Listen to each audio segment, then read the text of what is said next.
Due to a moment of disdainful exclamation, this trashy anime has ruined my youth. The ashes of Xiao Yao were unexpectedly transported to the realm of martial spirits, where he became the cousin of Xiao Yan. Observing the yet emerged chosen one before him, Xiao Yao smiled. This time, he vowed to prevent any tragic misfortunes from occurring. The women, who were destined to shine like stars, should not be subjected to the grim fates depicted in the anime. He would protect the ethereal and cold yin. He would stand side by side with the unparalleled beauty Medusa, and he would cherish the beloved little doctor with his very life. As the betrothal annulment approached with Nalan Yanran, Xiao Yao couldn't help but chuckle. Cousin, 30 years in the east, 30 years in the west, do not underestimate the youth and poverty. Your fiancé shall be cared for by me first. Chapter 1. Annulment? I am well acquainted with this. I in the Xiao family's conference hall. The atmosphere was as heavy as iron. The elders of the Xiao clan sat in silence, their expressions marked by uncertainty as they cast furtive glances toward the guest seat. There, Guyi, the steward of Yunlan's sect, sipped tea without lifting his gaze, while the girl standing beside him became the focal point of the gathering. Draped in a moon-white robe adorned with cloud patterns, she embodied a youthful yet breathtakingly enchanting figure to you. Naderned by makeup, she radiated an innate elegance and serenity, akin to a snow lotus in a secluded valley, set apart from the world. She was Nalan Yanran, the young master of Yunlan's sect. In a corner, Xiao Yao sat with Xiao Sun, who perused an ancient tome, indifferent to the murmurs around them. In contrast, Xiao Yao's expression was one of palpable excitement. Detected a pivotal moment for an annulment. The narrative has officially commenced. The unfulfilled desires system has been activated. Beep. The novice gift pack has been issued. Please check it. Host. A series of cold, mechanical sounds unexpectedly erupted in Xiao Yao's mind. His body stiffened momentarily before a wave of ecstasy washed over him. It has arrived. For 10 long years, since he crossed into this world, he had awaited this day with unwavering anticipation. Originally a mundane university student for Blue Star, Xiao Yao found himself transported into the anime version of Do Po Tsang Xiong after disdainfully declaring, "This trashy anime has ruined my youth." He became the cousin of Xiao Yan. Initially, the system had not manifested. As Xiao Yao surmised, it was due to not reaching a crucial plot point, but today his external aid had finally arrived. The wooden door of the hall creaked open, revealing a slender young man in black, whose brow bore the weight of uncharacteristic despair and melancholy for his age. "Father, esteemed elders." Xiao Yan greeted the three seated figures. Yaner, you've arrived. Please take a seat." Xiao Zhan nodded at him, gesturing for him to sit. Xiao Yan nodded, scanning the surroundings but failing to locate his designated spot, resulting in a helpless shake of his head. Xiao Yao, already familiar with this segment of the narrative, had left a space beside himself and Xiao Sun, beckoning Xiao Yan over. "Xiao Yan, this way." Xiao Yan smiled knowingly, aware that his cousin would save him a seat, and with a nod, he settled down beside them. That it is not that Xiao Yao deliberately seeks to create opportunities for Xiao Yan and Xiao Sun, rather. He himself finds no opportunity at all. That be why the time he traversed into this world, he was already 6 years old, a mere half a year older than Xiao Yan. At that time, Xiao Sun was already inseparably attached to Xiao Yan, and despite Xiao Yao's earnest efforts, he could not elevate her affection for him. Xiao Yao speculates that this may be due to Xiao Sun being the officially designated heroine of the anime. However, it matters little in the narrative of the anime. Sun's treatment is quite favorable, unlike other female protagonists who have been relegated to mere supporting roles. What Xiao Yao aspires to do is prevent such a fate from occurring. That in a novelized version of Fights Break Sphere, Xiao Yao would strive with all his might to win Xiao Sun's heart. Finding himself in an impasse, Xiao Yao relinquishes his aspirations regarding Xiao Sun. Fortunately, despite his previous intentions, he had always acted appropriately, leading Xiao Sun to regard him with warmth. Along with Xiao Yan, the three of them have always formed a close-knit trio. Xiao Yao's gaze drifted past Xiao Yan's shoulder, landing on a graceful figure across the hall. Nalan Yanran, indeed a woman capable of inciting resentment in young Xiao Yan for 3 long years, rivals Xiao Sun in both beauty and form. "Regrettably, the one you look down upon is my brother, and I have taken notice of you. Xiao Yan, your childhood friend Sun is entrusted to you. As for this destined fiancé, I shall graciously step aside." The ensuing events unfolded as Xiao Yao had anticipated. After a few polite exchanges, Nalan Yanran began to articulate the purpose of her visit annulment of the engagement. Boom! Those 2 syllables detonated like a bomb, sending the entire hall into an uproar. The color drained from Xiao Zhan's face, and in a moment of explosive fury, He emanated the aura of a grand dome master, only to be persuaded to temper his rage by the elders of the Xiao clan. Seeing this, Guyi produced a gathering chi powder as compensation, which was promptly rejected by Xiao Yan, and Nalan Yanran assumed Xiao Yan's refusal stemmed from greed, and thus proceeded to humiliate him with an offer of 3 gathering chi powders and the benefits of training at the Yunlan sect. In a fit of rage, Xiao Yan laughed bitterly. What a generous donation. I truly wished it, and Nalan Yanran was taken aback by his furious demeanor, stepping back a half step. Behind her, the previously silent youth Lu Ling stepped forward, a glint of cold light flashing in his eyes as he drew his sword. However, at the moment he unsheathed his weapon, a sound of slicing air suddenly rang out. The onlookers scarcely registered what had occurred, only to see a figure swiftly darting forward, arriving at Xiao Yan's side in an instant. Clang buzz. A deafening metallic wail echoed through the hall. Lu Ling felt an overwhelming force emanating from his sword, as if he had been struck by a charging beast. Crack! His finely crafted steel sword began to fracture from the point of impact, disintegrating into a heap of useless scrap. It was Xiao Yao. All eyes converged upon him. It must be noted that since Xiao Yao's arrival in this world, lacking a system, he devoted himself to rigorous training. With commendable talent, he has now achieved the rank of a 5-star Do fighter, becoming the second prodigy after Xiao Yan, upon whom great expectations have been placed at the eyes of Xiao Zhan and several elders. Astonishment was impossible to conceal. They were well aware of the close bond between Xiao Yao and Xiao Yan, yet they never anticipated that he would dare to take action against the people of the Yunlan sect in such a setting. Xiao Yan was equally taken aback, a warm surge of emotion rising within him. Whenever he faced adversity, this cousin, who was merely half a year his senior, would invariably be the first to stand up for him. Who are you to dare lay hands on someone from my Yunlan sect? Guyi erupted in fury, the formidable aura of a 7-star Dome Master erupting and pressing down on Xiao Yao. Xiao Zhan slammed his palm onto the table, the aura of a 5-star Dome Master soaring into the air, firmly countering Guyi's oppressive presence. Guyi, do you wish to instigate conflict on my Xiao family's territory? Mr. Guyi. Nalan Yanran's delicate brows furrowed as she turned and admonished him softly. What she sought was the dissolution of the engagement, not the creation of enmity. At last, both parties tempered their energies. Xiao Yao did not even cast a glance at Guyi. His gaze fell upon the indignant and humiliated Lu Ling, a mocking smirk playing on his lips. You are Lu Ling, disciple of the Pill King Guyi, are you not? Xiao Yao's voice was not loud, yet it resonated clearly in everyone's ears.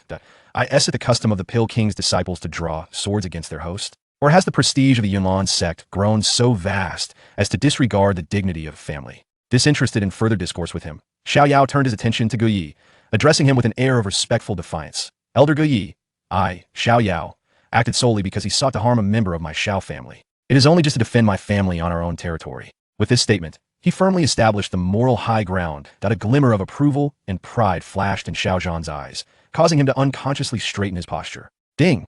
Host has successfully altered the course of events for the first time. Reward. Eye of breaking illusions. The system's notification echoed in Xiao Yao's mind, eliciting a hidden joy, though his expression remained composed. With a slight mental shift, the Eye of breaking illusions activated. In an instant, the world around him appeared transformed. Character. Nalan Yanran. Strength. 3-star Do fighter. Emotion. Astonishment. Embarrassment. A hint of curiosity. Character. Guyi. Strength. 7-star Do master. Emotion. Anger. Caution. As he absorbed the information of those present, Xiao Yao felt a profound sense of certainty. He finally turned to face the cold and aloof figure Nalan Yanran, Nalan Young's sect master. His voice, though not loud, cut through the cacophony of discussions, commanding attention. You claim that the dissolution of our engagement is for the sake of cultivation, that you do not want feelings of affection to become a constraint. This reasoning is indeed lofty. He stepped forward, his gaze sharp as a blade, as if to strip away all of Nalan Yanran's pretenses. Yet your gathering today, masked as a negotiation, is in truth an act of coercion. The compensation you offer, disguised as goodwill, is nothing more than an affront. What you truly fear is not the entanglement of emotions, but your disdain for the currently diminished Xiao Yan, your contempt for the waning Xiao family. You dread that this engagement, set forth by your grandfather, may become an indelible blemish on the future path of you, the esteemed daughter of the Yunlan sect. Xiao Yao stepped closer once more, his voice suddenly turning frigid, akin to the sharpness of winter's ice. What you refer to as pride, and your so-called dedication to cultivation, is merely a facade to mask your disdain for the impoverished and your treachery. Am I not correct? Each word struck like a hammer upon the heart. Nalan Yanran's delicate form trembled slightly, her once haughty gaze now betraying a flicker of panic for the very first time. She realized that all her pretenses had been effortlessly and starkly stripped away before this youth. Nalan Yanran's body shook violently, and for the first time, her bright, proud eyes were filled with overwhelming confusion. She discovered that all her psychological defenses, all her self-delusions, had been shattered to pieces under the weight of the youth's succinct words, leaving her utterly exposed. She had always believed she acted for her sect, for her master's expectations, and to avoid the shackles of emotion. Yet, laid bare by Xiao Yao, she was horrified to unearth the most genuine voice within her, which was nothing but disdain. You speak nonsense. Her voice quivered for the first time. Nonsense? Xiao Yao scoffed, no longer fixating on her, instead gently patting the shoulder of Xiao Yan, who stood there in stunned silence. Xiao Yan, pursue your desires as you wish. I am well aware of your talent. Mere rumors will inevitably crumble in the face of reality. Xiao Yan's body shuddered, the crimson hue of humiliation in his eyes gradually fading, replaced by an unprecedented resolve and determination. He nodded emphatically, stepping forward with a flourish, boldly inscribing a letter of annulment. His resolute voice resonated through the hall. You wish to break off the engagement, believing me, Xiao Yan, to be a mere waste unworthy of your celestial stature. Were it not for the betrothal, I would not deign to regard you even slightly. Yunlan's sect is indeed powerful, yet I am still young, with ample time ahead. True, I am presently a waste, but in the coming years, why should you presume I cannot rise again? Miss Nalan, out of respect for old Master Nalan, I offer you a piece of advice. 30 years in the East, 30 years in the West, do not underestimate the youth in their poverty. As his words echoed, silence enveloped the room. Nalan Yanran clutched the scalding letter of annulment, gazing at the youth's unwavering silhouette, her heart a tumult of emotions, ultimately culminating in a cold huff as she turned away with Guyi and Lu Ling. Thus, a farcical spectacle concluded. Xiao Yao observed Nalan Yanran and her entourage vanish at the doorway, a meaningful smile flitting across his lips before it faded away. He silently turned, like a wisp of smoke, discreetly following. The true performance had merely begun. Chapter 2. A renewed bet. Outside the Xiao family mansion, the moonlight flowed like water, quietly cascading over the cobbled path. Nalan Yanran shook off Lu Ling and Guyi. Striding ahead alone, the moonlight elongated her shadow, imbuing her with a sense of solitude. The words of the youth named Xiao Yao echoed in her mind, like sharp thorns piercing deep into her heart, shattering the pride and dignity she had painstakingly maintained. Embarrassment, grievance, and a hint of confusion, which she was reluctant to admit even to herself, intertwined, leaving her in turmoil. She needed a moment of tranquility. What is this? Have I uncovered your innermost thoughts, causing you to retreat here in solitude? A voice, laced with playful mockery, unexpectedly emerged from behind her. Nalan Yanran froze, abruptly turning around to meet a pair of smiling eyes. Under the moonlight, Xiao Yao leaned casually against an old locust tree, arms crossed, with a bemused smile gracing his lips, as if he had been waiting for her all along. It's you. Nalan Yanran's brows furrowed instantly, her tone revealing unmistakable wariness and annoyance. What do you want from me? Want from you? Xiao Yao raised an eyebrow in feigned astonishment, then leisurely approached her, unhurriedly stating, You're exaggerating, Nalan Xiaozong. This city of Wutan isn't particularly large or small. I merely took a stroll and happened to encounter you, which only indicates our fateful connection. What a smooth talker. Nalan Yanran scoffed, turning her head away to avoid his detestable grin. She acknowledged that this Xiao Yao, in both strength and intellect, surpassed his peers and was far superior to the pretentious Lu Ling. Yet, his gaze was excessively invasive, as if he could see through everything, leaving her with an unprecedented discomfort. Xiao Yao positioned himself beside her, standing shoulder to shoulder, yet he refrained from drawing closer.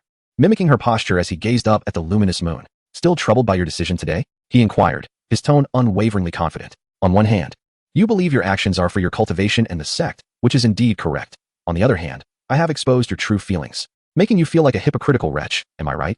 Nalan Yanran's heart jolted, as if her deepest secret had been laid bare. She clenched her fists, her nails digging into her palms, gritting her teeth and retorting. What do you know? What do I know? Xiao Yao chuckled softly, turning to face her. In the moonlight, his eyes shone with startling brilliance. I understand perfectly. You grew up in the Yunlan sect, a celebrated prodigy admired by all. Yet your fiancé has become a notorious wastrel in the city of Wutan. You believe he is unworthy of you, and this engagement is a source of shame, compelling you to hastily seek its dissolution. Silence. Nalan Yanran flared up like a cat whose tail had been stepped on, her voice quivering with indignation. Observing her flustered and furious demeanor, Xiao Yao's smile broadened.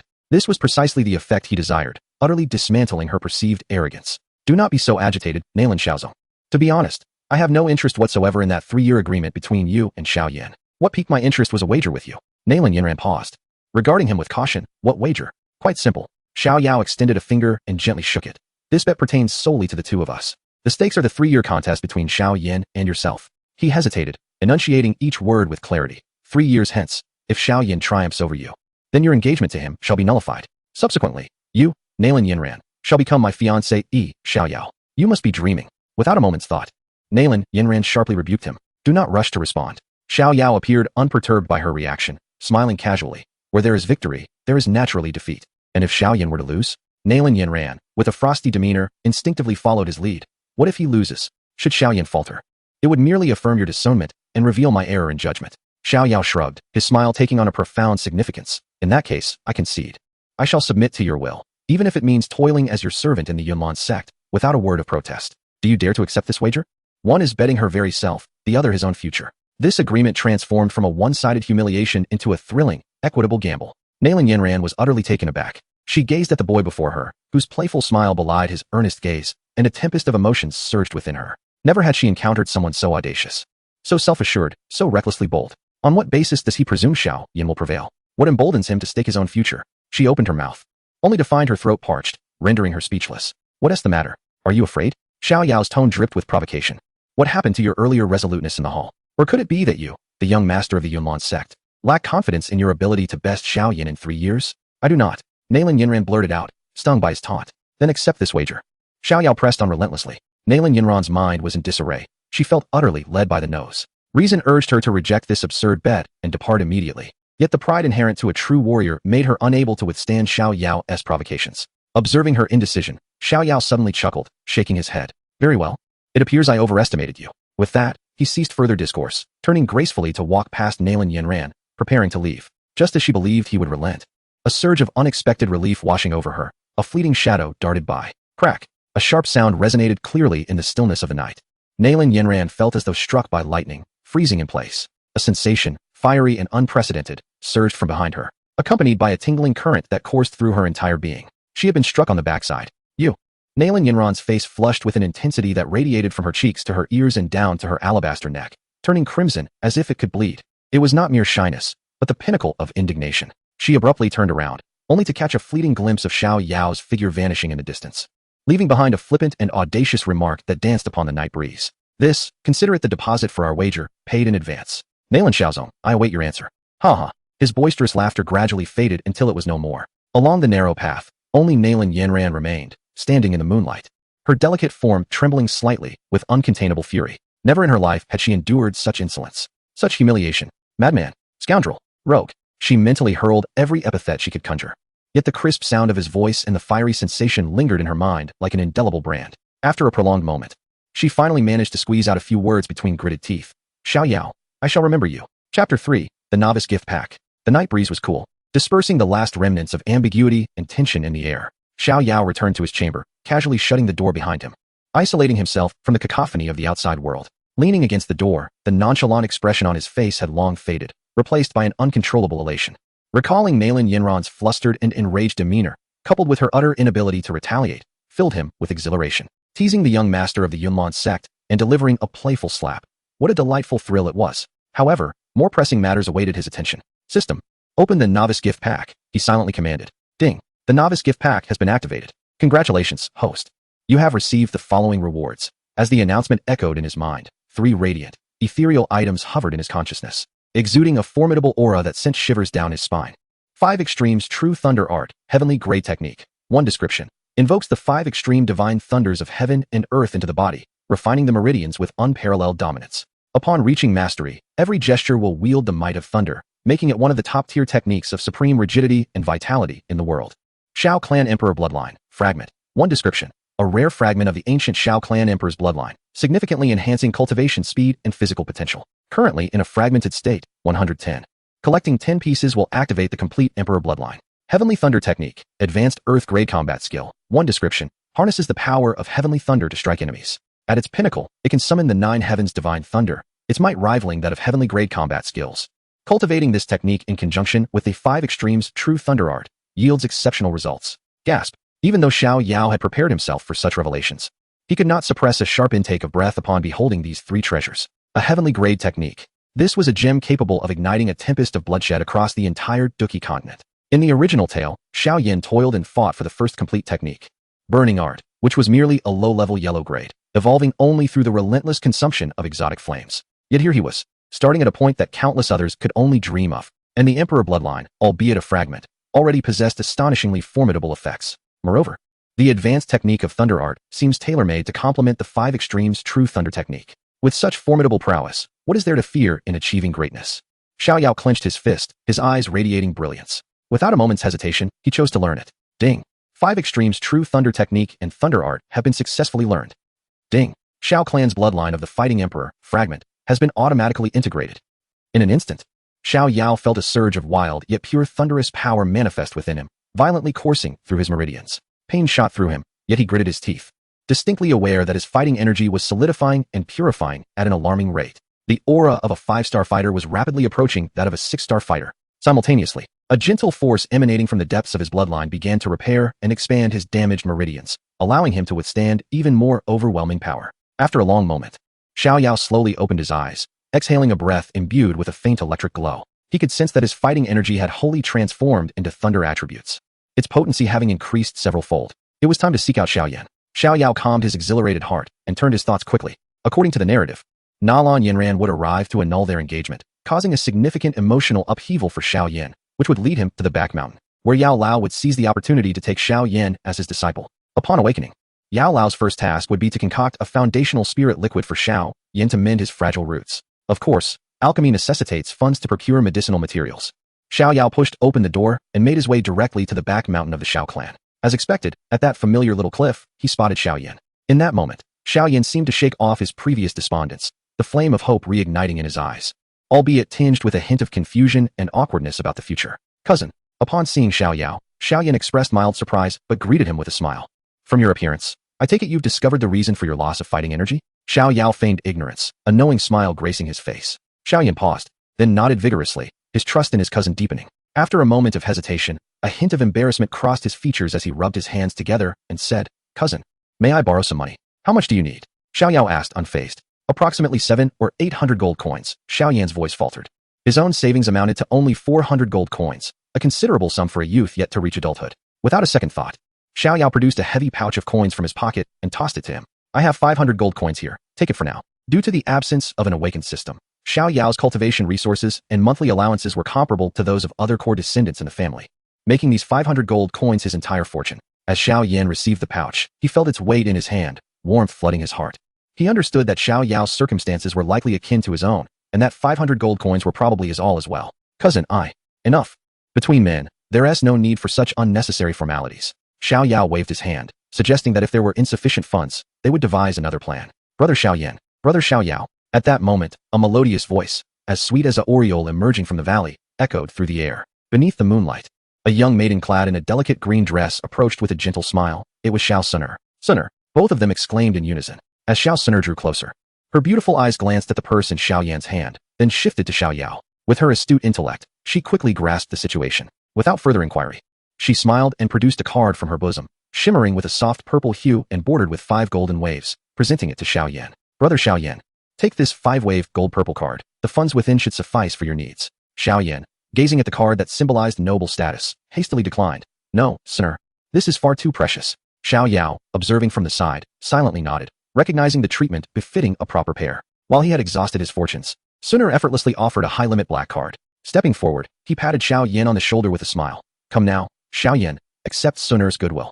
We are all companions here. What need is there for division? Persuaded by their insistence, Xiao Yan ultimately accepted the gold-purple card, his heart filled with gratitude. Cousin, Suner, thank you both. With the monetary dilemma resolved, Xiao Yao proposed, let us venture to the market in Wutan City tomorrow. I wish to explore as well. Indeed. Xiao Yan and Xiao Suner chimed in unison. The three exchanged knowing smiles, and the moonlight elongated their shadows, heralding the commencement of a new chapter. The following day, at dawn, as the first rays of sunlight pierced through the clouds and bathed Wutan City, Xiao Yao and Xiao Suner strolled side by side on their way to Xiao Yan's residence. Soon, the trio reunited, exchanging brief greetings before heading towards the largest market in Wutan City, owned by the Xiao family. It is worth noting that with Xiao Yao's prophetic involvement, despite Xiao Yan's aimless existence over the past 3 years, he had not neglected Xiao Suner, effectively altering the narrative of the original story.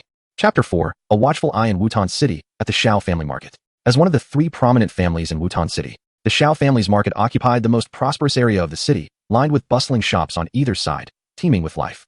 The cacophony of merchants and mercenaries filled the air, with cries of sales and haggling resonating, creating a lively atmosphere. The trio navigated through the throngs of people. Xiao Yan, clutching the prescription given by the medicine elder, was intently searching various herbal shops, while Xiao Suner, with a charming smile, followed closely beside him, occasionally offering him a handkerchief to wipe his brow, her tenderness evident.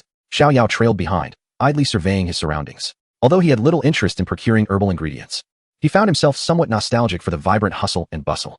Just as Xiao Yan had successfully gathered most of the herbs from a reputable apothecary and was preparing to move on to the next shop, a group of young individuals, adorned in finery and exuding an air of arrogance, boldly obstructed their path. The leader among them, seemingly around 21 years of age, possessed an appearance that was otherwise unremarkable. Yet the lewdness and arrogance reflected in his eyes marred the overall impression of his countenance. He was none other than the young master of the Gali family, Xiao. Ah, who do we have here? Is this not the former prodigy of the Xiao family, young master Xiao Yan? Xiao remarked with a mocking tone, his gaze brazenly sweeping over Xiao Sun's exquisite figure, his greed unmistakable. I heard you were spurned by the fiancée of Yanlanzong yesterday? TSK. Truly a sorrowful tale that brings tears to the eyes of those who hear it. It must be quite unpleasant to be discarded like refuse, no? His entourage erupted in raucous laughter, their cacophony drawing the attention of passers-by. Xiao Yan's face flushed crimson, his fists clenched tightly within his sleeves, his nails nearly embedding into his flesh. The humiliation from the previous day was the deepest scar in his heart, and now Xiao was brazenly unveiling it, trampling upon it without remorse. With his current strength at the third stage of Doqi, rushing forward would only lead to further disgrace. Reason dictated that he must endure.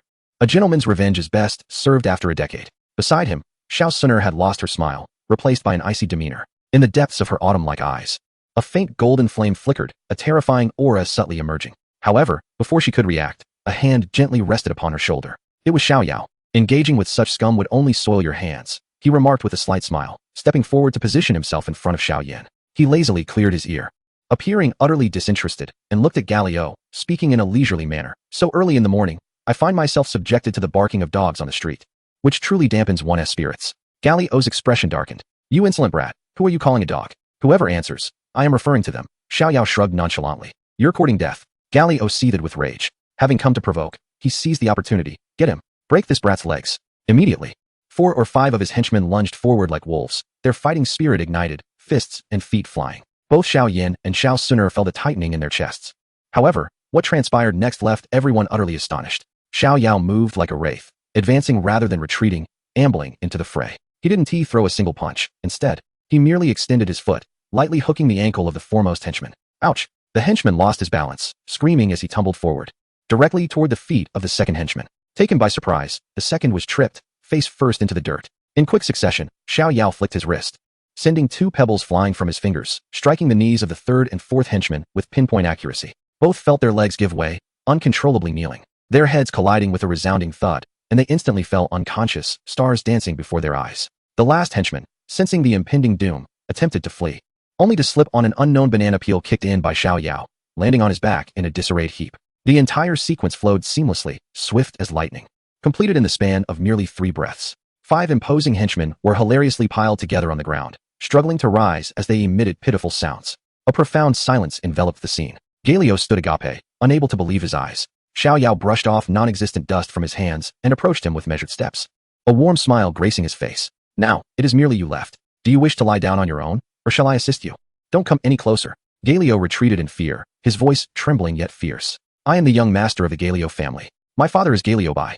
Dare to lay a finger on me, and you shall see. Oh, Xiao Bai. Xiao Yao tilted his head, his smile brightening further. And what of that? Before he could finish, he vanished in an instant. Xiao felt a blur before an overwhelming force propelled him forward. With a resounding thud, he soared through the air, tracing a perfect parabolic arc, and landed with precision into the cold oil pot of a nearby stinky tofu vendor. The frigid oil, however, was a mere precursor to the foul-smelling brine that drenched him from head to toe, leaving him thoroughly chilled. Young master. The surviving lackeys, disregarding their own pain, scrambled to extract Xiao from the pot. At this moment, he was a pitiful sight, drenched and covered in dark, putrid tofu residue, exuding a nauseating stench.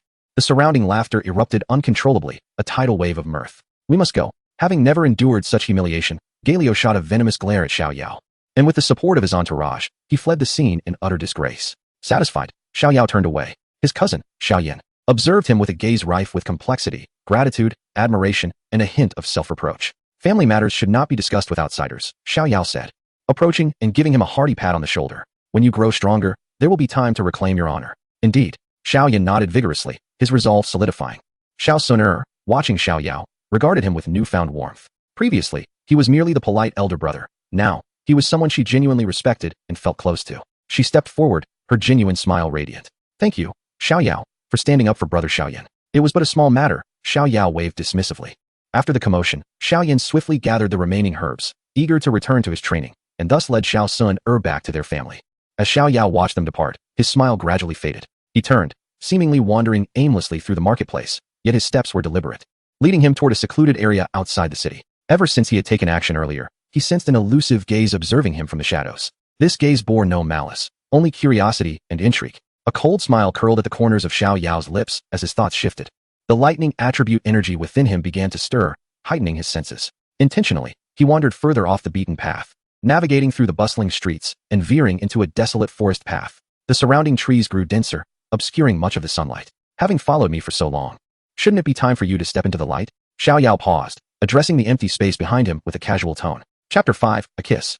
The forest path lay still and silent, save for the gentle rustle of leaves stirred by the breeze. As Xiao Yao's words faded, a figure clad in moonlit white emerged slowly from behind a towering ancient tree. It was Nalan Yanran, her form graceful and her long hair cascading like a waterfall. However, she had shed the opulent robes of her sect from the previous day, donning a more streamlined and fitted attire that accentuated her exquisite curves.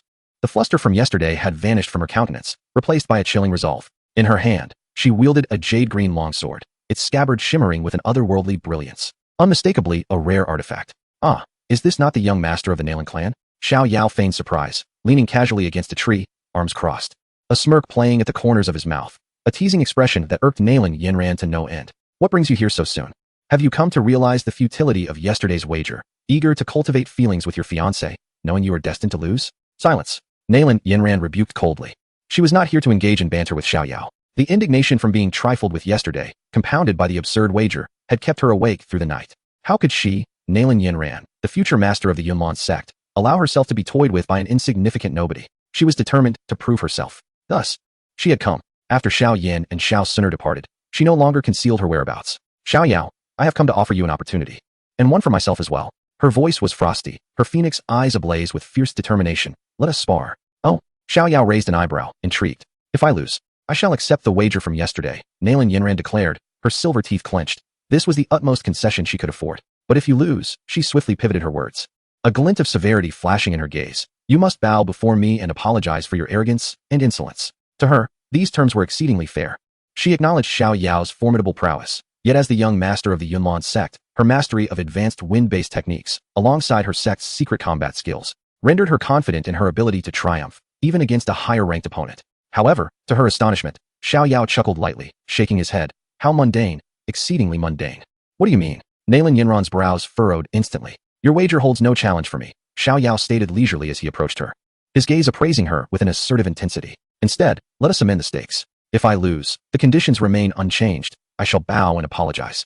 Xiao Yao raised a finger to his face, but should I win, he extended his voice, deepening his tone with a magnetic allure. You must not only accept yesterday's wager, but also kiss me right here. You shameless fool. Disgraceful. Nalan Yanran's face suddenly flushed a deep crimson, her entire body trembling with rage. Does this fellow's mind harbor anything beyond these sordid thoughts? What? Are you afraid? Xiao Yao's taunting strategy was executed as anticipated, his smile imbued with a devilish allure. Do you possess such a lack of confidence in yourself? Or is it that, as the esteemed daughter of the heavens, you lack the courage to wager even a mere kiss? What are you afraid of? Afraid that after losing, you might fall for the one who has taken your first kiss? I will not lose. Nalan Yanran was utterly provoked by his flippant words, and the pride belonging to the young master of Yunlin sect made her unable to tolerate such doubt. With a swift motion, she drew her long sword. Its tip aimed directly at Xiao Yao, her voice sharp. Very well. I accept your wager. Xiao Yao, today I shall make you kneel before me, regretting your actions. Now, that is more like it. Xiao Yao nodded in satisfaction. In the next moment, Nalan Yanran sprang into action, with a flick of her toes. Her form was akin to a willow fluff lifted by the wind, graceful and swift as she charged toward Xiao Yao. The long sword in her hand wove a beautiful pattern, the azure wind attribute battle aura entwining it, transforming into several fierce sword shadows that enveloped Xiao Yao's vulnerable points.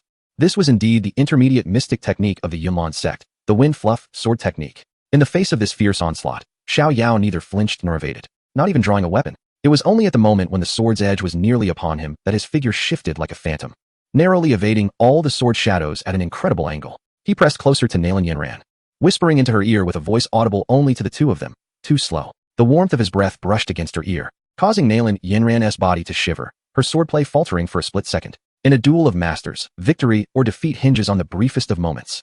Seizing this fleeting opportunity, Xiao Yao advanced rather than retreating, closing in on her embrace. He did not employ the overwhelming power of the lightning attribute battle aura, but instead, with his fingers resembling a sword, gently tapped within her seemingly flawless web of swordplay. Cling!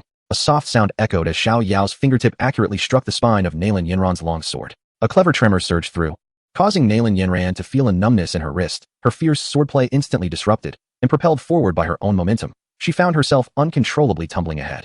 Just as she seemed destined to meet the ground face first, a powerful arm encircled her slender waist, securely drawing her into an embrace. The two were now entwined in an exceedingly intimate posture, with Nalan Yanran distinctly feeling the strong heartbeat emanating from his chest. An embrace offered willingly? Young Master Nalan, you are far too courteous. Xiao Yao chuckled teasingly, lowering his head near her ear. Release me. Nalan Yanran, both embarrassed and furious, struggled to push him away. Yet, Xiao Yao, taking advantage of her momentum, released his hold just as she was about to regain her footing, gently tripping her with his foot. Nalan Yanran gasped, once again falling back into his arms. This cycle repeated several times, and Nalan Yanran's delicate face turned a shade so red it seemed it might bleed. She felt akin to a mouse toyed with by a cat, unable to escape his control no matter how she struggled. His power far surpassed hers. Yet, rather than defeating her with brute force, he instead chose to wear down her resolve, teasing her. You scoundrel. Nalan Yanran's eyes reddened with anger, a sensation far more distressing than outright defeat.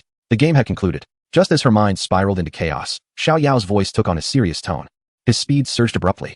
Nalan Yanran barely registered a blur before his figure vanished from sight. An unprecedented sense of crisis enveloped her from behind. Without a moment's hesitation, she turned to defend herself. Alas, it was all too late. A chilling hand was already poised delicately against her fair, slender neck, while her long sword was effortlessly pinched between his fingers, utterly immobilized. The outcome was clear. Xiao Yao's warm breath brushed against her hair as he whispered, "You have lost."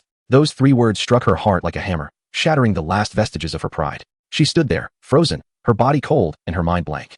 Xiao Yao leisurely stepped back a couple of paces, observing her dazed demeanor, and a familiar mischievous grin returned to his face. He pointed to his cheek and casually declared, "A bet is a bet. Come now, young Master Nalan, fulfill your wager." Chapter 6. The Journey to the Monster Mountain Range. In the forest, an eerie silence reigned.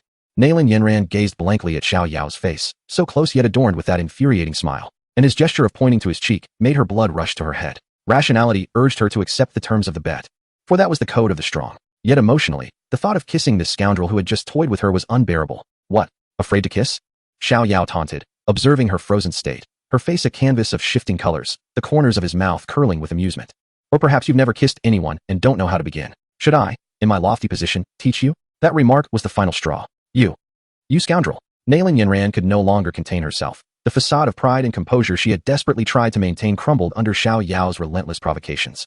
Her eyes brimmed with tears, not from grievance or fear, but from a profound sense of humiliation and frustration. She stomped her foot, issuing a cry laced with indignation, and then turned, summoning her energy, fleeing into the depths of the forest without a backward glance, her retreat a portrait of disgrace. Hey, young Master Nalan, don't forget you owe me a kiss. Xiao Yao did not pursue her, understanding well that pushing too hard could yield disastrous results. Even a cornered rabbit can bite, let alone this proud young master. He merely stood there, hands cupped around his mouth, shouting with all his might in the direction she had fled. Next time we meet, I expect both the principal and the interest returned. From the distant woods came the unmistakable sound of branches snapping, a clear indication that someone was quite enraged. Satisfied, Xiao Yao chuckled softly. Ding. The system has detected that the host has successfully altered the psychological trajectory of the key character, Nalan Yanran, evoking complex emotions beyond mere disdain and humiliation, such as anger, helplessness, and a hint of curiosity. Reward granted. A series of system prompts resonated in Xiao Yao's mind, causing his smile to radiate even more brilliantly. Indeed, life with extraordinary advantages is both remarkably simple and monotonous. Inwardly, Xiao Yao let out a self-satisfied whistle. With a mere thought, a virtual gift pack unfurled within his consciousness, revealing 4 resplendent treasures that floated serenely. 6th rank alchemy technique, ultimate, 1.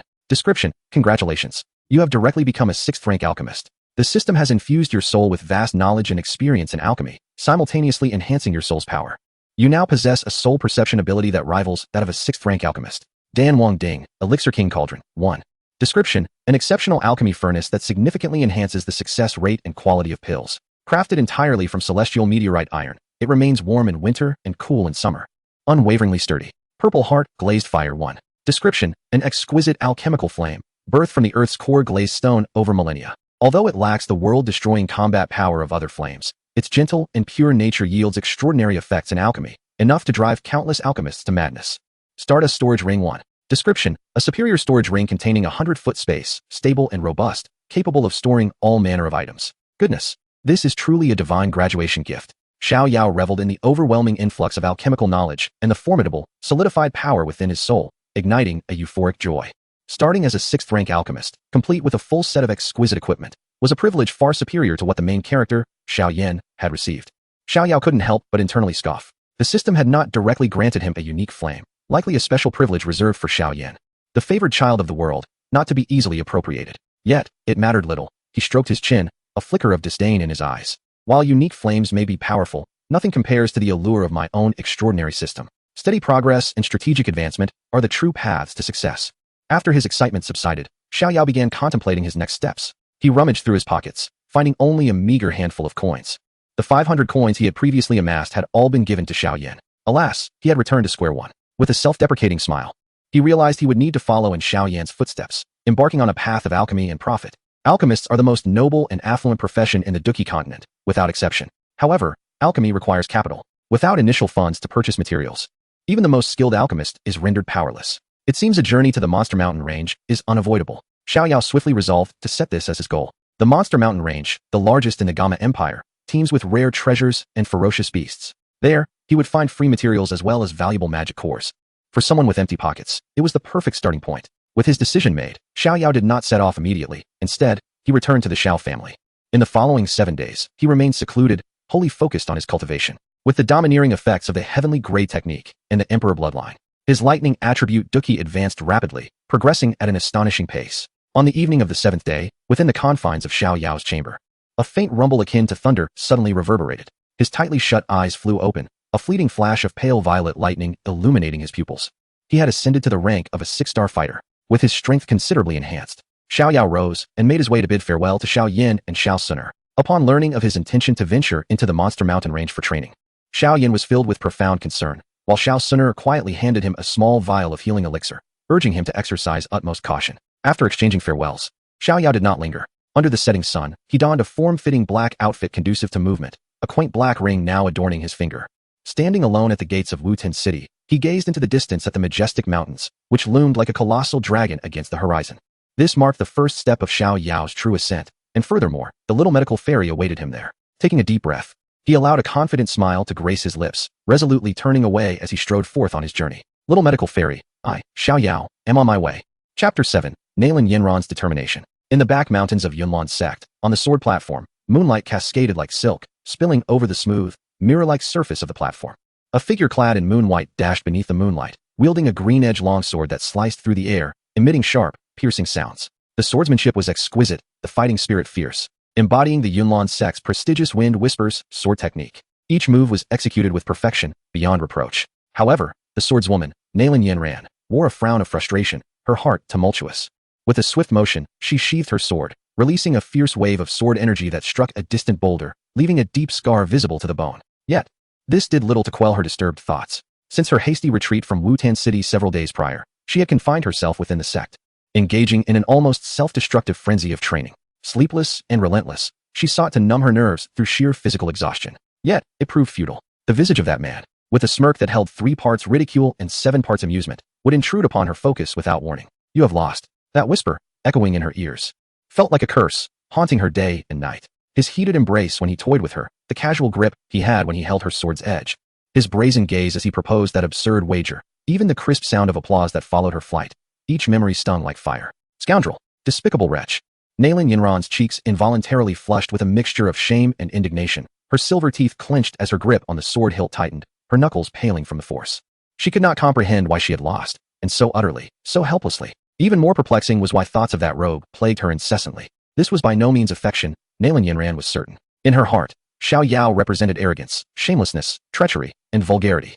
Her feelings for him were fueled solely by overwhelming rage and deep-seated humiliation. However, the more intense the humiliation became, the clearer that confident demeanor of his, as if he held everything in his grasp, was etched into her mind. The next time they met, she would repay him in kind. His final shout, laden with derision, left her in a state of turmoil. She could scarcely contemplate how she would conduct herself if there were indeed a next encounter. Was she truly bound to fulfill that wager? No, absolutely not.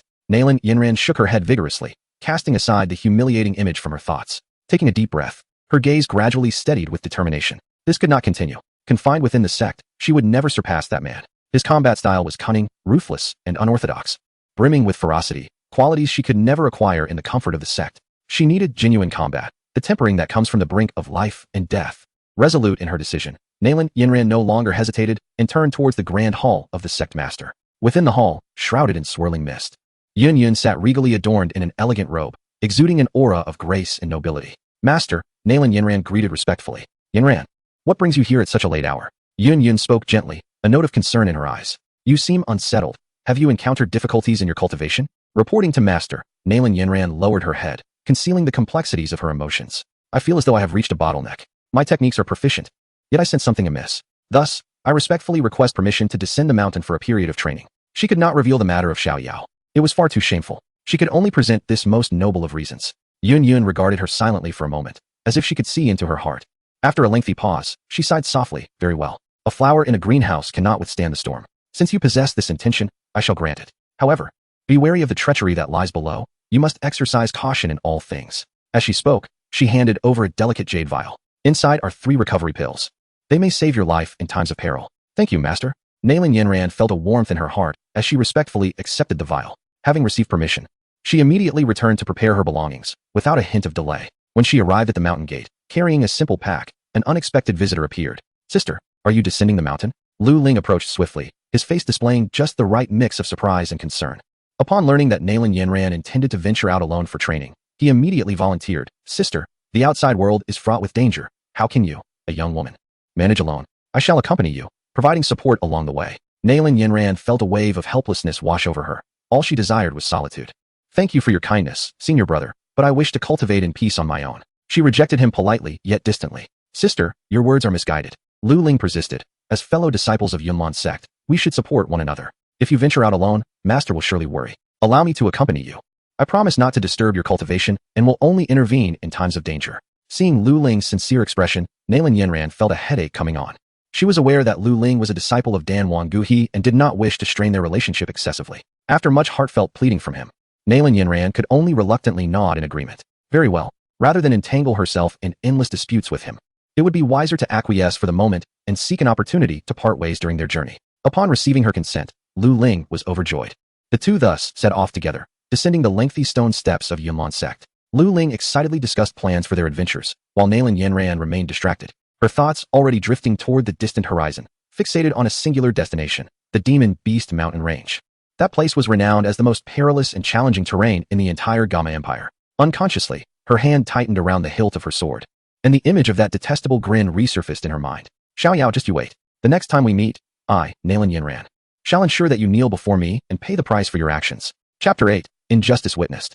After bidding farewell to Wutan City, Xiao Yao journeyed eastward. Following several days of hardship and exposure to the elements, a small town nestled at the foot of the Demon Beast Mountain Range finally emerged on the horizon.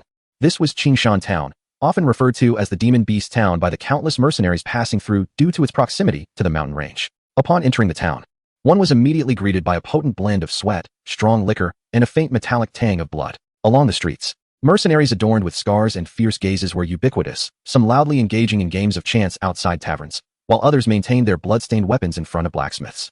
The entire town exuded an atmosphere of wildness and vibrant energy. Unfazed by the surroundings, Xiao Yao settled into an inn and began to leisurely explore the streets, intending to familiarize himself with the locale. Let go of me, you scoundrel. Suddenly, a girl's desperate cry pierced the air, capturing Xiao Yao's attention. He glanced up to see a burly mercenary with a brutish visage, grinning maliciously as he seized the wrist of a delicate girl.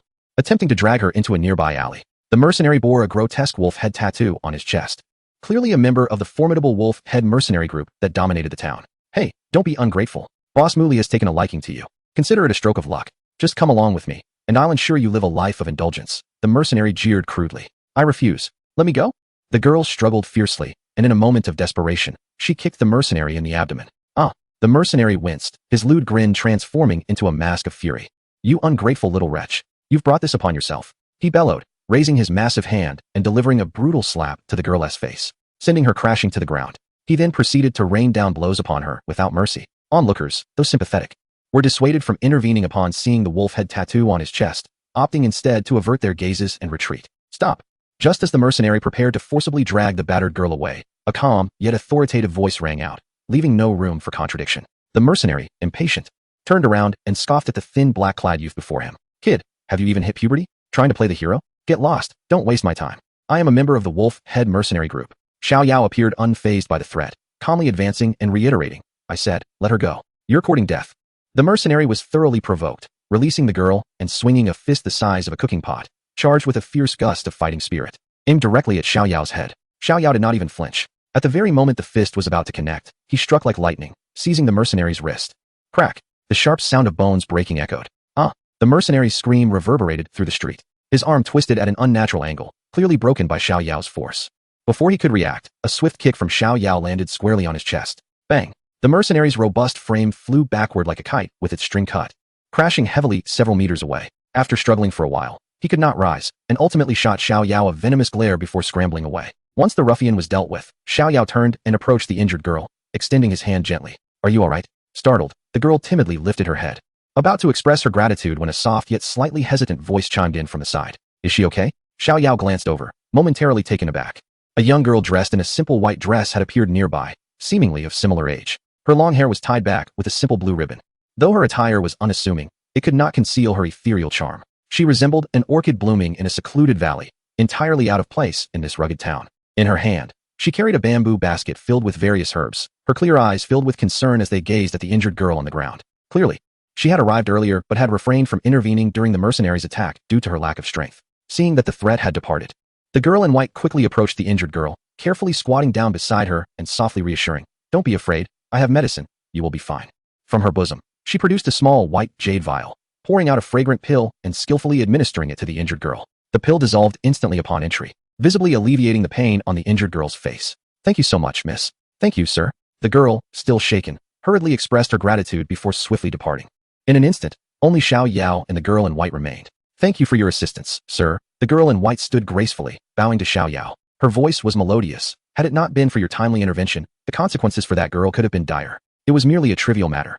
Xiao Yao waved his hand dismissively, then inquired, Your accent suggests you are not from these parts? Indeed. The maiden in white, somewhat embarrassed, nodded gently and replied, I have only recently arrived in Qingshan town, wishing to open a modest apothecary to assist the injured mercenaries and townsfolk. A commendable aspiration, Xiao Yao acknowledged with a nod. However, in Qingshan town, kindness must be safeguarded by strength. It would be wise for you to exercise caution. Thank you for your reminder, sir. I shall keep it in mind. The maiden in white responded with a slight bow, her eyes reflecting genuine gratitude. The two exchanged no further words nor names, merely acknowledging each other with a nod before parting ways, as if they were inconsequential passers-by in each other's lives. Yet, unbeknownst to them, at the far end of the street, two concealed gazes from a second-floor window of an inn had captured every moment of their interaction. Junior sister, look. That scoundrel is here as well, Lu Ling whispered, her voice laced with suppressed anger and astonishment. Nalan Yanran remained silent, her gaze fixated on Xiao Yao's receding figure, her grip on the teacup tightening until her knuckles turned white. It was he, the shameless rogue who had plagued her thoughts day and night. The very embodiment of her unease. He had indeed come to the monster beast mountains. In an instant, a tumult of emotions surged within her, the humiliation of defeat, the indignation of being slighted, and the fury of being toyed with, all compelling her to rush down and cleanse herself of all shame with the sword in her hand. Yet, an image from moments prior involuntarily resurfaced in her mind. Faced with the ruffians of the Wolf Head mercenary group, he had acted decisively and efficiently. Devoid of any superfluous movements, his composure and strength were undeniable. This could be deemed as an act of righteousness. But what followed? The appearance of that maiden in white. Nalan Yanran, confident in her discerning eye, recognized that although the girl was simply dressed, her beauty and grace were not in the least inferior to her own. There was a gentleness about her, a subtle allure that could captivate any man. Given her understanding of Xiao Yao's unscrupulous nature, she anticipated that upon encountering such a stunning beauty, he would undoubtedly adopt a frivolous demeanor akin to that which he displayed towards her, uttering insipid and offensive remarks. Yet, he did not. Throughout their interaction, he conducted himself with the decorum of a true gentleman. His gaze was clear, devoid of any lewdness. His words were appropriate, imbued with kindness. His demeanor was measured, maintaining a respectful distance from the young woman. Why? A colossal question crashed into Nalan Yanran's heart, plunging her into profound confusion. Why could he treat the maiden in white with such courtesy, embodying the essence of a heroic figure, while transforming into a shameless, crude rogue in her presence? Was that distasteful fade crafted solely for her? The emergence of this thought incited within Nalan Yanran a wave of unprecedented, intensified humiliation and fury. This was far more intolerable than the revelation that he was a complete rogue. This indicates that he is deliberately provoking himself, mocking himself. Bang! The celadone teacup in her hand could no longer withstand the force of its owner and shattered with a sound.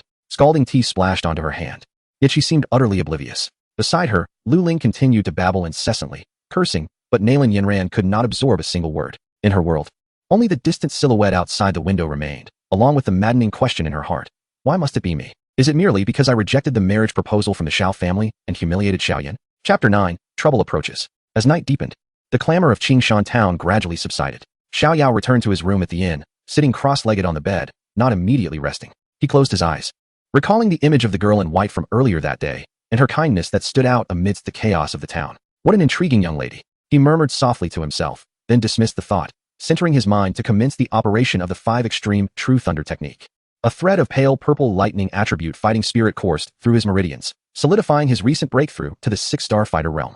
Meanwhile, in the Samen's lobby, 2 travel-worn figures had just stepped inside. "Junior sister, why must we stay in such a shabby inn?" Lu Ling exclaimed. Observing the simplicity of the lobby's furnishings and the drunken mercenaries scattered about, her face twisted in disdain. "Besides, that scoundrel Xiao Yao is also staying here. I'm going to confront him right now." "Enough." Nalan Yanran's icy voice instantly silenced Lu Ling, compelling her to swallow the remainder of her words. She turned, her phoenix eyes coldly fixed on him, her tone imbued with undeniable warning. "Lu Ling, I warn you one last time. Do not provoke him. We are here to train, not to stir up trouble. Outside, you must not reveal our identities, nor instigate him. Do you understand?" Under the weight of her formidable presence, Lu Ling felt intimidated. Though resentment simmered within her, she reluctantly nodded. "I understand. Go and book a room," Nalan Yanran instructed, casting a quick glance at the counter. She obtained Lu Ling's room key from the innkeeper, tossing it to him nonchalantly. However, as the innkeeper turned away, she quietly inquired in a low voice, "Innkeeper, which room is the lone boy in black staying?" After receiving the answer, she discreetly paid a bit more silver to secure the last vacant room adjacent to his. Upon returning to her room, Nalan Yanran did not light a lamp. In the darkness, she pressed her ear against the rough wooden wall, attempting to listen to the sounds from next door, but heard nothing except silence. Her heart was a tangled mess. She did not understand why she was doing this. She merely had an instinctive desire to know what kind of person this fellow truly was. At that moment, a cacophony of footsteps and boisterous shouts from downstairs shattered the tranquility of the night. "You upstairs, brat. Get down here. Do you think you can mess with my wolf-head mercenary group and live to tell the tale?" A fierce voice roared, belonging to the mercenary who had been driven away by Xiao Yao during the day. At this moment, he stood beside a middle-aged man in his 30s, whose face bore a ghastly scar. This scarred man was the squad leader he had recruited, named Li Hu, a formidable 2-star fighter, considered a notable figure in Qingshan town. "Brotherly, I have spotted him. That brat is residing in this inn." Inside the room, Xiao Yao slowly opened his eyes, his brow furrowing slightly. He had heard the commotion downstairs, but was too indifferent to respond. Merely a few bothersome flies, hardly worth interrupting his cultivation. After shouting for a while without receiving any response from above, Li Hu felt his pride wounded, and his anger intensified. "Not coming out. Fine, you have some nerve." He waved his hand to his subordinates with a sinister grin, commanding, "Search every room. Even if we have to turn this shabby inn upside down, we will drag that brat out." "Yes." A dozen mercenaries thunderously agreed, charging up the stairs like wolves. Bang! With a loud crash, a mercenary kicked open a door at the end of the corridor. That room happened to belong to Lu Ling, already seething from Nalan Yanran's earlier warning, felt his fury rise as a throng of menacing mercenaries stormed in. "How dare you? Who are you? Have your eyes gone blind to barge into my room?" Lu Ling shouted angrily, channeling his energy and taking a swift step forward. As a 5-star fighter, dealing with these lowly opponents, who barely possessed fighting spirit, was naturally a trivial matter for him. In a blur, he unleashed the exquisite techniques of the Yunlan sect, dispatching the foremost mercenaries with a flurry of punches and kicks. However, despite being a 5-star fighter, Lu Ling was a disciple of the Pill King Gu He, typically engrossed in alchemy, leading a life of comfort. While his martial techniques were indeed refined, they lacked the ruthless experience of true life and death combat. In the realm of fighters, the gap between star levels is not an insurmountable chasm when the reckless mercenaries compensate with sheer numbers and underhanded tactics. Just as Lu Ling sent a mercenary flying with a palm strike, his previous strength waning and new energy not yet replenished, the 2-star fighter Li Hu caught a glimpse of opportunity, a vicious grin flashing in his eyes. Instead of attacking head-on, he executed a sliding maneuver, approaching from an exceptionally cunning angle, driving his dagger fiercely into Lu Ling's calf. Thud! Lu Ling felt a chill in his leg, followed by a surge of excruciating pain, letting out a cry as he staggered. That brainless fool. Hearing Lu Ling's anguished scream from the adjacent room, Nalan Yanran's heart tightened. She had not intended to intervene, but Lu Ling was her companion who had descended the mountain with her. Should anything happen, she would be unable to explain herself to her master or elder Gu He. Reluctantly, she sighed and stepped out. Clang! The Qing Feng sword responded, unsheathing with a flash of azure light. Nalan Yanran's figure swept into the fray like a breath of cool wind, her swordsmanship far surpassing Lu Ling's in ferocity. Each strike aimed precisely at vital points, yet at the last moment, she deftly redirected the blade to strike with the flat of the sword, wounding without killing. In the blink of an eye, all the mercenaries, including Li Hu, were vanquished, sprawled on the ground, clutching their injured wrists and ankles, groaning in agony. The corridor fell into an immediate silence. Nalan Yanran stood poised, her sword sheathed, as the moonlight streamed through the window, illuminating her ethereal and exquisite profile, reminiscent of a celestial being untouched by the mortal realm. Just then, the door beside her creaked open. Xiao Yao emerged from the room, thoroughly disturbed by the sounds of the recent altercation, forced to pause his cultivation. Upon stepping out, he was met with the sight of mercenaries writhing on the floor, the pale-faced Lu Ling nursing his injured calf, and Nalan Yanran, sword in hand, standing with her back to him at the entrance of his room. Xiao Yao's gaze swept across the scene, and he quickly grasped the situation. Raising an eyebrow, a familiar, playful smile crept onto his lips as he languidly spoke. Nalan, young master. It seems that just a few days apart has made you yearn for me so much that you followed me all the way to the Beast Mountain range. Here you are, in the dead of night, proactively resolving my troubles and blocking my door. Could it be you've come to fulfill our wager? Chapter 10, 8-Star Fighter. Xiao Yao's languid remarks, laced with mockery, resonated clearly in everyone's ears, especially for Lu Ling, already incensed by his ambush-induced injuries. Lu Ling's fury escalated upon hearing Xiao Yao twist Nalan Yanran's actions into a misguided interpretation of affection. Xiao Yao, you shameless scoundrel, cease your nonsensical prattle. Do not dare to insult my junior sister. Lu Ling shouted, pointing an accusatory finger at Xiao Yao. Xiao Yao paid him no heed, his gaze still intrigued as it lingered on Nalan Yanran's shoulders, which subtly rose and fell with her anger. Only after Lu Ling finished his tirade did Xiao Yao appear to notice him, leisurely turning his head to scrutinize him. His expression bore no anger or disdain, only a faint pity, as though observing a comedic gesture on the roadside. Ah, so it is the esteemed disciple of the Dan King, Gu He, Xiao Yao remarked. His tone unhurried yet piercing. What brings you here? Did you not suffer enough embarrassment in Wutan City that you felt compelled to chase after me to add some amusement to my journey? He paused, his gaze settling on Lu Ling's bleeding calf, nodding as if struck by a revelation. Oh, it seems you've even upgraded this time, knowing to adorn yourself with a bit of color for sympathy. Quite an improvement. You. Lu Ling's face flushed with rage, trembling in fury. For a 5-star fighter to be bested by a bunch of rabble, and you still manage to injure yourself. Such talent is wasted not performing on the streets. Shall I toss you a couple of coins as a token for your selfless display of bravado? A few onlookers nearby could not contain their laughter at this remark. I will kill you. Lu Ling's reason was completely consumed by his wrath. With a roar, disregarding his leg's injury, he summoned his fighting spirit and lunged toward Xiao Yao.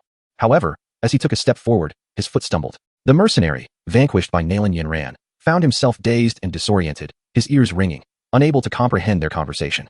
He merely observed as Lu Ling approached him, disregarding all else, and abruptly seized Lu Ling's left leg, pulling with all his might. Lu Ling, already injured and unsteady, lost his balance due to this sudden interference and tumbled forward in a most awkward fashion, landing with a thud at the feet of Xiao Yao. This was the epitome of utter defeat. Nalan Yanran silently closed her eyes, overwhelmed by embarrassment. She could not bear to look at Lu Ling any longer, feeling as though her own dignity, along with that of the entire Yunlan sect, had been irrevocably tarnished by his actions. Without uttering a single word, she sheathed her sword and turned to leave, her resolute silhouette betraying no hint of nostalgia. Junior sister, wait for me. Lu Ling, in a state of panic upon witnessing Nalan Yanran's departure, disregarded his pain and humiliation, scrambling to his feet, limping after her. Left in the corridor were only Xiao Yao and the moaning mercenaries scattered about. The squad leader, Li Hu, sensing the dire situation, struggled to rise, pointing an accusatory finger at Xiao Yao and threatening, "You'd better watch out." The Wolfhead Mercenary Corps 1T let this slide. With that, he and his ragtag companions fled the inn in disgrace. Xiao Yao observed the farcical conclusion of the scene with indifference, shrugging as if nothing had transpired, before turning to close the door behind him and resuming his cultivation. Outside the inn, Lu Ling finally caught up with Nalan Yanran. Junior sister, please don't be angry. Allow me to explain. He implored desperately. I was caught off guard. Those mercenaries were so cunning, launching a surprise attack. Had it not been for my injury, I could have dealt with them all myself. That Xiao Yao, he only talks tough. He wouldn't dare confront me. Enough. Nalan Yanran abruptly halted, turning to face him. Her complexion was devoid of color, replaced by an icy demeanor and profound disappointment. Lu Ling, do you still have any shame? She questioned emphatically, her voice trembling. You were bested, plain and simple. Being ambushed is a reflection of your lack of skill. Instead of accepting your defeat, you make excuses, and if you're not embarrassed, I am on your behalf. Her words struck him like a resounding slap, leaving Lu Ling's face flushed with humiliation. As she regarded his mortified countenance, her disappointment solidified into resolve. I no longer wish to see you. Return to the Yunlan sect at once, and do not follow me. With that, she turned away, denying him any chance for rebuttal, and stepped into the night, swiftly vanishing into the depths of the street. Left behind was Lu Ling, standing alone. As if struck by lightning, after a lengthy pause, he emerged from his state of utter humiliation, gazing in the direction where Nalan Yanran had disappeared. He reflected on the disgrace he had endured that evening and the nonchalant demeanor of Xiao Yao. All his resentment and hatred finally found a clear outlet. Xiao Yao. He clenched his fists tightly, his face contorted by jealousy and hatred. It's all your fault. If it weren't for you, how could my junior sister treat me this way? If it weren't for you, how could I suffer such humiliation? I will ensure your demise. You shall pay the most excruciating price for everything that transpired today. Xiao Yao returned to his room, shutting the door firmly, completely isolating himself from the chaos outside. He sat cross-legged, intending to continue his cultivation, but images of Nalan Yanran's furious yet restrained demeanor, unwilling to lose her composure before Lu Ling, involuntarily filled his mind. That woman, so arrogantly vexing, with a temper that is quite fiery. Xiao Yao chuckled softly to himself. Then a thought crossed his mind. Nalan Yanran.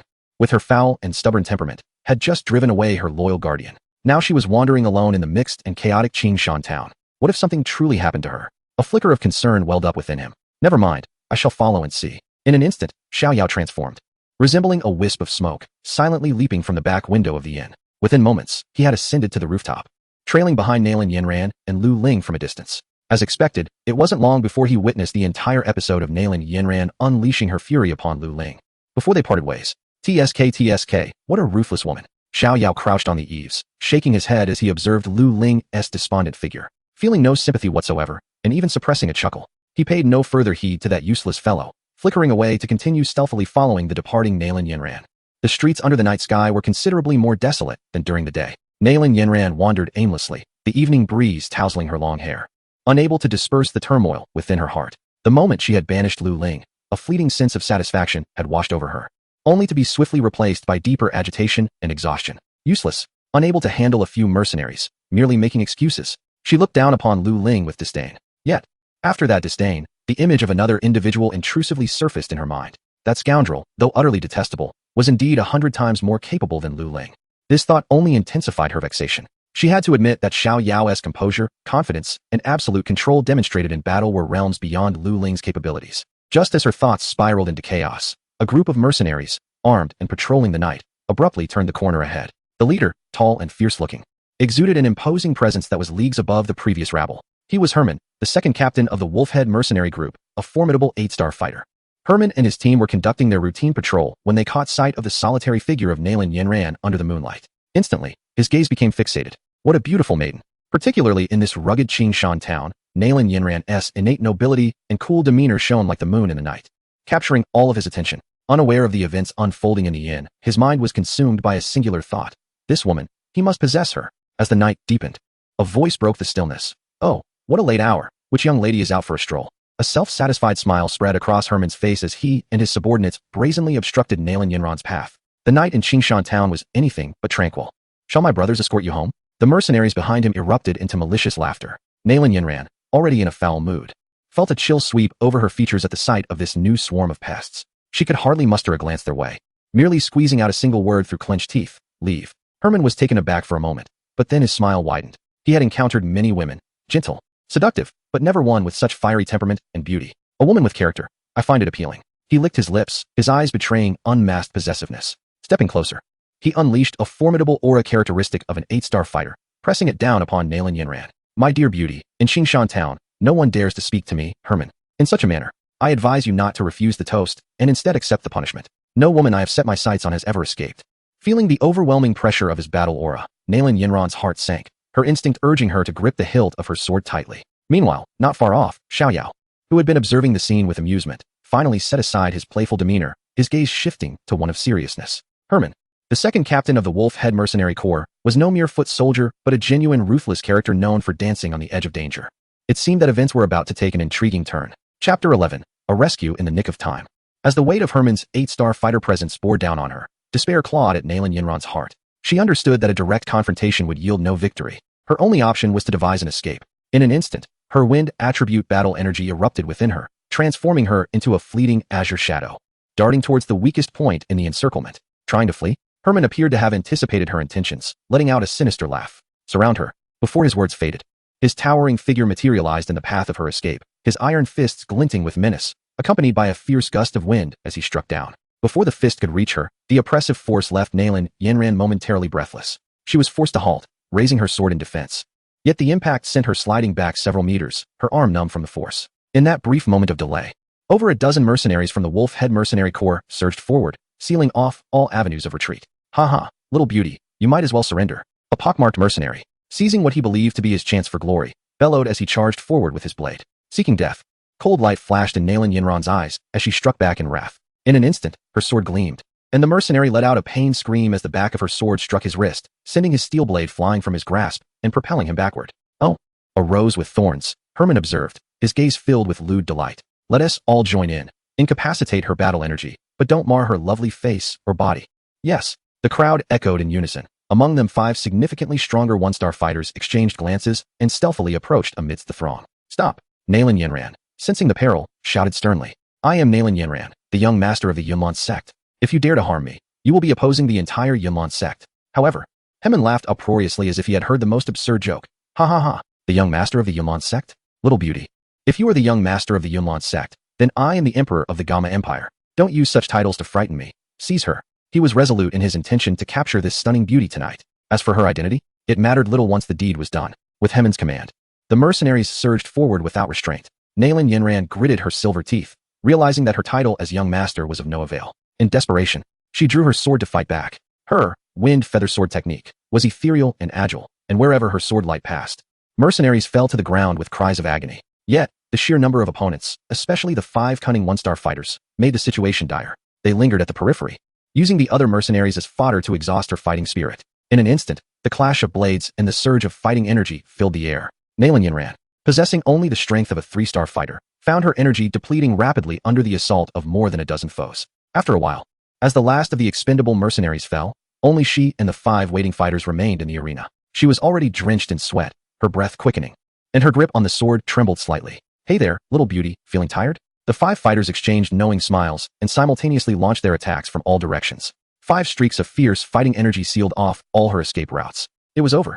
A wave of despair washed over Nalan Yanran. At that critical moment, a voice laced with mockery and nonchalance seemed to descend from the heavens. Sigh, I leave you for just a moment, and you are bullied like this. Truly, you give me no peace of mind. As the words faded, a shadow descended from the sky like a hawk. Accompanying the shadow was a blinding, destructive purple lightning. Heavenly thunder technique. Boom. The lightning struck precisely at one of the fighters rushing towards Nalan Yanran. The fighter didn't even have time to scream before he was charred black, convulsing as he collapsed to the ground, instantly losing his combat ability. Xiao Yao's figure gracefully landed in the center of the encirclement, perfectly positioned in front of Nalan Yanran. Time seemed to freeze at that moment. Nalan Yanran stared blankly at the figure before her, not particularly tall, yet extraordinarily dependable, and a tempest of emotions surged within her heart. Is it him? Xiao Yao? How could he be here? Is he here to save me? As this thought surged, she quickly extinguished it. No, it's impossible. This shameless scoundrel, this despicable rogue, how could he be so kind-hearted? Yet, if it were not for him, she would have undoubtedly fallen in battle moments ago. Humiliation, anger, resentment, confusion, and a flicker of gratitude and relief that she herself was reluctant to acknowledge, all intertwined within her, rendering her mind a chaotic tempest. How could you be here? She heard her voice tremble slightly, barely perceptible. Xiao Yao did not turn, merely inclined his face, the familiar yet detestable curve of his lips forming a smirk. Am I to stand idly by while my future fiancé is bullied by a bunch of rabble? His voice dripped with a teasing nonchalance. Really? You are quite the troublemaker when left unattended. By the way, where is your devoted guardian, Lu Ling? Oh, I recall now, scolded away by your own words. It seems. In critical moments, it falls upon this scoundrel to save the day, does it not? Hemin, witnessing the sudden appearance of Xiao Yao, bellowed in fury. You little brat. Have you dared to kill my wolf-head mercenaries? Seeking death, are we? Everyone, attack. Eliminate him. Be careful. Before Nalan Yanran could retort, the other 4 fighters, obeying Hemin's command, charged toward Xiao Yao from various directions with furious roars. Just take care of yourself. Xiao Yao chuckled lightly, advancing rather than retreating. A pale purple lightning aura danced like serpents around his fists as he lunged toward the 4 adversaries. Nalan Yanran observed his fearless figure, biting her lip in frustration. Though she was vexed by his sharp tongue, she immediately summoned her dwindling energy and unsheathed her sword. The 2 stood back to back, effortlessly amalgamating their efforts against the 4 combatants. An extraordinary spectacle unfolded. Xiao Yao's fighting style was bold and unrestrained, each punch resonating with thunderous force, overwhelming his foes into disarray. In contrast, Nalan Yanran's swordsmanship was light and ethereal, like a butterfly flitting through flowers, always finding the most cunning angles within the openings he created to deliver fatal strikes. One was fierce, the other gentle. One was the vanguard, the other a supporting strike.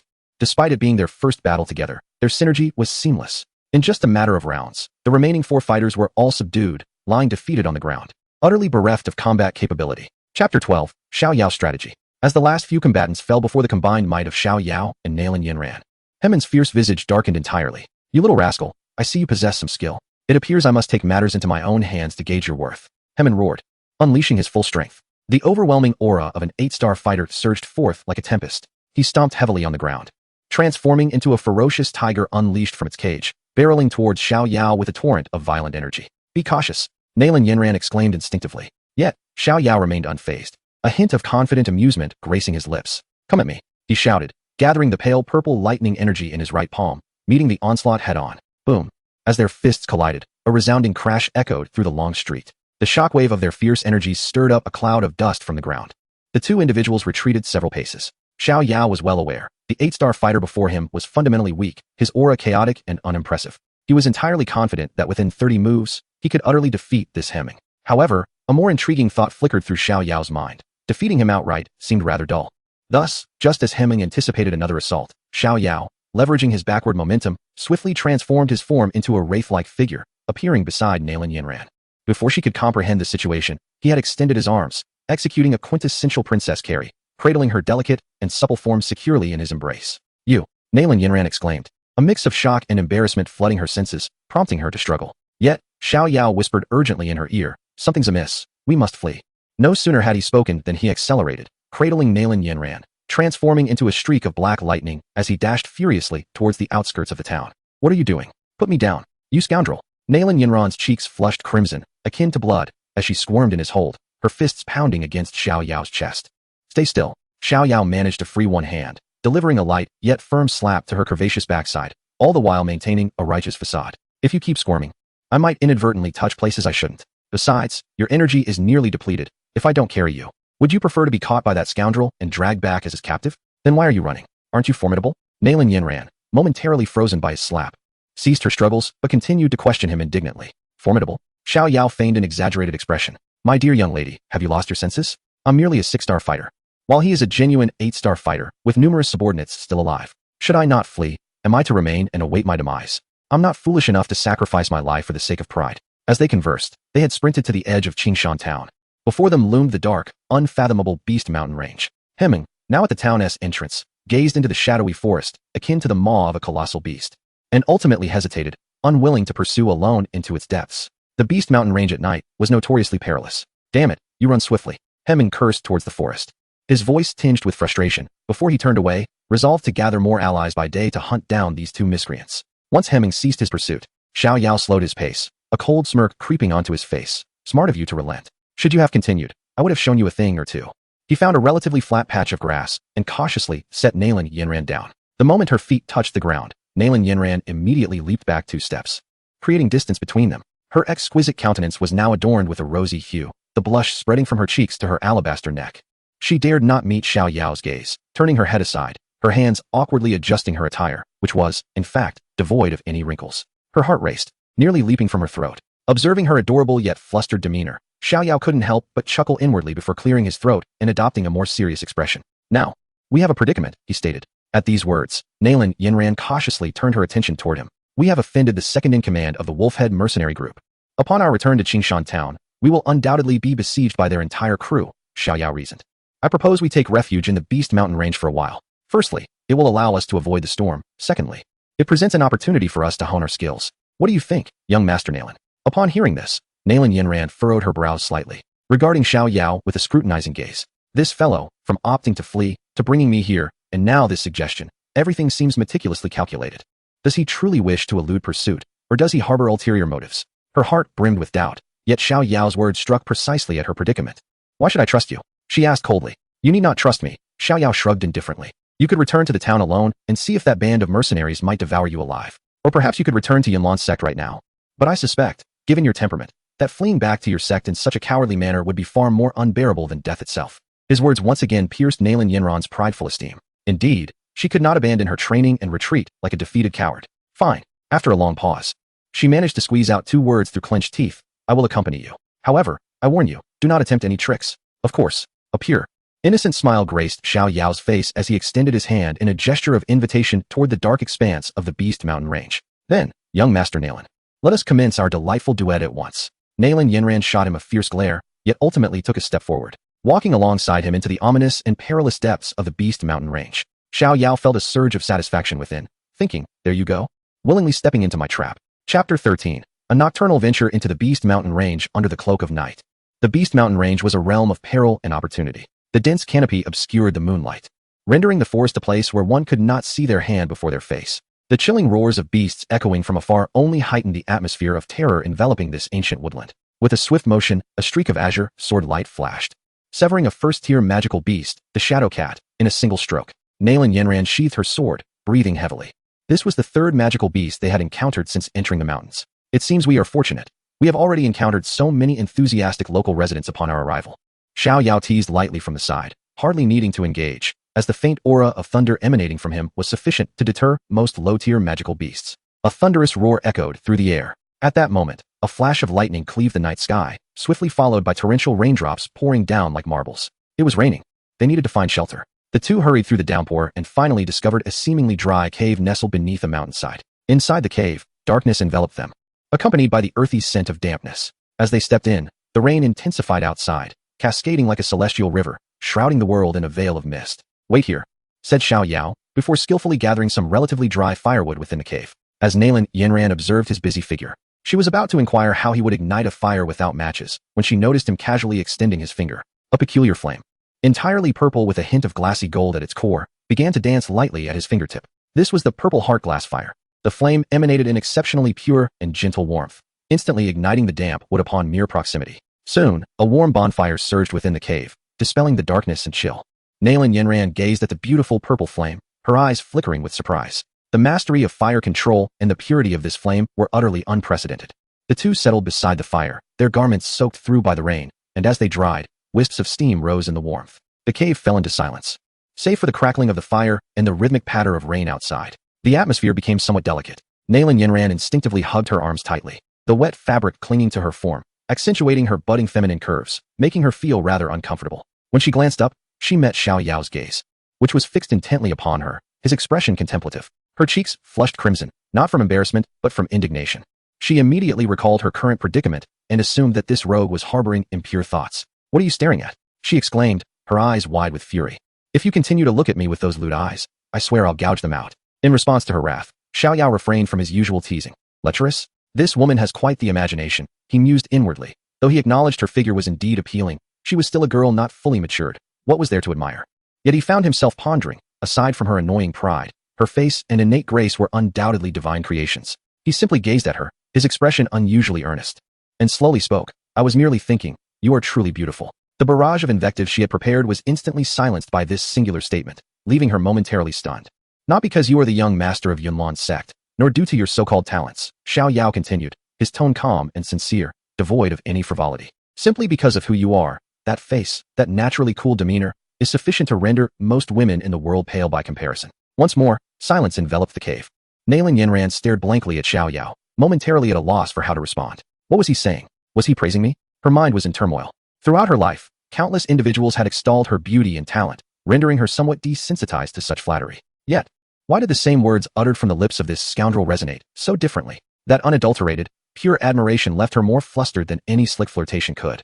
A faint blush, unnoticed even by herself, crept up to her ears. To dispel the awkwardness that left her bewildered, Xiao Yao added a log to the fire and ventured to speak. "On a serious note, as a young master of the Yunlan sect, a person of noble lineage, why would you venture alone into the perilous Beast Mountain range for training?" Upon hearing this, Nalan Yanran instinctively straightened her back, the pride befitting a young master returning to her countenance. She averted her gaze from Xiao Yao, focusing instead on the flickering flames, and coldly replied, "I will forge my own path. I simply wish to grow stronger, nothing more." "Is that so?" Xiao Yao smiled nonchalantly, refraining from further inquiry. His seemingly all-knowing smile made Nalan Yanran feel uneasy once more. She was reluctant to let him dominate the conversation, so she quickly retorted, "What about you? What are your plans for the future? With your strength and talent, surely you won't remain in a small place like Wutan City forever?" As the topic shifted to the future, Xiao Yao's gaze deepened. He stared into the flames as if peering into a distant horizon. "Me? Once I handle some trivial matters, I will attend the Jianan Academy." Jianan Academy. Nalan Yanran gasped, turning to him sharply. That institution was renowned across the Dochi continent, enrolling students from all over with exceedingly stringent requirements. She had not anticipated that this boy from a border town harbored such lofty aspirations. Yet, she quickly reconciled with the thought, having witnessed Xiao Yao's talent, which indeed warranted a place at Jianan Academy. It was precisely for such reasons that it held value. Was it not? Xiao Yao turned to meet her astonished gaze, his face once again adorned with that signature, disdainful smile brimming with confidence. That smile, infused with ambition and charisma, rendered Nalan Yanran momentarily entranced. She suddenly realized that the Xiao Yao before her was no longer merely the rogue who teased her, but a true peer with grand ambitions. Of course, Xiao Yao's true purpose in attending Jianan Academy was not merely to enhance his strength, but rather for Ziyin. At present, Ziyin was likely still in the guise of a young girl, he thought with a chuckle. Nalan Yanran yearned to inquire further when, suddenly, a deep, oppressive roar reverberated from the depths of the cave. The force of that roar was beyond anything they had encountered with the lower-tier magical beasts. The campfire trembled violently in response, as if it might extinguish at any moment. Chapter 14, The Convergence of Ice and Fire. That roar, laden with pressure, seemed to shake the very foundations of the cave. The fierce flames of the campfire suddenly shrank inward, the light dimming in an instant. distorting the shadows of the two figures against the rocky wall. What was that? Nalan Yanran's expression shifted to one of tension, almost instinctively. She drew the long sword at her waist, adopting a defensive stance, her beautiful eyes fixed intently on the depths of the dark cave, as if facing a formidable foe. She could distinctly sense that the oppressive roar emanated from a creature far beyond the realm of an ordinary second-tier magical beast, even exceeding the formidable 8-star combatant, Herman, by several magnitudes. However, beside her, Xiao Yao did not immediately exhibit any signs of panic. He was momentarily taken aback, but then a peculiar glimmer sparked in his eyes. This scenario is all too familiar to me. A wave of excitement surged within Xiao Yao. In the fantastical tales he had read in his previous life, such powerful magical beasts lurking in desolate mountains were either experienced pools for the protagonists or guardians of rare treasures. Given the circumstances, it was undoubtedly the latter. He turned to the visibly anxious and vigilant Nalan Yanran and lowered his voice, employing a tone laced with devilish allure. Do not be alarmed, young Master Nalan.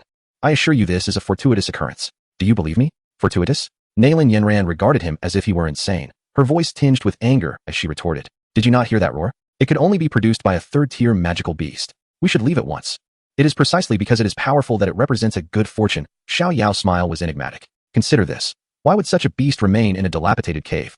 There is only one possibility. It harbors a treasure so enticing that it cannot bear to depart. Do you not wish to grow stronger? This is an opportunity presented to us. Nalan Yanran was momentarily rendered speechless by his audacious assertion. She had to concede that there was some truth to Xiao Yao's words. Yet that was a third-tier magical beast, comparable to a combat master. To provoke it with their respective combatant strengths was akin to courting death.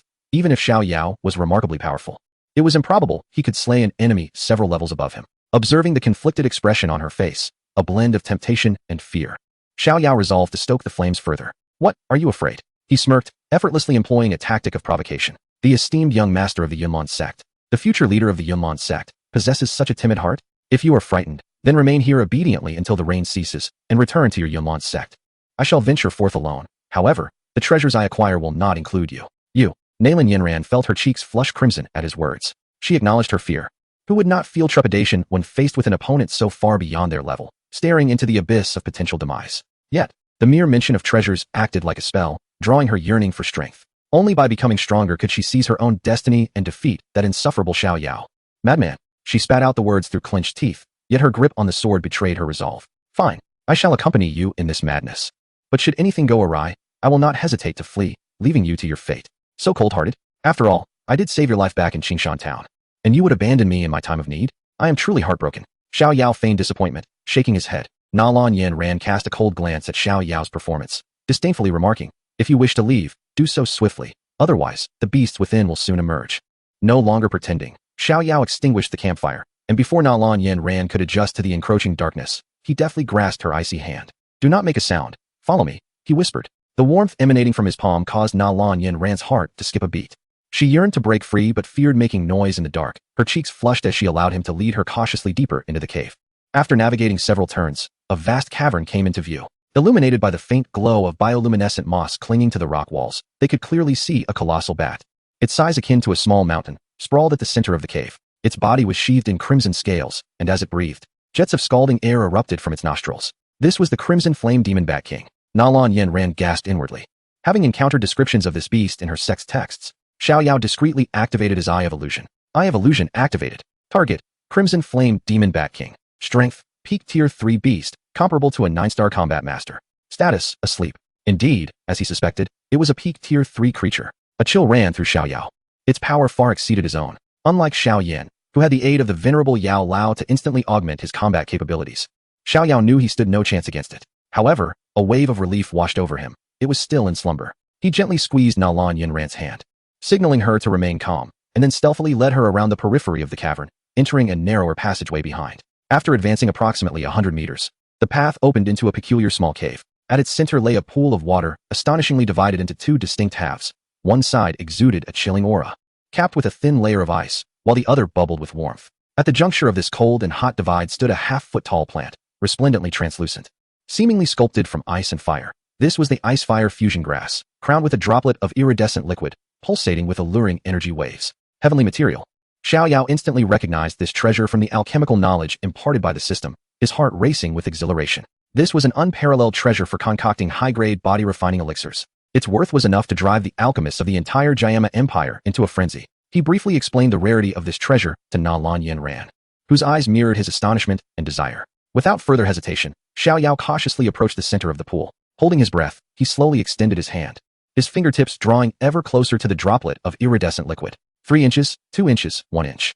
Just as his fingertips were about to make contact with the extraordinary treasure of heaven and earth. Roar! A growl, imbued with tenfold fury and replete with lethal intent, suddenly erupted from the depths of the cavern, reverberating ominously. A terrifying shockwave surged forth, causing the entire cave to tremble violently. The Crimson Flame Demon Bat King has awakened. Chapter 15, Together to Die. A deafening roar erupted, reminiscent of a furious shout from the depths of hell, causing the entire cave to tremble violently, with fragments of stone cascading down. The Crimson Flame Demon Bat King was fully awakened. This is bad. Xiao Yao's expression changed, and he made a decisive move. The thunderous energy within him surged to its peak in an instant, effortlessly uprooting the Icefire Fusion grass, and with lightning speed. He carefully stored the droplet of Icefire Fusion saliva into a jade vial, subsequently stowing everything into the Stardust Ring. The entire process was fluid and seamless. Go, he bellowed, pulling the still-dazed Nalan Yanran alongside him as they turned to flee back the way they came. However, as they burst out of the narrow passage and returned to the vast cavern, their hearts plummeted. There, the enormous form of the Crimson Flame Demon Bat King loomed, blocking the sole exit with its mountainous body. Its lantern-sized crimson eyes glowed with brutality and murderous intent, fixating on the 2 insignificant humans who dared to steal its guarded treasures. Xiao Yao felt a weight in his heart. Although he possessed heavenly tier techniques and numerous trump cards, he was merely a 6-star fighter. Unlike the protagonist Xiao Yan from the original tale, who had the extraordinary aid of Yao Lao to forcibly enhance his combat prowess, Xiao Yao knew that confronting a beast with the power of a 9-star fighter head-on would be tantamount to courting death. A twinge of regret flickered within him. He had not anticipated that the Crimson Flame Demon Bat King would awaken so swiftly. Yet, he remained somewhat untroubled, for he wielded heavenly tier techniques and boasted exceptional speed due to his thunder attribute energy. Roar! The Crimson Flame Demon Bat King opened its massive maw, unleashing a visible sound wave that rippled outward, causing both individuals to feel their blood surge. Following this, it charged towards them with great speed. Xiao Yao yanked Nalan Yanran aside, narrowly evading the deadly strike. Damn it, this is it. We are both likely to perish here. Nalan Yanran regretted heeding Xiao Yao's provocation and taking this risk with him. Don't panic, we're not dead yet. As long as we're alive, there is hope. Don't give up, Xiao Yao said with an air of nonchalance. The Crimson Flame Demon Bat King, seeing that the 2 had evaded its attack, let out another furious roar, raising its head high to gather energy for a lethal strike. In this critical moment, Xiao Yao made a decision that Nalan Yanran would remember for a lifetime. He suddenly thrust the jade vial containing the Icefire Fusion saliva into her hands. Nalan Yanran, listen carefully. Xiao Yao's voice was urgent yet resolute. Take this, I'll divert its attention. You take the chance to run left, don't look back. And run as fast as you can. Nalan Yanran stood stunned by this sudden turn of events, instinctively clutching the jade vial tightly, staring at Xiao Yao in disbelief. What did you say? He wants to give me the most precious thing and let me escape alone? Her mind was a whirlwind of confusion. Was he resigning himself to death? Why? Why does this shameless scoundrel, who has constantly bullied and teased me, act in such a manner? At this moment, the image of the man who always wore a mischievous grin and spoke irreverently overlapped with the resolute figure before her, who faced the terrifying magical beast with his back turned. This juxtaposition struck her with an unprecedented intensity. What are you standing there for? Hurry and go. Xiao Yao shouted anxiously as he noticed her dazed expression. I won't leave. Nalan Yanran's eyes instantly brimmed with tears. She herself was unaware of where she found the courage. But she firmly grasped Xiao Yao's arm, her voice tinged with emotion. Although she did not understand why Xiao Yao chose to stay, she realized that if he confronted the Crimson Flame Demon Bat King alone, his fate would be sealed. To pit a fighter against a 3-realm magical beast was akin to throwing an egg against a stone. What madness is this? If you stay, we will both perish. Did you not say you would not care for me? You must leave. Xiao Yao attempted to shake off her grip. I don't care. Nalan Yanran retorted defiantly, her tears welling in her eyes but never cascading down. I, Nalan Yanran, am not the type to abandon my companions and flee alone. If we are to go, we go together. If we are to die, we die together. Xiao Yao was left utterly speechless. He gazed at the girl's tear-streaked face, resolutely stubborn. As she declared they would face death together, a wave of inexplicable warmth flowed through his heart. Though this woman was both proud and foolish, she was not entirely irksome. Roar! The Crimson Flame Demon Bat King had little interest in their melodrama of life and death. It suddenly opened its mouth, unleashing a fireball the size of a human head, hurtling towards them with a fierce velocity. Be careful! Xiao Yao snapped back to reality, pulling Nalan Yanran into a hasty roll, narrowly evading the flaming projectile. The fireball struck the ground where they had stood moments ago, exploding and melting the solid rock into a gaping pit. All right, then we shall go together. A fierce determination ignited in Xiao Yao's eyes. Stay close to me.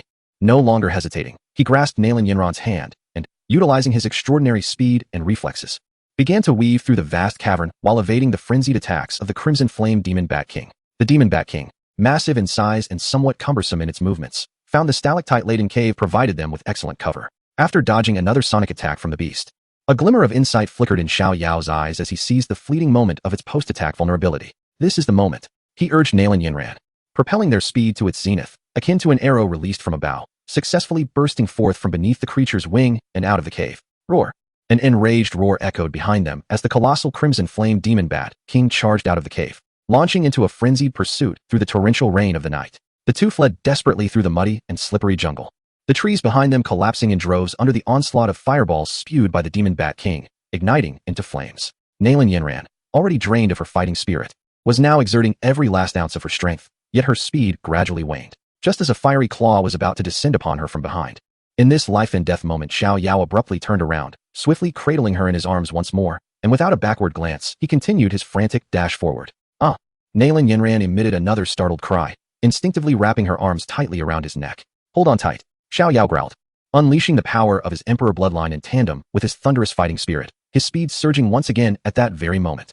He transformed into a streak of purple-black lightning, resolutely plunging into the depths of the endless, tempestuous dark forest, with the enchanting maiden nestled in his embrace. Chapter 16, A Gift. With the thunderous fighting spirit pushed to its utmost, Xiao Yao's speed became as swift as a phantom, clutching a girl of exquisite beauty. With a beast akin to a peak dome master relentlessly pursuing them, such a thrilling and intoxicating experience was likely unparalleled across the entire Dochi continent.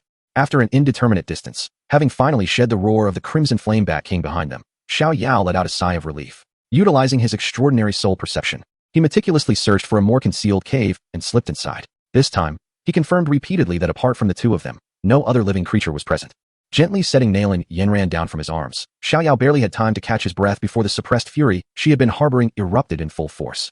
Xiao Yao, have you gone mad? Nalan Yanran retreated a few steps, pointing at him with indignation. You nearly put both of us in peril for something whose nature we don't even know. Your recklessness is utterly incomprehensible. Xiao Yao remained unperturbed, gathering a pile of dry wood from outside. Uncertain, he chuckled, reigniting the campfire with his purple heart glazed fire while looking back at her with amusement.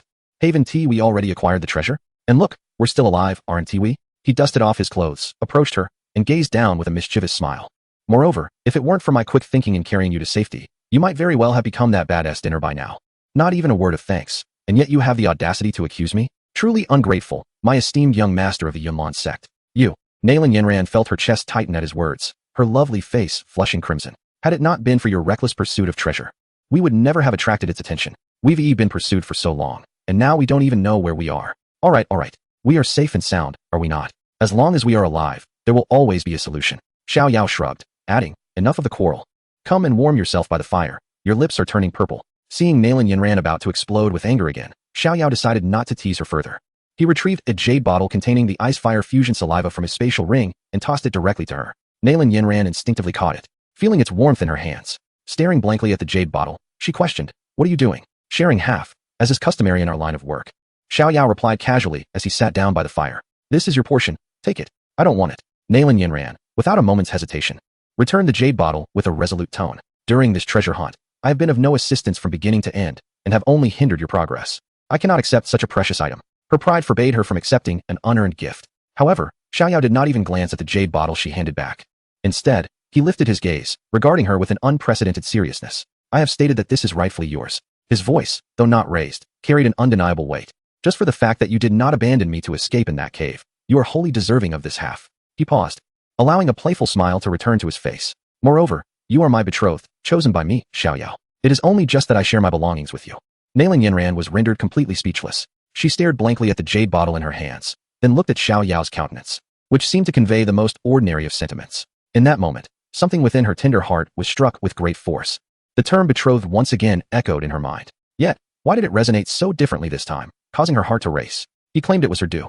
Although she had previously stated that she would abandon him in peril, the truth remained that she had not forsaken him. An indescribable complexity of emotions surged within her, akin to a warm tide, momentarily overwhelming her heart. It was a blend of astonishment, gratitude, shyness, and a hint of sweetness she dared not explore.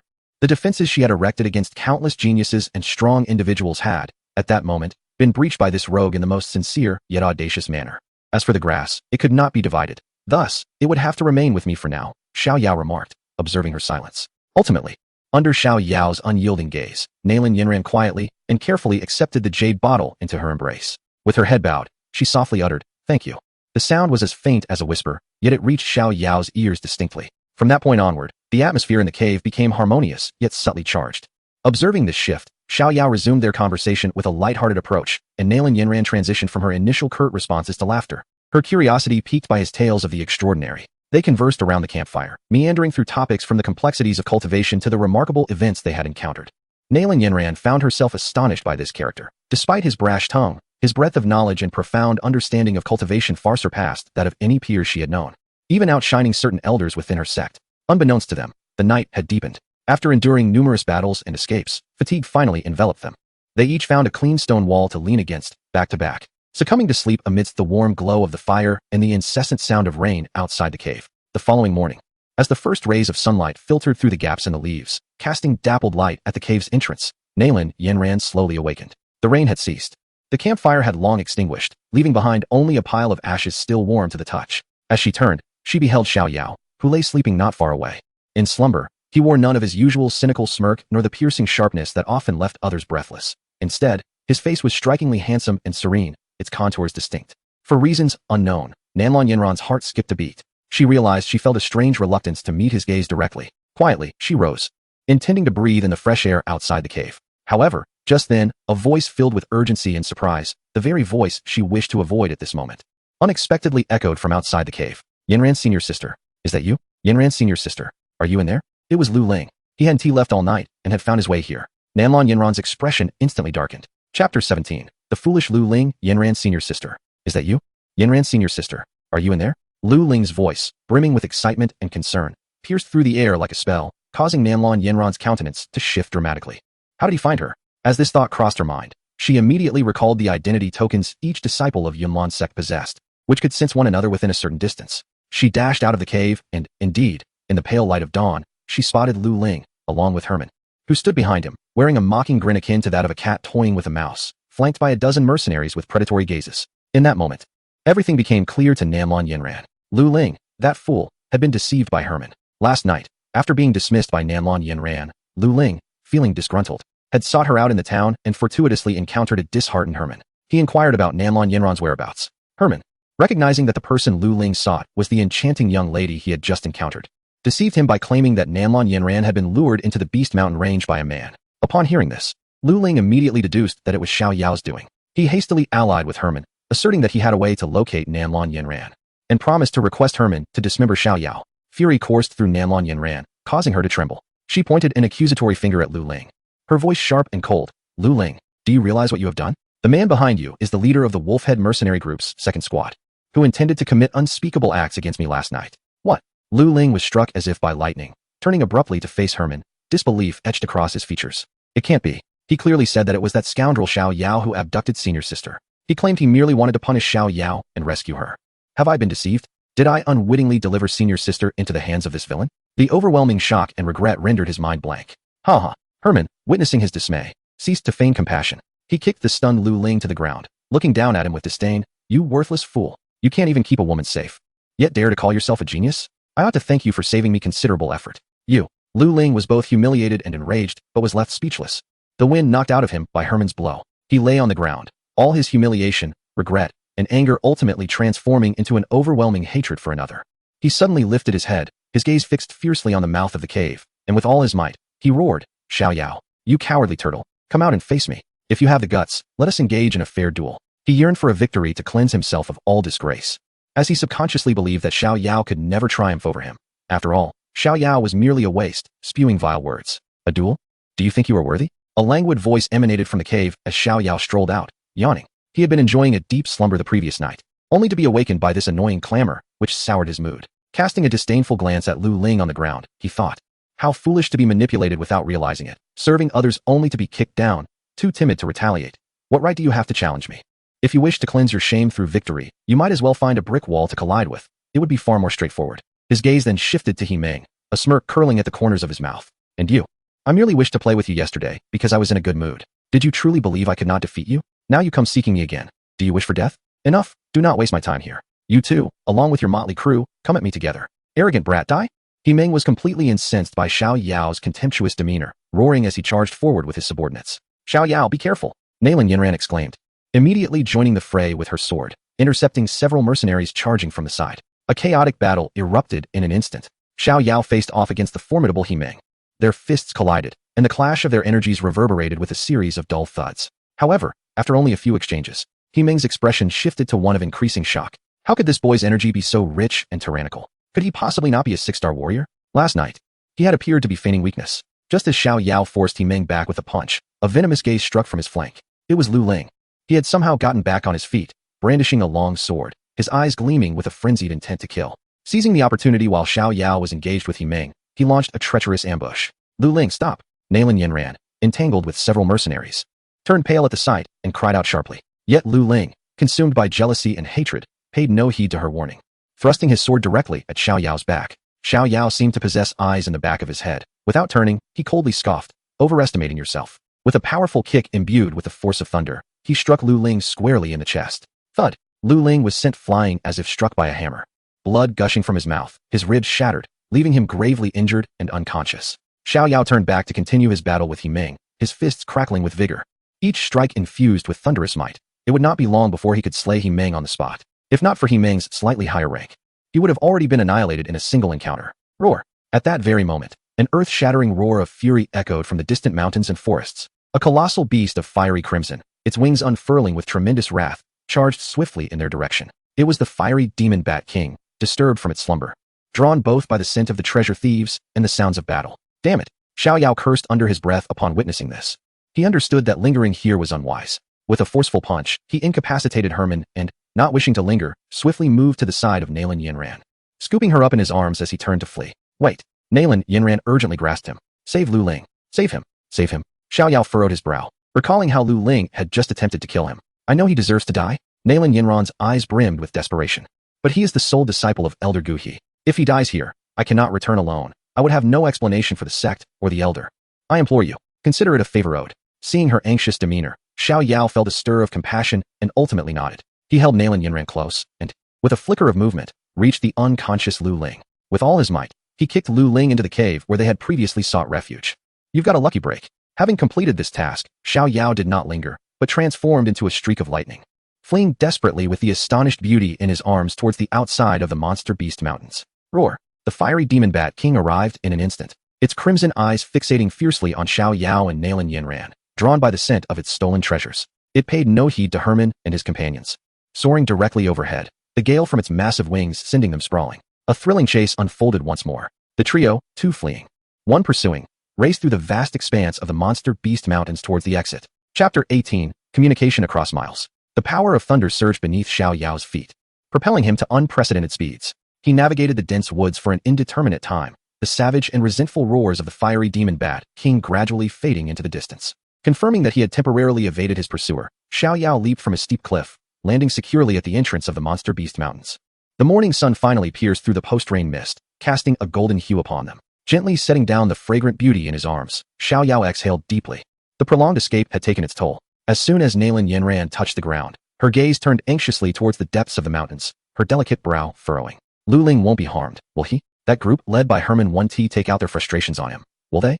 Her concern was not born from genuine care for Lu Ling's fate, but rather from his uniquely significant status as the only disciple of the Pill King Guhi. If he were to perish in the monster beast mountains due to their expedition, she could not bear that responsibility. Rest assured, Xiao Yao replied with an air of calm, brushing off the dust from his hands. We can afford to wait.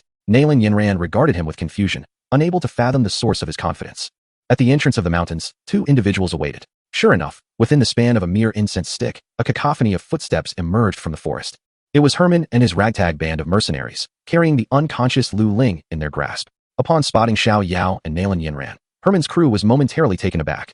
But soon, a glint of malice and greed flickered in Herman's eyes. He was acutely aware that he was no match for Xiao Yao. However, he had overheard a conversation between Nalan Yanran and Xiao Yao, revealing that Nalan Yanran and the dim-witted Lu Ling were actually from the same sect, providing him with a perfect leverage against Xiao Yao. Boy, Herman growled, pressing a steel knife against Lu Ling's throat with a sinister grin. I care not for your identities. Leave that woman behind, and I shall spare this useless fool. Otherwise, I shall send his head rolling. Don't. Nalan Yanran's expression shifted dramatically. Yet, Xiao Yao merely chuckled, regarding Herman with the disdainful gaze one might reserve for a fool. Are you truly attempting to threaten me with that worthless pawn? Did you not notice he had just tried to ambush me? Have you been rendered foolish by a magical beast's kick? You. The scorn in Xiao Yao's demeanor infuriated Herman, causing him to tighten his grip on the knife, poised to strike. Wait. Xiao Yao interjected in a timely fashion. He glanced at the anxious Nalan Yanran and languidly continued. Although that fellow is a waste, my future fiancé insists on sparing his life. I cannot disregard her wishes. From his space ring, he produced a brilliantly radiant herb, the ice-fire fusion grass. Herman, is it?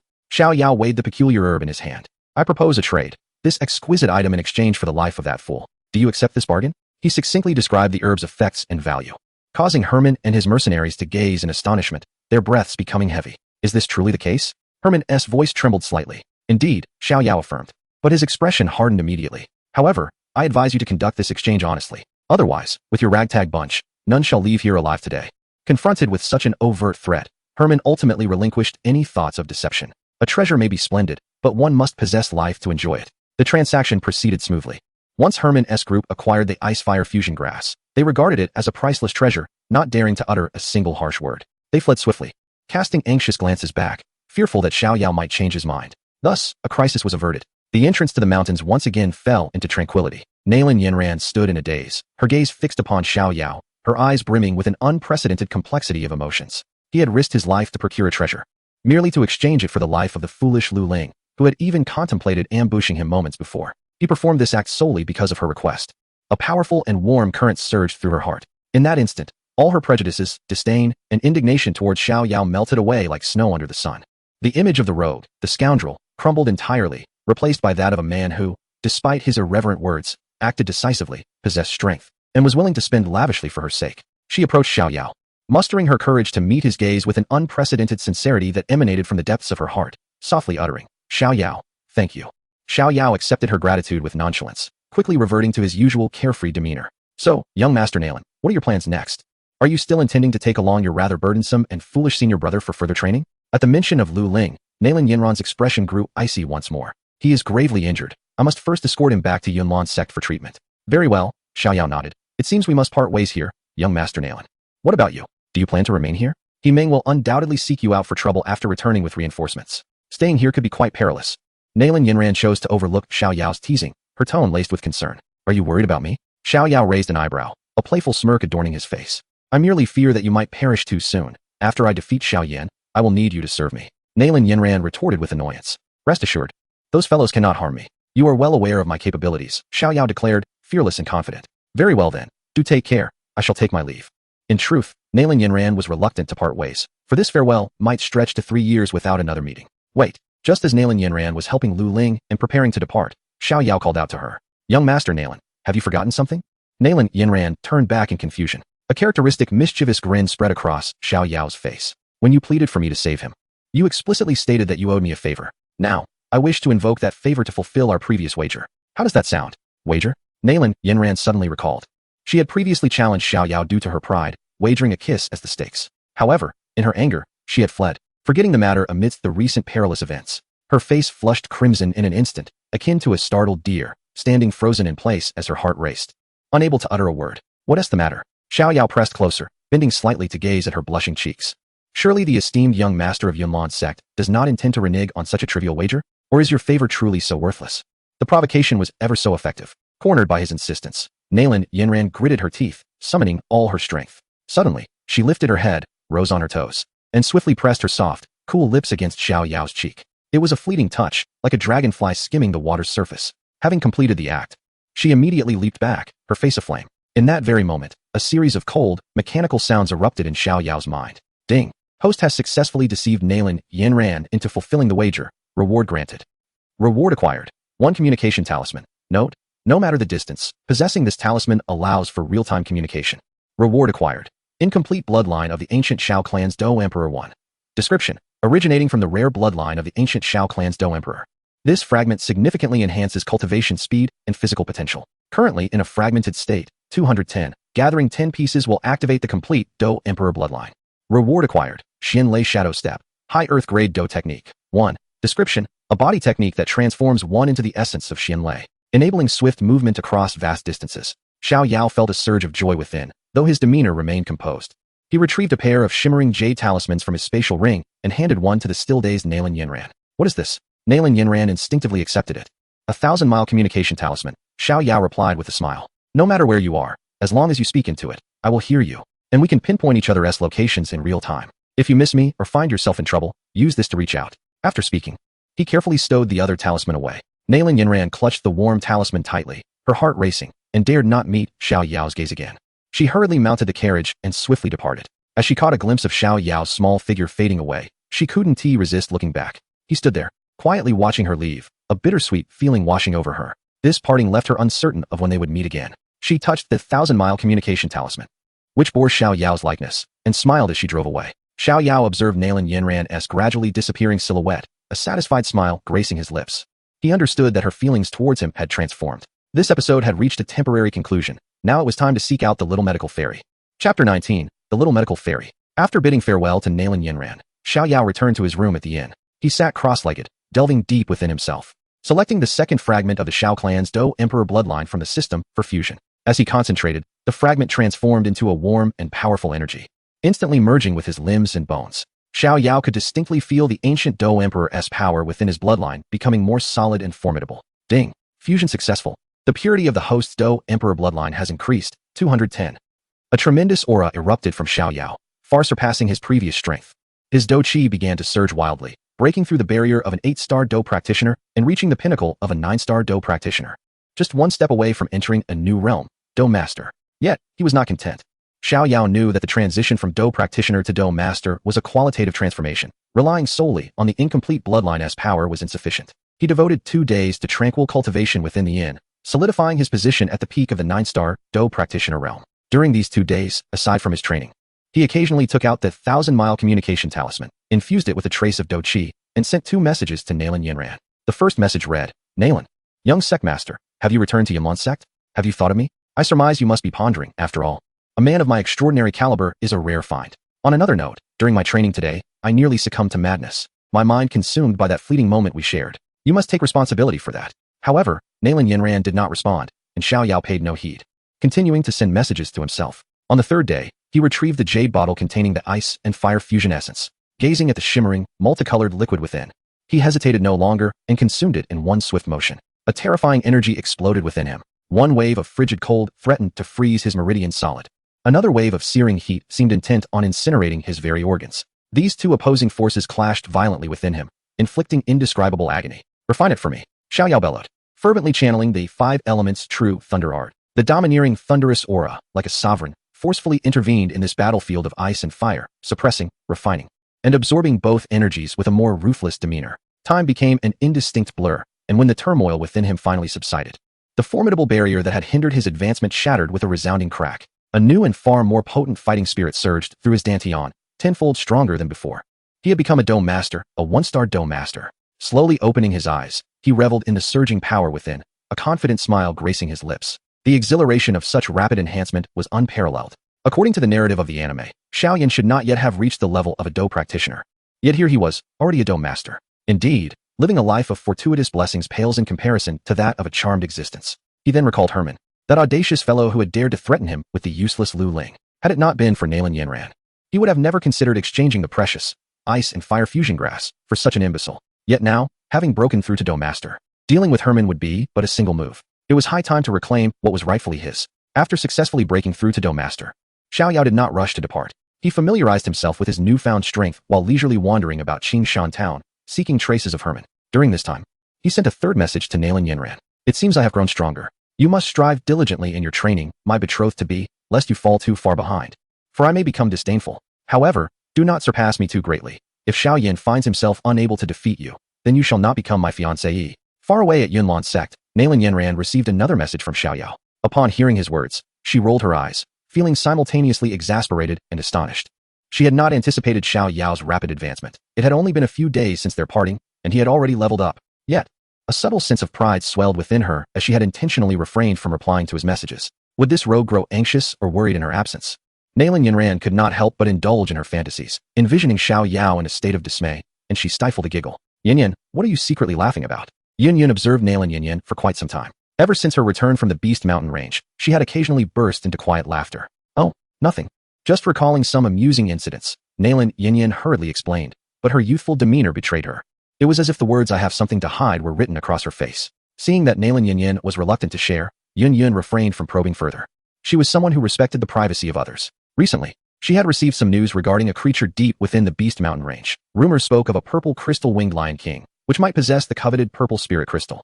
In due time, she intended to investigate personally. On the other hand, Xiao Yao had been searching for Herman and, at last, on the third night, he stumbled upon Herman and his ragtag group in a secluded alley. To his surprise, the one surrounded by them was the white-clad maiden he had encountered upon his arrival in Qingshan town. "Little beauty, don't run away," Herman leered as he approached her. A sinister smile plastered on his face. "Come with me, and I promise you will want for nothing." The white-clad maiden's expression darkened.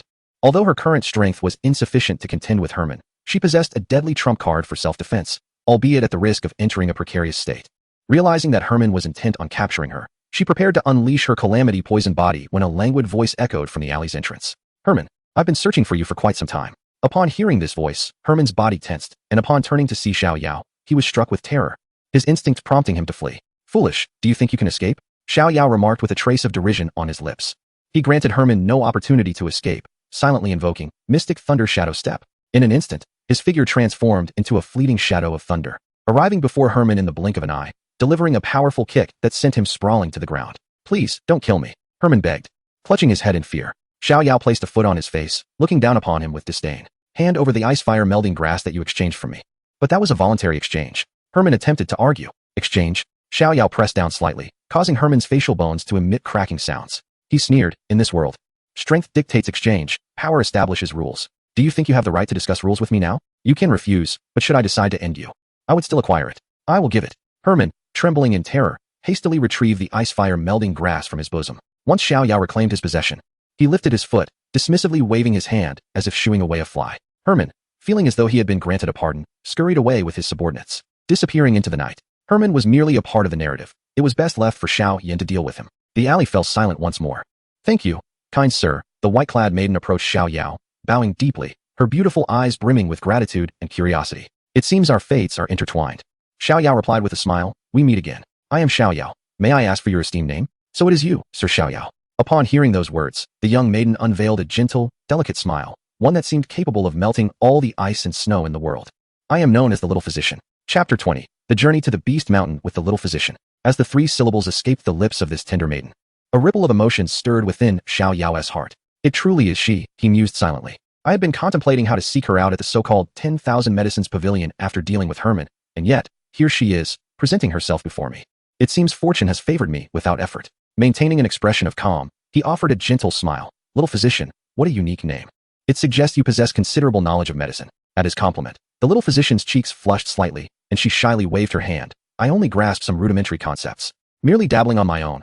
Please do not mock me, young Master Xiao Yao. There's no need for modesty."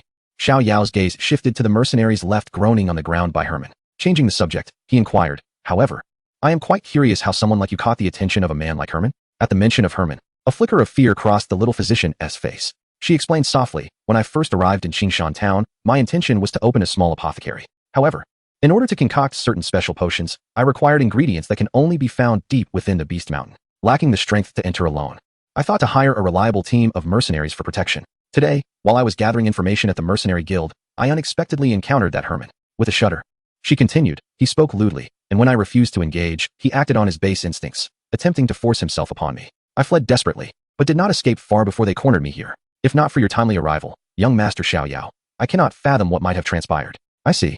Xiao Yao nodded, his understanding deepening. "What a coincidence." "Coincidence?" The little physician gazed at him in confusion. "I have come to the Beast Mountain primarily to seek out a few rare herbs for my own alchemical endeavors." Xiao Yao regarded her with a sincere smile. "Since our purposes align, might we journey together?" To reassure her, he subtly released a fragment of his formidable aura as a fighter, which, though fleeting, was sufficient to convey his strength. "Rest assured, I am now a fighter, more than capable of ensuring your safety." Previously, during a night spent in the Beast Mountain with Nalan Yanran, his plans were disrupted by that foolish Lu Ling, resulting in his acquisition of only the ice-fire merging grass and ice-fire merging saliva, without a single other herb to show for his efforts. As the little physician sensed the overwhelming presence that far exceeded what she had previously encountered, her beautiful eyes sparkled with intrigue. She gazed at the charming youth before her, her mind awash with thoughts. For the first time, he had driven off mercenaries to save an unfamiliar woman, and on a second occasion, he had dared to confront the second leader of the Wolf Head Mercenary Corps, reclaiming the treasures he had rightfully obtained. Despite his formidable strength, he exhibited none of the brutishness or malevolence characteristic of mercenaries. His gaze was remarkably clear, suggesting that being in his company would offer a sense of safety.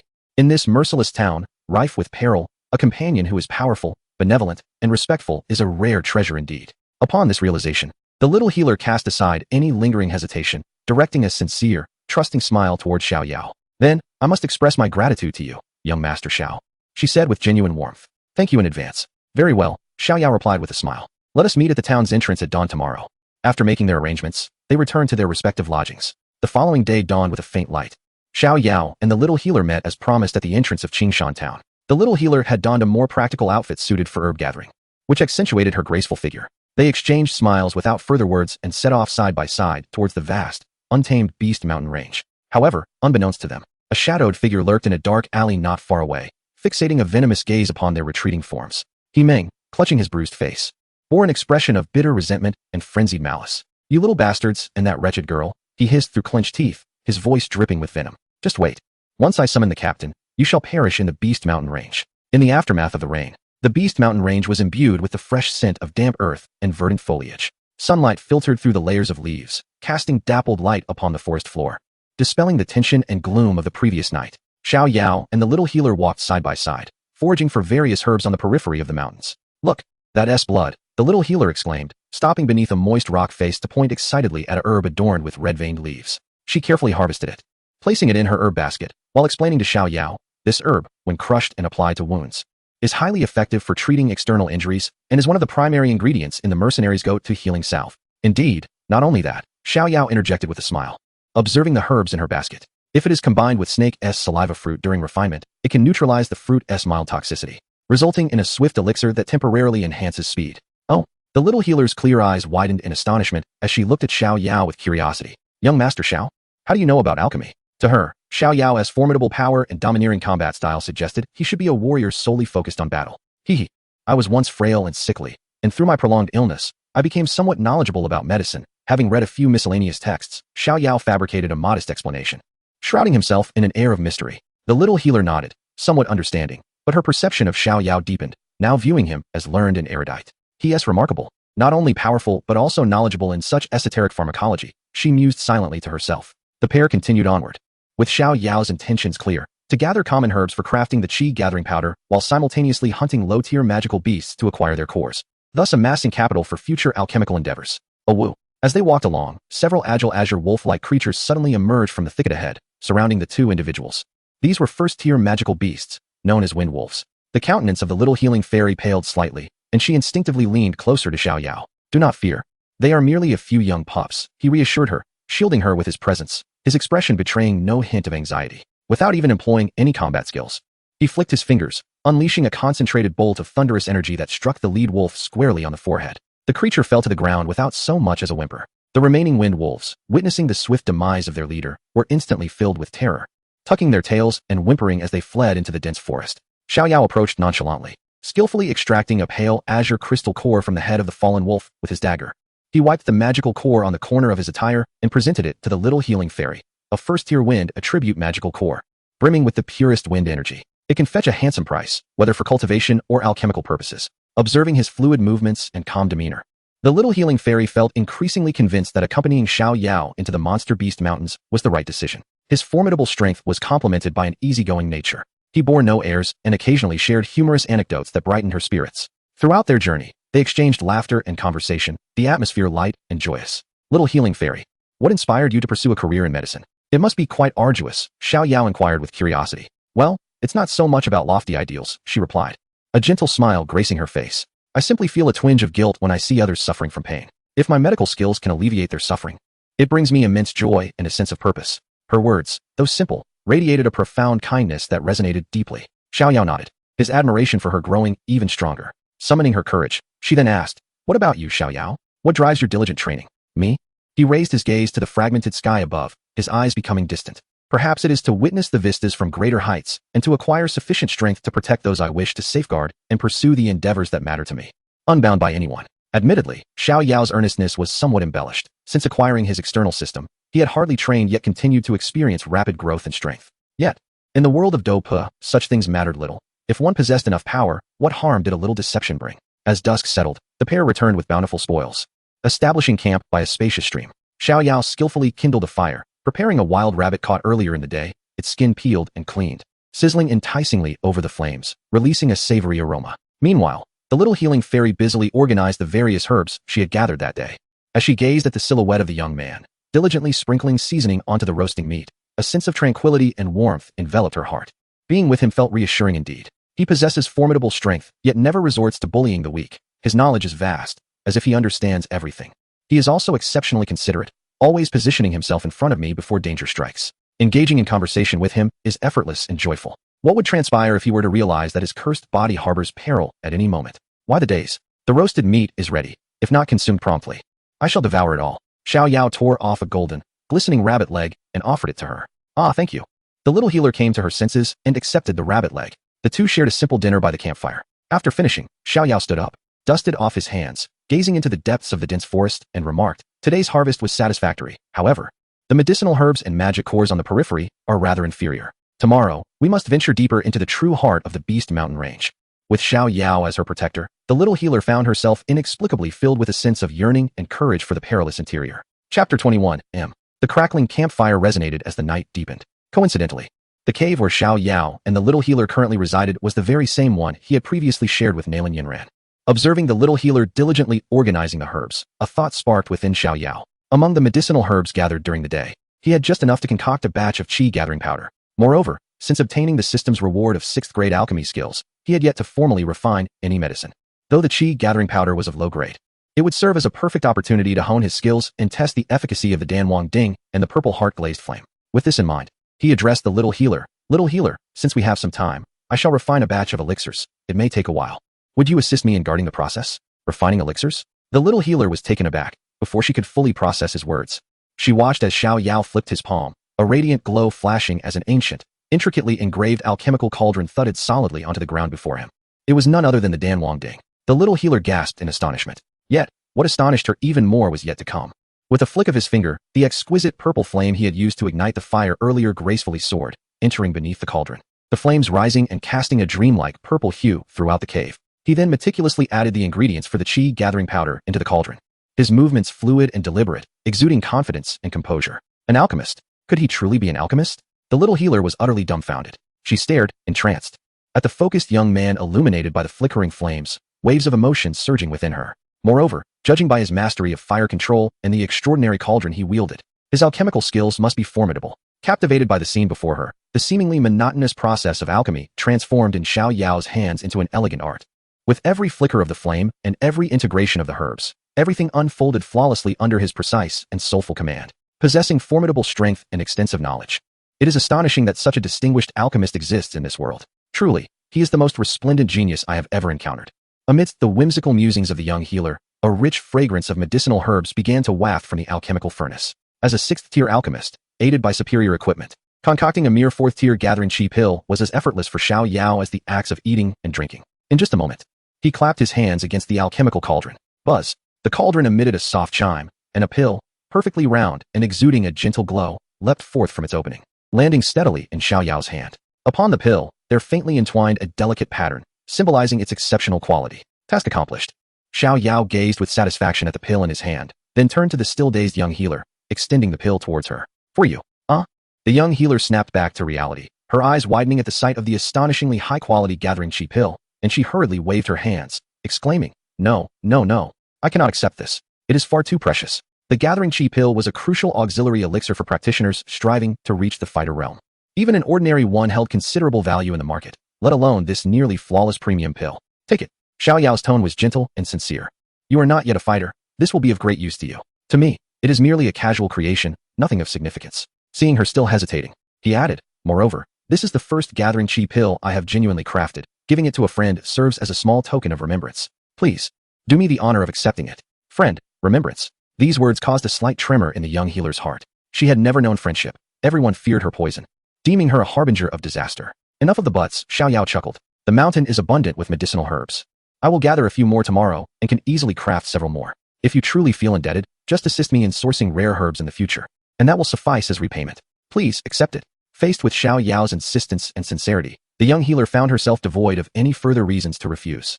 She extended her trembling hands, cautiously accepting the still warm pill from Xiao Yao. Thank you, Xiao Yao, she murmured, lowering her gaze. In that moment, her feelings for Xiao Yao had transcended initial gratitude and curiosity, blossoming into a profound trust and admiration.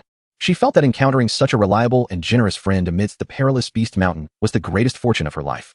Xiao Yao observed the young healer's astonished expression and inexplicably thought of Nalan Yanran. The girl had not replied to her messages in recent days. He wondered what she was up to. If she were to find out he had given something to another girl, would she be upset? Alas, he could not bestow the gathering chi pill upon Nalan Yanran. If her power increased too rapidly, what would happen if Xiao Yan could not surpass her? At this moment, Nalan Yanran, engrossed in her cultivation, suddenly felt a heaviness in her heart, an unsettling discomfort. Instinctively, she retrieved the 1,000-mile communication talisman from her bosom, gazing at the caricature of Xiao Yao depicted upon it, pondering that it must be this wretch speaking ill of her. Silence enveloped the night. As dawn broke the following morning, the first rays of sunlight pierced through the misty forest, casting warmth upon the earth. Xiao Yao gradually awoke from his meditative state. Beside him, the little medical fairy also stirred, preparing to stretch languidly, when a cacophony of raucous voices drew near, shattering the tranquility of the morning.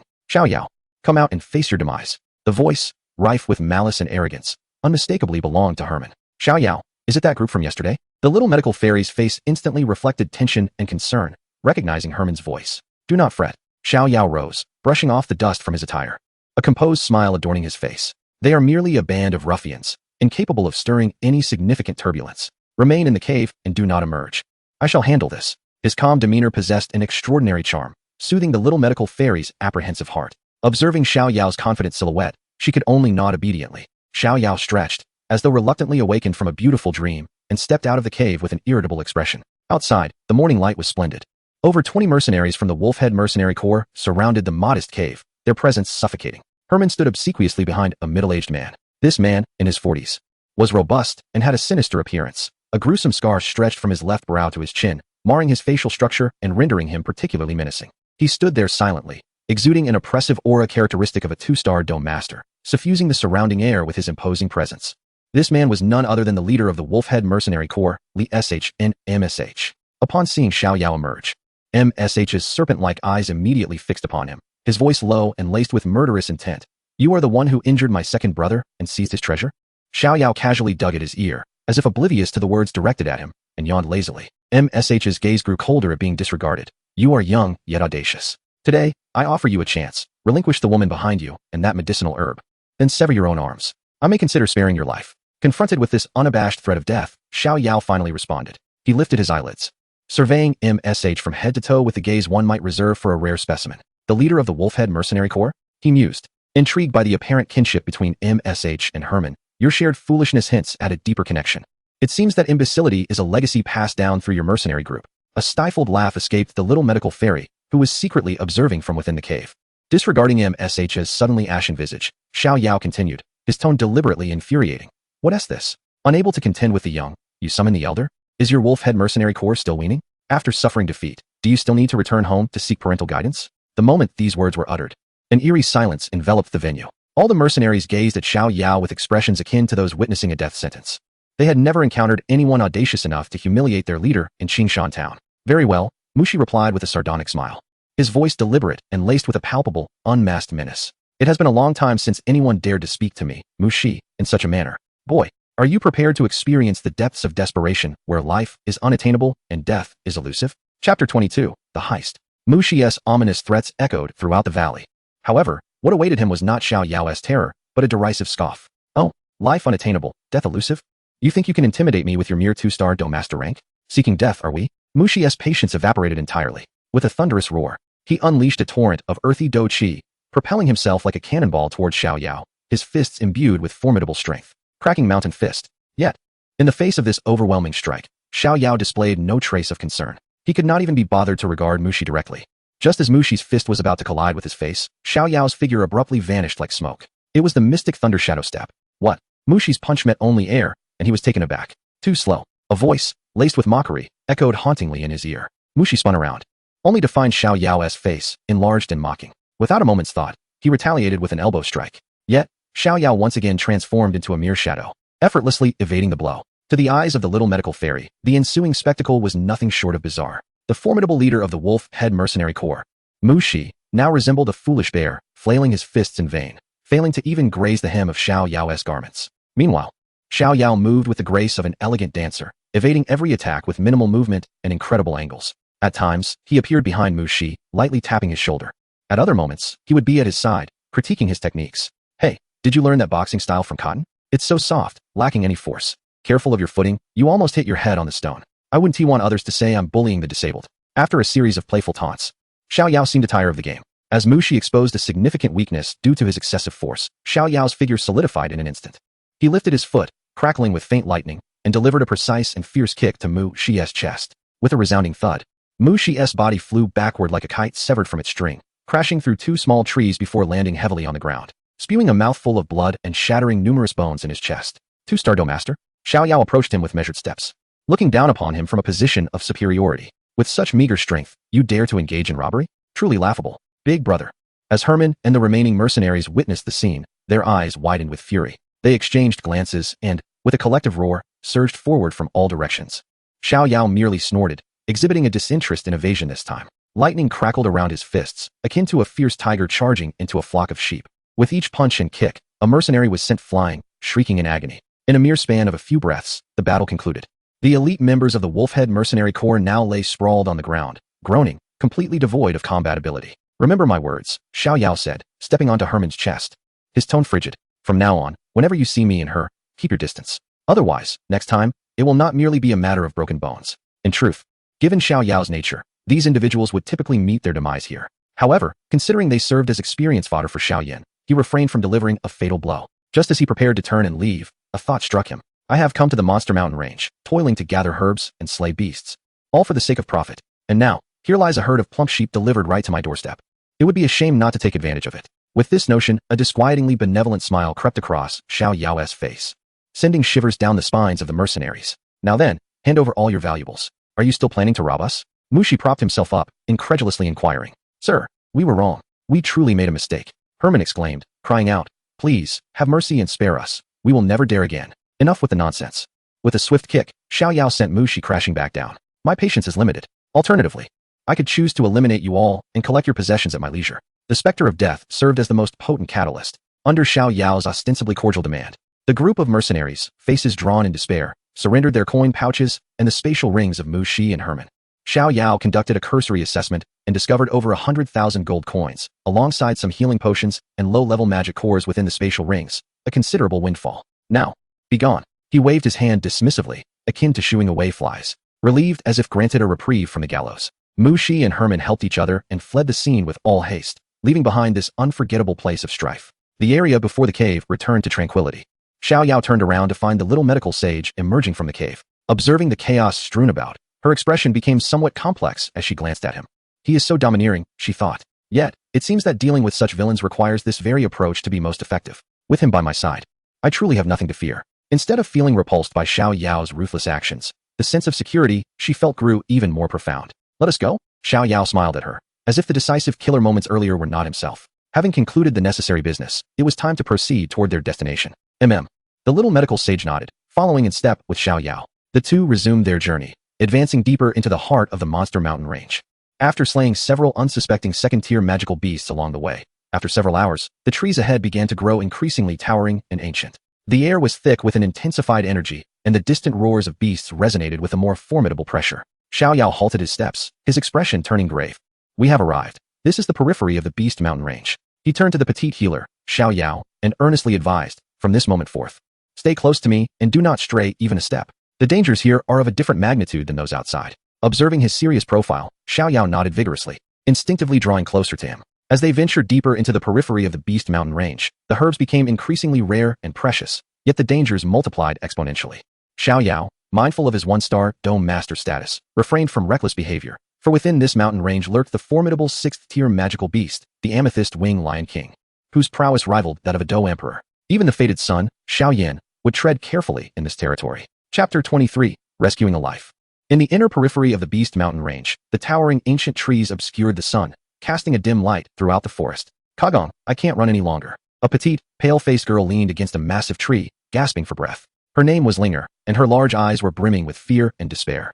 Beside her stood a tall, muscular man, bloodied and battered. His name was Kagong, a two-star Do fighter known for his prowess in the Blood Battle Mercenary Corps. Yet weariness was etched across his face. Just a bit longer, Linger. If we can cross that clearing ahead, we will be safe, Kagong urged through gritted teeth. Trying to comfort his companion, their mercenary team had gathered a squad of 10, initially seeking a herb known as the Purple Leaf Orchid in the outer regions of the Beast Mountain Range. However, they unwittingly trespassed into the territory of a third-tier peak magical beast, the Crimson Flame Demon Bat King. with a single sonic attack. The beast had severely injured more than half of their team. They fought valiantly, and ultimately, with the cover of their fellow teammates, only Kagong and Linger managed to escape, fleeing into the more perilous inner regions while being relentlessly pursued. To compound their misfortune, they soon found themselves targeted by a second-tier magical beast, the Ironback Earth Dragon. Already wounded and depleted of fighting energy, they were no match for the tough-skinned beast. With a roar, the Ironback Earth Dragon drew closer, causing the ground to tremble beneath its might. Linger faltered and fell to the ground. Linger, Kagong's face paled, as the enormous beast surged forth from the forest, casting a colossal shadow over them. A flicker of resolve crossed Kagong's eyes. He swiftly turned, shielding Linger behind him, and shouted, "Linger, run. Don't worry about me. Go back and inform the captain to avenge us." With that, he let out a fierce roar, channeling the last remnants of his fighting spirit, and charged towards the Ironback Earth Dragon. "No, Kagong," Linger cried out in despair. However, the injured two-star fighter stood no chance against the formidable two-tiered magical beast. The Ironback Earth Dragon disdainfully swiped its massive claws, covered in thick scales. Bam! Kagan was sent flying like a struck ball, crashing heavily against a giant tree, spewing forth a mouthful of blood, unable to rise again. The Ironback Earth Dragon, with its heavy steps, slowly approached the ailing Kagan, opening its cavernous maw, large enough to swallow a grown man's head, with foul-smelling saliva dripping onto Kagan's face. At that critical moment, a bolt of pale purple lightning shot through the forest with astonishing speed, striking precisely into the dragon's enormous eye. Its massive body suddenly froze, halting its advance. Within its colossal gaze was an expression of utter disbelief and terror, followed by a swift withdrawal of all vitality. With a thunderous crash, the enormous corpse fell to the ground, raising clouds of dust. This unexpected turn of events left both Kagan and Linger utterly stunned. Dead, just like that? With a single blow? Kagan lay on the ground, staring blankly at the once mighty Ironback Earth Dragon, now reduced to a lifeless body. This beast, which had pursued them relentlessly, was slain in an instant. What kind of power was this? A fighter? No, it must be a higher-tier grand fighter. Linger, covering her mouth with her hands, gazed intently at the slender figure emerging from the woods. So powerful, she marveled at the calm demeanor of the young man in black, feeling a profound shock within her heart. He seemed to be of similar age to them. How could he be so formidable? The figure was none other than Xiao Yao and the little medicine fairy. "Are you all right?" The little medicine fairy hurried over to them, taking out her self-prepared healing medicine from her basket, expertly tending to their wounds. Xiao Yao approached the beast's corpse, as if performing a trivial task, effortlessly extracting the second-tier magic core. Thank you for saving us, brother." With the little medicine fairy's aid, Kagan caught his breath, struggling to rise as he bowed to Xiao Yao. "This grace, I, Kagan of the Blood Battle Mercenary Corps, shall never forget. It was but a small effort." Xiao Yao replied coolly, "Esteemed sir, I beseech you, please save our companions." Suddenly, Linger knelt down with a thud before Xiao Yao, tears streaming down her face. "Our teammates sacrificed themselves to protect us, trapped in a valley by the Crimson Flame Demon Bat King. Their lives may be in grave danger now. I know this request is abrupt, but your power is so great. I implore you, have mercy and rescue our brothers of the Blood Battle Mercenary Corps. We are willing to pay any price." Kagan also looked at Xiao Yao with hope, his eyes filled with pleading. Hearing their words, Xiao Yao raised an eyebrow, his gaze shifting towards the direction they indicated. "The Crimson Flame Demon Bat King, you say? Could it be the one we encountered earlier? It seems fate has brought us face to face once more. Last time, it chased me in frantic pursuit. Today, it shall pay the price. Lead the way." "Thank you, noble sir. Thank you." Kagong and Linger were overjoyed, their excitement rendering them incoherent as they hurriedly led Xiao Yao and the little healer towards the valley where their companions were ensnared. The deeper they ventured, the more oppressive the atmosphere of the forest became. Before they even reached the valley, the air was filled with the violent explosions of fighting energy, accompanied by the despairing roars of humans and the savage howls of magical beasts echoing from afar. Quickening their pace, they ascended a slope and, upon gazing down into the valley, were met with a harrowing sight. Within the valley, 5 or 6 blood-soaked mercenaries from the Blood Battle Mercenary Corps had formed a precarious battle formation, desperately fending off the attacks of a colossal beast, the Crimson Flame Demon Bat King. It seemed the beast was in no rush to eliminate these playthings. Instead, it mockingly unleashed fireballs, each assault threatening to shatter the mercenaries' defenses. "Stay here," Xiao Yao instructed the 3 behind him, his gaze sharpening with the precision of a blade. Without a moment's hesitation, he leaped from the slope. His descending figure was enveloped in a faint, flickering arc of electricity, akin to a thunderous meteor plummeting from the heavens. The Crimson Flame Demon Bat King immediately detected this uninvited guest, a glimmer of disdain flashing in its ferocious eyes. It opened its maw, launching a fireball the size of a millstone toward Xiao Yao, who hung in midair, in the face of an attack capable of incinerating an ordinary fighter in an instant. Xiao Yao's form flickered oddly in midair. Phantom Thunder Step. The fireball struck only a slowly dissipating afterimage, exploding into a dazzling display of fireworks. Meanwhile, Xiao Yao's true self had silently landed on the opposite side of the valley, standing at a distance from the mercenaries. This elusive maneuver left everyone momentarily stunned. "Beast, we meet again," Xiao Yao taunted the Crimson Flame Demon Bat King, beckoning with a finger, his tone laced with provocation. Roar. The Crimson Flame Demon Bat King recognized Xiao Yao. Its fury ignited. It abandoned the insignificant insects before it and turned sharply, directing all its wrath toward the thief who had stolen its treasure. With a powerful flap of its wings, the massive creature soared into the air, unleashing a barrage of fireballs that rained down upon Xiao Yao's position like a meteor shower, indiscriminately bombarding the area. In an instant, the entire valley seemed to tremble, the sounds of explosions ringing out continuously as the ground was pockmarked with charred craters. Yet within that deadly bombardment zone, a purple lightning bolt danced like a specter, deftly evading the fireballs at the very moment they struck the ground. Each flicker left behind a gradually fading afterimage, enticing the Demon Bat King's next attack. What manner of movement technique is this? Kagong, at the edge of the valley, gaped in astonishment. Such speed, such an enigmatic footwork. The Crimson Flame Demon Bat King, frustrated by Xiao Yao's swiftness, could not land a hit and grew increasingly enraged, raising its head to gather energy for a wide-ranging attack to conclude the battle. The third-tier beast remained a creature devoid of intelligence, yet it dared to gather its strength on the battlefield, assuming that others would merely stand idly by and accept its blows. In an instant, Xiao Yao formed intricate seals, unleashing the full potential of the Heavenly Thunder technique. A powerful lightning bolt surged from his palm, striking with formidable force at the head of the Crimson Flame Demon Bat King. Thus, it met its end. The overwhelming might of the thunder shattered the demon's skull. Xiao Yao emerged victorious. The valley fell into a profound silence. All surviving mercenaries gazed at the young man standing beside the beast's carcass, breathing heavily, their expressions filled with a mix of awe and disbelief. It was only when Ka Gang and Ling Er rushed down the slope with the little healing immortal that the mercenaries snapped out of their stupor, erupting in cheers of relief for their survival. Without uttering a word, the little healing immortal promptly approached, distributing her healing salves to treat the wounded. The captain, Baron, struggled to his feet after a hasty bandaging and, despite his grievous injuries, knelt before Xiao Yao, offering the most solemn salute among mercenaries. Thank you for saving my life. Esteemed sir, the Blood Battle Mercenary Corps will forever remember your kindness. His voice was laden with heartfelt gratitude and reverence. We express our deepest thanks for your life-saving grace. Echoed the remaining mercenaries, each following suit in their respectful gestures, their voices resonating throughout the valley. In their eyes, this lad, appearing no older than 16 or 17, had already ascended to the status of a legendary hero. The little healing immortal watched this scene unfold, her eyes sparkling with admiration. Xiao Yao was indeed dazzling. Chapter 24, The Unknown Spiritual Herb Within the Valley. The mingled scents of blood and fragrant herbs filled the air as the little healing immortal meticulously tended to the injured mercenaries. Her gentle and skilled actions evoked genuine gratitude from the rugged men accustomed to the brutality of battle. Once Baron had tended to his wounds, he approached Xiao Yao once more, clasping his fists in a gesture of respect. Esteemed sir, we cannot carry the corpse of the Crimson Flame Demon Bat King with us. Its magic core and materials are yours. Please accept them as a token of our appreciation. I shall accept the magic core, Xiao Yao replied without hesitation, collecting the pinnacle-level fire attribute magic core into his storage ring. As for the remaining materials, you may divide them among yourselves, sell them for some coin, and perhaps provide a proper resting place for our fallen brothers. At these words, admiration for the young man grew even deeper among Baron and the others. Here stood a powerful youth, yet he was neither greedy nor reckless in his actions. Such qualities were truly commendable. By the way, I am curious, Xiao Yao remarked, shifting the conversation. This beast is formidable. Logically, it should reside deeper within the inner perimeter. How did it end up at the boundary between the outer and inner regions? Relentlessly pursuing you? At this inquiry, Baron, Ka Gang, and the others exchanged looks of fear and confusion. Ling Er, still trembling from her earlier fright, began recounting the events to Xiao Yao. We were searching for herbs in a ravine near the outer perimeter when we stumbled upon a small pool. In the center of that pool grew a vibrant green spiritual herb, exuding a peculiar fragrance, clearly not an ordinary specimen. Spiritual herb? Xiao Yao's heart stirred with intrigue. Indeed. Ling Er continued, but before we could revel in our excitement, we discovered that several magical beasts were lurking by the water pool. In addition to the Demon Bat King, there were also 2 second-tier Blackwater serpents. Observing this formidable presence, we knew we were outmatched and contemplated a discreet retreat. However, to our astonishment, a tremor crept into Ling Er's voice. We hadn't even approached the pool, we merely cast a distant glance.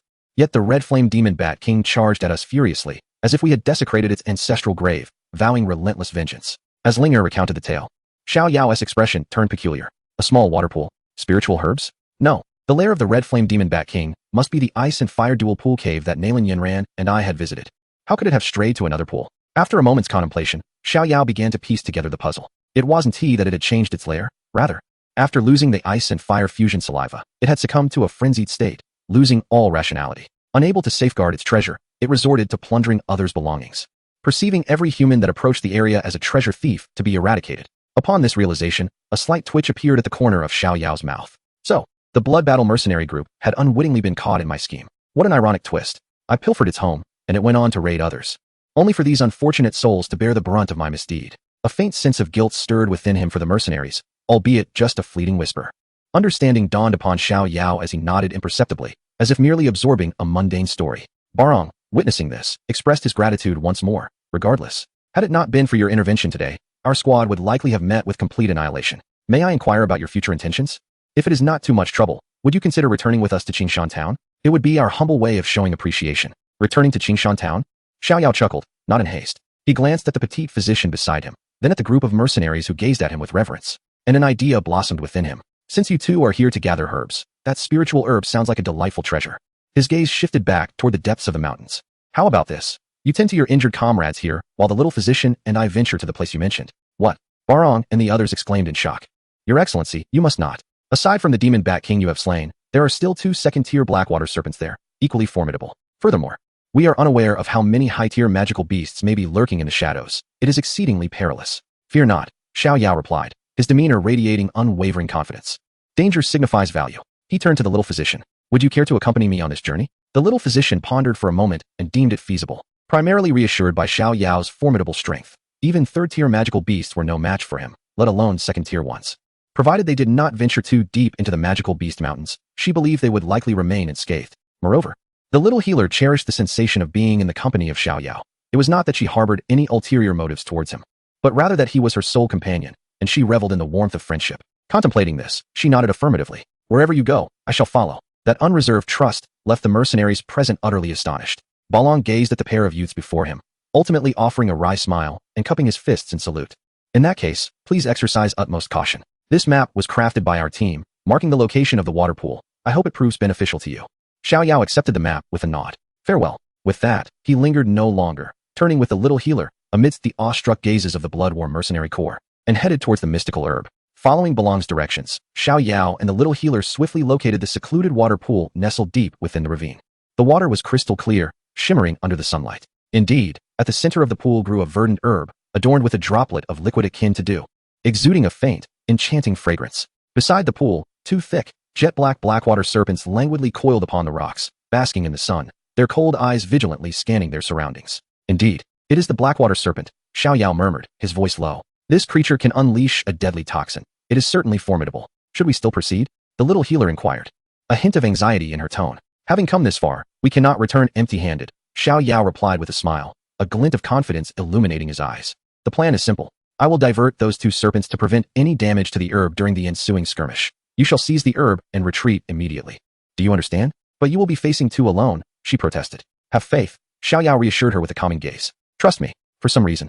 As she gazed into his confident eyes, her trepidation began to dissipate significantly. She nodded resolutely. With the plan established, Xiao Yao hesitated no longer. He picked up a stone, infused it with fighting spirit, and launched it forcefully. The stone struck one of the blackwater serpents on the head with pinpoint accuracy before he swiftly darted away. Hiss! The 2 serpents were instantly provoked, honing in on Xiao Yao, the instigator, like 2 bolts of black lightning as they pursued him furiously. Xiao Yao turned and fled, deftly dodging their venomous projectiles while leading them into a forested area far from the pool. Seeing this, the little healer recognized the opportunity was fleeting. She hesitated no longer, grasping her medicinal basket, and cautiously emerged from her hiding spot, inching closer to the center of the water pool where the herb awaited. Just as her fingertips were about to brush the leaves of the herb, the tranquil water's surface erupted unexpectedly. A massive blackwater serpent, far more robust than the previous 2 combined and adorned with a small fleshy crest upon its head, surged forth from the depths of the pool. It is a 3rd-tier blackwater serpent. It opened its cavernous maw, unleashing a thick, intensely dark green toxin that surged forth like a high-pressure water gun, aimed directly at the petite healer standing just within reach. The events unfolded with such alarming rapidity that the healer had no time to react, a terrified scream escaping her lips. Ah, this is bad. Xiao Yao, who was engaged in a fierce battle with 2 black serpents, heard her piercing cry, and his heart constricted violently, an ominous premonition washing over him. He could no longer afford to focus on the monstrous beasts before him, his complexion pale.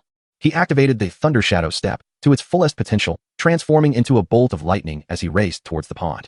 Upon his arrival, he was met with a sight that threatened to shatter his composure. The healer lay at the water's edge, her entire form cloaked in the venomous liquid, her white garments visibly corroding and disintegrating. Healer, Xiao Yao shouted anxiously, rushing to her side and lifting her toxin-besieged body, retreating swiftly to distance them from the pond. Are you all right? Where are you hurt? Let me see. He placed her gently on a patch of safe grass, his voice laced with an urgency and panic he had not fully recognized. However, as he focused on her, he was taken aback. Though the highly corrosive toxin had ravaged her clothing, exposing large swathes of her delicate, snow-white skin, her flesh remained unscathed, untouched by even a trace of harm. Xiao Yao exhaled deeply, suddenly reminded that the healer possessed an immunity to all poisons, rendering this toxin incapable of inflicting any damage upon her. How foolishly I worried. At that moment, the healer emerged from her state of shock, immediately sensing the unusual coolness enveloping her and the intense gaze of Xiao Yao fixed upon her. Her face flushed crimson, as if it could bleed. Why you turn around? Don't look, she stammered, a mixture of embarrassment and anger coloring her voice.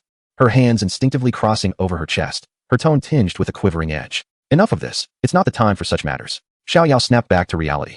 Casting a glance at the three serpents that were now slithering menacingly out of the pond, their predatory eyes fixed upon them. His expression hardened. Without hesitation, he retrieved a black outer robe from his storage ring, draping it over the healer's form, ensuring her modesty was preserved. Once he completed this task, he slowly rose to his feet, turning his gaze towards the three black serpents with an expression devoid of emotion, as if regarding mere lifeless objects. Very well, he said.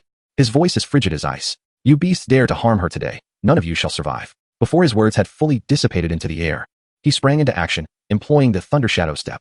The healer, tightly wrapped in the oversized robe still imbued with the warmth of his body, stared blankly at his figure, which radiated with a fierce intent to protect her. Is he angry for me? He witnessed my peril and risked himself to save me.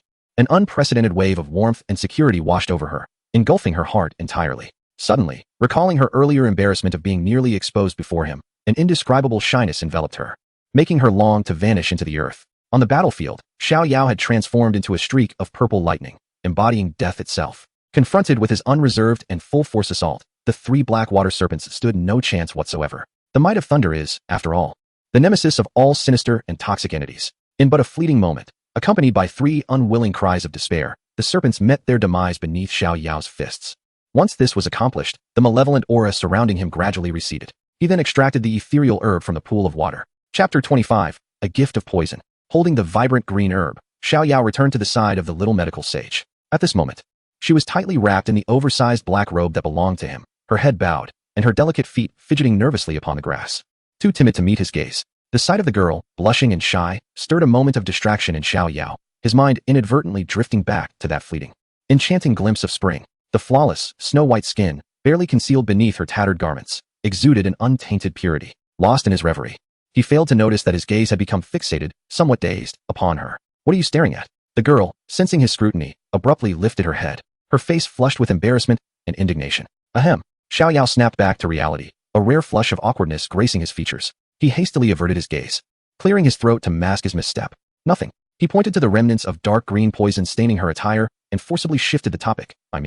Although this poison is harmless to you, the odor is rather unpleasant. I've examined the pool with my soul power, and all the magical beasts within have been cleared out. It's perfectly safe. Would you like to wash up? Upon hearing this, the little medical sage finally recognized the pungent, repulsive smell emanating from herself, causing her to wrinkle her nose in distaste. It truly stinks. Although the poison posed no threat to her, the stench was intolerable. After a moment's hesitation, she eventually nodded. All right.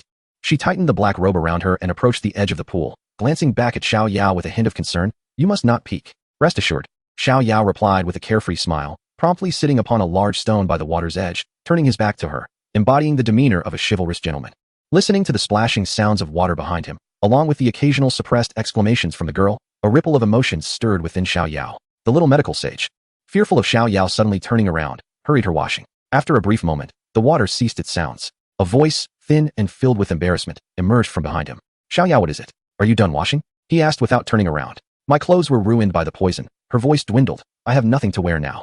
Xiao Yao was momentarily taken aback by the words, but soon regained his composure. With a resigned shake of his head, he retrieved a clean set of black attire from his spatial ring, a spare outfit he had on hand. I have an extra, although it is male clothing. Still, it is better than nothing. Please make do with it.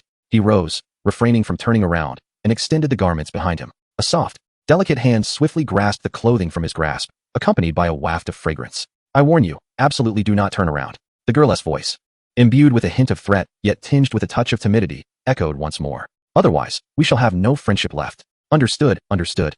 Xiao Yao replied with a hint of amusement. After a brief rustling sound of fabric, the young healer finally ventured, in a voice barely above a whisper, I'm ready. Only then did Xiao Yao turn to face her. Before him stood the girl, clad in oversized black male attire. The loose-fitting top nearly resembled a short skirt, enveloping her petite figure, while the excessively long sleeves had been rolled several times, revealing her delicate, alabaster wrists. Far from appearing incongruous, This striking contrast only served to enhance her innocent charm and endearing allure. Xiao Yao found himself momentarily entranced by the sight. The young healer, feeling his gaze upon her, became acutely self-conscious, her cheeks flushing crimson as she hastily lowered her head, unable to meet his eyes. Ahem, it's getting dark, Xiao Yao coughed to mask his distraction, gesturing toward the setting sun on the horizon. We should find a place to camp. The young healer replied softly, her voice barely audible. As they resumed their journey, the atmosphere grew even more delicate than before. The healer maintained her gaze downward, trailing half a step behind Xiao Yao, remaining silent as she occasionally stole furtive glances at the imposing figure before her. Once nightfall enveloped the land, Xiao Yao led her to a familiar cave on the outskirts of the Beast Mountain range. The young healer, upon seeing the cavern, was filled with astonishment. Indeed, it was the very cave where both Nalan Yanran and she had once resided. Xiao Yao marveled at the coincidence of having slept there with two women, albeit in a purely platonic manner. Returning to this familiar haven, the ambience between the two had transformed dramatically from their first encounter. Xiao Yao skillfully gathered a pile of dry twigs, igniting a warm campfire with his purple heart glass fire, illuminating the damp and chilly cave. The young healer sat quietly beside the fire, still adorned in the oversized male clothing that belonged to Xiao Yao. With her head bowed, her knees together, she anxiously clutched the hem of her attire. The flickering flames danced, casting shadows on her fair cheeks, obscuring her expression from Xiao Yao's view. This girl has such thin skin, Xiao Yao mused inwardly, realizing that the bold tactics he employed with Nalan Yanran were utterly ineffective here. The cave fell into a momentary silence, interrupted solely by the crackling of the burning wood. To break this tranquility, Xiao Yao retrieved the verdant spirit herb that had sparked today's series of events from his spatial ring. Behold, our spoils for today. As the ethereal fragrance of the spiritual herb wafted through the air, the little medical fairy curiously lifted her gaze towards the spirit herb in Xiao Yao's hand. I recall having read about this in an ancient tome. Xiao Yao cleared his throat and explained, this is known as the ghostly pool green serpent herb, a toxic plant. It harbors a lethal poison capable of easily slaying a grandmaster. It's an unparalleled treasure for refining toxic techniques and enhancing one's poisonous attribute energy. He looked at the little medical fairy. I noticed you were unharmed despite being sprayed with poison by that black water mysterious serpent earlier. You must be cultivating a certain toxic technique as well. After a brief pause, he continued, little medical fairy, I wish to gift this to you. Gift it to me? The little medical fairy exclaimed, her hands waving in denial. No, that is absolutely not possible. It is far too precious. Xiao Yao was correct. The ghostly pool green serpent herb would indeed be immensely beneficial for her, greatly enhancing her strength upon absorption. However, since this was obtained by Xiao Yao, and she had contributed nothing but impeded his efforts, how could she accept it? I would not benefit from it, Xiao Yao reasoned. As a wielder of lightning attribute energy, this herb's properties are inherently antagonistic to mine. For me, it would be nothing but a useless weed. Yet for you, it is a great boon that could significantly augment your power. Despite his compelling argument, the little medical fairy hesitated. Although innocent, she understood the true value of this spiritual herb, far from the mere useless weed Xiao Yao had described. Do not hesitate. Xiao Yao's tone softened, yet carried an undeniable firmness. Do you wish to witness me discard this hard-won treasure into the mountains to feed the magical beasts? Or do you believe we are not friends, and that I should not bestow this gift upon you? The word friend flowed through the little medical fairy's heart like a warm current. Indeed, he regarded her as a friend, and for her sake, he was willing to unhesitatingly offer such a rare treasure. Gazing into Xiao Yao's sincere eyes, all her objections fell silent. Ultimately, she extended her trembling hands and accepted the spiritual herb. Very well, I shall not be polite. That is the spirit. Xiao Yao nodded in satisfaction. I suggest you absorb it tonight. Your strength will surely soar. At this moment, the little medical fairy was entirely persuaded by Xiao Yao's words and readily agreed. Xiao Yao did not allow her to consume it directly. Instead, he held the ghostly pool green serpent herb in the palm of his hand, summoning the purple heart glazed fire, which enveloped the herb with an exquisitely delicate force. In but a moment, the resilient toxic plant was refined into a viscous, multicolored potion, with all its essence perfectly preserved. The little medical fairy accepted the potion and swallowed it in one gulp before promptly sitting cross-legged to begin refining the immense medicinal power within. Xiao Yao, cognizant of his role, seated himself at the entrance of the cave to protect her. The little medical fairy could sense the profound toxicity contained within the ghostly pool green serpent herb as soon as it entered her body. It was absorbed by her innate toxic constitution, and she felt the toxic energy within her surge significantly. Time flowed slowly in the stillness.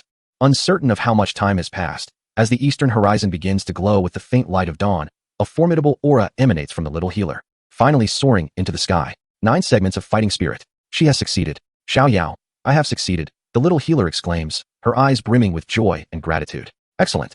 Xiao Yao responds, genuinely happy for her. Seizing the moment, he urges her to consume the qi gathering powder I previously provided, to build on her momentum and directly break through to become a fighter. The little healer nods and retrieves the qi gathering powder.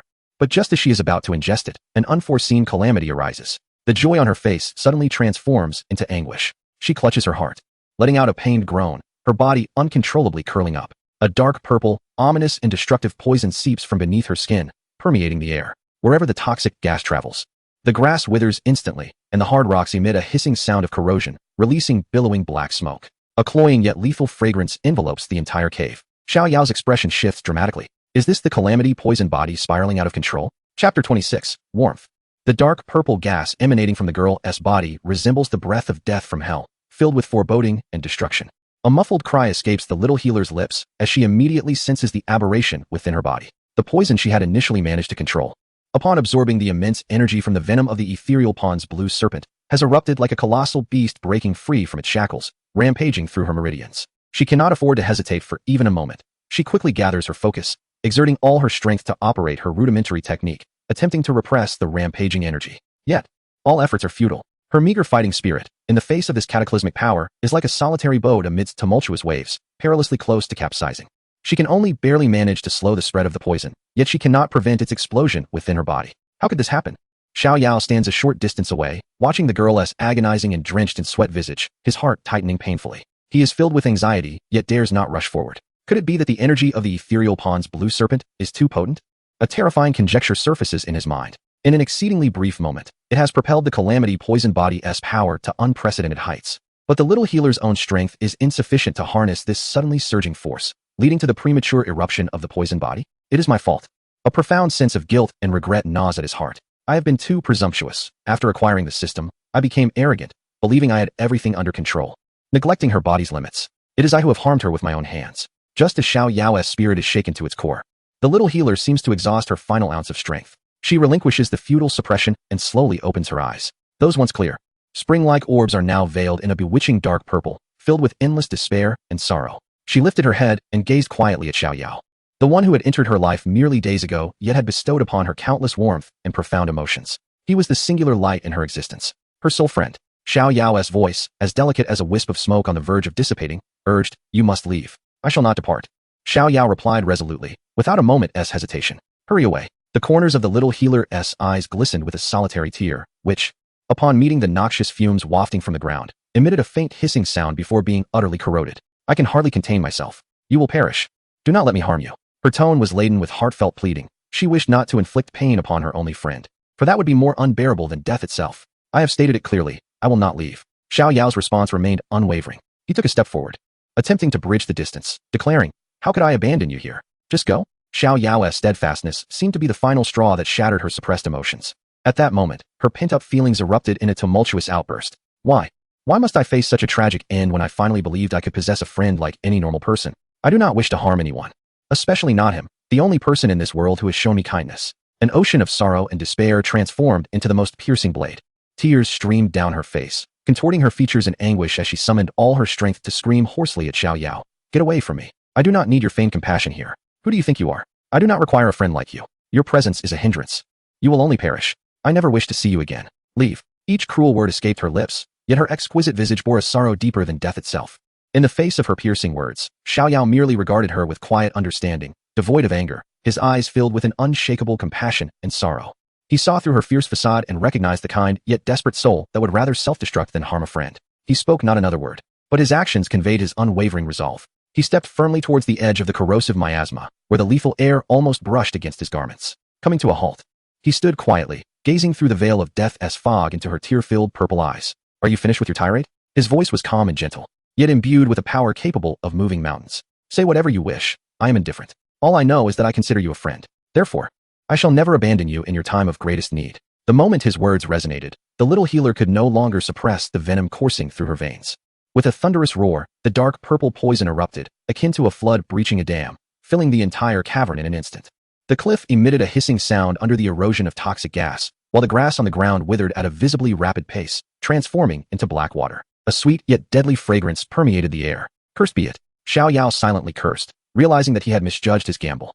The power of that poisonous herb far exceeded what the little medicine fairy's body could withstand. As he watched the devastating toxic gas about to engulf him, Xiao Yao had no time for further contemplation. He placed all his hopes on the flames granted by the system.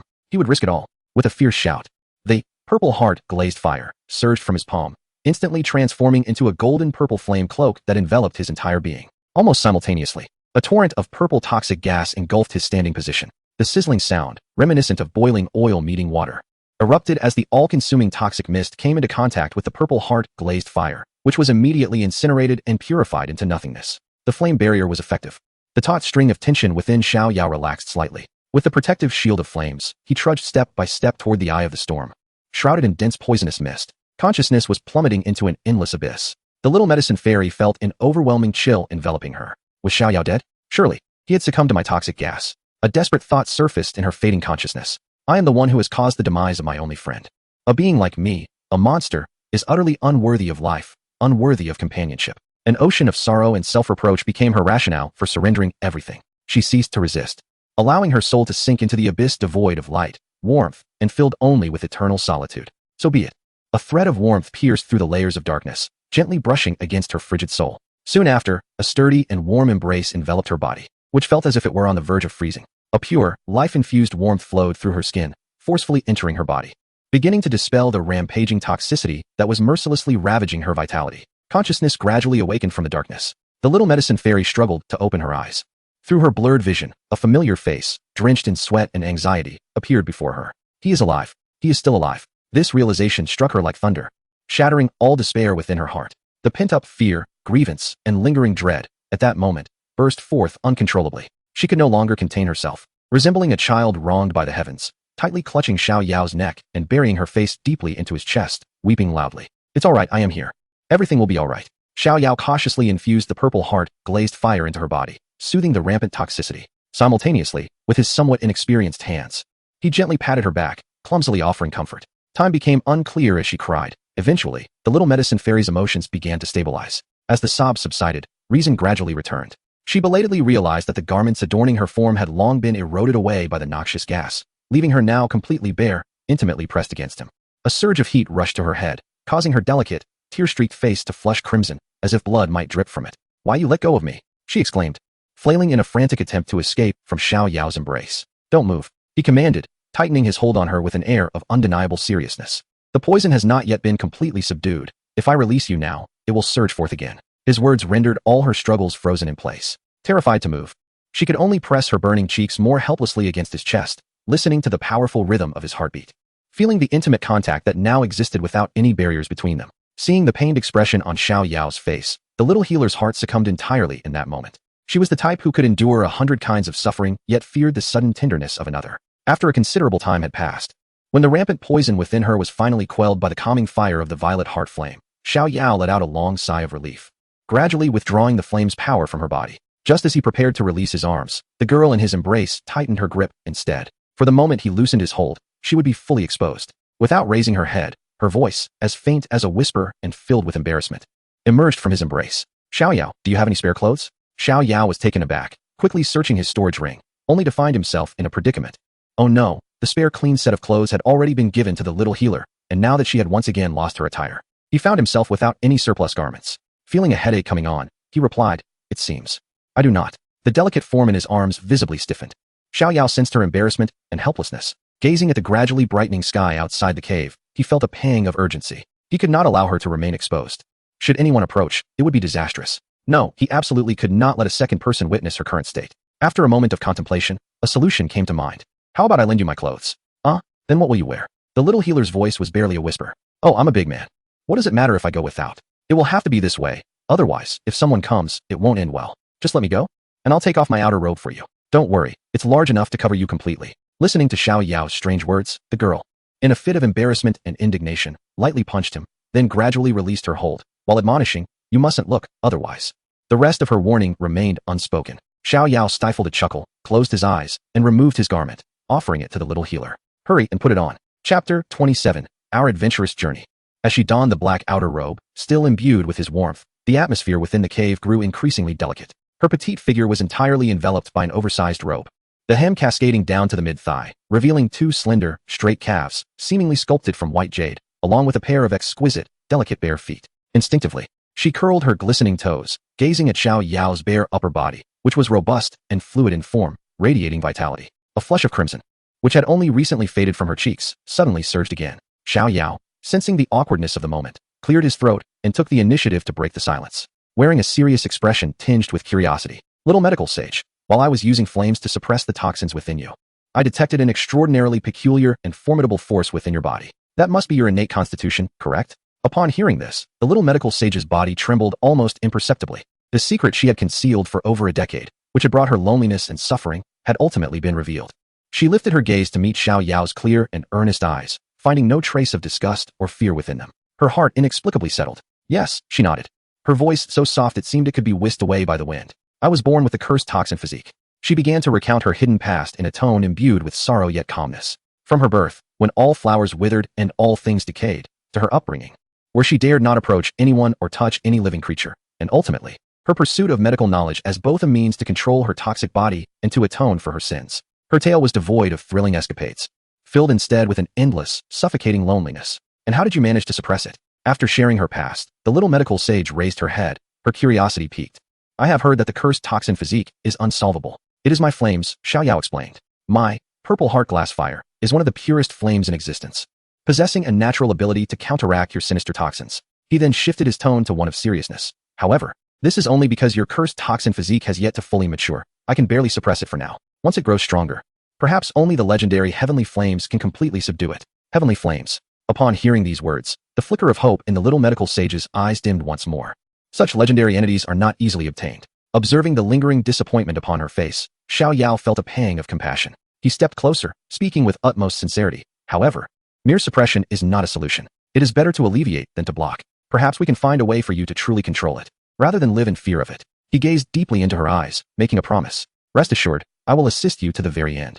Just then, a roar from a high-level magical beast echoed from afar. Xiao Yao's expression changed. The earlier commotion was too loud. It has likely attracted other powerful beasts.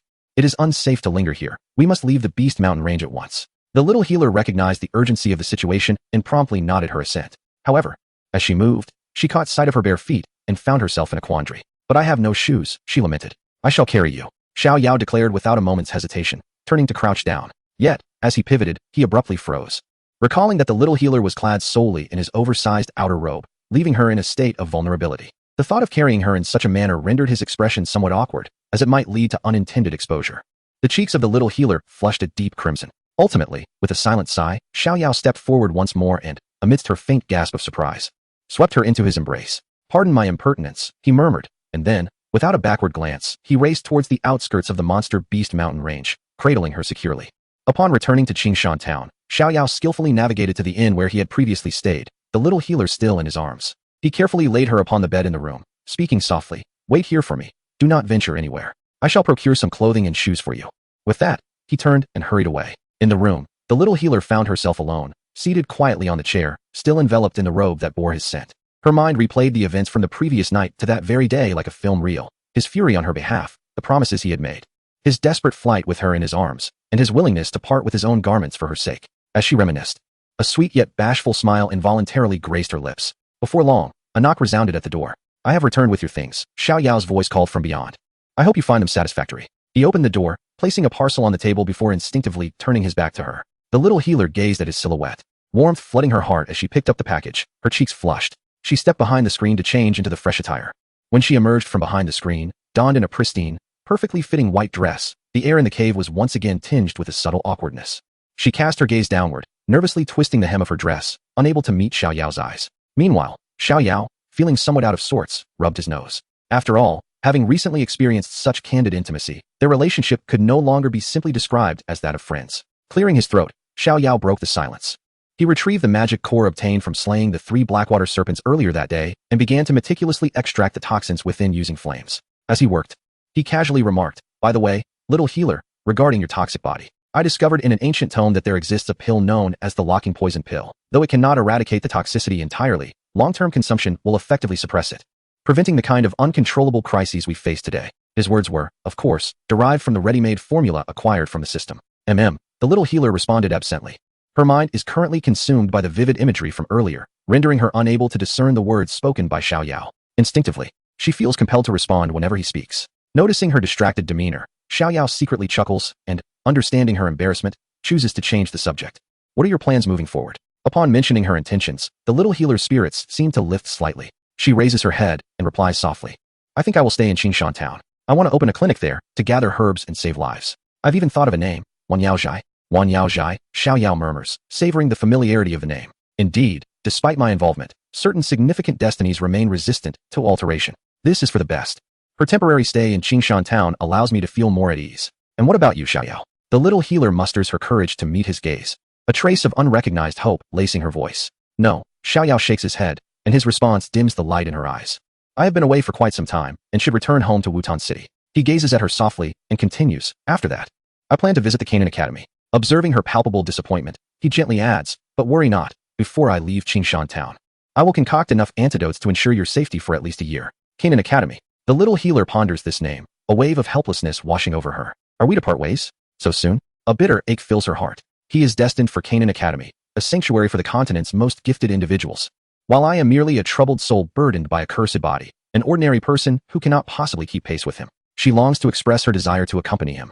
But such words feel insipid in the shadow of the Academy's grandeur. Xiao Yao perceives her every sorrow. He pauses his actions, approaches her with a gentle smile, and asks, "What? Are you reluctant to see me go?" Before she can bury her face in her chest out of shyness, his tone shifts to seriousness. I promised I would help you find a way to fully control your cursed body, and I shall not go back on my word. Looking into her eyes, he speaks deliberately. My visit to Canaan Academy is merely to register and attend to some formalities. Once I am settled, I will request a leave of absence from the Academy and return to Qingshan town to find you. The little healer suddenly lifts her head, her eyes wide with disbelief. Xiao Yao's face radiates an earnestness that is impossible to doubt. Little healer, I have stated before that mere suppression is not the solution.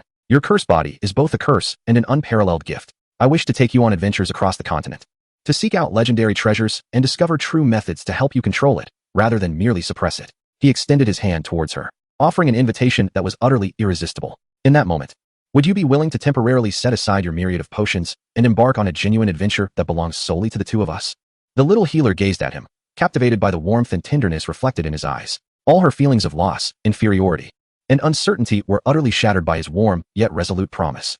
Her eyes glistened with a hint of red, but her face blossomed with the most radiant and enchanting smile she had ever worn. Without a moment's hesitation, she nodded vigorously. Yes, I am willing.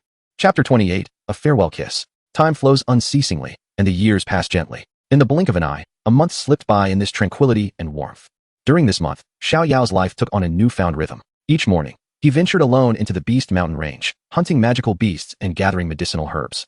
Returning at dusk with a bountiful harvest. At night, he would be in his room, utilizing the purple heart glazed fire to concoct the detoxifying pill for the little healer, a remedy capable of suppressing her cursed poison. Day after day of cultivation and alchemy, coupled with the enhancement of his bloodline power, led his strength to seamlessly ascend to the rank of a 2-star dome master, while his alchemical skills also saw significant improvement. Meanwhile, the little healer utilized the initial funds brought back by Xiao Yao to secure a quaint shop on the cleanest street of Qingshan town. Thus, the Wanyao Zhai officially opened its doors. With Xiao Yao's continuous supply of high-quality herbs, combined with the little healer's exceptional medical skills and compassionate nature, the business quickly found its footing and earned the trust of the town's mercenaries. During this time, some unruly ruffians, seeing only a frail young girl managing the clinic, attempted to cause trouble. However, without fail, they were sent fleeing by Xiao Yao, who appeared from nowhere, employing thunderous means to make them cry for mercy, ensuring that no one dared to provoke them again. There was even an individual who sought to acquire the Wanyao Zhai, claiming that the name had been his idea and that he had not been ready to open before they had beaten him to it. He, too, was sent packing by a single punch from Xiao Yao. Furthermore, the Blood Battle Mercenary Corps, whom Xiao Yao had saved, frequently dispatched individuals to patrol the vicinity of Wanyao Zhai, rendering it the safest and most peaceful sanctuary in all of Qingshan town. In this daily companionship, a sentiment far deeper than mere friendship quietly blossomed between the two, growing with each passing day. At last, after Xiao Yao had concocted enough detoxifying pills for the little healer to last half a year, the day of parting had arrived. On that morning, in the backyard of Wanyao Zhai, Xiao Yao handed the final jade vial filled with pills into the little healer's hands. These pills should suffice for quite some time, he remarked, gazing at the girl before him, a wave of profound reluctance washing over him. I must take my leave. The little healer trembled slightly as she accepted the vial. Bowing her head, her long lashes concealed the sorrow in her eyes. She had known this day would come, but when it finally arrived, her heart felt as if it were constricted, filled with an unbearable ache. He was destined for a broader world, to a sacred place like the Canaan Academy. I cannot allow my own reluctance to become a shackle for him. She suppressed the pang of longing within her and managed to muster a smile, one that was more painful than tears. Yes, I understand. Young Master Xiao Yao, may you have a smooth journey. I shall return soon. Observing her facade of strength, Xiao Yao felt a twinge of sorrow in his heart and made a solemn promise. He gazed deeply into her eyes, as if to engrave her image into his soul, then turned to leave. Xiao Yao, just as he was about to step through the gate of the courtyard, the trembling voice of the little healer reached him from behind. He turned back in confusion. The girl had lifted her head at some point, her exquisite face adorned with a rosy hue. and in her clear eyes shone a newfound glimmer of courage. In the midst of Xiao Yao's astonishment, she hurriedly approached him, standing on her tiptoes, closing her eyes, and swiftly pressed her soft, warm lips against his cheek. Only to part instantly. Blushing, she dared not meet his gaze but spoke in a voice barely above a whisper, yet filled with unwavering determination. You must return early. I will be waiting for you here, in Qingshan town. At the very moment her lips touched him, a series of notifications echoed in his mind. Ding. Key character. The little healer experiences emotional elevation and initiates a kiss. Reward granted. Rewards received. 1,000-mile communication talisman, one-way reception. 1 Xiao Clan Do Emperor bloodline, fragment. Complete version of the heavenly fire transformation. A wave of ecstatic joy surged within Xiao Yao, particularly at the mention of the heavenly fire transformation. A closely guarded secret of the Xiao family, essential for cultivating the clan's insignia. Suppressing his excitement, he withdrew a peculiarly shaped jade talisman from his storage ring. Little healer, this is for you. He placed the talisman in her hand. What is this? She asked, regarding the talisman inscribed with a caricature of Xiao Yao with curiosity. 1,000-mile communication talisman, he explained with a smile. As long as you speak to it, no matter where I am, I will hear you. Even in my absence. You can reach out to me anytime. Is that true? The little healer's eyes lit up with joy as she cherished the talisman in her palm. Infuse it with Do Qi, and then try speaking into it. Send it to me, Xiao Yao encouraged. All right, she replied, her cheeks flushed, bringing the talisman to her lips and softly repeating her heartfelt words. Xiao Yao, you must return early. As her voice faded, the receiving talisman in Xiao Yao's hand suddenly glowed softly, clearly replaying her affectionate words. The little healer felt a surge of delight. This meant she could communicate with Xiao Yao at any moment henceforth. However, she remained oblivious to the shift in Xiao Yao's expression, which had transformed dramatically. For in that very moment, as he received the little healer's message, the receiving talisman in his hand began to flicker with a distinctly different azure light. What on earth? Is this from Nalan Yanran? Xiao Yao's heart raced with alarm. He reacted with remarkable swiftness, severing the supply of fighting energy to the jade talisman just before the cold and haughty voice was about to emanate from it. The radiance extinguished, and the sound abruptly ceased. What's wrong? The little medical fairy inquired, her expression filled with confusion. It's nothing, Xiao Yao replied, a bead of cold sweat trickling down his forehead. With a forced smile, he stowed the jade talisman away, realizing that its signal could occasionally be rather unstable. Well, I truly must take my leave now. He stepped forward and gently embraced the little medical fairy, who blushed and returned the embrace. After a long moment, they parted ways, with Xiao Yao departing, uncertain of when they would meet again. After leaving the Wan Yao Zhai, a sense of grievance welled up within Xiao Yao. What's the deal with you, system? He mentally grumbled as he sprinted away. You reward me with a communication talisman, yet it's merely a one-way receiver? If messages from two people were to arrive simultaneously, wouldn't I face immediate disaster, possibly being cut down by errant blades? He cast a glance back at the Wan Yao Zhai, now a mere speck on the horizon, and wiped away the cold sweat from his brow. He then retrieved the 1,000-mile communication talisman, gazing at the image of Nalan Yanran inscribed upon it. This girl, surprisingly, had initiated contact. Previously, it was he who inundated her with messages, only to receive no replies in return. Now, she seemed to take the initiative. Was it because he had been too busy these past few days and had neglected to message her, prompting her urgency? Xiao Yao chuckled to himself, infusing the jade talisman with fighting energy to play the message sent by Nalan Yanran. Chapter 29, Nalan Yanran's message. Yunlan sect, residence of the young sect master, tranquil chamber. Ding. Nalan Yanran flicked her fingers, causing the long sword hovering before her to emit a clear, melodious hum before it returned to its sheath. She slowly gathered her thoughts. Yet her mind remained in disarray, devoid of the tranquility she usually experienced after meditation. She picked up the exquisite jade talisman from the table, tracing its icy patterns with her fingers, then, feeling a surge of irritation, set it down again. It had already been 7 days since the last time Xiao Yao had sent her a message. That scoundrel had not communicated for a full week. If he chooses not to message, then so be it. Who cares? She muttered to herself. Without his smooth-talking distractions, she could finally enjoy a peaceful cultivation session. Yet, despite her assertions, she sensed that her cultivation efficiency had significantly declined. The image of his mischievous grin persistently intruded upon her thoughts. Had that scoundrel truly forgotten about her? Or had he encountered some trouble out there? A flicker of concern ignited within her. That reckless fellow, relying on a modicum of talent, was always stirring up trouble. Surely he hadn't landed himself in real danger. Or perhaps, her continuous silence in response to his messages had angered him? Forget it. If he doesn't message, that's his issue, not mine. 2 days passed, and she could no longer contain herself. I'm not thinking about him.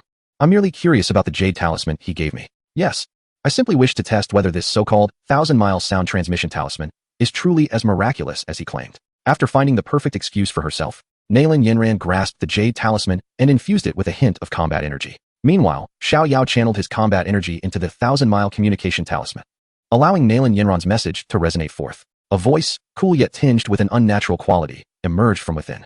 I have never encountered such a jade talisman capable of transmitting sound across vast distances. I merely wish to test it and inquire where you acquired this treasure. Test. Xiao Yao nearly laughed aloud at this clumsy pretext. It seemed that after days without receiving my messages, our proud young sect master could no longer remain composed.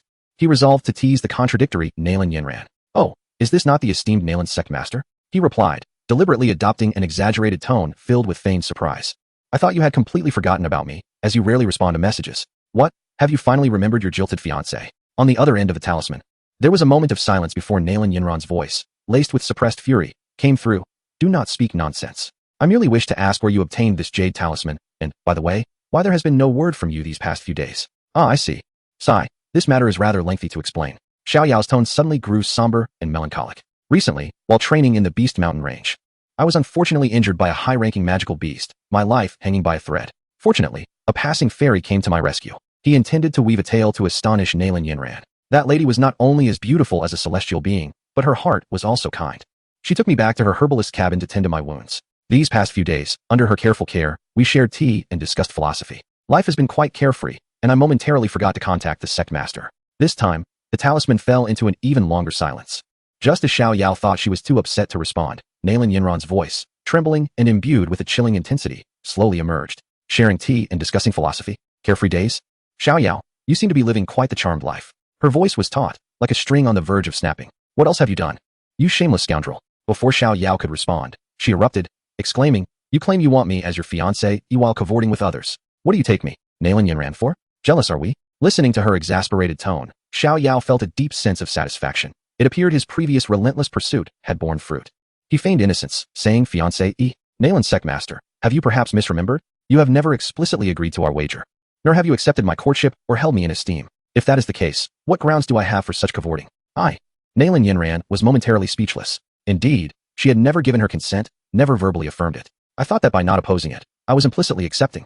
I presumed he understood my intentions. It turns out, it was merely my one-sided wishful thinking. I truly have no standing to prevent him from associating with other women." A wave of unprecedented grievance and bitterness surged within her, causing her eyes to glisten with a hint of redness. Sensing the shift in her emotions, Xiao Yao understood that the jesting could no longer continue. With a light chuckle, his voice regained its buoyancy. "All right, I shall cease the teasing. It was all a ruse." "You." Nalan Yanran was momentarily taken aback, her fists clenched tightly. Had Xiao Yao been before her at that moment, she would have surely struck him. "The truth is, I have been in a crucial phase of my breakthrough these past few days, unable to divert my focus, which is why I haven't reached out to you." Xiao Yao spun another tale. "I am now, an 8-star Do practitioner." He remained reticent about his actual status as a 2-star Do master, knowing the astonishing pace of his cultivation could easily undermine the confidence of others. "And you, Nalan Xiaozong? However, do not overexert yourself in your training. It would be wise to indulge in some relaxation and occasionally come to Yunlan's sect for a visit. Otherwise, I truly worry that Xiao Yan might struggle against you." He jested, fully aware that no matter how hard Nalan Yanran tried, she could never surpass Xiao Yan. Within the serene chambers of Yunlan's sect, Nalan Yanran stood frozen, holding the jade talisman in her hand, momentarily uncertain whether to feel indignant or relieved. The humiliation of being toyed with by this rascal, intertwined with the relief of knowing he had not entangled himself with another woman, burned her cheeks like fire. Yet soon, a more potent emotion, shock, consumed her entirely. 8-star Do practitioner? How little time had passed since he left Wutan City. How could he have possibly ascended from a 5-star to an 8-star Do practitioner? Cultivation is not so easily attained. Is he deceiving me? However, she also acknowledged that Xiao Yao's talent was indeed formidable. Perhaps he had encountered some fortuitous event in the magical Beast Mountain range that expedited his progress. Humph, that cannot be. Xiao Yan has formally severed ties with me, and I must reclaim this humiliation. Yet, I am curious, if you truly wish for me to be your fiancée, how will you confront Xiao Yan? I have heard that your bond with him is quite strong. Though her tone remained casual, her heart yearned for Xiao Yao's response. Rest assured, I have my methods. If it were the Xiao Yan from the novels, it would indeed require some effort. But this is the anime version of Xiao Yan, after 3 years of training. His disposition has changed significantly, and the 3-year pact is merely a youthful folly to him. He no longer harbors such resentment towards Nalan Yanran.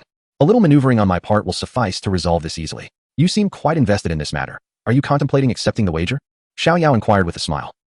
What significance does it hold whether I agree or not? While you possess remarkable talent, your cousin Xiao Yan is undeniably a true cultivation wastrel. He is likely still at the 3rd stage of Doqi, even if his issues were resolved.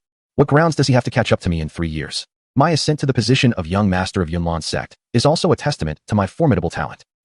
We shall see how you fare in the end. Nalan Yanran's tone was laced with pride, firmly believing that Xiao Yan could never prevail against her.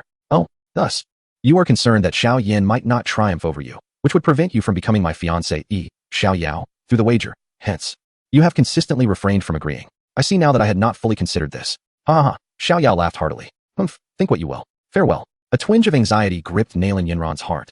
Though she vehemently denied it, she could not help but acknowledge that she had entertained such a notion, even if fleetingly. Chapter 30. A chance encounter with Xiao Yu. After several days of arduous travel, the familiar yet somewhat antiquated silhouette of the city finally reappeared in Xiao Yao's sight. Wutan City, he had returned. Upon arriving at the Xiao residence, everything remained as it had been. Not spotting Xiao Yan and Suner in the front courtyard, he began to speculate. By now, Xiao Yan likely had exhausted the foundational spirit liquid, and his strength should have restored somewhat. Most likely, he was currently engaged in intimate cultivation sessions with his sister Suner in the rear mountains. Xiao Yao chuckled softly, feeling no inclination to disturb the young couple. His primary reason for returning, aside from visiting home, was to participate in the enrollment at the Jianan Academy. The timelines of the anime and the original text were roughly similar. Xiao Yan was expected to enroll at Jianan Academy a year later. He wondered if the instructor, Ruo Lin, would still be present for this round of admissions. As he strolled out of the Xiao residence, he intended to wander through Wutan City and gather some information.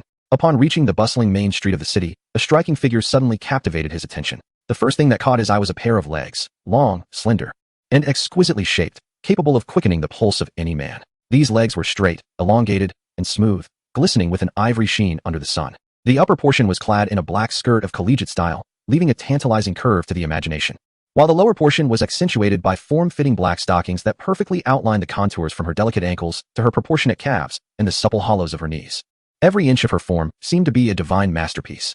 Xiao Yao internally marveled at the sight. These legs were utterly captivating, exuding a primal and untamed sensuality and allure, far surpassing the cool nobility of Nalan Yanran and the gentle purity of the little medical fairy. Perhaps only the yet-to-be-seen Yun Yun, the future leader of the Yunlan sect, or the alluringly seductive Medusa Queen, could be compared to her. The owner of these enchanting legs was none other than his cousin, Xiao Yu, the granddaughter of the Xiao family's elder. A peculiar smile crept onto Xiao Yao's face as he recalled the memories associated with her. Though he held no particular feelings for Xiao Yu, he had experienced a fair share of boredom during the early days of his transmigration before acquiring a system. He vividly remembered a scene from the original novel where Xiao Yan had spied on Xiao Yu while she bathed. However, this incident seemed absent in the anime.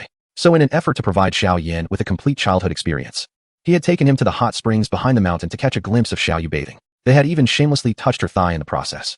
The consequence of such audacity was that this furious cousin had pursued them with a sword for an entire 6 months. As Xiao Yao reminisced about the past, he caught sight of Xiao Yu ahead. The moment she laid eyes on him, her previously spirited and charming visage darkened instantly, and her gaze turned hostile. Noticing her reaction, Xiao Yao remained unfazed. He was aware that Xiao Yu was a disciple from the outer court of the Canaan Academy, and her presence here was most likely due to accompanying an enrollment mentor. A mischievous grin spread across his face as he approached her. "Oh, is this not our most beautiful cousin with the stunning long legs, Xiao Yu? It has been quite some time, and you have only grown more beautiful." Xiao Yao. Xiao Yu glared at him, her familiar expression igniting a fierce anger within her. "You shameless rogue, how dare you show your face before me? Are you not afraid I might end your life?" It was worth mentioning that years ago, Xiao Yu had pursued Xiao Yao and Xiao Yan for half a year without managing to harm a single hair on their heads. At that time, Xiao Yan had yet to become a waste, and Xiao Yao possessed considerable talent. Together, they were the two renowned prodigies of the Xiao family, capable of evading Xiao Yu's grasp. Especially Xiao Yao, whose sharp tongue often provoked Xiao Yu whenever she contemplated halting her pursuit, inciting her to chase them down once more. "Unjust, dear cousin," Xiao Yao exclaimed dramatically. "I merely saw a pair of astonishingly alluring long legs from afar and was singing praises in my heart. It was only upon closer inspection that I recognized it was you, cousin Xiao Yu. Hence, I rushed over to greet you. Your tongue remains as sharp as ever." Xiao Yu's face flushed crimson from his words, her hand instinctively resting upon the hilt of her sword. It seemed that half a year of pursuit had imparted no lessons upon him.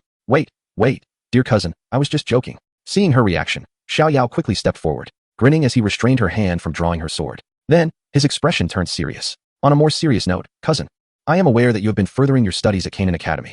Isn't it the season for recruitment at the academy? I presume you must have returned with the enrollment mentor. I wish to inquire about the mentor's whereabouts so that I may cultivate some goodwill in advance." Xiao Yu let out a cold laugh, withdrawing her hand. "What makes you think I would divulge such information to a rogue like you? If you wish to learn about the mentor, be patient. In a few days, the entire city will be informed." With that, she turned her back on Xiao Yao, preparing to leave. Not even a morsel of information. How stingy, he thought. But to let you go just like that would be a blow to my pride. As he observed her graceful silhouette and the alluring length of her legs accentuated by her movements, an audacious idea suddenly sparked in his mind. "Cousin, since you are being so ungracious, I, Xiao Yao, shall have to reclaim my dignity from elsewhere." Just as Xiao Yu brushed past him and began to walk away, Xiao Yao acted swiftly. His hand shot out like lightning, swiftly grazing the incredibly alluring thigh encased in black silk. Xiao Yu's body stiffened, and she drew her sword, prepared to impart a significant lesson to Xiao Yao. Yet, when she turned around, there was no trace of him to be found. At the very moment he seized the opportunity, he activated the Shadow Thunderstep, transforming into a streak of lightning that vanished at the end of the street. Only his mocking and triumphant laughter lingered in the air, carried by the wind. Who would have thought that cousin Xiao Yu's long legs remained so alluring? With a touch still as delightful as it was 3 years ago? Ha ha! Xiao Yao! A scream, brimming with boundless humiliation and murderous intent, echoed throughout the long street. Xiao Yu, sword in hand, trembled with fury, her delicate face flushed to the point of resembling a ripe fruit. Yet, no matter how fervently she searched, that detestable figure eluded her. Left with no choice, she stood there, stamping her feet in frustration, drawing the curious gazes of passers-by. Chapter 31. The Auction of Qi Gathering Pills. After leaving Xiao Yu fuming in place, Xiao Yao strolled away with a sense of satisfaction. He wandered around Wutan City, suddenly feeling a wave of ennui wash over him. After toying with his cousin, it seemed there was little else to occupy his time. It was likely that Xiao Yan was still at the back mountain, and he decided against disturbing him for the moment. Perfectly. He still had a considerable stock of the pills he had concocted earlier. Perhaps he could visit the middle auction house to exchange some for a bit of spending money while simultaneously scouting for any worthwhile treasures. With a firm resolution, Xiao Yao made his way toward the most magnificent building in the city center. However, he was acutely aware that his current identity as an alchemist was still a closely guarded secret. After all, when he left the Xiao family, he was merely an ordinary 5-star fighter, and in the brief span of 2 months, he had ascended to the status of an alchemist, which felt rather incongruous. Given the presence of Suner and Yao Lao in the Xiao family, both of whom were formidable individuals, he preferred not to expose his unusual circumstances that might invite unnecessary complications. With this thought in mind, he purchased a simple silver mask from a roadside stall, one that could obscure the upper half of his face, and donned it. The middle auction house was indeed the largest auction venue in the Jiamai Empire. Its architecture was grand and impressive, with guards at the entrance exuding a calm aura, their temples bulging, clearly indicating they were not to be underestimated. Upon seeing a masked youth approach, a flicker of wariness crossed the guards' eyes. However, their professional demeanor prevented them from saying much. After Xiao Yao stated his purpose, they ushered him inside. Passing through the bustling foyer, Xiao Yao was led to a dedicated appraisal room. As soon as the door swung open, a wave of opulence washed over him. The expansive hall was bright and airy, with the floor covered in soft beast fur carpets, while the walls were adorned with moonstones that emitted a gentle glow. Every piece of decor was priceless. A middle-aged man clad in a brocade robe sat somewhat bored behind the appraisal table. In a small town like this, genuine treasures were not presented on a daily basis. Hearing the door open, he promptly rose, donning a professional smile. Upon noticing the mask on Xiao Yao's face, he did not find it peculiar. After all, the adage rang true. A common man is innocent, yet one who possesses treasures may invite suspicion. Good day, sir, the middle-aged man said, inclining slightly. May I inquire if you are in need of a treasure appraisal? Indeed, Xiao Yao replied lightly, offering no unnecessary words. He approached the stage and, with a swift motion over his storage ring, 5 exquisite jade vials appeared neatly on the table. These were 4th-grade elixirs, the gathering chi powder, 5 in total. His voice, processed, carried a slight rasp. Gathering chi powder? The middle-aged appraiser's smile faltered slightly, a flicker of fervor igniting in his eyes. After all, this was a 4th-grade elixir. It was rumored that even the alchemy master Gu He of the Yunlan sect could not guarantee 100% success in concocting this 4th-grade elixir. Yet, here stood a person presenting 5 of them. Despite his overwhelming excitement, he maintained his professional composure, nervously uncorking one of the jade vials. However, as the cork came loose, an intoxicating fragrance, thick enough to seem tangible and brimming with pure energy, erupted from the vial, instantly filling the entire appraisal room. At that moment, the expression on the middle-aged appraiser's face froze completely. Just a whiff of this aroma stirred the long-dormant, fighting energy within him. He hastily extracted one elixir, observing that it was perfectly round, radiating a soft, precious light, with faint, intricate alchemical patterns entwined across its surface. Alchemical patterns.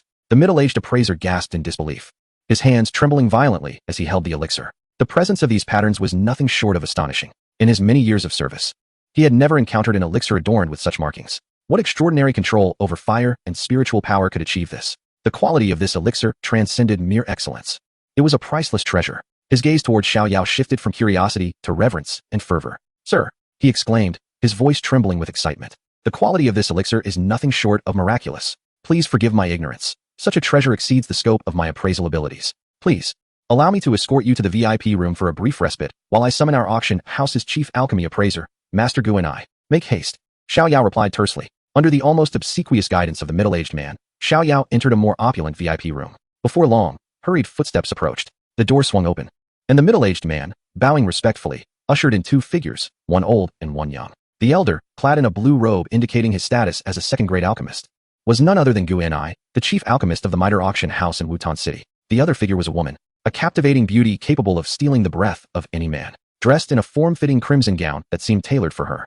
It accentuated her mature and voluptuous figure with exquisite precision. The high slit of her gown revealed long, graceful legs that captivated the eye, her movements fluid and serpentine, exuding a deadly allure. Her face was naturally enchanting, with eyes that sparkled with a beguiling charm. Her lips, fiery red, were perpetually curved in a subtle smile that seemed to promise the allure of 1,000 souls. This was Yafei, indeed a bewitching enchantress. Xiao Yao silently praised her beauty. Calculating the time, it seems that the figure clad in a black robe, Xiao Yan, has likely visited this place and interacted with her. While Xiao Yao was scrutinizing Yafei, her enchanting eyes were curiously assessing him in return. It was peculiar. Just days ago, a mysterious black-robed alchemist had appeared, auctioning the miraculous Foundation Establishment elixir. Now another masked individual had arrived, effortlessly producing 5 exceptional qi-gathering pills. When did this small city of Wu Ten become a haven for alchemists? Sir, my apologies. Master Gu Enai cautiously cradled the pill, his hands trembling ever so slightly. He regarded Xiao Yao with an almost reverential gaze, bowing respectfully. Incredible. To refine a 4th-grade pill to the point of manifesting pill patterns, such mastery of fire control and soul perception is unprecedented. I have neither heard of nor witnessed such a feat. He continued, his excitement palpable. Forgive my candor, but in terms of value, your qi-gathering pill adorned with pill patterns far exceeds the typical 4th-grade pills. If auctioned, it would undoubtedly incite a frenzied bidding war among numerous esteemed families. Yafei was equally astonished upon hearing this.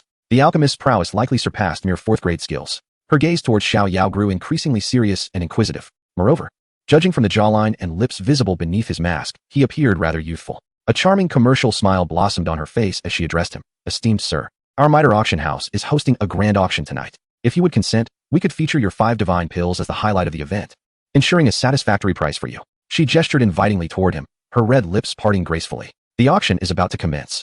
I kindly request that you accompany me to our VIP box for a brief wait. Xiao Yao nodded, and Yafei personally guided him to the luxurious VIP suite. Chapter 32, Yafei. Under Yafei's direct guidance, Xiao Yao traversed a serene, exclusive passage for VIPs, arriving at a second-floor suite with an excellent view. Along the way, Yafei's captivating, alluring eyes frequently swept over the edges of Xiao Yao's silver mask and the lower half of his face. It was strange, she mused internally. The figure and the contours revealed beneath the mask increasingly resembled someone she knew well, the young prodigy from the Xiao family, Xiao Yao. As the head of the Mitre auction house in Wu Ten City, she had interacted with the family head, Xiao Yan, on numerous occasions and had caught distant glimpses of the once-renowned genius boy. However, their differing statuses had prevented any direct communication. Xiao Yao, too, noticed her probing gaze. He understood well and was not surprised. After all, his mask was merely a mundane purchase, lacking any special concealing abilities, and it only obscured half his face. Recognition was inevitable. Upon entering the VIP suite, after instructing the maid to serve the finest fragrant tea and snacks, Yafei did not depart as Xiao Yao had anticipated. She gracefully closed the door behind her, severing all external sounds, and then glided towards Xiao Yao, her captivating eyes sparkling with a teasing smile as they locked onto his. It seems you are quite familiar with our Mitre auction house in Wutan City. Moreover, I find you somewhat familiar as well. Might you be acquainted with the esteemed young master Xiao Yao of the Xiao family in our city? Her voice, sweetly alluring, carried a hint of probing. Upon hearing this almost overt suggestion, Xiao Yao merely smiled. His previously raspy voice regained its clarity. Sister Yafei, there is no need for such tests. In response to Yafei's slightly surprised gaze, he extended his hand and slowly removed the silver mask from his face. Before her appeared a remarkably familiar countenance, youthful yet imbued with a trace of charming mischief. It is indeed I. Xiao Yao gazed at her and smiled softly. However, I kindly request you keep this matter confidential. I prefer that no one else is privy to it for the time being. Even though Yafei had her suspicions and was accustomed to grand spectacles, the confirmation of this truth stirred considerable waves within her heart. She quickly regained her enchanting demeanor, her eyes shimmering as she laughed. Of course. I assure you this secret shall remain solely between us. With a keen curiosity, she inquired, but I am genuinely curious. Where did you acquire these wondrous pills? Why? Could it not be that I concocted them myself? Xiao Yao raised an eyebrow, feigning displeasure. Do you look down upon me, Sister Yafei? A melodious laughter escaped Yafei's lips, her body leaning slightly forward, releasing a mature woman's fragrant allure. Oh, dear brother Xiao Yao, you jest. I am well aware of your talents in cultivation, renowned throughout Wutan City. Yet, I have never heard of you excelling in alchemy. If you possessed such exceptional alchemical gifts, your family would have long overshadowed the Guerrier and Oba families, leaving them without a path forward. Her analysis was astute and incisive. Alas, nothing can escape Sister Yafei's keen perception. Xiao Yao sighed dramatically, launching into his premeditated narrative. To be honest, I recently ventured out to hone my skills and, by a stroke of luck, found myself under the tutelage of a reclusive master. His alchemical prowess is indeed extraordinary. These gathering chi pills were merely trifles he crafted for amusement. Mere rubbish taking up space. I thought it a pity to discard them, and thus collected them to exchange for a bit of pocket money. Rubbish? Yafei's lips parted in shock at the mere word. To produce 4th-grade pills with intricate patterns, possessing value akin to priceless treasures. How could such craftsmanship be deemed rubbish? A wave of astonishment swept through her. This esteemed elder must be at least a 5th or even 6th grade alchemist. This young man is exceedingly fortunate. Why am I not blessed with such luck? I must congratulate you, dear brother Xiao Yao, on your fortuitous encounter.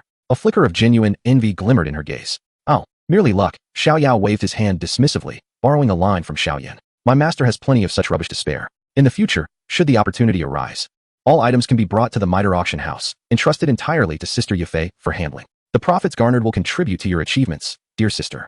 Yafei's professional smile momentarily faltered. Was this truly the case? She found it hard to believe her ears. This was no trifling business. If what Xiao Yao said was genuine, she could leverage this achievement to ascend to the headquarters of the miter auction house. Quickly regaining her composure, her enchanting almond eyes sparkled with renewed allure.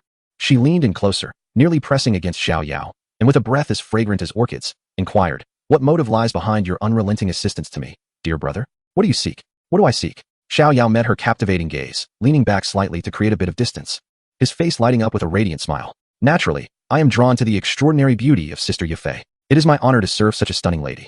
Yafei regarded him and suddenly laughed. This little rascal, though his words were slick and insincere, possessed an exceptionally clear gaze. He was indeed an intriguing character. "You mischievous little boy, at such a tender age, you ought to learn better." She straightened herself, casting him a playful glance. "All right, dear brother, I shall cease my banter. The auction is about to commence, and I must take charge. You may remain here and enjoy the spectacle." With that, she did not linger, swaying her enticing hips and leaving a trail of fragrant air as she departed from the VIP box, summoning a young maid to serve tea to Xiao Yao. Before long, the auction officially began. From his elevated position in the VIP seating, Xiao Yao could observe the throngs of customers below, including families such as the Xiao, the Jali, and the Oba, along with several lesser-known clans. Adorned in a striking red dress, Yafei stood at the center of the auction hall, her crimson lips parting as she addressed the audience. "I am grateful to each of you for taking the time from your busy schedules to attend our miter auction. Today, we are fortunate to present a remarkable treasure that I believe will make your visit worthwhile. Without further ado, the auction shall commence." With a firm strike of the wooden gavel in her hand, the event officially began. Chapter 33, The Concealment Technique. The VIP box where Xiao Yao sat returned to tranquility. He reclined leisurely on the plush sofa, savoring the fragrant tea brought by the maid, gazing through the expansive one-way crystal window at the bustling auction hall below, which was filled to capacity with lively voices. The auction had officially commenced. The initial items for bidding were predominantly exotic flowers and herbs or low-tier martial techniques, which failed to pique Xiao Yao's interest. He only made a few casual bids when rare medicinal materials necessary for crafting high-grade pills came up, acquiring them at a modest price with ease. As time flowed gently, the auction gradually approached its conclusion. Just as Xiao Yao began to feel a tinge of boredom, Yafei's next announcement invigorated him. The upcoming item for auction was a rather unique martial technique. Yafei retrieved an ancient blue scroll from the maid's tray and showcased it to the audience. A mid-level mysterious martial technique, concealment technique. This combat technique possesses no offensive capabilities. However, it boasts an exceedingly rare function, the ability to flawlessly conceal and suppress one's aura and power level. Once mastered, unless one encounters a formidable adversary whose strength far surpasses one's own, no one can discern the reality of one's true essence. Upon hearing this, a glimmer of insight flickered in Xiao Yao's eyes. A method to obscure one's presence? This is precisely what I require at this moment, he mused. My rapid ascension in strength, coupled with my dual identity as both a combat master and a high-ranking alchemist, renders my status exceedingly precarious. Should old Yao, the master of that brat Xiao Yan, detect any anomaly, it could lead to unnecessary complications. Moreover, that girl Suner, being a princess of the ancient clan, undoubtedly possesses the ability to perceive others' levels. Thus, it is prudent to exercise caution. Having an additional card up one's sleeve is always advantageous. The technique of concealment of aura. Starting bid, 100,000 gold coins. We shall now commence the bidding, announced Yafei. As Xiao Yao anticipated, although this auxiliary combat technique was rare, it did not hold significant allure for most mercenaries and families. After all, in the face of absolute strength, the utility of concealing one's aura appeared somewhat trivial. 110,000. 120,000. The bidding was sparse and lacked fervor. When the price ascended to 140,000, Xiao Yao leisurely pressed the bidding device before him. 150,000. This figure had already exceeded the expectations of the majority. Following a brief silence, Yafei's gavel came down with a resounding finality. Sold. With the acquisition of the concealment of aura, Xiao Yao's spirits soared even higher. At this juncture, the auction finally approached its grand finale. Ladies and gentlemen, Yafei's voice resonated with an unprecedented allure. We now present the final 5 items of this auction. They are 5 fourth-tier pills, known as the Gathering Chi Powder, meticulously crafted by a mysterious master alchemist. The announcement sent a ripple of astonishment through the crowd. What? 4th-tier pills? Gathering Chi Powder? Surely, I must have misheard. Yafei appeared quite pleased with the reaction, raising her delicate hand to signal for silence. You have not misheard. This is indeed the Gathering Chi Powder, crafted by a true master with extraordinary skill. Its potency and the purity of its energy have reached the pinnacle of fourth-tier pills. Even more remarkably, she opened the jade vial, presenting the pill before the audience, its faint pill patterns shimmering under the light. This pill bears pill patterns. With this revelation, the auction hall erupted into fervor. The presence of pill patterns, regardless of their number, signifies the pinnacle of alchemical achievement. The small families of Wutan City had scarcely even laid eyes upon such marvels. When Nalan Yanran had come to the Xiao family to dissolve their engagement, she had offered several gathering chi powders as compensation, much to the envy of the elders of the Xiao family. In another esteemed section of the hall, Xiao Yan sat alongside several elders of the Xiao family. Upon hearing the mention of the fourth-tier gathering chi powder, his breath caught in his throat. He has already discerned the reason behind Xiao Yan's recent stagnation in cultivation and is gradually regaining his strength. It is believed that it will not be long before he can once again become a fighter. For now, he should acquire a chi gathering pill, which will facilitate his future breakthrough to the fighter level. The opening bid for the first-grade chi gathering pill is set at 200,000 gold coins. Yafei announced the price of the elixir. Although the sum is indeed substantial, none of the attendees expressed disdain for its cost, for they all understand the significance of a fourth-grade elixir adorned with pill inscriptions. 300,000. Xiao Yan was the first to place a bid. 350,000. The patriarch of the Gailey family, Gailey Bai, sinisterly followed suit. 400,000. The patriarch of the Oba family was equally unwilling to yield. The price soared dramatically. Ultimately, after an intense bidding war, the 5 elixirs found their respective owners. Xiao Yan successfully secured 2, Gailey Bai obtained another 2, while Oba Pa claimed the final 1. The auction concluded splendidly. Yafei once again approached Xiao Yao's VIP box, presenting him with the concealment technique, scroll, and a purple gold card. Xiao Yao, this is the fighting skill you bid on. Her face radiated a smile like a blooming flower. Additionally, this is your auction earnings. After deducting a 2% commission, the total comes to 2,500,000 gold coins, all of which are stored on this purple gold card. Xiao Yao accepted the items with a satisfied nod. Thank you, Sister Yafei. With the auction concluded and having no further matters to attend to, he rose to depart. Are you leaving so soon? Yafei's enchanting voice drifted from behind him. She approached, leaning close to his ear. Xiao Yao, do not forget your promise to me. Should your master have any unwanted elixirs in the future, be sure to bring them to me first. What a captivating enchantress. Xiao Yao mused inwardly. Yafei was 6 or 7 years his senior, indisputably a mature woman. In terms of appearance, she equaled both Nalan Yanran and Xiao Yishan, each possessing their unique charm. However, when it came to temperament, Yafei surpassed them by leagues, particularly with her alluring demeanor. Even the 16-year single Xiao Yao found it increasingly difficult to maintain his composure. Xiao Yao quickly stepped back, clearing his throat. Of course, for Sister Yafei's success, I would brave fire and water without hesitation. Seeing Xiao Yao's flushed cheeks, Yafei couldn't help but let out a gentle laugh. Just now, when you spoke so humorously, I thought you were rather charming, but who would have guessed you would blush so easily? Faced with Yafei's teasing, Xiao Yao felt a twinge of embarrassment. Here I am, Xiao Yao, a seasoned heartthrob capable of charming Nalan Yanran and coaxing Xiao Yishan. How could I be reduced to this by Yafei's playful banter? It seems my fortitude still requires cultivation. Xiao Yao swiftly regained his composure, reverting to his playful demeanor. It's simply that Sister Yafei is exceedingly beautiful. It's only natural for me to feel a bit shy in the presence of such a stunning lady. Well, I have matters to attend to, so I shall not linger here any longer. Should there be more elixirs for auction in the future, I will contact you in advance, Sister Yafei. With that, he took his leave, turning away from the middle auction house. Xiao Yao stealthily returned to the Xiao family, slipping into his room with utmost caution. He needed to practice the concealment technique to avoid any mishaps when encountering Xiao Yan or Sun Er. Fortunately, the concealment technique was not an intricate martial skill. Its cultivation was relatively simple. After perusing the scroll once, Xiao Yao settled into a meditative position to begin his training. As night deepened, within the confines of Xiao Yao's chamber, he sat cross-legged, clutching the newly acquired scroll of concealment technique. Pressing the scroll to his forehead, a surge of formidable spiritual energy erupted, swiftly imprinting the cultivation methods inscribed within onto his mind. A night passed in silent concentration. When the first rays of dawn streamed through the window, Xiao Yao gradually opened his eyes. The fighting aura enveloping his body pulsated in a peculiar rhythm, and soon, the formidable presence of a 2-star Do master was perfectly reined in, replaced by the steady aura of a 6-star Do fighter. Perfect, Xiao Yao nodded in satisfaction. With this, even if Yao Lao remained in a spiritual state, he would be unable to discern my true strength.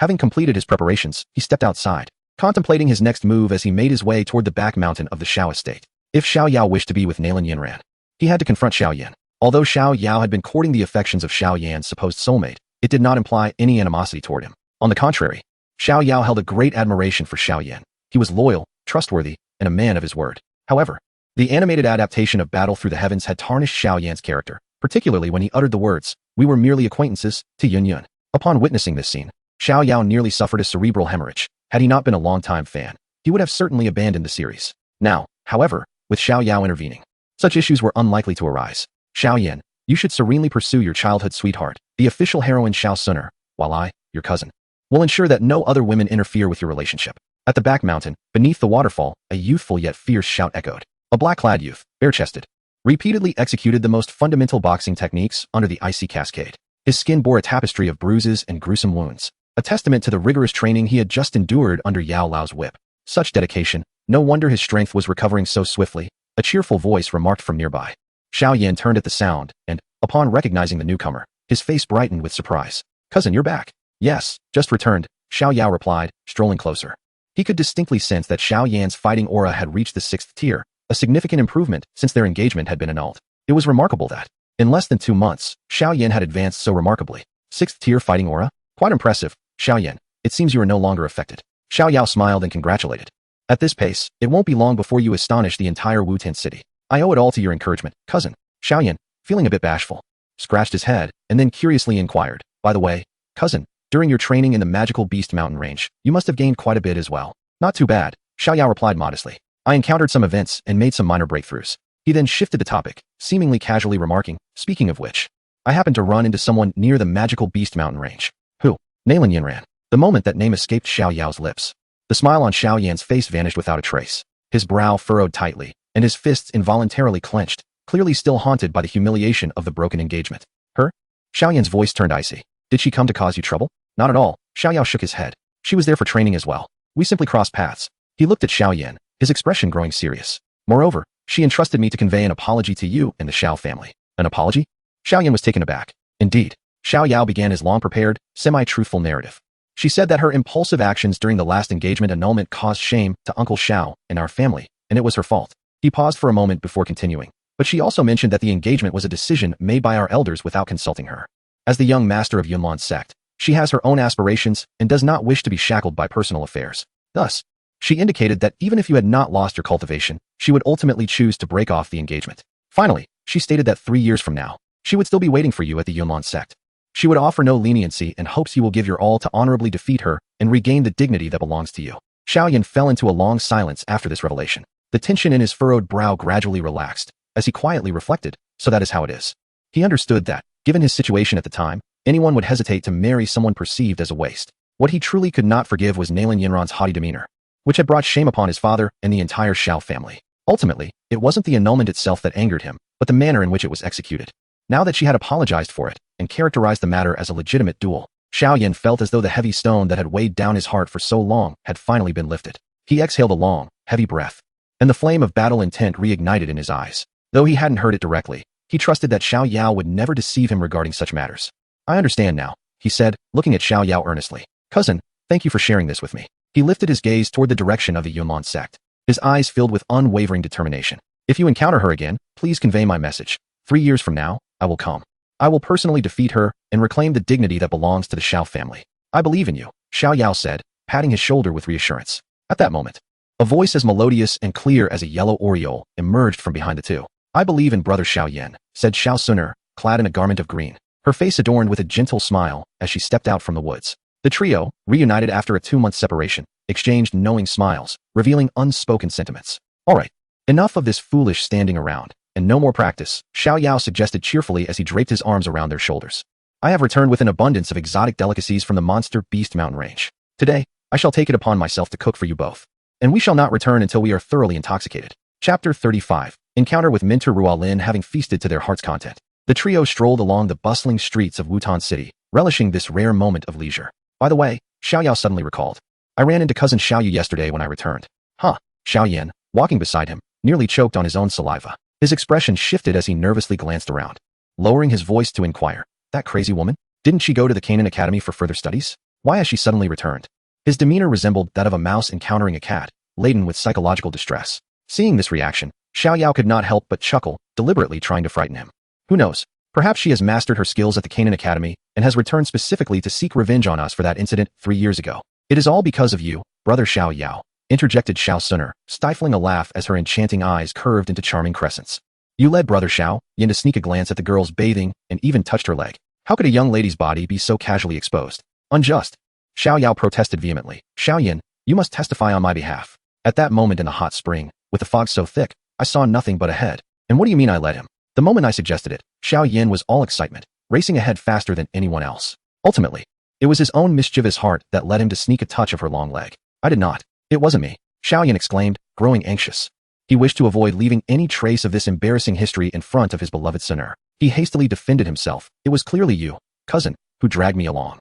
I was still young and knew nothing. It was you who pushed me from behind the rock, causing me to stumble and accidentally touch her. Observing Xiao Yan's desperate attempts to dissociate himself from the incident, nearly swearing an oath, Xiao Yao could only shake his head in resignation and raise his hands in surrender. All right, it is all my fault. Is that satisfactory? It was my corrupt thoughts that forced our pure Xiao Yan to partake in such acts. And it was I who sullied cousin Xiao Yu's innocence. Is this acceptable? Now that sounds more like it. Xiao Yan sighed in relief. However, none of the three noticed that not far behind them, a group of 7 or 8 young individuals in matching uniforms was encircling a mature and intelligent female mentor. Leading the group was none other than the very subject of their conversation, Xiao Yu. At that moment, her face transformed from pale to purple, and then to red. A spectacle of vivid emotions. Behind her, the senior students were astounded to discover that the usually aloof and proud Xiao Yu had once endured such an experience. They struggled to contain their laughter, their shoulders trembling in an obvious display of restraint. How dare this group of rascals discuss such matters in public? A rush of indignation surged through Xiao Yu, overwhelming her rationality in an instant. Unable to hold back any longer, she pointed an accusing finger at the trio ahead and shouted, "You two lecherous scoundrels! Halt!" Her voice rang out powerfully, drawing the attention of passers-by along the street. Xiao Yao and Xiao Yan froze in place, slowly turning around with an awkward stiffness. Upon seeing her face, flushed with fury, along with the peculiar expressions of the onlookers behind her, embarrassment washed over them. Xiao Yao. Xiao Yu's gaze pierced through Xiao Yan, locking onto Xiao Yao with unwavering intensity. You dared to humiliate me in public yesterday, and now you have the audacity to tarnish my reputation here. Today, I shall skin you alive. Before her words had fully faded, she unsheathed her sword, pointing it directly at Xiao Yao. Observing the situation, and realizing that Xiao Yu's ire was not directed at him, Xiao Yan swiftly seized the opportunity. He grabbed the bystander, Sunur, and hastily made his escape. Cousin, I wish you good fortune. Sunur, let us leave quickly. It is perilous here. Xiao Yao watched the two vanish in an instant, rendered speechless. Yet, he remained unfazed, for he was a formidable 2-star Do master. How could he fear a mere Do fighter like Xiao Yu? His attention shifted to the striking mature woman behind Xiao Yu, recognizing her as Roland, the admissions tutor from Canaan Academy. Behold my blade, Xiao Yu shouted, disregarding his thoughts as she charged towards Xiao Yao with her sword drawn. However, Xiao Yao remained calm, employing his intricate footwork to dodge her strikes effortlessly, evading her blade with ease. He refrained from retaliating, merely focusing on evasion. Meanwhile, Roland observed Xiao Yao's fluid movements with a hint of admiration in her beautiful eyes. Such incredible speed and skill. This young man's prowess likely surpasses the mere 6-star Do master he appears to be. Frustration mounted within Xiao Yu as she realized that despite her relentless attacks, she had yet to graze even the hem of his clothing. The pressure of performing before her peers made her feel as if she were losing all dignity. In a moment of desperation, she resorted to using a Do technique. A streak of azure sword light descended upon Xiao Yao. Are we playing for real? Xiao Yao's expression sharpened as he sensed the seriousness of her attack. He ceased his evasions. In the astonished gazes of all present, his figure vanished in an instant. Mystic Thunder Shadow Step. When he reappeared, he was hauntingly close to Xiao Yu. Before she could react, his fingers, as precise as iron pincers, latched onto her wrist, causing her grip on the sword to falter, and the blade slipped from her grasp. Xiao Yao deftly caught the long sword, using its spine to gently pat the agitated chest of his cousin, whose anger was clearly manifesting. A trademark smirk lingered on his lips. Cousin, with such a fiery temper, you may find it difficult to secure a marriage in the future. You. Xiao Yu's eyes blazed with fury, her ire prompting her to abandon her weapon and engage Xiao Yao in hand-to-hand combat. Xiao Yu, cease at once. At that moment, a gentle yet authoritative voice resonated from behind. Mentor Ruolin stepped forward, soothingly placing a hand on Xiao Yu's shoulder before directing her gaze towards the awaiting Xiao Yao. Observing her approach, Xiao Yao promptly returned the long sword to Xiao Yu, his previously nonchalant demeanor transforming into one of refined courtesy. He clasped his fists in salute towards Ruolin, his voice resonating clearly. I presume you are the admissions mentor for Canaan Academy. I am Xiao Yao, a scion of the Xiao family and cousin to Xiao Yu. I aspire to further my studies at Canaan Academy and humbly seek your consideration for an opportunity. Chapter 36, Entrance Examination. Mentor Ruolin scrutinized Xiao Yao carefully, her intelligent eyes reflecting unabashed admiration. Indeed, I am the admissions mentor for Canaan Academy here in Wutan City. Ruolin. She nodded gently. Then, with keen interest, inquired, I observed your exchange with Xiao Yu. Your agility was quite remarkable. I trust you have mastered some unique martial arts techniques? The mentor's discerning eye was indeed sharp. Xiao Yao mused inwardly. Maintaining his polite smile, he replied with measured respect. Your insight is commendable, mentor. Recently, during my travels, I fortuitously acquired a fragment of a martial arts manual, which indeed pertains to a technique of agility. He acknowledged his proficiency while skillfully omitting any mention of the technique's name or rank. Upon hearing this, Ruolin did not press further, adhering to the unspoken rules among practitioners. She continued, "You are Xiao Yao, correct? How old are you this year? And at what level is your strength?" In response, "I am now 16 years of age and currently a 6-star fighter," Xiao Yao stated, revealing his power, discreetly disguised with the concealment technique. A 6-star fighter at 16? The moment these words left his lips, not only did Ruo Lin display surprise, but so did the Canaan Academy disciples who had been observing the spectacle. A 16-year-old 6-star fighter? Ruo Lin's mind raced with calculations. Such talent would surely rank among the upper echelons, even within the talented cohort at Canaan Academy. Should he continue to flourish, entry into the inner academy would be all but assured. The Xiao family indeed cultivates remarkable individuals. The more she observed Xiao Yao, the more her satisfaction grew. A promising talent had been presented right before her. However, as an admissions mentor, appropriate assessments were still necessary. A mischievous smile suddenly graced Ruo Lin's face. "Xiao Yao is it? Xiao Yu happens to be one of my favorite students, and I must say, you have been rather unkind to her." She glanced at the still fuming Xiao Yu before continuing. "In that case, as her mentor, I must stand up for my student. I shall not press you unduly. If you can withstand 10 of my strikes without faltering, then your entrance examination shall be deemed successful. Once the enrollment in Wutan City concludes, you may return to the academy with me. What say you?" Upon hearing this, Xiao Yao felt a stirring within. He understood that Ruo Lin was currently at the level of a great Do master. Thus, he was eager to see how far he could go while pretending to possess the strength of a 6-star Do fighter. Without a moment's hesitation, he clasped his fists and replied boldly, "I shall obey, esteemed mentor Ruo Lin. I implore you to show mercy." "Very well, you possess courage." The group swiftly found an open area nearby. Xiao Yao stood facing mentor Ruo Lin, while Xiao Yu and other disciples from the Jianan Academy observed from a distance. "Xiao Yu, your cousin is exceedingly audacious, daring to accept 10 strikes from mentor Ruo Lin. She is a true great Do master," a male disciple whispered to Xiao Yu. "Indeed, our mentor is a genuine powerhouse. I doubt he can withstand even 3 strikes," another scoffed in agreement. Xiao Yu remained silent, her gaze filled with disdain and resentment as she watched the boy who stirred such mixed emotions within her. She acknowledged that Xiao Yao possessed some skill, yet she firmly believed that he could not endure 10 of Ruo Lin's strikes. In the arena, mentor Ruo Lin appeared calm and collected, smiling as she asked, "Are you prepared? Then, let us begin with the first strike." Before her words had fully dissipated, her delicate fingers flicked, summoning a stream of azure wind energy that, as if animated, transformed into a supple and swift whip, slicing through the air toward Xiao Yao's ankle. This strike, seemingly simple, was, in reality, exceedingly cunning. Yet Xiao Yao, as if possessing eyes in the back of his head, deftly evaded the impending contact by lightly tapping his toe against the ground and gliding backwards like a feather on the wind, effortlessly avoiding the attack. "Impressive reflexes," Ruo Lin remarked approvingly. Now, the second strike. This time, 2 wind whips advanced from either side, simultaneously closing in on him and blocking his retreat. Rather than retreating, Xiao Yao advanced, employing a peculiar footwork that left behind a faint afterimage while his true form slipped through the minuscule gap between the 2 whips. The third strike, wind net. Ruo Lin thrust both hands forward, her fingers flicking in rapid succession, weaving numerous strands of energy into a vast azure net that descended upon him. "Let us see how he escapes this," the disciples exclaimed from afar. Yet, Xiao Yao did not even glance at the net. His form moved like a fish, navigating through the seemingly impenetrable mesh with astonishing agility, ultimately emerging unscathed before the net could land. Gasp! The onlooking disciples could no longer utter a word of derision, their eyes wide with astonishment. He is not merely evading.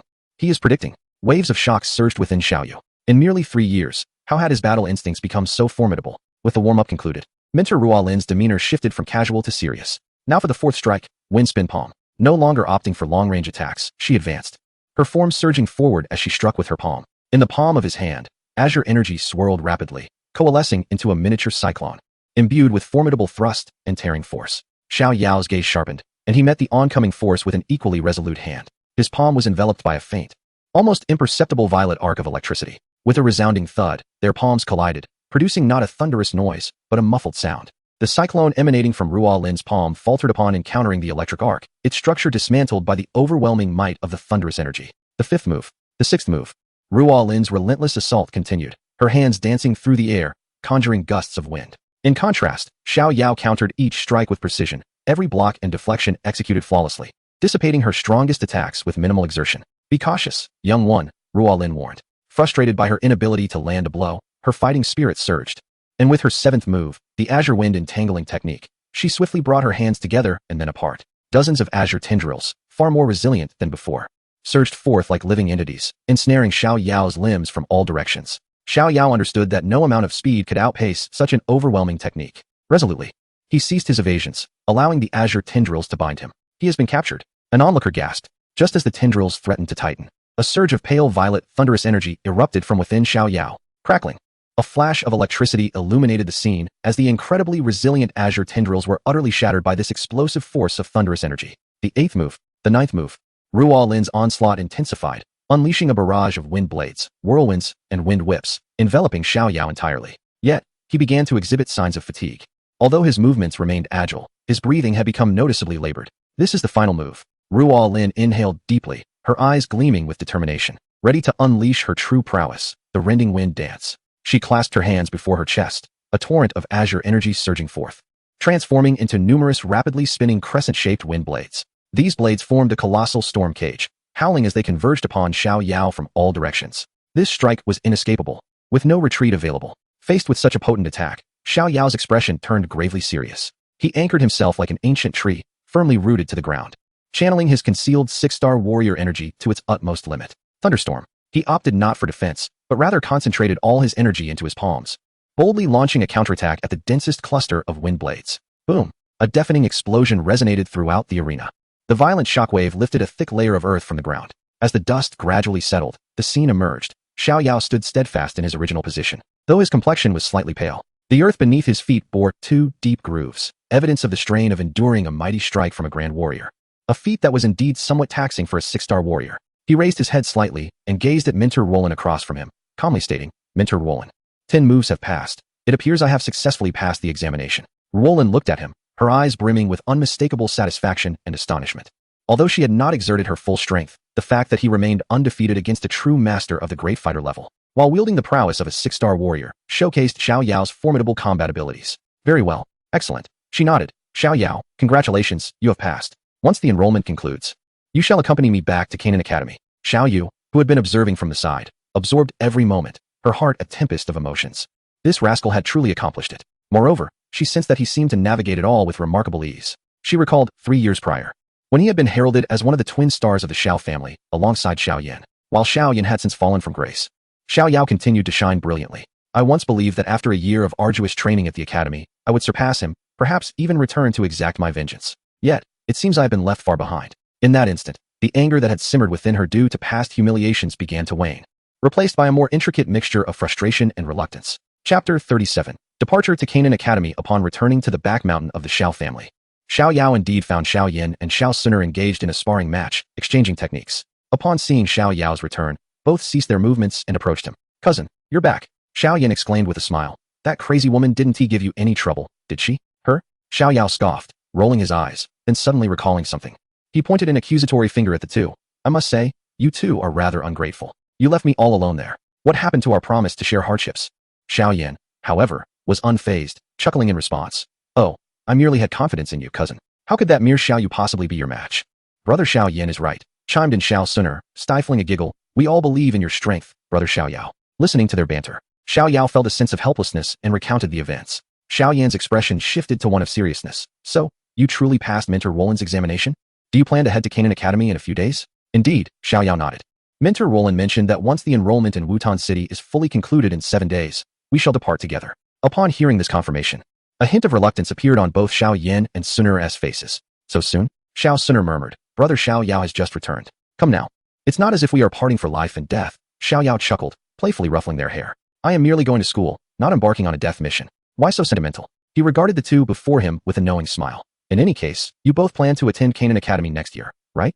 I'll consider this an opportunity to scout the way for you." According to the progression of the narrative, Xiao Yao and Sun Er are set to advance to the ranks of fighters before heading to the Jianan Academy. Subsequently, Xiao Yan expresses his desire to take a year-long leave to enhance his strength by venturing into the Beast Mountain range. Upon hearing this, Xiao Yao shakes his head and states, "I may not attend Jianan Academy. Well, I certainly will not study there, but I will register." Sun Er, puzzled by Xiao Yan's declaration, inquires, "Why is that?" Gazing into the distance with a sense of longing, Xiao Yan replies, "The Jianan Academy cannot elevate my strength to a level where I can defeat Nalan Yanran in a short time. I wish to train outside, just as my cousin does, to refine my abilities." Understanding dawns on her, and she responds, "Then good luck, brother Xiao Yan." At that moment, Sun Er is unaware that Xiao Yan plans to take a year off, mistakenly believing he would be away for only 2 months like Xiao Yao. You best remember not to wander astray, perhaps encountering an injured female Do Huang and rescuing her, thus winning her affections, Xiao Yao ominously warns from the side. "How could that be? I am utterly devoted to Sun Er, unwavering until death," Xiao Yan fervently asserts. "That is for the best." Xiao Yao expresses his relief. In the subsequent 7 days, Xiao Yao's life is both fulfilling and delightful. He dedicates most of his daytime to accompanying Xiao Yan and Sun Er, occasionally sparring with them. At times, he dons a mask and stealthily slips into the middle auction house. Sister Yafei, here are today's elixirs. Please do count them, he says, resembling a prodigal benefactor as he casually stacks bottles of exquisite potions before her. Oh, my dear Xiao Yao, I truly do not know how to express my gratitude. Yafei exclaims, her laughter vibrant as she gazes at the potions capable of driving any faction into a frenzy, her eyes growing ever more enchanting. With Xiao Yao, the enigmatic alchemist, as a stable supplier, Yafei's standing within the middle family has risen considerably, recently earning direct commendation from the headquarters in the imperial capital. Why not offer yourself in return? Xiao Yao jestingly suggests. In truth, Xiao Yao's feelings toward Yafei have always been somewhat ambiguous. Whether in the anime or the original novel, he perceives her more as a sister rather than a romantic interest, especially evident in the animated version. Furthermore, Yafei differs from the other female protagonists. Having spent years in the small town of Wutan City, she has encountered countless men with lecherous and aggressive gazes, making winning her heart quite a challenge. Unlike Nalan Yanran, who is proud, possesses considerable strength and ambition, and can be won over by being stronger and persistently intruding into her heart, or Xiao Yan, who is sensitive and fragile, believing herself to be a harbinger of misfortune and death, requiring only gentle protection and unwavering support to win her affections. However, the enigmatic Yafei was a challenge that Xiao Yao had never spoken of in his previous life, and it truly belonged to the realm of the most difficult conquests. Xiao Yao's younger brother jested, but I am 6 or 7 years your senior. So let us not have anyone claiming that I am an old bull indulging in tender grass. Yafei, indeed, began to play coy. Although Yafei was a few years older than him, she was still in her early 20s. How could one possibly label that as an old bull feasting on tender grass? Furthermore, decades hence, would you not only be marginally older than I? Xiao Yao persisted unrelentingly. Haha, dear Xiao Yao, let us not jest, Yafei replied, her feelings towards Xiao Yao akin to that of an elder sister towards her younger brother. Albeit a younger brother who vastly surpassed her in prowess. Xiao Yao chose not to linger on the matter, enjoying a meal before taking his leave. Time passed serenely in this manner. 7 days later, the enrollment in Wutian City officially concluded. At the entrance of the Xiao family estate, Xiao Yao bid farewell to his family members who had come to see him off. Xiao Yao, be cautious in your endeavors, Xiao Zhan advised. Cousin, take care. I shall soon catch up to your pace, Xiao Yan declared, his eyes brimming with determination. Xiao Yao nodded with a smile, refraining from any further delay, turning resolutely towards the city center square. In the square, a magnificent flying vessel, constructed entirely of azure wood and metal, hovered gracefully in midair, emanating an awe-inspiring aura. Mentor Ruolin, Xiao Yu, and a dozen newly enrolled students awaited their arrival. Upon joining the group, they ascended the flying vessel at Mentor Ruolin's behest. Standing at the ship's railing, Xiao Yao cast one final glance at the city where he had lived for 16 years, gazing towards the direction of the Xiao family. Before resolutely turning away, accompanied by a gentle hum, the colossal flying vessel ascended slowly, piercing through the clouds, embarking towards the vast unknown that lay beyond. Thus concluded the tale of Wutian City, and a new chapter belonging to the Canaan Academy was poised to commence. Chapter 38, Personal Vendettas. The flying vessel traversed through clouds and mist for a month, until a grand academy nestled within the sprawling mountains finally came into view. This was the Canaan Academy. It resembled not a city, but more a realm established upon the mountains. Countless ancient yet imposing palaces and towers were built into the mountainside, arranged in harmonious disarray. Soaring spires, cascading waterfalls, and students gliding through the skies on flying mounts or with wings of battle energy, all contributed to an atmosphere vibrant with life and wonder. My goodness, this is several times larger than our entire Wutian city, Xiao Yao exclaimed, standing at the bow of the ship, marveling at the majestic scene before him. Though accustomed to skyscrapers in his previous life, the fantastical grandeur of this architectural ensemble still delivered a profound visual impact. The flying vessel gently descended onto a vast plaza, where hundreds of new students, like them, had gathered from various empires and kingdoms. Mentor Ruolin led them through the throng, arriving at a grand assembly hall. All right, dear students, she began. Ruolin clapped her hands, drawing the attention of the crowd. This was the outer courtyard of Canaan Academy.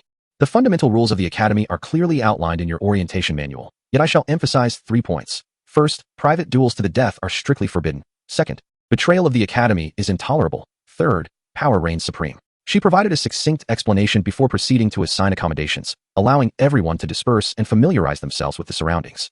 Soon, the new students in the assembly hall began to leave in small groups. However, Xiao Yao stood there, utterly bewildered, as he realized that Ruolin had overlooked him entirely amidst the roll call. Hastily, Xiao Yao approached her, inquiring, "Where's my accommodation?" Upon hearing this, Ruolin turned around, a mischievous smile gracing her intelligent face. "Oh dear, how could I forget our academy's greatest prodigy?" she exclaimed, casting a glance at Xiao Yu, who was watching the scene with barely concealed glee. She continued, "Xiao Yao, aren't you and Xiao Yu relatives? Perfect. Let her guide you through the environment and find you a suitable place to stay." With that, she offered Xiao Yao no chance to protest. winking at Xiao Yu before gracefully departing. Goodness, this instructor is taking personal revenge, Xiao Yao lamented inwardly. Turning his head, he was met with Xiao Yu's radiant smile, one that was far from benevolent. Instantly, he adopted a sycophantic demeanor, saying, I was wrong, truly wrong. It was all my fault, and I hope you can overlook my transgressions. Please don't hold it against me. What are you saying, dear cousin? Xiao Yu replied, her delight only growing. As your elder sister, it is my duty to look after you. Rest assured, I shall find you the finest accommodation in the academy. Follow me. Seeing her feigned innocence, Xiao Yao felt a chill settle in his heart. Under Xiao Yu's guidance, they traversed the new student area until they arrived at a secluded and elegant residential district. Eventually, they halted in front of a charming loft with a private courtyard. This environment is rather pleasant, Xiao Yao mused silently, contemplating whether this seemingly mad woman had genuinely changed her ways or if there lurked some ulterior motive. Here we are, Xiao Yu exclaimed, pointing at the loft with a beaming smile. This will be your residence. Isn't it lovely? You must be sure to thank your sister later. Now, take a good rest. I shan't disturb you any longer. With that, she turned away, a triumphant smirk on her face as she departed. That smile certainly harbored ill intentions. As Xiao Yao observed her retreating figure, he became certain that there was something amiss. Nevertheless, he resolved to face the challenge head-on. What can I fear from you, mere girl? He thought, determined to uncover her tricks. With a cold smirk, he boldly pushed open the courtyard gate and stepped inside. The interior was pristine, adorned with exquisite decorations, and void of any occupants, presenting no signs of ambush. Could it be that I have misjudged her? Xiao Yao began to question if he had been overly suspicious. He shook his head, no longer dwelling on the matter, and ascended to the second floor, preparing to cultivate for a brief moment. Not far behind a grand tree near the attic, Xiao Yu was concealed, observing intently. You little rascal, you truly brought him to the territory of the formidable Lu Qing. The voice of Mentor Ruolin unexpectedly resonated from behind her, startling Xiao Yu. Mentor, are you not afraid that the battle-crazed Lu Qing will leave your precious cousin half-dead? Mentor Ruolin inquired with a smile. Well, he brought it upon himself with that foul mouth of his, daring to touch me in public. Xiao Yu stuck out her tongue, giggling. It's just right for senior brother Lu Qing to temper his arrogance. Let us see if he dares to be so brazen again. As the two conversed, a robust young man with a serious demeanor, exuding an air of ferocity, strode purposefully toward the attic. Shoo, lower your voice. Ruolin quickly urged Xiao Yu to hide deeper. Look, the main character has arrived. It's going to be entertaining. The young man was none other than Lu Qing. Upon reaching the entrance of the attic, he discovered that the room, which should have been vacant, was illuminated. His brow furrowed instantly.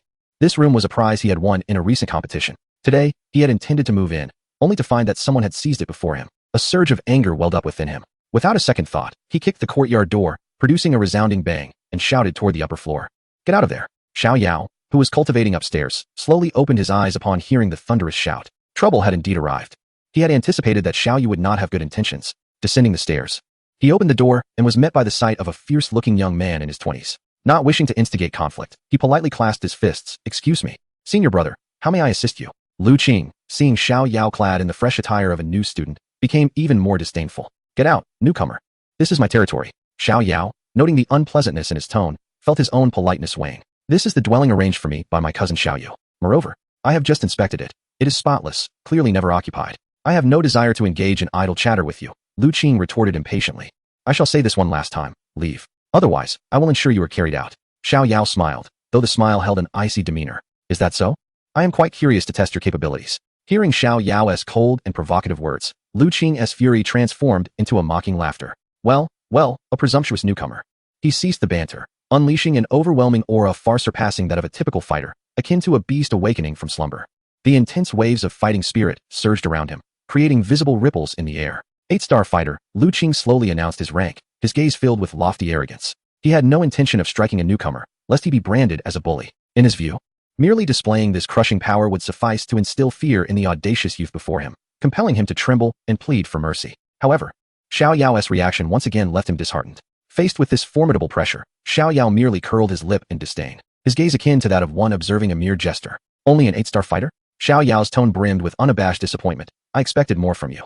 Is this the extent of your prowess, daring to boast before me? He stepped forward, his eyes sharpening. I had intended to return this house to you, provided you could articulate your claims and present evidence of ownership. Yet, it seems such courtesy is no longer warranted, for your words are utterly foul. Therefore, regardless of whether this property was yours before, it is now mine. You seek your own demise. Lu Qing could no longer maintain the composure befitting a strong man.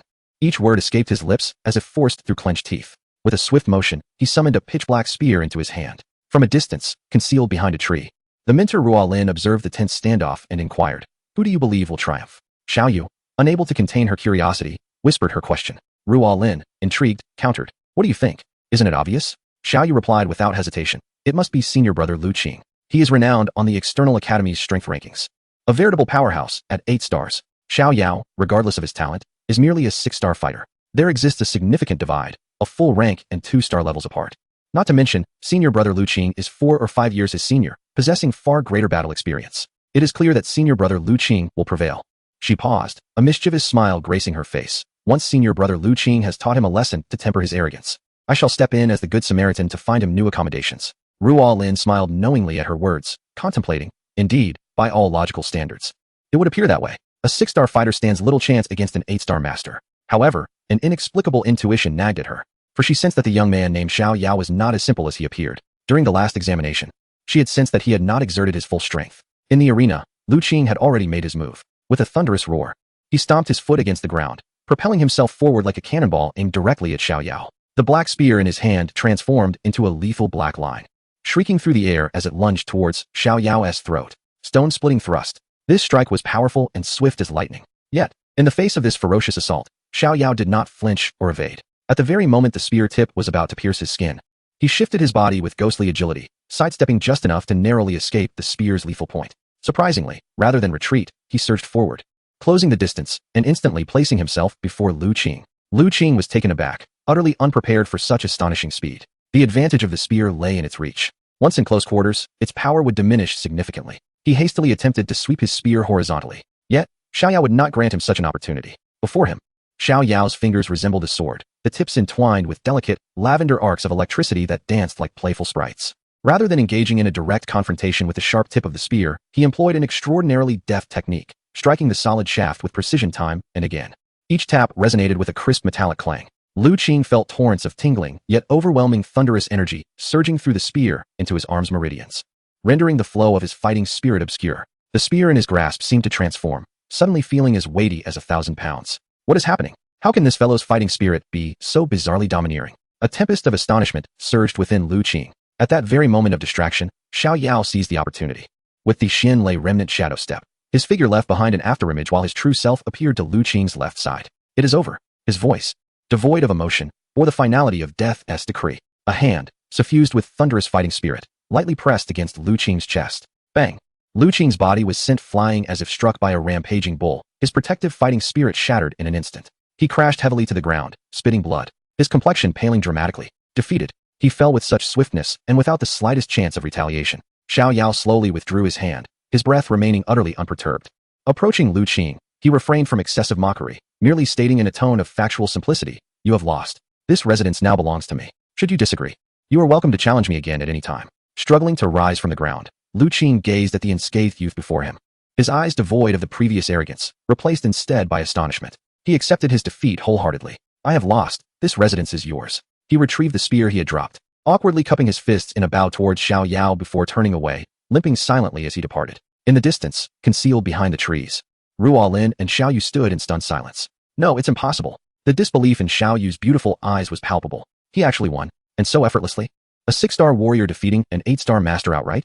How could this be? Ruo Lin's enchanting gaze mirrored her shock. She beheld the calm and composed figure of the young man in the arena, her heart racing with a singular thought. I have struck gold this time. I truly have found a treasure. This young lad undoubtedly possessed strength beyond that of a 6-star warrior. He must have employed some secret method to conceal his true power. Little did I expect his concealment to be so profound. Chapter 40. Leave of Absence. Having triumphed over Lu Qing, Xiao Yao's academic life finally embarked on a stable beginning. He returned to his exquisite loft, seated cross-legged, his mind delving into the spatial ring. The thousandly communication talisman pulsed gently, infusing it with a hint of fighting spirit. 2 distinct yet familiar voices resonated from the jade talisman, each evoking feelings of warmth and familiarity within him. The first voice was gentle, akin to a clear mountain spring, tinged with a hint of weariness. Xiao Yao, how are you? Today, many injured mercenaries arrived at the Wan Yao Pavilion. They spoke of encountering high-level magical beasts after entering the Beast Mountain range. It seems that the area has been quite tumultuous lately. How are things at Canaan Academy? I have been quite busy today, just finished my work and I feel a bit fatigued. Please remember to take care of yourself. It was the little medical fairy. A soft smile involuntarily graced Xiao Yao's face as he imagined the kind-hearted girl, exhausted from her day, yet still taking the time to express concern for him from afar. He replied softly, I am doing well at Canaan Academy. I just faced a minor issue, but it has been easily resolved. So there is no need for you to worry. As for you, do not overexert yourself, and remember to take the medicinal pills I left for you. I will return soon. Then, a second voice rang out, crisp and filled with pride. Hey, you big rogue. This young lady has finally broken through to a 6-star fighter after several days in seclusion. Impressive, right? Humph. You haven't been bullied by those seniors at Canaan Academy, have you? When I invited you to join our Yunlan sect, you refused, and now it's too late to regret. It was Nalan Yanran.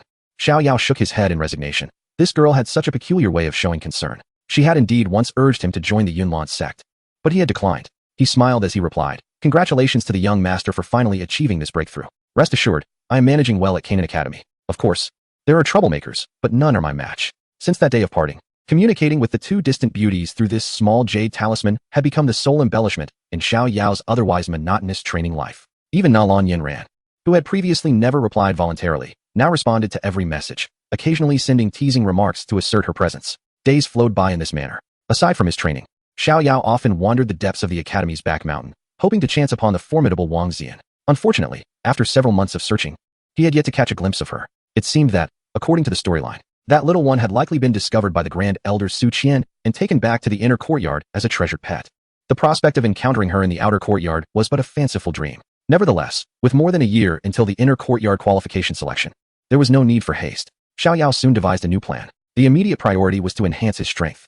He decided to stabilize his training in the outer courtyard for half a year, and once his abilities had further progressed, he would take a leave to seek out the little medical fairy. A glint of determination flashed in his eyes. Primarily, it was to intercept Yun Yun. Calculating the time.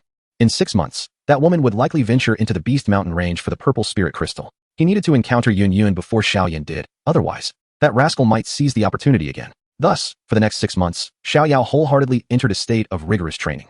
Under the auspices of the transformation of the 3 mysterious flames and the celestial technique, the true thunder of the 5 extremes. His prowess soared as if propelled by a rocket, ultimately resting firmly at the pinnacle of the 9-star Dome Master, a mere step away from the Great Dome Master. Although the path of cultivation was tedious and monotonous, the gentle whispers shared daily with the little doctor and the playful banter with Nalan Yanran rendered his days far from dreary. However, just as he was preparing to continue his cultivation, striving to break through to the Great Dome Master, he found himself compelled to pause. This was due to the fact that the poison-locking pill he had left for the little doctor had been entirely consumed 2 months prior. Despite her assurances through communication that her body showed no ominous signs of a toxic eruption, alleviating his worries, a heavy stone remained lodged in Xiao Yao's heart. He could not afford to delay any longer. In the office of Mentor Ruo Lin, taking a leave? For an entire year? Ruo Lin gazed at her brilliant yet troublesome student with astonishment, inquiring, "Why? Your current speed of cultivation is exceptional, and taking an extended leave now would severely hinder your progress." "There are personal matters that require my attention," Xiao Yao replied, his tone resolute yet simple. Ruo Lin scrutinized his unwavering gaze, pondering for a moment. She understood that prodigies like Xiao Yao possessed their own pride and secrets. Pressing him further would only yield adverse effects. Very well, she finally relented. "I will grant your leave. However, I have one condition. Please, mentor." Xiao Yao readily agreed without hesitation. A cunning smile spread across Ruo Lin's face, reminiscent of a wily fox. "Among the students I have mentored, many possess remarkable talent. Yet none have truly distinguished themselves in the internal academy selection competition. This leaves me somewhat embarrassed before my peers." Her eyes glimmered with anticipation as she regarded Xiao Yao. "Thus, my condition is that upon your return, you must participate in the next internal academy selection competition, and you must secure first place. Is that all?" Xiao Yao initially thought it to be a monumental request, and laughed upon hearing her words. "No problem, mentor. First place is assured." "Very well, I trust in your capabilities.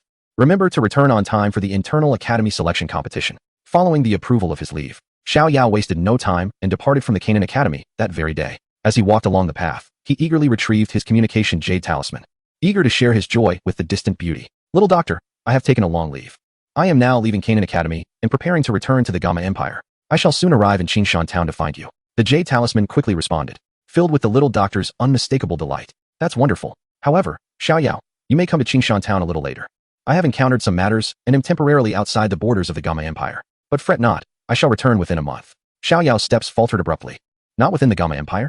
He recalled certain events. Over the past 6 months, Xiao Yixian has mentioned encountering a group of poison masters, with whom she has forged a strong connection, as they all practice the art of poison. This has given her a sense of finding kindred spirits. While Xiao Yao is undoubtedly the most significant person in Xiao Yixian's life, she also yearns for friendships with those who share her affinities. The poison masters she spoke of appear to hail from the Outcloud Empire, suggesting that the narrative's momentum is steering her down that path. Xiao Yao internally lamented that if it were up to him, he would prefer Xiao Yixian to remain as she is, rather than becoming the celestial poison maiden. He subsequently sent a message to Nalan Yanran, informing her of his departure from the Canaan Academy. Chapter 41, Meeting Nalan Yanran. The journey westward from Canaan Academy was long and arduous, taking over a month even with Xiao Yao's current speed. Upon his return to this familiar land, he could not help but feel a wave of nostalgia. He first contacted Xiao Yan and learned that she would need a few more days to return from the Outcloud Empire to Qingshan Town. With several days of leisure ahead, he decided to visit the imperial capital. The capital of the Jiamar Empire is but 20 or 30 li from the Yunlan sect's Yunlan Mountain, quite close indeed. It had been some time since he last saw Nalan Yanran, so he thought it best to arrange a meeting. He retrieved the 1,000 li communication talisman from his storage ring and sent a message to Nalan Yanran. Greetings, young sect master. I hope this message finds you well. His tone carried a hint of longing and joy from their long-awaited reunion. I am currently in the capital. Might you have the time to descend the mountain for a meeting? There was a moment of silence on the other end. Soon, a slightly hurried yet deliberately restrained and composed voice, cool as the wind, responded, Really? You have returned to the capital? Her voice paused, seemingly gathering her thoughts. Well, since you are so eager to see me, I suppose I will reluctantly come down to accompany you for a stroll. Fortunately, I have no pressing matters in the next couple of days. Listening to her seemingly indifferent words, Xiao Yao could almost visualize the girl on the other end, struggling to maintain her composure despite her evident excitement. He chuckled softly as they arranged to meet on a bustling commercial street in the capital. Nalan Yanran replied succinctly, I will await you here tomorrow morning, before hastily ending the communication to complete her remaining tasks for the day. As night fell and the city lights began to twinkle, Xiao Yao found himself with some free time and decided to pay a visit to another old friend. Earlier, while walking through the streets, he had overheard passers-by discussing a strikingly beautiful woman from the Meitel family who had recently risen to the position of head of the capital's auction house in a mere 6 months. The description could only pertain to Sister Yafei. Xiao Yao realized that his involvement had prompted her to leave Wutan City earlier than anticipated, allowing her to step onto a broader stage. At the Meitel family estate, Yafei was wearily rubbing her temples, immersed in a plethora of intricate family affairs. Just then, a subordinate hurried in, respectfully reporting, Madam, there is a young man named Xiao Yao outside requesting an audience. He claims to be an acquaintance of yours. Xiao Yao? Yafei's enchanting eyes sparkled brilliantly, instantly dispelling all fatigue. A captivating smile blossomed upon her alluring face, a smile that could enchant the world. Quick, please invite him in, she urged. Before long, Xiao Yao was ushered into Yafei's study. Upon entering, he beheld the exquisite figure reclining gracefully on the soft couch, her form increasingly alluring and mature. He let out an exaggerated sigh and remarked in a flippant tone, Ah, how the times have changed. Back in Wutan City, I could see Sister Yafei at any time. Now, it seems, her status has risen so high that one must schedule an appointment just to have a glimpse. Yafei was amused by his words, giggling sweetly before casting him a playful glance. You cheeky little rascal, your tongue remains as sharp as ever. The fortune I enjoy today is largely due to the elixirs you provided back then. Without you, I might still be in that small corner of Wutan City, engaging in a battle of wits with the Jia, Lai, and Uba families. She sat up, her curiosity piqued. On a serious note, shouldn't you be diligently cultivating at the Canaan Academy? What brings you back so suddenly? Of course, it's because I miss Sister Yafei, Xiao Yao replied earnestly. A day without seeing you feels like 3 autumns. It has been nearly a year. If I don't return to see you, I might forget what you look like. Such sweet talk, Yafei teased with a smile, yet warmth filled her heart. She rose gracefully and approached Xiao Yao. You appear quite weary from your journey. You must have rushed back. Why not stay here tonight? I have arranged accommodations for you, and it will give me the chance to properly welcome you.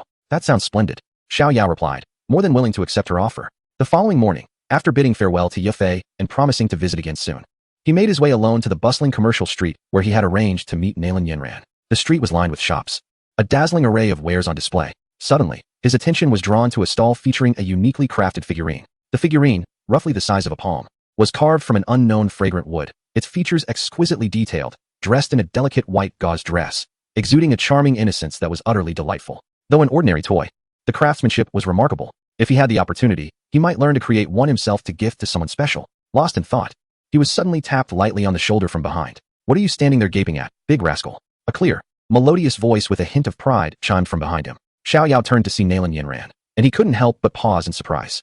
After nearly a year apart, the young woman before him had shed some of her previous youthful naivety and now radiated a stunning elegance. Today, she was not clad in the moon-white robes of her sect, but wore a simple yet graceful light blue gown. The hem of her skirt danced gently in the breeze, enhancing her poised demeanor. Her features had become even more refined, her skin as fair as snow, and her hair cascaded like a waterfall. Especially those once proud and cold phoenix eyes, at this moment, upon seeing him, seemed to brim with fragmented starlight, radiating a brilliance that rendered one hesitant to gaze directly. Xiao Yao never anticipated that, after nearly a year apart, Nalan Yanran could recognize him merely by his silhouette. It appears he still holds considerable significance in her heart. He quickly regained his composure, a familiar smile gracing his face. It has been a long time. Nalan Xiaozongzhu, after a year's absence, you have only grown more beautiful. I wonder how many disciples at Yunlan sect are captivated by you. This heartfelt compliment caused Nalan Yanran's delicate face to flush slightly. Although she had heard countless praises before and had grown somewhat indifferent, the words from this particular individual always stirred an unusual delight within her. I suppose you possess some discernment, she thought, her tone tinged with arrogance. Yet the subtle upward curve of her lips betrayed her current joy. Look at you, with that naive demeanor. You must not have visited the imperial capital often, she remarked, stepping closer and naturally linking her arm with Xiao Yao's. Come, today I am in a good mood, so I shall graciously take you on a tour. With that, she began to lead him forward. However, in the moment of turning, her gaze inadvertently flickered toward the charming figurine on the merchant's table. Chapter 42. A Day with Nalan Yanran. In the imperial capital, the West Market. This is the West Market, the area with the most vibrant atmosphere in the imperial capital. Nalan Yanran slightly turned, presenting herself as the host while introducing it to Xiao Yao. Her exquisite face bore a hint of modesty. Ordinary nobles would disdain to visit here, yet there were indeed some curiosities that could not be found elsewhere. I'll show you around casually. Though she claimed to be casually browsing, her steps honestly guided Xiao Yao toward the most bustling area. Observing her demeanor of merely fulfilling her hostly duties, Xiao Yao couldn't help but chuckle inwardly, choosing not to reveal his amusement. Instead, he eagerly adopted the role of an inquisitive child, his gaze wandering amidst the myriad of stalls. Soon, his attention was captured by a candy painting stall. Boss, I want a dragon, make it majestic, Xiao Yao exclaimed, standing in front of the stall, savoring a skewer of spiced meat he had just purchased. He turned his head, gently nudging Nalan Yanran with his elbow, and mumbled, Xiao Zongzhu, what would you like? It's on me. Nalan Yanran, however, subtly took a step back, her delicate brows furrowing as she replied with a hint of disdain, that is something only children eat. What is there to admire? Oh, how mistaken you are, Xiao Yao replied with a mysterious smile. This is called childlike joy. Now that we are here, shouldn't Miss Nalan indulge a little? Before she could retort, he had already made the decision for her. Boss, another phoenix. Make it the most beautiful one. Nalan Yanran shot him a glance, mumbling softly, who wants to eat that? Before long, the candy artist skillfully crafted a vividly lifelike sugar phoenix, holding his dragon in one hand. Xiao Yao presented the phoenix to Nalan Yanran, winking and exclaiming, Dragon and phoenix bring good fortune. What a splendid omen. When the exquisite sugar phoenix was presented before her, she found herself unable to resist its delicate beauty. She extended her slender hand to accept it. Yet her lips could not help but utter, how dull. Nalan Yanran huffed, turning her head aside. Though the corner of her eye discreetly scrutinized the sugar phoenix in her grasp. Seizing an opportune moment when Xiao Yao was distracted, she swiftly flicked out her tongue to taste the wing of the phoenix. A wave of pure sweetness instantly dissolved upon her palate. Her body stiffened slightly. A suspicious flush blooming rapidly at her ears, akin to a mischievous kitten caught in the act, her gaze becoming somewhat unfocused. Xiao Yao observed this all with keen interest, a broad smile spreading across his face. Well, tasty, isn't it? He teased, proudly shaking his own sugar dragon. Nalan Yanran offered no verbal response, merely casting him a glance with her expressive eyes, her lips curving into a subtle, genuine smile. Not bad, she admitted, a touch embarrassed. What a charmingly contradictory creature you are. Since their encounter, Xiao Yao had transformed into a carefree wanderer, pulling her into the bustling streets filled with the vibrant spirit of life, shedding the airs of a young lord and the restraint of a genius from the Ghana Academy. They appeared as two ordinary youths savoring a fleeting moment of leisure. Come and see. Come and see. The Chinji target is open. Shoot with precision. And you could win the grand prize, a Shin Jade Ice frog. A cacophony of excitement drew their attention. Not far away, a vast target range was surrounded by a throng of eager spectators. The targets were not stationary but were propelled by intricate mechanisms. Dozens of wooden targets of varying sizes zipping along complex trajectories, dazzling to behold. That one seems even more interesting, Nalan Yanran said, eager to divert attention from her earlier embarrassment, pointing towards the bustling target range known as Chinji target, a test of eyesight and control over one's aura, favored by many cultivators. Shall we take a look? Oh, that sounds intriguing, Xiao Yao replied, his interest piqued. I doubt you've ever witnessed such a spectacle, Nalan Yanran said, lifting her chin slightly, regaining a semblance of her pride as the favored daughter of heaven. Come, let me broaden your horizons. Upon reaching the target range, Xiao Yao gazed at the flurry of wooden targets, marveling, truly exquisite. Nalan Yanran, noticing his unaccustomed amazement, felt a surge of pride swell within her. She crossed her arms, adopting a poised demeanor. What do you think? Dare to challenge me? I fear you might weep if you lose. This blatant provocation could not go unanswered, Xiao Yao chuckled. All right, the loser treats the winner to dinner. Agreed, Nalan Yanran quickly affirmed, as if fearful of his potential withdrawal. Nalan Yanran took the lead, picking up a specially crafted short bow, 3 feathered arrows ready on the string. In an instant, her demeanor shifted, the usual coolness transforming into focused intensity and sharpness. The crowd of onlookers was captivated by Nalan Yanran's stunning visage, erupting in gasps of admiration. Whoosh, whoosh, whoosh. 3 swift sounds pierced the air, nearly indistinguishable from one another. As the crowd beheld 3 streaks of light flash by, the 3 wooden targets in the distance shattered with a resounding crack. Cheers erupted from the onlookers. To achieve such precision with a single arrow, striking thrice without fail amidst such intricate trajectories, was truly a testament to the prowess of the young master of the Yunlan sect. Nalan Yanran lowered her bow, a confident smile gracing her face as she glanced at Xiao Yao, her eyes glimmering with a hint of playful challenge. Impressive, isn't it? Now, it was Xiao Yao's turn. Instead of hastily grasping his bow and arrows, he closed his eyes, allowing his formidable spiritual perception to surge forth like a tide, instantly capturing the trajectories of all the moving targets, their varying speeds, and even the next operational cycle of the mechanisms, all within his mind. For him, this was no mere game. It had transformed into a meticulous calculation. Upon reopening his eyes, his gaze was tranquil and unwavering. He picked up the bow, knocking 3 arrows. However, unlike Nalan Yanran, he did not aim. Instead, he casually drew back the bowstring towards the sky. What was he doing? Could he possibly hit anything like this? As the spectators looked on in confusion, Xiao Yao released the bowstring. The 3 arrows did not fly straight, rather, propelled by a deft force. They traced out 3 peculiar arcs, seemingly guided by an unseen intelligence, deftly circumventing the obstacles ahead and striking the targets hidden at the dead angles of their trajectories from 3 astonishing angles. Crack, crack, crack. The crisp sound of shattering would plunge the arena into a momentary silence. Then, a roar of applause and cheers erupted, tenfold more fervent than before. Heavens! What kind of archery is this? It's simply extraordinary. Nalan Yanran stood in stunned silence. Had her years of diligent practice been so easily bested? This fellow always managed to exhibit an unmatched prowess in the most unassuming ways. The proprietor, brimming with excitement, presented the small, palm-sized Xian jade ice frog to Xiao Yao. Upon receiving it, Xiao Yao examined it closely and, finding it quite appealing, decided to gift it to Nalan Yanran. Here, even though you lost, you can have this. Nalan Yanran instinctively caught it, the icy sensation jolting her from her reverie. She gazed at the jade frog, which seemed rather incongruous with her own demeanor, even somewhat comical. Her expression shifting from pale to flushed. Who would want such an ugly thing? She remarked disdainfully, yet her hand instinctively tightened around the jade frog. However, upon seeing Xiao Yao's radiant smile, the frustration and indignation within her inexplicably dissipated, and she couldn't help but chuckle softly. Her laughter was akin to the melting of an iceberg, the blooming of a snow lotus, pure and radiant. A deal's a deal, you'll treat me tonight. Xiao Yao leaned closer and whispered, Fine, fine, you stingy brat. Nalan Yanran shot him a playful glare, her spirits inexplicably lifted. Come on, if we're going to have fun. Let me take you to the most thrilling place. Suddenly filled with enthusiasm, Nalan Yanran took the lead, grasping Xiao Yao's hand as they ventured forward. Oh, where to? You'll find out once we get there. She led Xiao Yao to a colossal building resembling a spinning top. The celestial rotation device, as introduced by Nalan Yanran, carried a hint of challenge in her tone. It was reputed to simulate the sensations experienced during aerial combat by a formidable combat master, often leaving ordinary fighters feeling nauseous. Are you daring enough to try? She taunted. What is there to fear?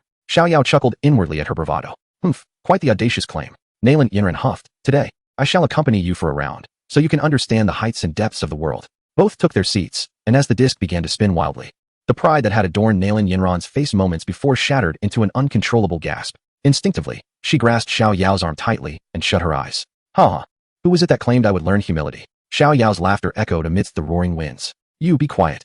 Nalan Yanran's face flushed crimson, yet her grip tightened further. Amidst Xiao Yao's joyous laughter and the howling wind, the strength radiating from his arm felt solid and reassuring. Strangely, her initial panic gradually subsided, replaced by an exhilarating sense of liberation. She dared to open her eyes, witnessing Xiao Yao's unruffled hairstyle and his face alight with pure delight. Unconsciously, she too was swept up in this unadulterated joy, her laughter ringing like silver bells, intertwining with his mirth. As they disembarked from the celestial rotation device, Nalan Yanran's legs felt a bit unsteady, yet her cheeks bore a lingering flush of exhilaration. Regaining her composure, she re-established her role as host. Allow me to show you the breathtaking panorama of the imperial capital from above. With that, she led Xiao Yao to the Windrider rental station. They soared through the skies on the Windrider, gliding side by side over the magnificent capital, with the towering Yunlan mountains looming in the distance. Thank you for your hospitality today, Xiao Yao began, his enjoyment evident. Of course, one must consider who is offering the experience. You would find no guide as splendid as Nalan Yanran, she replied, her chin raised in pride, although the twinkle in her eyes betrayed her delight. As long as you enjoyed yourself, it was worth the trip. Indeed, Xiao Yao remarked, his gaze clear and earnest. No matter how beautiful the scenery, it matters with whom one shares it. Being with you, even a simple stroll down the street, is delightful. His unexpected compliment made Nalan Yanran's heart skip a beat. Quickly, she turned her head away, gazing at the distant sunset, and retorted, flattery. I am merely fulfilling my duty as a host. Yet, her free hand stealthily slipped into her pocket, clutching the so-called unsightly Xian Yui's frog, her lips betraying a sweet smile. Humph, perhaps this fellow has some charm after all. Consider today a rare act of kindness from me, spending the day with him. Yes, it was quite fulfilling. Chapter 43, A Visit to the Nalan Family. As night deepened, the streets of the imperial capital gradually shifted from the day's clamor to a serene tranquility. The luminous moonlight draped the majestic city in a silvery veil. Xiao Yao and Nalan Yanran walked side by side along the cobblestone path, the atmosphere warm and harmonious.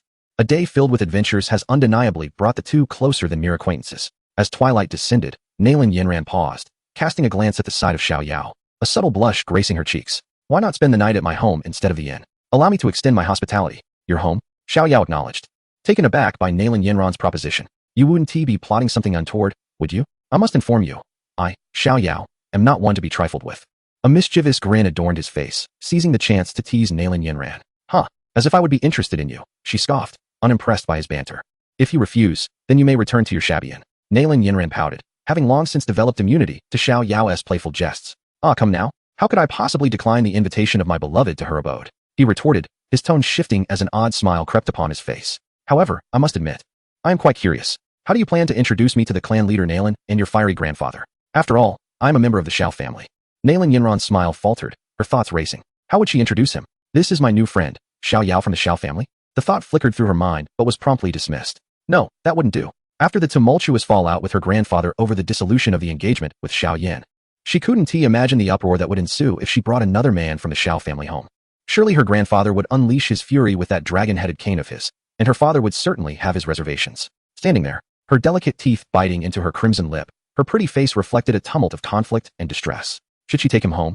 What if her grandfather and father made things difficult for Xiao Yao? She wished for his first visit to the Nalan residence to leave a favorable impression. Yet, the sight of Xiao Yao's eager anticipation tugged at her heartstrings. Observing her adorable predicament, a gentle smile flickered in Xiao Yao's eyes. He stepped forward, extending a hand in a remarkably natural gesture, tenderly ruffling her hair. It's all right, he assured her, his voice soft yet imbued with an undeniable assertiveness. In the Duki continent, strength reigns supreme. As long as I demonstrate sufficient power and potential, do you believe your father and grandfather would trouble us over past grievances? They might be more inclined to insist we share a room instead. Before Nalan Yanran could respond, an overwhelming aura, far mightier than that encountered a year prior in the Beast Mountain range, erupted from Xiao Yao with a force akin to an awakening ancient beast. This presence was solid, tyrannical, and pure, commanding with the authority of thunder as it enveloped the entire street. The pinnacle of a 9-star Dome Master. Merely a step away from the great Dome Master realm. Standing at the eye of the tempest, Nalan Yanran's beautiful eyes widened in astonishment, her lips parted in disbelief. Her countenance reflecting sheer shock. 9-star Dome Master?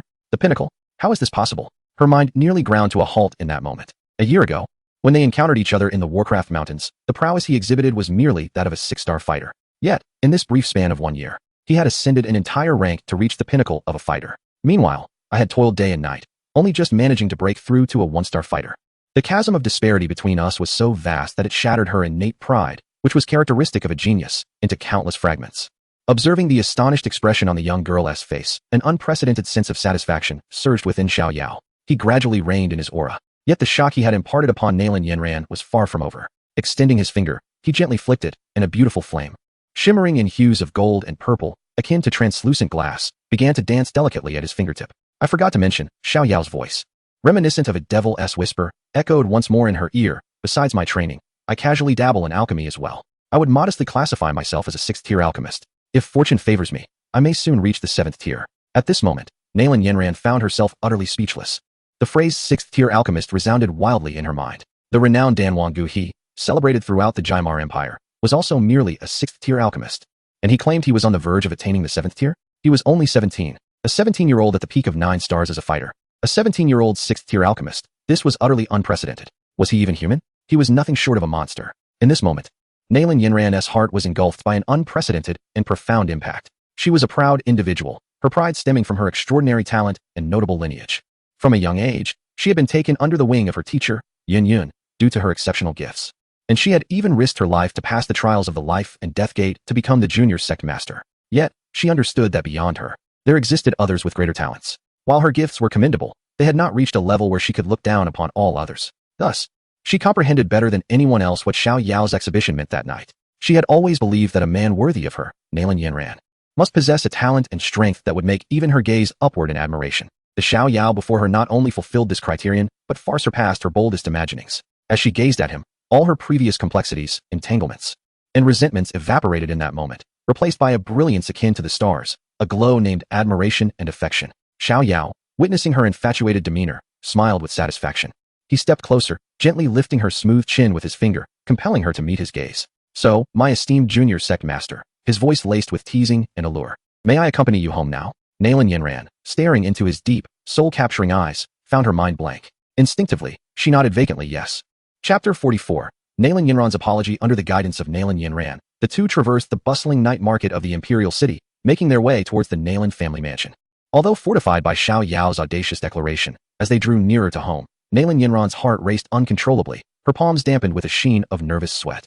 Was he truly unafraid? After all, her grandfather, Nalan Jia, was a lion of the military, known for his decisive actions and unwavering authority. No matter how extraordinary Xiao Yao's talents might be, he was still young. What if her grandfather's temper flared? Unable to suppress her anxiety, she cast a furtive glance at Xiao Yao, only to find him exuding an air of calmness, as if they were not approaching a den of tigers and dragons, but rather, a tranquil garden of their own. Sensing the tension radiating from the enchanting maiden beside him, Xiao Yao instinctively took her cool hand and clasped it within his own, transferring warmth and strength that inexplicably steadied her heart. This marked the first occasion in their 2 lifetimes that they would formally meet her father and grandfather. A peculiar thought stirred within Xiao Yao.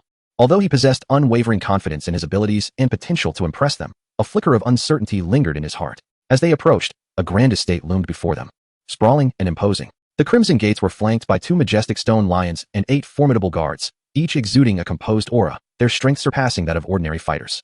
This entrance alone proclaimed the formidable prestige of one of the 3 great families of the Gamma Empire. Upon sighting Nalan Yanran, the guards immediately knelt respectfully, opening the heavy gates for the two to enter the Nalan residence without hindrance. As they stepped into the main courtyard, a sharp-eyed maid hurried forth, her face alight with joy. "Miss, you have returned. Why did you not send word in advance? Both the master and great master have been speaking of you for quite some time. I had some urgent matters to attend to." Nalan Yanran steadied her nerves, inhaling deeply as if preparing for battle, and inquired, "Where are my grandfather and father? Are they in the study?" The maid paused momentarily, then replied, "Miss, the great master and the family head received an urgent military report yesterday evening, stating there were pressing matters at the northern border that required their personal attention. They left the city last night and were unaware of your return today. It is likely they will not be back for several days." Both Nalan Yanran and Xiao Yao were momentarily taken aback. The anticipated confrontation, fraught with tension and the need to assert their strength and presence, had not materialized. They exchanged glances, and in each other's eyes, they recognized a shared sense of relief. Ahem. Nalan Yanran was the first to regain her composure. Her previously taut body relaxed instantly. The earlier determination that had steeled her resolve dissipated, replaced by the lively and playful demeanor befitting a young woman. She grasped Xiao Yao's hand, a mischievous smile gracing her face. "Come on, since they're not here. It's the perfect opportunity for me to give you a proper tour of my home." With the absence of elder authority, Nalan Yanran felt completely liberated. Like a joyful lark, she led Xiao Yao through the entire Nalan estate, exploring the pavilions, training grounds, and the back garden. Ultimately, they arrived at a pavilion atop an artificial hill that afforded a sweeping view of most of the estate. "What do you think?" Nalan Yanran, with her hands clasped behind her back and her chin slightly raised like a proud little peacock, boasted to Xiao Yao. "Isn't our Nalan family far more magnificent than your Xiao family?" "Indeed, it is quite grand," Xiao Yao replied honestly, nodding as he gazed at the brightly lit courtyards below. He then turned to the young woman beside him, his expression turning earnest. "However, even though the Xiao family is currently just a modest clan in Wutan City, remember this, it won't be long before our name reverberates throughout the entire Gamma Empire and even the continent of Duki." His words brimmed with unwavering confidence. Nalan Yanran observed the brilliance of his profile illuminated by the moonlight, and instead of harboring doubts, she nodded in agreement. "Yes, with a prodigy like you around, the rise of the Xiao family, not just in the Gamma Empire but across the entire continent, is merely a matter of time." Little did Nalan Yanran know that it was not Xiao Yao who would lead the Xiao family to prominence, but rather Xiao Yan. The two settled onto the stone bench of the pavilion, a gentle breeze carrying the fragrant scent of osmanthus. The once chattering Nalan Yanran suddenly fell silent, lowering her head as her fair fingers unconsciously traced circles on the stone table, embodying a demeanor of hesitance and contemplation. Seeing her this way, Xiao Yao couldn't help but chuckle softly and took the initiative to ask, "What is the matter? It seems you have something you wish to say?" Nalan Yanran met Xiao Yao's inquiring gaze, and the hesitation in her heart finally transformed into resolve. She slowly rose, moved to the center of the pavilion, adjusted her skirt, then, facing the still-seated Xiao Yao, she bowed deeply and solemnly. "I am sorry." Her voice was gentle, yet imbued with a sincere sense of relief. "What are you doing?" Xiao Yao was taken aback by her sudden act of reverence, and quickly stood to assist her up. "What else with the apology?" They resumed their seats on the stone bench. After a moment of silence, seemingly organizing her thoughts, Nalan Yanran spoke softly.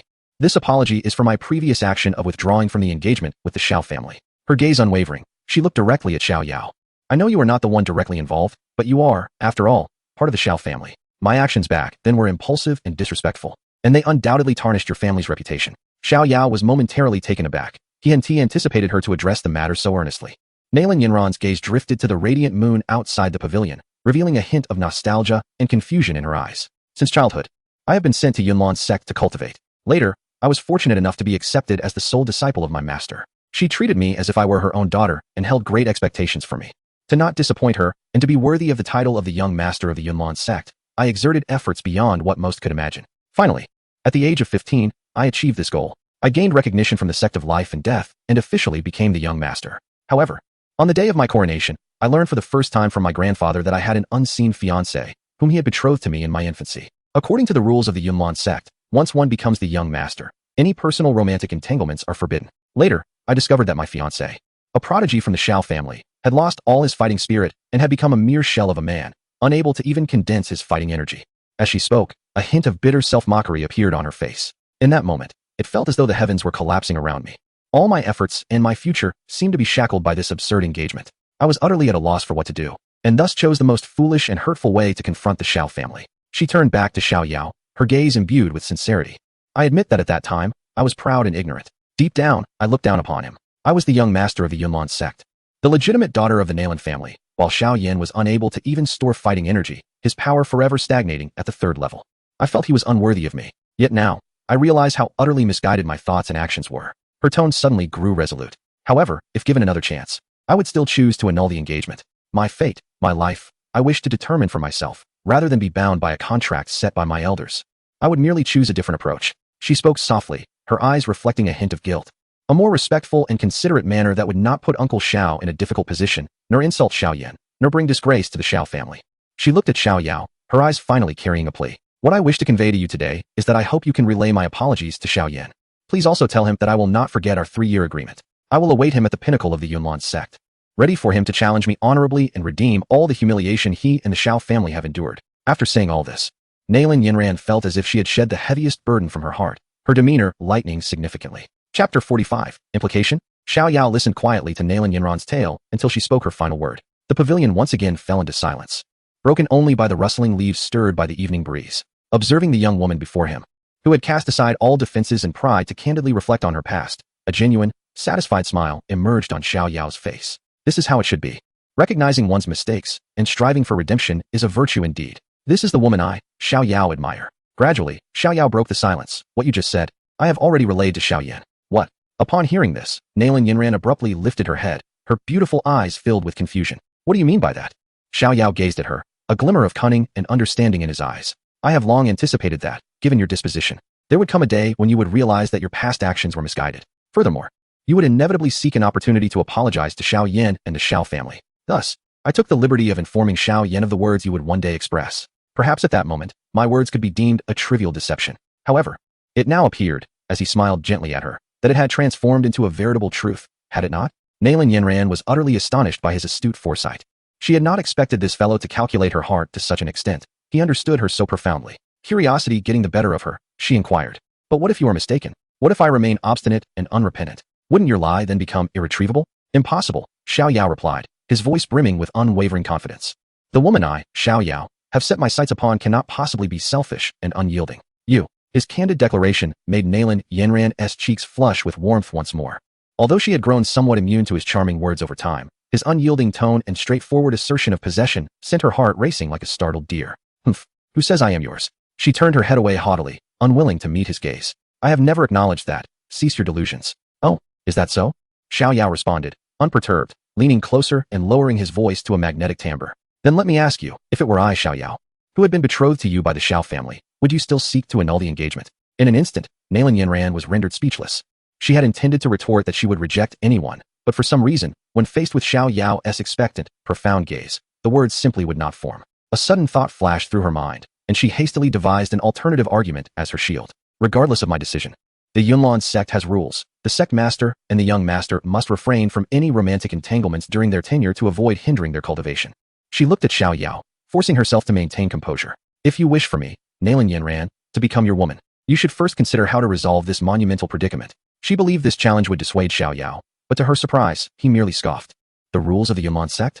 Huh. Rules exist to bind the weak. His voice resonated with a commanding presence. As long as my strength surpasses these rules, they must bend to my will. Once I attain the Dozong realm, even if Yunshan, the sect master of Yunlan, were to come in person, he would graciously place his cherished granddaughter in my hands. Such minor obstacles are inconsequential to me. Listening to his arrogant yet undeniably convincing words, Nalan Yanran's heart finally settled. Indeed, with his monstrous talent, ascending to the Dozong level, or even higher realms, was merely a matter of time. In fact, even without reaching Dozong, his status as a 6th-grade alchemist was already more than sufficient. The night had deepened, and Nalan Yanran ultimately led Xiao Yao to a secluded courtyard within the Nalan residence, specifically designated for hosting esteemed guests. "You shall stay here tonight," she instructed, pointing to one of the rooms. "Rest early. Tomorrow I will take you out to explore." After uttering these words, she blushed and, under Xiao Yao's playful gaze, entered the adjacent room, separated by just a single wall. How intriguing, he mused. To be placed right next door? Watching her somewhat flustered figure retreat, a chuckle escaped his lips. This young lady, is she hinting at something more audacious tonight? Yet, he pondered, given Nalan Yanran's character, it was unlikely she would act so boldly. Shaking his head, he stepped into his own room. After freshening up, he lay upon the bed, first retrieving a communication jade talisman to send a brief message to the distant little medical fairy, assuring her of his safety before intending to sleep. However, after the passage of an incense stick's time, he found himself tossing and turning, unable to find rest. His heart ablaze with restlessness. The image of Nalan Yanran's bashful demeanor and her decision to place him next door kept resurfacing in his mind. No. The more he thought about it, the more he felt she was indeed suggesting something. A daring thought took root in his mind, growing uncontrollably. Finally, he sprang from the bed, casting a glance at the door, a wicked smile playing upon his lips. He stealthily opened his door, moving as silently as a cat, and approached the door of the room next to his. Meanwhile, in the adjacent room, Nalan Yanran was also turning restlessly, struggling to fall asleep. She was baffled by her earlier impulsiveness, having placed this fellow next to her in a moment of heated whim. By the time she regained her senses and wished to retract her decision, it was already too late. What if he misconstrued her intentions? I merely arranged for him to sleep next door, surely that poses no issue? As her mind wandered back to Xiao Yao's roguish visage, she increasingly doubted his innocence. With her father and grandfather absent from the Nalan residence, if he truly intended to act upon anything, she feared no one would be there to intervene. As her thoughts spiraled, her cheeks flushed with warmth. Suddenly, a faint creak echoed through the stillness of the room, the sound of a wooden door slowly turning. Nalan Yanran's heart raced, instantly reaching a peak of tension. Chapter 46, Our Hearts. The subtle creaking of the door hinge resonated in the tranquil night like a thunderclap, striking sharply against Nalan Yanran's heart. Could it be? He has truly come. Her heartbeat skipped a beat. Lying on the soft bed, her body stiffened, frozen in place. Even her breathing instinctively stilled. Damn it. As I entered just now, it seems I forgot to lock the door. Xiao Yao's figure, akin to a phantom, stealthily slipped through the crack of the door. Illuminated by the silvery moonlight streaming through the window, he immediately spotted the slender figure quietly resting on the bed, seemingly in a deep slumber. There was no response. The lights had dimmed. Could it be that she truly fell asleep? Surely not.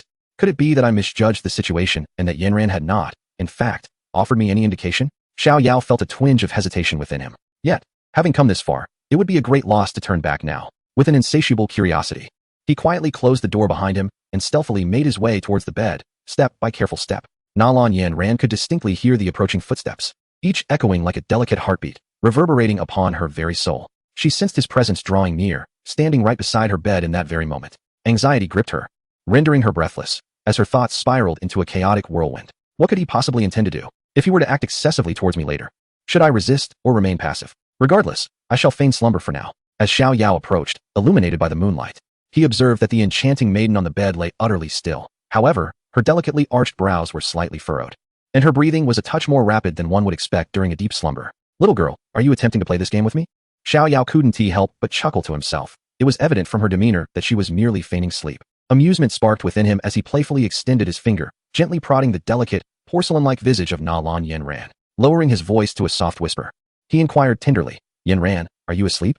Nalan Yanran remained with her eyes tightly shut, utterly motionless. Yet, her increasingly flushed cheeks and the rapid, unrestrained rhythm of her breath betrayed her completely. Upon witnessing her adorable demeanor, Xiao Yao could not resist the playful urge that surged within him. He leaned closer, gently placing his lips near her ear, and softly exhaled a warm breath. A wave of warmth and delightful tingling sensations instantly coursed through Nalan Yanran's entire being. She felt an irresistible itch and numbness in her ears, instinctively wanting to draw back her neck to scratch, yet she resolutely restrained herself. Still pretending? Xiao Yao, emboldened by the moment, gently grasped the corner of the silken sheet enveloping her. With deliberate slowness, he began to lift it. Bathed in the moonlight, the young girl donned a pure white silk nightgown, her exquisite form barely discernible. I wonder how long you can maintain this charade, he mused, as his fingertip delicately traced her soft, flat abdomen. A barely perceptible shiver coursed through Nalan Yanran's body. The faint, yet fervent sensation transmitted through the delicate silk rendered her mind momentarily blank. Gradually, that sinful finger began its ascent.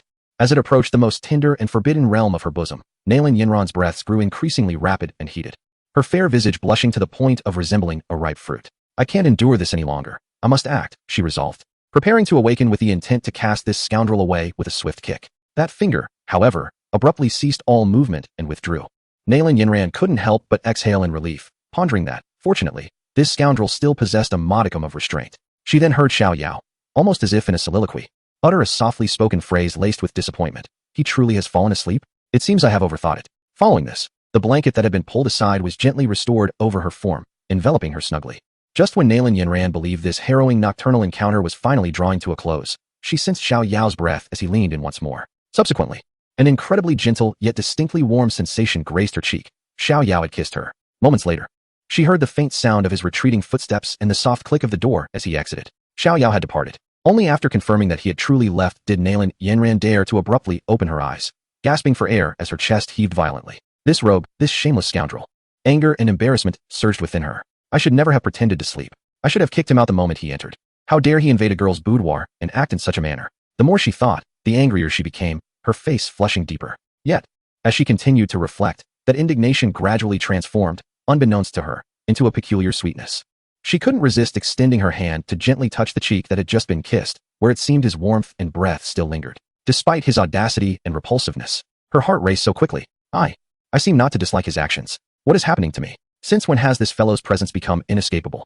Was it when he teased me in Wutan City, slapping my backside? Or was it in Qingshan Town, when he descended like a divine warrior to rescue me from the Wolfhead mercenary corps? Or perhaps it was just now, when he revealed his extraordinary talent, assuring me he could overcome any obstacle? Vivid memories unfolded in her mind like a painted scroll. Ultimately, every image crystallized upon his face, perpetually adorned with a mischievous, confident grin. Lying on the bed, Nalan Yanran gazed blankly at the ceiling, and after a long moment, her lips involuntarily curled into a sweet, yet helpless smile.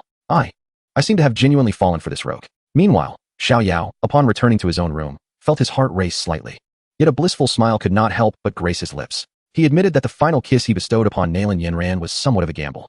He knew she was not truly asleep, yet he took the risk to kiss her nonetheless. This was not merely the result of Xiao Yao's lustful desires, but rather a heartfelt expression of sincerity. Since his arrival in this world, he had always felt a sense of detachment, for he understood that this realm was but a fabrication, a virtual construct derived from a novel adapted into an anime. Everything that transpired in this world had already been meticulously orchestrated in advance. However, he no longer holds that sentiment, although he is somewhat fickle, harboring affections for both Nalan Yanran and Xiao Yishian, and will eventually develop feelings for others. He has always been sincere in his emotions.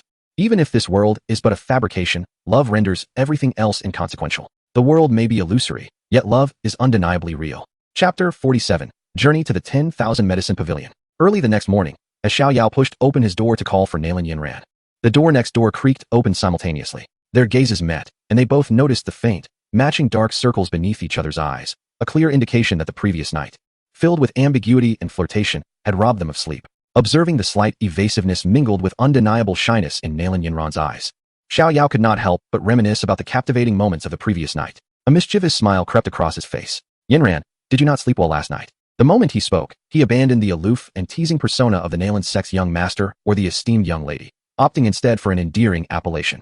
Upon hearing this term of endearment, Nalan Yanran shivered slightly, her heart flooding with sweetness as if filled with honey. Yet, she maintained her proud demeanor befitting a woman of noble birth. Humph, and you dare to chide me? She retorted, casting him a disdainful glance.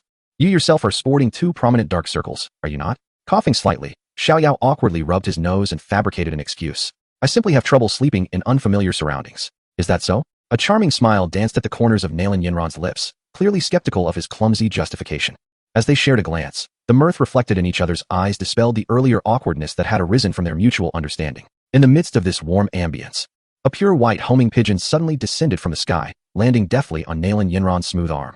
She removed the small bamboo tube tied to the bird's leg and extracted a note, unfolding it to read. Just one glance caused the radiant smile that had blossomed on her face, akin to spring flowers, to swiftly fade, replaced by a profound sense of disappointment. What is it?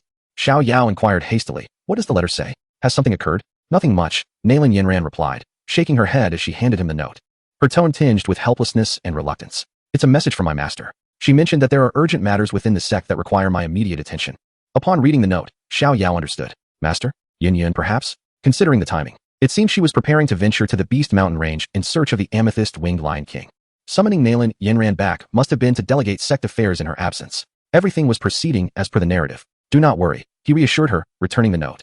With a gesture that felt utterly natural, he gently ruffled her hair, his voice soft. The matters at hand are of utmost importance. We shall see each other again, besides. He shook the communication jade talisman in his hand, saying, do we not still possess this? We can connect at any time, anywhere.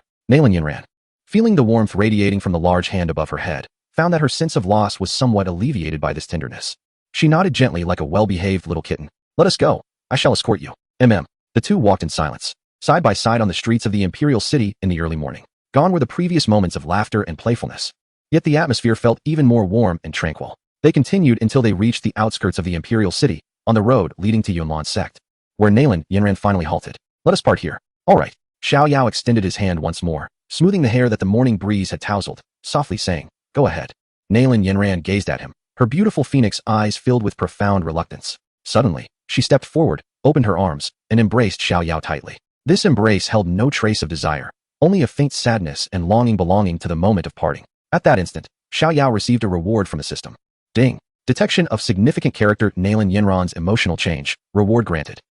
Protective doll crafting technique. Description: the protective doll can automatically shield its owner from one lethal attack when danger arises. Moments later, Nalan Yanran released him, deeply gazing into his eyes as if to engrave his image into the depths of her soul. Then, with resolute determination, she turned and executed her technique, transforming into a graceful azure silhouette, drifting towards the distant sacred mountain shrouded in mist, until she vanished from sight.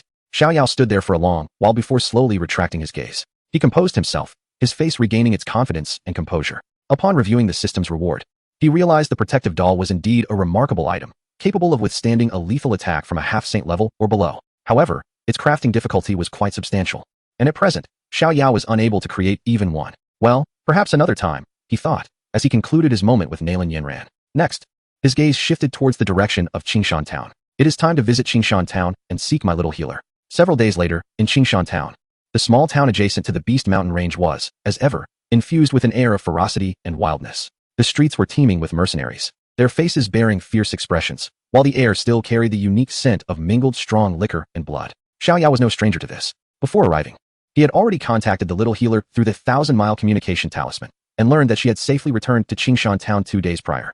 Suppressing an inexplicable sense of anticipation akin to homesickness, he strode confidently along the familiar path towards the street where Wanyao Pharmacy was located. However, as he drew nearer to Wanyao Pharmacy, his heart raced with alarm. The once spacious street ahead was now a sea of people, crowded to the point of being impassable.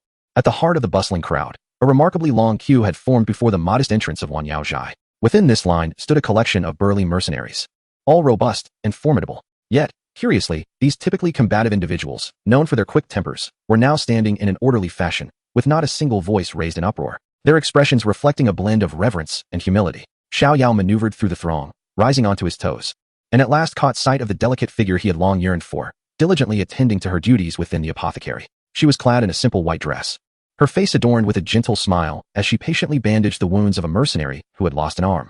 Seeing her in good health brought an overwhelming sense of relief to Xiao Yao's heart. Without a moment's hesitation, he was eager to approach and surprise her. However, the instant he moved, a hand from behind seized his arm and yanked him back with force. Hey, you must be new here, right? Do you understand the rules? A slightly disgruntled young voice called from behind. Turning to face the source, Xiao Yao found a young man of similar age, whose demeanor appeared amicable enough. The young man gestured towards the lengthy queue, frowning as he said, everyone is waiting in line. Are you attempting to cut in and cause trouble? Pausing briefly, he lowered his voice and offered a well-meaning warning. Brother, if you're looking to stir up trouble, I suggest you find another place. If you dare to create a scene at Wanyao Zhai, do you think the guards inside will be the first to act? This row of formidable gentlemen outside could easily tear you apart. Xiao Yao was taken aback by the young man's words, then shook his head and explained, I'm not here for treatment. I'm looking for someone. Looking for someone. The young man's expression transformed into one of derision, as if he had anticipated such a response. You're searching for the little physician, aren't you? Xiao Yao nodded in affirmation. Huh. The young man scoffed disdainfully. Brother, it's obvious you've come from afar. You can't even be bothered to concoct a decent excuse. I'll tell you. Ever since the little physician opened this Wanyao Zhai in our Qingshan town, we hear your kind of excuse at least 17 or 18 times a day. He curled his lip and continued. Every day, there are countless individuals attempting to win the favor of the little physician with all sorts of ridiculous reasons. But she is not swayed by such tactics. If you know what is good for you, you should leave promptly. If you persist in your folly, he gestured toward the intimidating guards stationed at the entrance of Wanyao Zhai, their fierce gaze is akin to blades. Do you see? These are members of the Blood Battle mercenary group. Anyone who dares to create a disturbance will find themselves severely beaten and unceremoniously thrown out by those men. Xiao Yao, instead of feeling angered, found himself amused. After half a year apart, she had become a star in Qingshan town, now with her own entourage of admirers. Turning to the young man with a smile, he said, I am not like the rest. Just watch. With that, he disregarded the astonished expression of the young man and pressed forward through the crowd, making his way directly toward the entrance of Wan Yaozhai. TCH. Just another fool who doesn't know his place, the young man muttered, shaking his head disdainfully as he watched Xiao Yao's retreating figure. Just wait, kid. In a moment, you shall witness a spectacle, observing how that group of guards will make you unrecognizable even to your own mother. Chapter 48. Farewell to the little healer. Xiao Yao gazed upon the exaggerated assembly before him, then cast a glance at the mercenaries glaring at him with hostility, and could not help but chuckle. He paid them no mind and strode forward. Hey kid, get in line. A hot-tempered mercenary shouted, reaching out to push Xiao Yao. However, before his hand could even brush against Xiao Yao's garment, an imposing aura, as heavy as a mountain, emanated from Xiao Yao's being, momentarily released and then withdrawn. The mercenary's complexion turned ghostly pale, his hand froze mid-air, and he dared not move an inch further. Those around them, who had initially contemplated reprimanding him, fell silent in an instant. Thus, under the watchful eyes of the awestruck crowd, Xiao Yao leisurely made his way to the window of the Wan Yaozhai. At that moment, the little healer was attentively tending to a mercenary whose palm had been slashed by the claws of a magical beast, her actions gentle and focused. All done, my good sir. Your wound has been treated. Remember to change the dressing on schedule. Thank you, esteemed little healer. The mercenary expressed his gratitude, teary-eyed.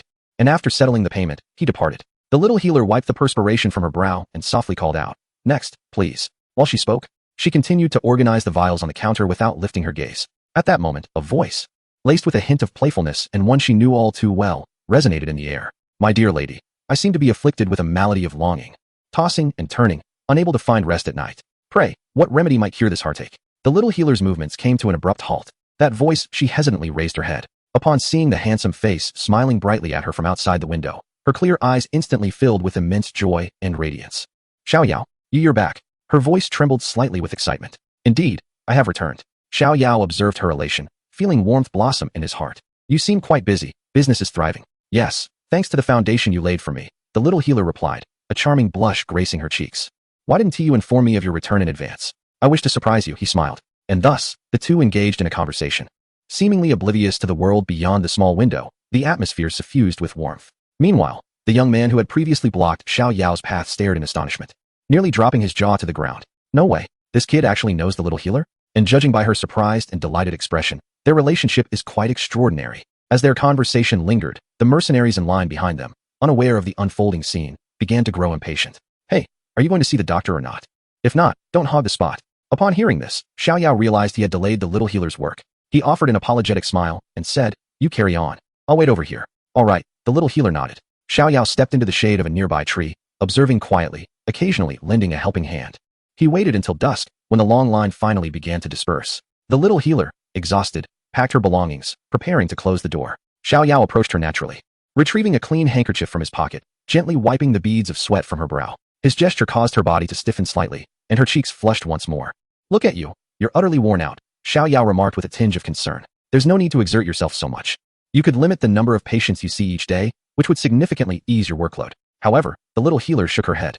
Her eyes clear yet filled with compassion. Many of them risk their lives to make a living in the mountains. When injured, they hope to recover quickly, perhaps to return the next day to provide for their families. If I endure a little more hardship, perhaps I can save one more person. It's all right. I'm not tired. Xiao Yao gazed at her, sighing inwardly. This, perhaps, was the reason why this kind-hearted girl was so revered and cherished in this town fraught with danger and bloodshed. After finishing her tasks, the little healer invited Xiao Yao into the inner chamber of the Wan Yaozhai to rest. As Xiao Yao scrutinized the young woman before him, his brow furrowed slightly. Little healer, I recall that before I left, you had already reached the 9th stage of Do Qi and had taken the energy-gathering powder I provided. By all accounts, you should possess the strength of at least a 3-star warrior now. Why do you still remain at a 1-star warrior level? The little healer, seemingly unconcerned, chuckled softly. I'm not quite sure. After breaking through to become a warrior, my training speed has drastically slowed. I have tried numerous Do Qi techniques, yet none seem to suit me well. Perhaps it is due to my poison body. Indeed, without a suitable poison technique, her strength would stagnate. Xiao Yao understood this implicitly. He looked at the little healer with a mysterious smile. You need not worry about the techniques. Tomorrow, accompany me back to the Monster Beast Mountain. I shall find you a technique that is most compatible with you.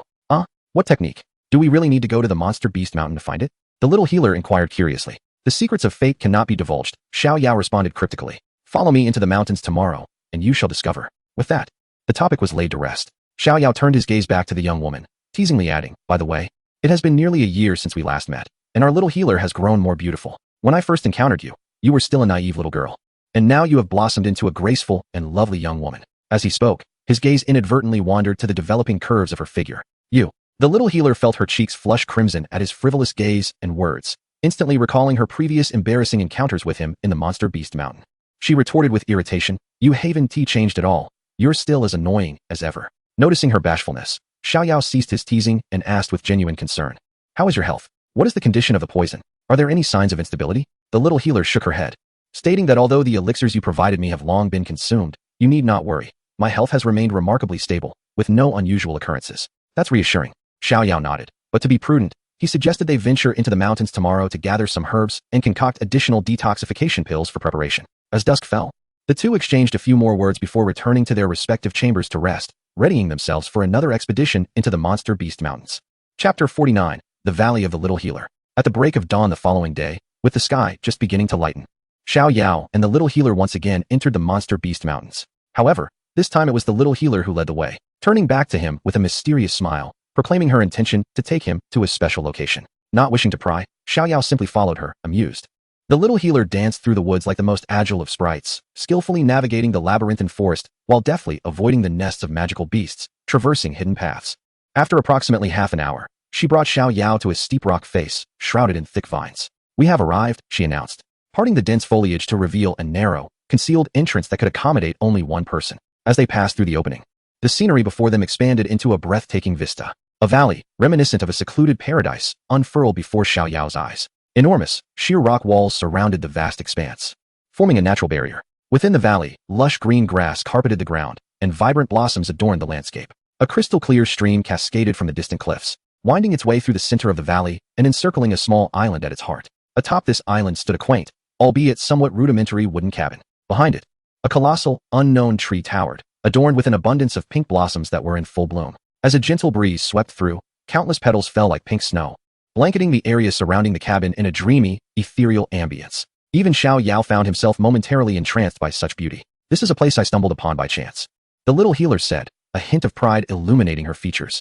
"It is well concealed, devoid of high-level magical beasts, and remarkably safe. That cabin was constructed by me." Xiao Yao approached the cabin, examining it closely. The joints of the wooden structure appeared somewhat rough, and the stone tiles of the roof were unevenly laid. Unable to resist teasing her, he remarked, "I must say, this wooden cabin is rather rudimentary, isn't it? Won't it leak during the rain?" "Humph," the little healer retorted, puffing up her cheeks in mock indignation. "It is already quite good. To ensure no one discovers this place, I carried every piece of wood, thatch, and stone in by myself, bit by bit. I am not an architect. It has taken me a considerable amount of time to build this." Seeing her adorable expression, filled with a desire for praise, Xiao Yao's eyes sparkled with amusement. He extended his hand, gently ruffling her hair, his voice imbued with tenderness. "It's all right. You have already done remarkably well. We have ample time ahead to gradually transform it into what we desire." Upon hearing the word "we," a wave of indescribable sweetness surged within the heart of the little healer. She nodded emphatically, a radiant smile illuminating her face. "Let us not rush to find that technique today," Xiao Yao suggested. "I anticipate that we shall be residing here for the next few days. Come, let us venture out and gather more provisions." Indeed, the little healer pointed towards the valley's exit. "There are plenty of wild fruits and vegetables nearby, not far from here. There is also a river where we can catch fish. What are we waiting for? Let us set off." The two of them stepped out of the valley once more. Arriving outside, just as the little healer had stated, the area was abundant in resources. Xiao Yao promptly proposed, "I will catch some fish while you gather some fruits. Let us split our efforts." The little healer readily agreed. Reaching the riverbank, Xiao Yao shed his outer garment, revealing his robust upper body, and dove into the crystalline waters below. The river was a splendid environment. Colorful pebbles were visible beneath the surface, and schools of various unknown fish frolicked among the aquatic vegetation. Occasionally, one could spot a couple of non-aggressive first-tier aquatic magical beasts peeking curiously from the crevices of the rocks. As he swam, several azure-scaled fish adorned with peculiar patterns caught Xiao Yao's attention. "Azure-patterned fish," he mused, intrigued. "These are quite valuable, although the flesh is average. Their blood serves as an exceptional material for concocting certain aphrodisiac elixirs. I shall catch a few for later." Like a fish himself, he glided through the water for a moment, capturing several plump firetail fish, and, with a deft movement, seized the azure-patterned fish as well, emerging from the water with a sense of satisfaction, ready to return to shore. On the other side, the little healer's harvest was equally bountiful. She had gathered a basket brimming with fresh wild vegetables and sweet tart berries, and even discovered a wild apple tree on a hillside, laden with fruit. Though the apples were small, their fragrance was delightful. She carefully picked every apple she could reach. When the two reunited by the riverbank, they beheld each other's plentiful spoils. "Look," Xiao Yao exclaimed, shaking the wriggling fish in his hands. "Tonight, you shall savor my unique grilled fish recipe." Dressing once more, the two returned to their tranquil and serene secret valley, laden with their bountiful catch. By the stream, Xiao Yao skillfully gutted the succulent firetail fish, cleaning them thoroughly and skewering them with branches. From his storage ring, he produced an array of jars and bottles filled with seasonings, which astonished the little healer. Before long, a roaring campfire was kindled. The flames danced, casting elongated shadows of the two upon the wooden cabin behind them. Xiao Yao placed the fish over the fire, occasionally turning them and sprinkling aromatic spices. The fat sizzled as it dripped into the flames, producing enticing sounds, while the delectable aroma soon enveloped the entire valley. He gazed upon the serene and tranquil scene before him, casting a glance at the girl beside him, who was eagerly watching the grilled fish. A wave of sentiment washed over him. Suddenly, he spoke, his voice resonating clearly in the stillness of the valley. You know, I once yearned for this kind of life. The little physician looked at him with curiosity. Days like this, undisturbed and secluded in the mountains. Xiao Yao's gaze drifted to the small starry sky encircled by stone walls above, his expression becoming somewhat distant. There is no incessant violence, nor the constant worry of how to enhance one's strength. Just with the person you cherish, seeking a place like this, where one can labor at sunrise and rest at sunset, witnessing the beauty of spring blossoms and autumn moons, living a life of tranquility. The little physician listened quietly, a hint of surprise in her eyes. I never expected you to hold such thoughts, Xiao Yao, she said softly. I assumed, given your talents and strength, that you harbored grand ambitions, such as becoming a formidable figure renowned across the continent or establishing a sect to garner the admiration of thousands. Fame and fortune are but fleeting illusions, Xiao Yao replied, shaking his head with a wry smile. In comparison to those, I find greater contentment in a stable life like this. My relentless pursuit of strength is solely to possess enough power to protect those dear to me, ensuring they endure no harm. Upon hearing this, the little physician's heart trembled. So, he is such a person, not driven by fame or power, but merely to safeguard those he cares for. She observed his serious and gentle profile illuminated by the firelight, and the string of affection within her heart seemed to be plucked gently once more. All right, the fish is ready. At that moment, Xiao Yao's voice pulled her back to reality. Before them lay fish, perfectly grilled to a golden crisp, emanating an irresistible aroma. Xiao Yao sprinkled the final layer of seasoning, presenting the largest and fattest fish to the already salivating little physician. Do try it. My culinary skills are not to be underestimated. The little physician took the grilled fish, cautiously taking a bite. The exquisite combination of crispy exterior and tender, spicy, savory interior instantly captivated her taste buds, causing her clear eyes to narrow in bliss. Xiao Yao, too, seized a fish and indulged heartily. By the way, Xiao Yao, the little physician asked through a mouthful, her words slightly garbled. Didn't you catch 2 types of fish earlier? Why did you only grill this firetail fish? Oh, you mean the Qingwen fish? Xiao Yao's face broke into a mischievous grin upon hearing her question. That one is not meant for eating. Not for eating? Then what is it for? The little physician asked innocently. Xiao Yao leaned closer, lowering his voice to a conspiratorial whisper, and spoke with an enticing tone. It is called the Qingwen fish. Its blood possesses a potent aphrodisiac effect. Aphrodisiac? The little physician's mind momentarily stalled. Then what did you catch it for? She instinctively inquired. Xiao Yao gazed at her naive and unblemished expression, his smile growing even more wicked. What do you think? It is, of course, to concoct an elixir of spring. The face of the little medical fairy flushed crimson in an instant, reaching all the way to her ears. You are being utterly improper, she exclaimed, a mixture of embarrassment and anger washing over her. In a huff, she seized a small piece of roasted fish and hurled it toward Xiao Yao, turning away in a huff and choosing to ignore him. Yet within her heart, a flurry of emotions danced like startled fawns, spiraling into wild thoughts. Aphrodisiac?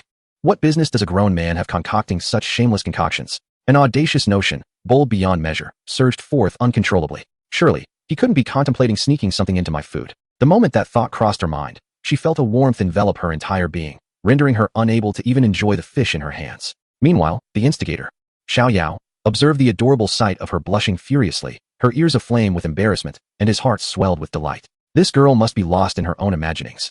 He chuckled inwardly. Well, I shan't clarify. Let her entertain her thoughts. It is rather amusing. In the tranquil embrace of the valley, night descended gently. By the flickering firelight, a young lad, donned with a mischievous grin, savored his roasted fish. Not far from him, a young maiden blushed deeply, her gaze lowered, delicately nibbling as if she were consuming not just the fish, but also her own secret thoughts. Chapter 50, The Shasa Fruit. Xiao Yao swiftly polished off the roasted fish in his hands and turned his attention to the platter of sliced fruits on the table.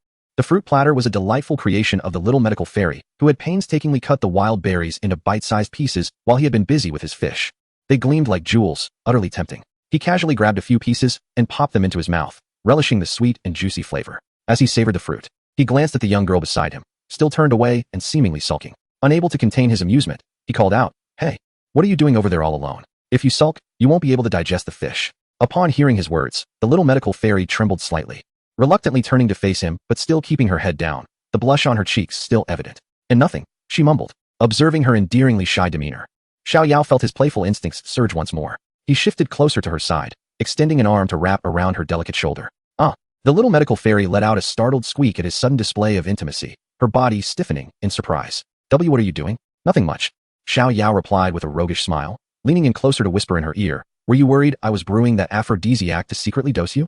His warm breath caressed her ear, igniting a deeper blush upon her cheeks. Is that not the case? She stammered defensively, her heart racing as he had hit upon her secret fears. Why would a grown man concoct such shameless things? Heh, Xiao Yao chuckled softly. Do you think Xiao Yao, would need such base methods to win a woman's affections? He released her, meeting her gaze with sincerity as he observed the clarity mixed with confusion in her eyes. Rest assured, he decided to keep this item, for it would surely serve another purpose. After finishing the grilled fish, the two of them cleared the table of fruits. The night in the valley deepened, and the hour grew late, prompting Xiao Yao to rise and stretch. They entered the modest little wooden cabin, one after the other, and were both taken aback.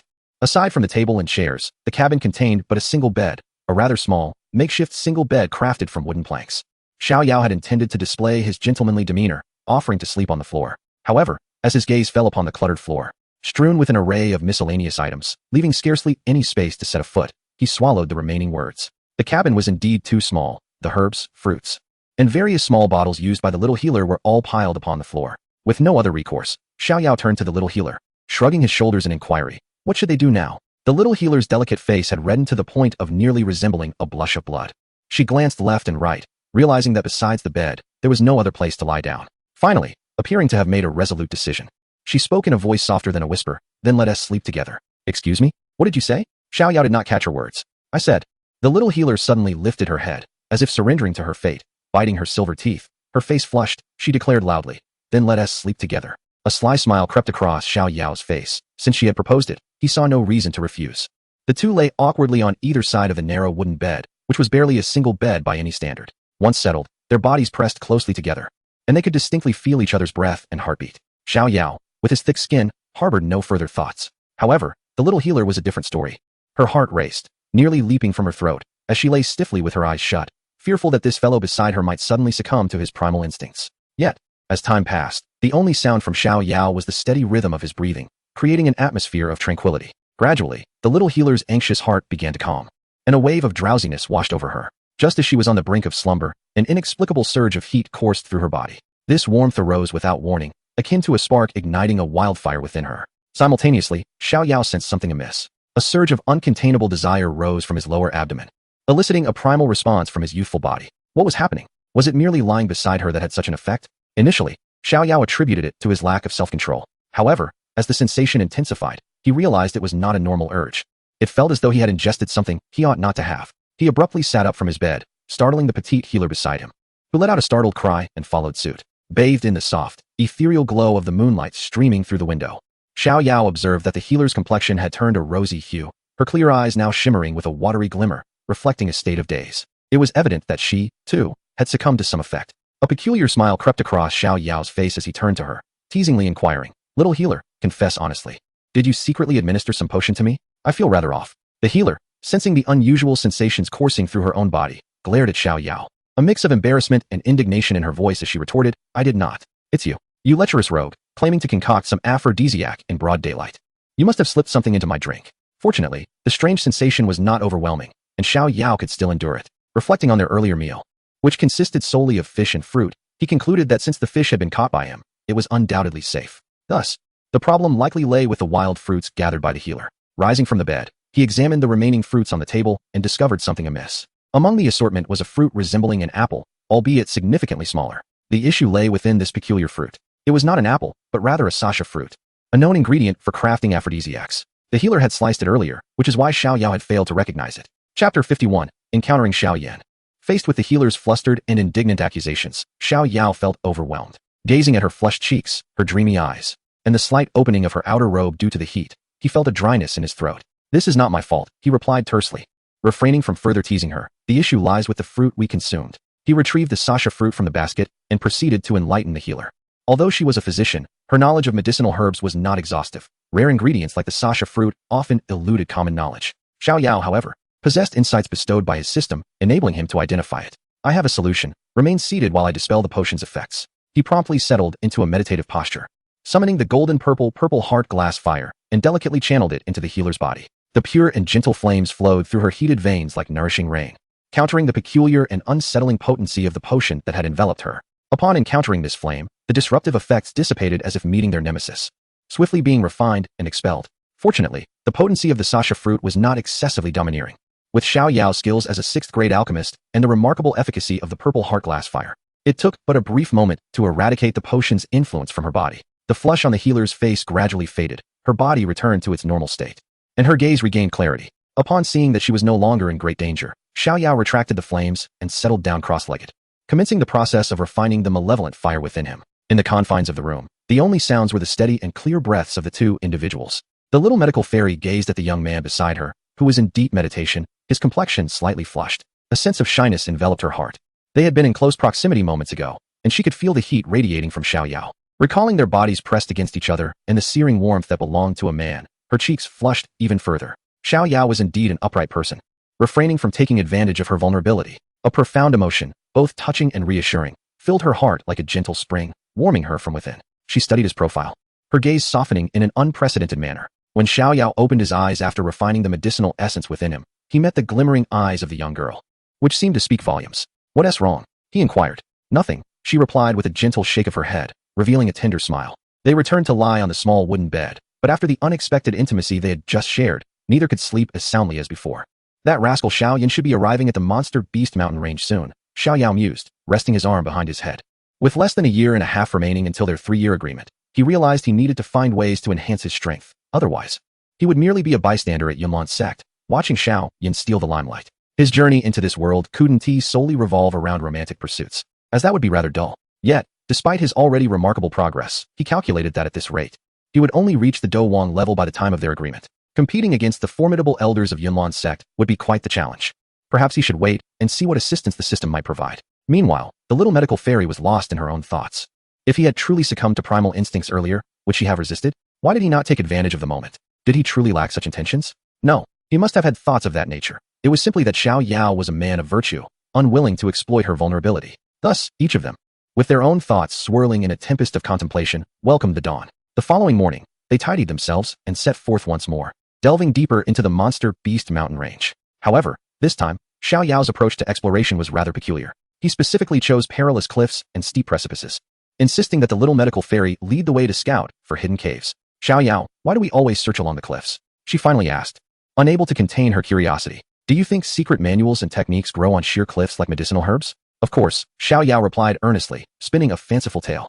"Consider the vastness of the Monster Beast Mountain range. Surely, some esteemed predecessors must have found their final resting place here. The esteemed predecessors, often eccentric in character, tend to conceal their legacies in the most perilous and inconspicuous locations. Thus, searching near the precipice is undoubtedly a sound strategy." "Oh."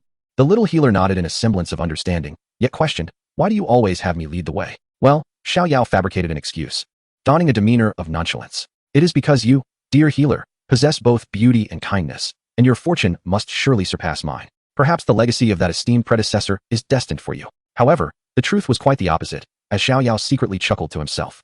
The cave harboring the 7-colored poison scripture and purple cloud wings was, in fact, serendipitously discovered by the destined girl, the little healer, within the original narrative. His insistence for her to lead was merely a ploy to leverage her protagonist aura. Upon hearing this, the little healer felt somewhat at a loss, deeming such a treasure-hunting method rather unreliable. Yet, she bore no complaints and decided to accompany Xiao Yao, enjoying a few leisurely days amidst the picturesque Monster Mountain range. Thus, the two meandered through the mountains for 3 full days, akin to headless flies, searching fruitlessly for any semblance of a martial arts legacy or even a decent cave. Xiao Yao began to doubt whether his arrival had inadvertently triggered a butterfly effect within the storyline. It was not until the evening of the 3rd day, as they prepared to abandon their quest and seek a place to rest, that they encountered a weary band of mercenaries at the edge of a cliff. Xiao Yao's gaze swept across the group and was immediately drawn to a ragged, yet resolute-looking youth in black. Recognizing him, Xiao Yao realized it was Xiao Yan. Simultaneously, Xiao Yan noticed him as well. "Cousin," they both exclaimed, hurrying towards one another. Xiao Yao embraced his long-lost cousin tightly before playfully punching him on the chest. Although Xiao Yao anticipated Xiao Yan's presence in the Monster Mountain range, he had not expected such a fortuitous reunion on this very night. "What happened to you?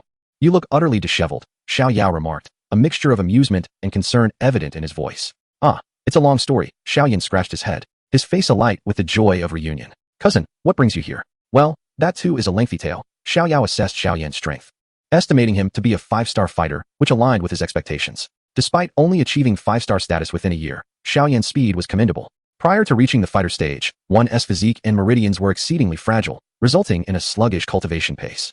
It was only upon reaching the fighter stage that the rate of progress began to accelerate, a principle established within the original narrative.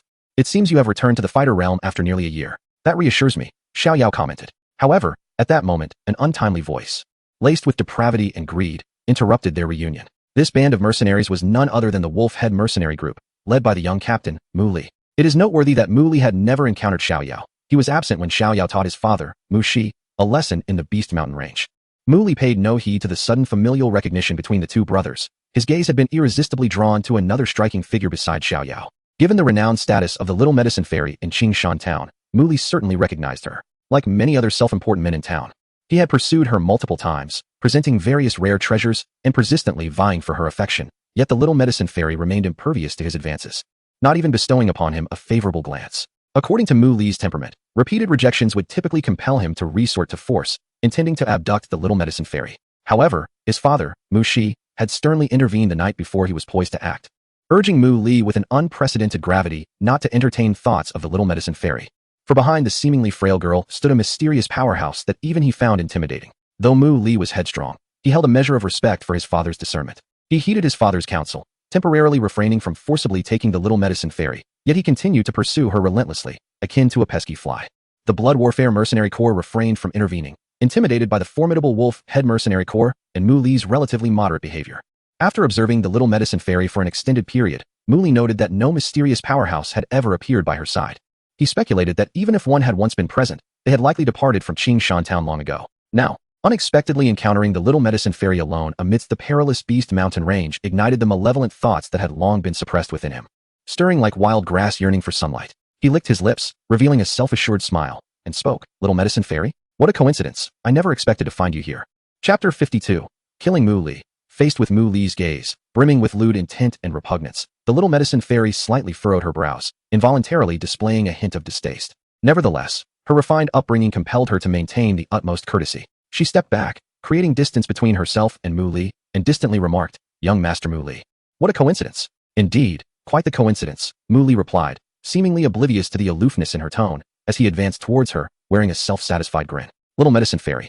The Beast Mountain range is fraught with danger, especially at night. What brings a young lady like you to such a perilous place? Are you here to forage for herbs once more?" He inquired with feigned concern. "How about this? Why don't you accompany me? With my Wolf Head Mercenary Corps at your side, I assure you, no beast will harm a single hair on your head. Thank you for your kind offer, young Master Mu Li, but it is unnecessary," the Little Medicine Fairy replied, her tone now laced with coldness as she took another step back. "I am with companions, so I won't trouble you." "Companions?" Mu Li, as if just having made a discovery, cast a glance at Xiao Yao, who was reminiscing with Xiao Yan. Observing that he appeared to be merely 16 or 17, Mu Li's eyes brimmed with disdain. He had long since grown accustomed to the little healer's rejections and felt no anger in his heart. In his view, a woman ought to maintain a semblance of modesty. However, tonight, in this desolate wilderness, presented a rare opportunity. He shed his facade, revealing a lascivious grin, and boldly reached out to grasp the little healer's arm. "Little healer, do not be so ungracious." Yet, before his hand could make contact with her fair wrist, it was seized by another hand, as unyielding as an iron claw. It was Xiao Yao. He had concluded his conversation with Xiao Yan and now stood protectively in front of the little healer. The girl had already stated her refusal.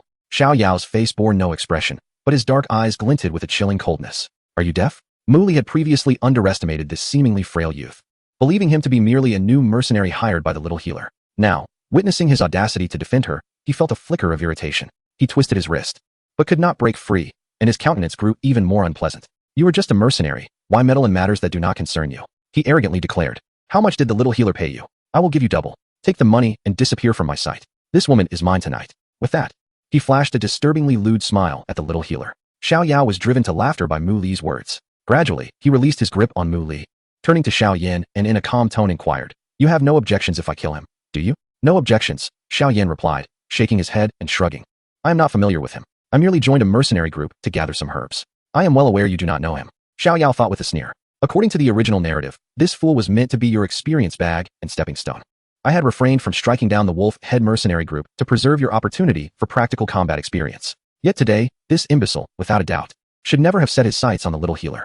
Listening to their conversation, Mu Li felt a profound humiliation, as if they were discussing his fate like that of a slaughter-bound chicken. "Impudence!" he roared, unleashing the full force of his 6-star fighter's imposing aura. Today, I shall deal with these two ignorant wretches. But before he could finish his threat, a resounding slap echoed across the cliffside. Mu Li felt a flash before his eyes, followed by an irresistible force striking his cheek. He spun like a top, and with a thud, he was knocked to the ground by Xiao Yao's powerful blow. Spitting accurately on Mu Li's face, which bore the crimson imprint of 5 fingers, Xiao Yao then raised his foot and brutally stomped on Mu Li's face, driving his head into the earth. A 6-star fighter? Xiao Yao's voice was as frigid as ice, devoid of any emotion. How dare you unleash your combat aura before me?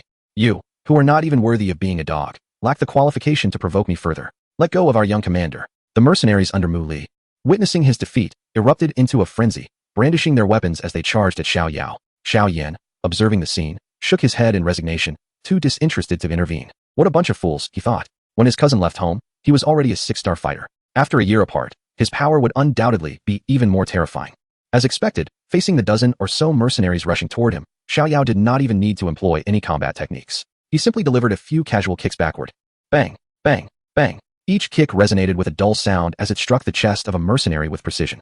The mercenaries at the forefront barely had time to scream before they were sent flying, their chests caving in and blood spewing forth, lifeless midair as if struck by a battering ram. In an instant, the path to survival turned into a road to the underworld. Seeing Xiao Yao's overwhelming strength, the remaining mercenaries hesitated, panic-stricken as they fled. Xiao Yao could not be bothered with this pack of rodents. This bloody and domineering scene thoroughly terrified Mu Li, who realized he had kicked a steel plate this time. Please, don't kill me. He felt the foot on his face, heavy as a mountain, filled with endless dread. I am the young commander of the Wolf Head Mercenary Group. My father is Mu Shi. If you kill me, he won't let you go. I beg you, spare my life. Mu Shi. Xiao Yao scoffed. Rest assured, in a couple of days, I'll send your father down to keep you company. With that, he exerted force beneath his foot. No. Mu Li's despairing scream echoed as his body, resembling a deflated ball, was sent plummeting off the cliff by Xiao Yao's kick. Instantly swallowed by the abyss below, with only the sound of his wailing reverberating in the tranquil valley. Chapter 53. The third box watching Mu Li, discarded like refuse.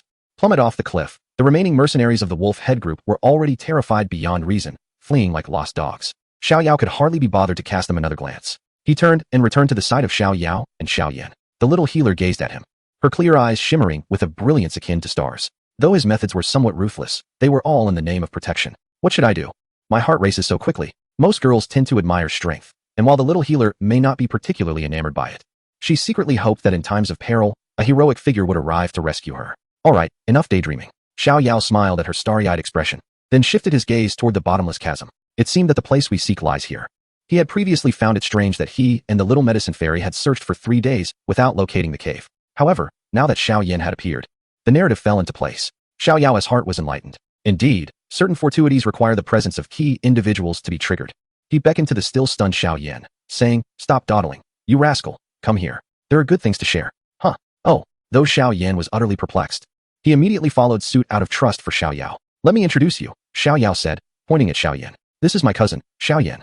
He then gestured towards the little medicine fairy, stating, "And this is my friend from Qing Mountain Town, the little medicine fairy." The two nodded in acknowledgement, marking the beginning of their acquaintance. The trio, using ropes, carefully descended from the steep cliff face. Sure enough, after descending about 100 meters, an extremely concealed cave, shrouded by vines and rubble, came into their view. Beside the cave entrance, several first-tier magical beasts known as rock snakes lay coiled, their bodies a dull gray. Before they could launch an attack, Xiao Yao flicked his fingers, unleashing streaks of lightning that swiftly annihilated the pitiful experienced creatures. Upon entering the cave, a damp and decayed odor assailed their senses. The interior was overgrown with weeds and littered with strange stones, clearly untouched for a long time.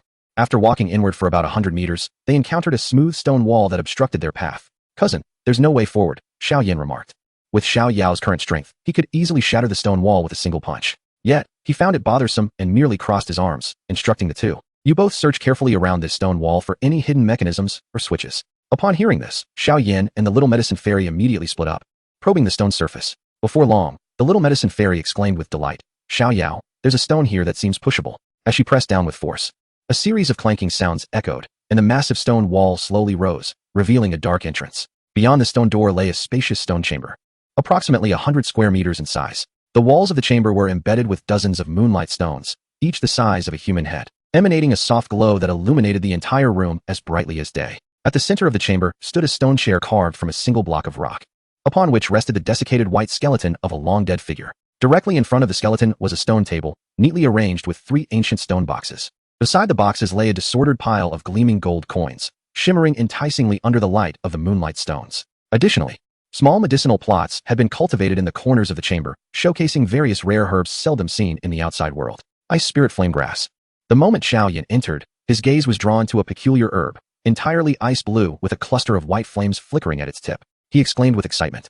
For this was the final primary ingredient he required to concoct the blood lotus pill. Xiao Yao exhibited little interest in the medicinal herbs. He strode directly to the desiccated remains before him, discovering 3 ancient keys of varied designs resting upon the long-turned bones of its skeletal hand. All right, my friends, he declared, giving the keys a playful shake. Let us commence the division of treasures. Feel free to take any of the herbs. I have no desire for them. Upon hearing this, Xiao Yan, somewhat abashed, rubbed his hands together and said, Cousin, might I request that you allow me to have the ice spirit flame grass? I have been searching for this particular herb for quite some time. Take it, Xiao Yao replied, having anticipated his request, waving his hand dismissively. Beside them, the little doctor, being a healer, recognized the preciousness of the ice spirit flame grass, and a glimmer of longing crossed her eyes. However, seeing Xiao Yao had already spoken, she refrained from voicing any further desires. How can I accept such generosity? Xiao Yan, having claimed the most valuable herb, suggested. How about this? Since I have taken the most precious herb, I shall only take 1/10 of the remaining herbs, and the rest shall belong to the little doctor. What do you think? The little doctor, upon hearing this, smiled and readily agreed. Once the two had divided the herbs, Xiao Yao lifted the keys in his hand, grinning. Next comes the most exhilarating phase, the unveiling of the mystery boxes. Let us see what treasures our esteemed predecessor has left for us. Under the watchful gaze of his companions, he grasped the first key and unlocked the stone box to his left. With a click, the stone box opened to reveal a peculiar scroll woven from vibrant threads. The 7-colored poison classic, Xiao Yao read aloud. Noting its contents detailed methods for concocting various lethal poisons and strategies for employing toxins against foes. He nonchalantly tossed the scroll to the little doctor. This is the poison classic, perfectly suited for you. He then picked up the second key and opened the central stone box. Inside lay a scroll, entirely black and crafted from an unknown beast's hide. As he unfurled it, a flicker of understanding crossed his eyes. Flight fighting technique, the purple cloud wings. He casually tossed this scroll, a treasure that would drive any warrior beneath the rank of Do Wang to frenzy, to Xiao Yan. This is for you. Huh? Xiao Yan exclaimed, receiving the scroll and opening it, his face turning pale with astonishment. No, cousin, this is far too precious. I cannot accept something as rare as a flight fighting technique. Take it and stop with the unnecessary chatter, Xiao Yao replied tersely. It holds little value for me. He mused inwardly. This was originally yours, and I merely did you a favor. It's no loss to me. Left with no choice, Xiao Yan expressed his sincere gratitude and tucked the purple cloud wings into his embrace. At that moment, all eyes were drawn to the final and most enigmatic stone box. In the original tale, this box remained unopened due to Mu Li's interference, becoming an eternal enigma. Xiao Yao gazed at the third key in his hand, filled with anticipation. However, based on his deductions, he surmised that since the 7-colored poison classic existed, it was highly likely that the last stone box contained a corresponding poison attribute cultivation technique. He no longer hesitated, withdrawing the final key, and slowly inserted it into the lock of the last stone box. Chapter 54, No One Can Escape. With a crisp click, the last stone box, which had been sealed for countless ages, gradually opened.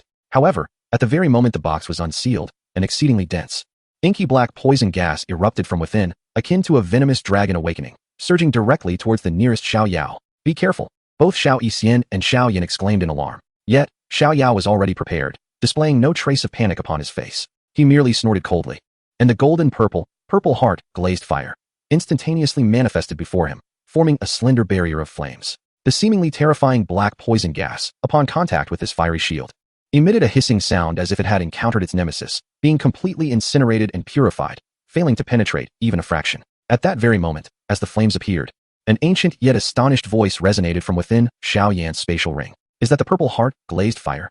The incredulity in Yao Lao's voice was palpable. What did you say, master? Xiao Yan pondered inwardly. Purple heart, glazed fire? What is that? Is it a type of? It is not, yet it surpasses it. Yao Lao's voice regained its calm, though it still bore a hint of emotion. This is an extraordinarily rare celestial fire, specifically born for alchemy. In terms of combat prowess, it may not rival the cataclysmic power of. However, when it comes to refining elixirs, its efficacy is by no means inferior to some of the lower ranked, and it even excels in the purification of medicinal potency. In my earlier years, I expended a great deal of time searching for the traces of this purple heart, glazed fire, yet I found nothing. Eventually, I obtained the bone spirit cold fire, and ceased my pursuit. Who would have thought that after all these years, I would witness its presence once more through your cousin?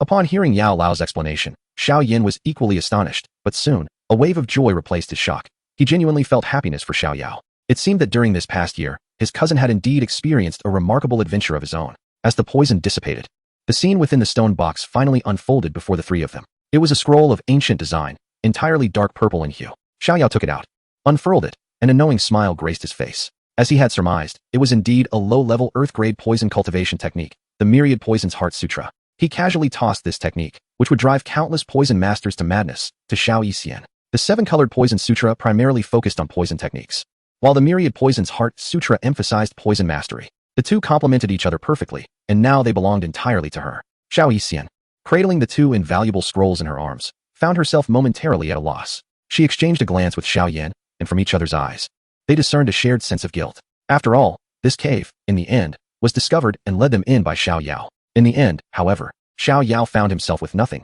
having given away all the finest treasures to the two of them. Observing their expressions of undeserved gratitude, he was well aware of their thoughts. With a dismissive wave of his hand, he said, "Enough of that expression.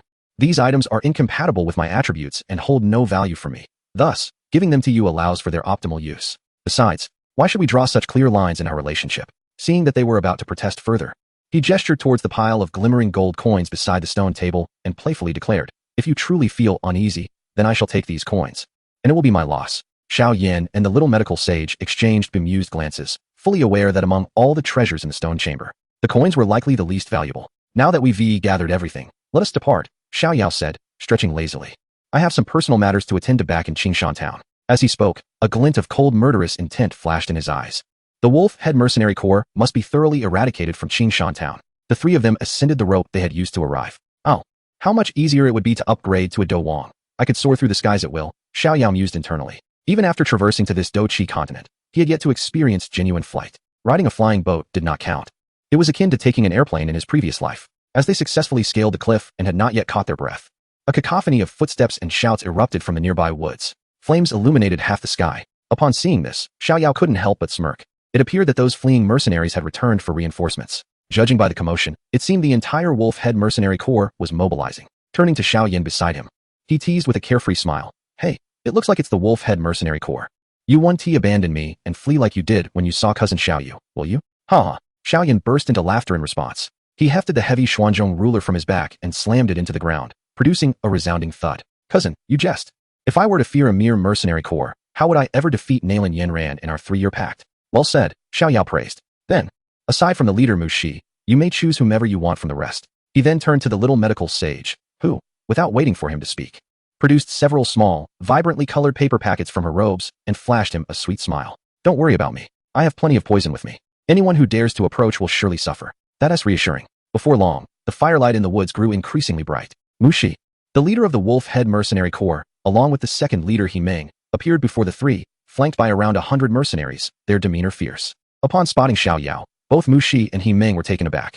They could never have anticipated that the formidable and enigmatic master mentioned by his subordinates would turn out to be this harbinger of doom. A visage of profound respect, even tinged with a hint of flattery, suddenly adorned Mu Shi's face. He hastily stepped forward, bowing deeply to Xiao Yao.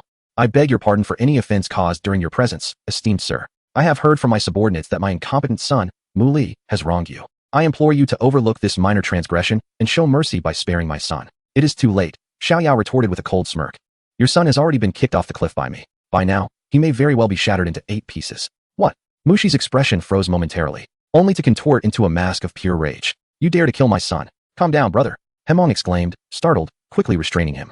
He had personally experienced Xiao Yao's terrifying prowess. A year ago, this harbinger of doom could have easily ground them into the earth, and a year later, his strength would be even more unfathomable. "You little brat." Mu Shi's eyes turned crimson as he pointed at Xiao Yao, roaring in madness. "Today, I, Mu Shi, will risk my life to make you pay dearly. Do not waste any more time," Xiao Yao said, his voice low yet clear, resonating in the ears of everyone present. "Let us engage together. After all, none of you from the Wolf-Head Mercenary Corps shall leave here alive. You all must die." Such brazen words left Mu Shi and the other 3 captains momentarily stunned. Did he truly believe that he could take down his 100-odd men with just the 3 of them? Xiao Yao could not be bothered to waste further breath on them. "Xiao Yan, make your choice." No sooner had he spoken than he transformed into a streak of purple lightning, charging headlong into the enemy ranks. Xiao Yan, observing the 100 mercenaries, could only manage a wry smile. Having just received the purple cloud wings from his cousin, he felt a pang of guilt, not expecting to be called upon to exert himself so soon. "Master," he communicated telepathically with the alchemist within the ring, "if I can't hold out, you must remember to assist me." "Heh, consider this a favor repaid to your cousin," the alchemist replied with a mischievous grin. "Go ahead without worry. When you truly cannot endure any longer, I shall intervene, and it will serve as a valuable trial for you." With the alchemist's reassuring response, Xiao Yan felt a surge of confidence and bravado. He brandished the enormous Xian heavy ruler and shouted fiercely, charging forth. Chapter 55. The Fall of the Wolfhead Mercenary Corps. Kill. Accompanied by Mu Shi's furious roar, over 100 mercenaries from the Wolfhead Mercenary Corps surged like a black tide, brandishing their gleaming weapons toward the three at the cliff's edge with wild abandon. The idea of an ant shaking a tree seemed ludicrous. Xiao Yao's face bore no trace of fear. Instead, a bloodthirsty smirk appeared. As his words faded, lightning crackled beneath his feet. Thunder shadow steps. In an instant, his figure transformed into a blurred streak of purple lightning, actively charging against the tide of 100 men, plunging headlong into their midst. The scene resembled a red-hot branding iron piercing through a block of cold butter. Oh, ugh. A chilling scream erupted among the crowd, reverberating with palpable terror. In the midst of the enemy ranks, Xiao Yao moved like a wraith, effortlessly weaving through their lines. He did not employ any intricate combat techniques. Instead, he enveloped his fists and feet with an overwhelming aura of thunderous energy. With each punch, a mercenary's chest caved in, sending them hurtling through the air. With every kick, another mercenary met a grim fate, their bones shattered, lifeless on the ground. Like a tiger amidst a flock of sheep, he slaughtered his way in and out of the enemy formation. Blood and severed limbs flew, and not a single combat-grade mercenary could withstand even a single exchange with him. Mu Shi and the 6-star fighter, the commander of the 3rd Brigade, were struck with dread at the sight. They hastily joined forces, attempting to restrain this harbinger of death. Xiao Yao, Mu Shi, a 2-star fighter, wielded a mountain-splitting blade technique, powerful and deliberate. Although the commander was slightly weaker, his whip techniques were cunning and lethal. Together, bolstered by a throng of mercenaries harassing Xiao Yao, they managed to momentarily delay his rampage. Yet, it was merely a temporary reprieve. Even when facing 2 adversaries, Xiao Yao remained unfazed, akin to a cat toying with a mouse, moving leisurely amidst their onslaught, each counterattack leaving deep, bone-exposing wounds upon them. Meanwhile, Xiao Yan's battlefield appeared far more intense. Grasping the enormous Xianzhongqi, he resembled a small giant, each swing accompanied by a howling gust of wind, shattering the bones of several unsuspecting mercenaries. Soon, his opponent became the 2nd commander of the Wolf-Head Mercenary Corps, the 8-star fighter, Hermann. "You little brat, die!" Hermann bellowed, swinging his ghostly blade down upon Xiao Yan. 8 extremes collapse. Xiao Yan retorted, unflinching. He positioned the Xianzhongqi before him, unleashing a formidable burst of dark energy from its very core. Clang! The weapons clashed, sending sparks flying. The force of their encounter staggered both combatants, forcing them to retreat several steps. Quite the skill, Hermann noted, surprise flickering in his eyes. Yet, Xiao Yan grew bolder with each clash. Wielding the Xianzhongqi with remarkable finesse, he unleashed the Earth-tier low-level combat technique, flame-splitting wave staff, imparted to him by the esteemed Yao Lao, and soon began to suppress Hermann's movements. However, the Wolfhead Mercenary Corps had the advantage of numbers. Just as Xiao Yan was on the verge of gaining the upper hand, several combat-grade mercenaries stealthily ambushed him from the side, compelling him to defend, and he quickly found himself at a disadvantage. In a corner of the battlefield, the little medical fairy stood quietly. Her delicate demeanor naturally attracted the attention of several unscrupulous mercenaries. "Heh, brothers, while the bosses deal with those 2 tough nuts, let's take care of this little beauty." They exchanged glances, lewd smiles spreading across their faces as they advanced towards her. However, before they could draw near, the little medical fairy merely raised her hand gently. A handful of colorless, odorless powder drifted on the breeze. The mercenaries at the forefront inhaled just a trace of it, and immediately began to convulse, collapsing to the ground with anguished cries. Their exposed skin began to rot at a visible pace, oozing pus and emitting a foul stench. The horrifying sight sent chills down the spines of those behind them. From that moment on, no one dared to approach the girl in the white dress even by a fraction. As time passed, the situation on the battlefield underwent a significant transformation. The number of members in the Wolfhead Mercenary Corps dwindled from over 100 to merely 20. Meanwhile, Xiao Yao remained as vigorous as ever. Thanks to the astonishing recovery speed of the Celestial Grey technique, the 5 extremes true thunder art, his internal energy flowed ceaselessly, rendering him impervious to exhaustion. In contrast, Xiao Yan began to feel winded. His current cultivation of the burning art was merely a low-level yellow-gray technique, offering him no advantage in this intense and protracted battle. "Master," he cried out in his heart, "I knew you wouldn't last." The voice of Elder Yao resonated within him. In the next instant, a surge of pure and formidable erupted from Xiao Yan's body, catapulting his aura from a 5-star fighter to the level of it in an instant. What? The opponent he faced, Hermann, was taken aback by this sudden escalation in power. "Brother, something's not right." The 3rd team leader shouted in panic while desperately dodging Xiao Yao's attacks. "That kid has also grown stronger. Our men are nearly wiped out." Hearing this, Mu Shi had long harbored thoughts of retreat. He glanced at the tireless Xiao Yao, who thrived in battle, and the suddenly formidable Xiao Yan, who was now pressuring Hermann. Resolutely, he exchanged glances with the 2 team leaders. In a moment of feigned maneuvering, the 3 simultaneously turned and fled in different directions. "Now you wish to escape? It's too late." Xiao Yao scoffed. He could hardly be bothered with the other 2, and with a flicker of his form, he executed the profound thunder shadow step to its fullest, resembling a bolt of lightning as he swiftly caught up to the 6-star fighter, the 3rd team leader. "No, The third team leader barely had time to emit a desperate scream before Xiao Yao's palm struck the back of his heart. The violent power of thunder instantly shattered all of his internal organs. Without pausing, Xiao Yao pivoted again to pursue Mushi. Mountain Splitter. Sensing the lethal threat behind him, Mushi could only turn back and fight for his life. He channeled all his into the mountain-splitting blade in his hand, unleashing the strongest strike of his life towards Xiao Yao. However, in the face of this attack, Xiao Yao merely extended 2 fingers. Crack! With a sound that sent shivers through the bones, Mushi's steel-crafted mountain-splitting blade was effortlessly snapped between Xiao Yao's fingers. Staring blankly at the broken blade in his hand, Mushi had yet to recover from the shock when a palm enveloped in lightning descended lightly upon his chest. Meanwhile, Xiao Yan, having ascended to the level of, was swiftly closing in on Herman. It was merely a matter of time. With the seasoned combat experience of the venerable elder Yao backing him, and complemented by the formidable techniques of 8 Extremes Collapse and Flame-Devouring Wave, it took but 3 strikes for him to shatter Herman's bones, leaving him incapacitated upon the ground.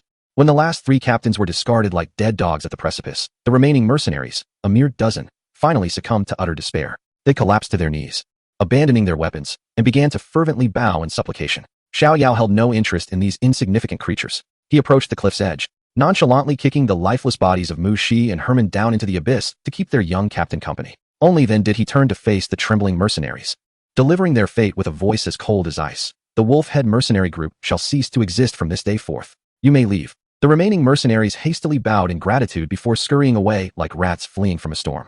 Xiao Yao had intended to share a victory proclamation with Xiao Yan and the little doctor, but his keen senses detected an approaching formidable aura, one that was far beyond what he could currently handle. Xiao Yan's expression also shifted, clearly sensing the same presence. Xiao Yan, please escort the little doctor out of the monster mountain range. I have some matters to attend to. Xiao Yan nodded. Be careful, cousin. I sense a powerful aura nearby.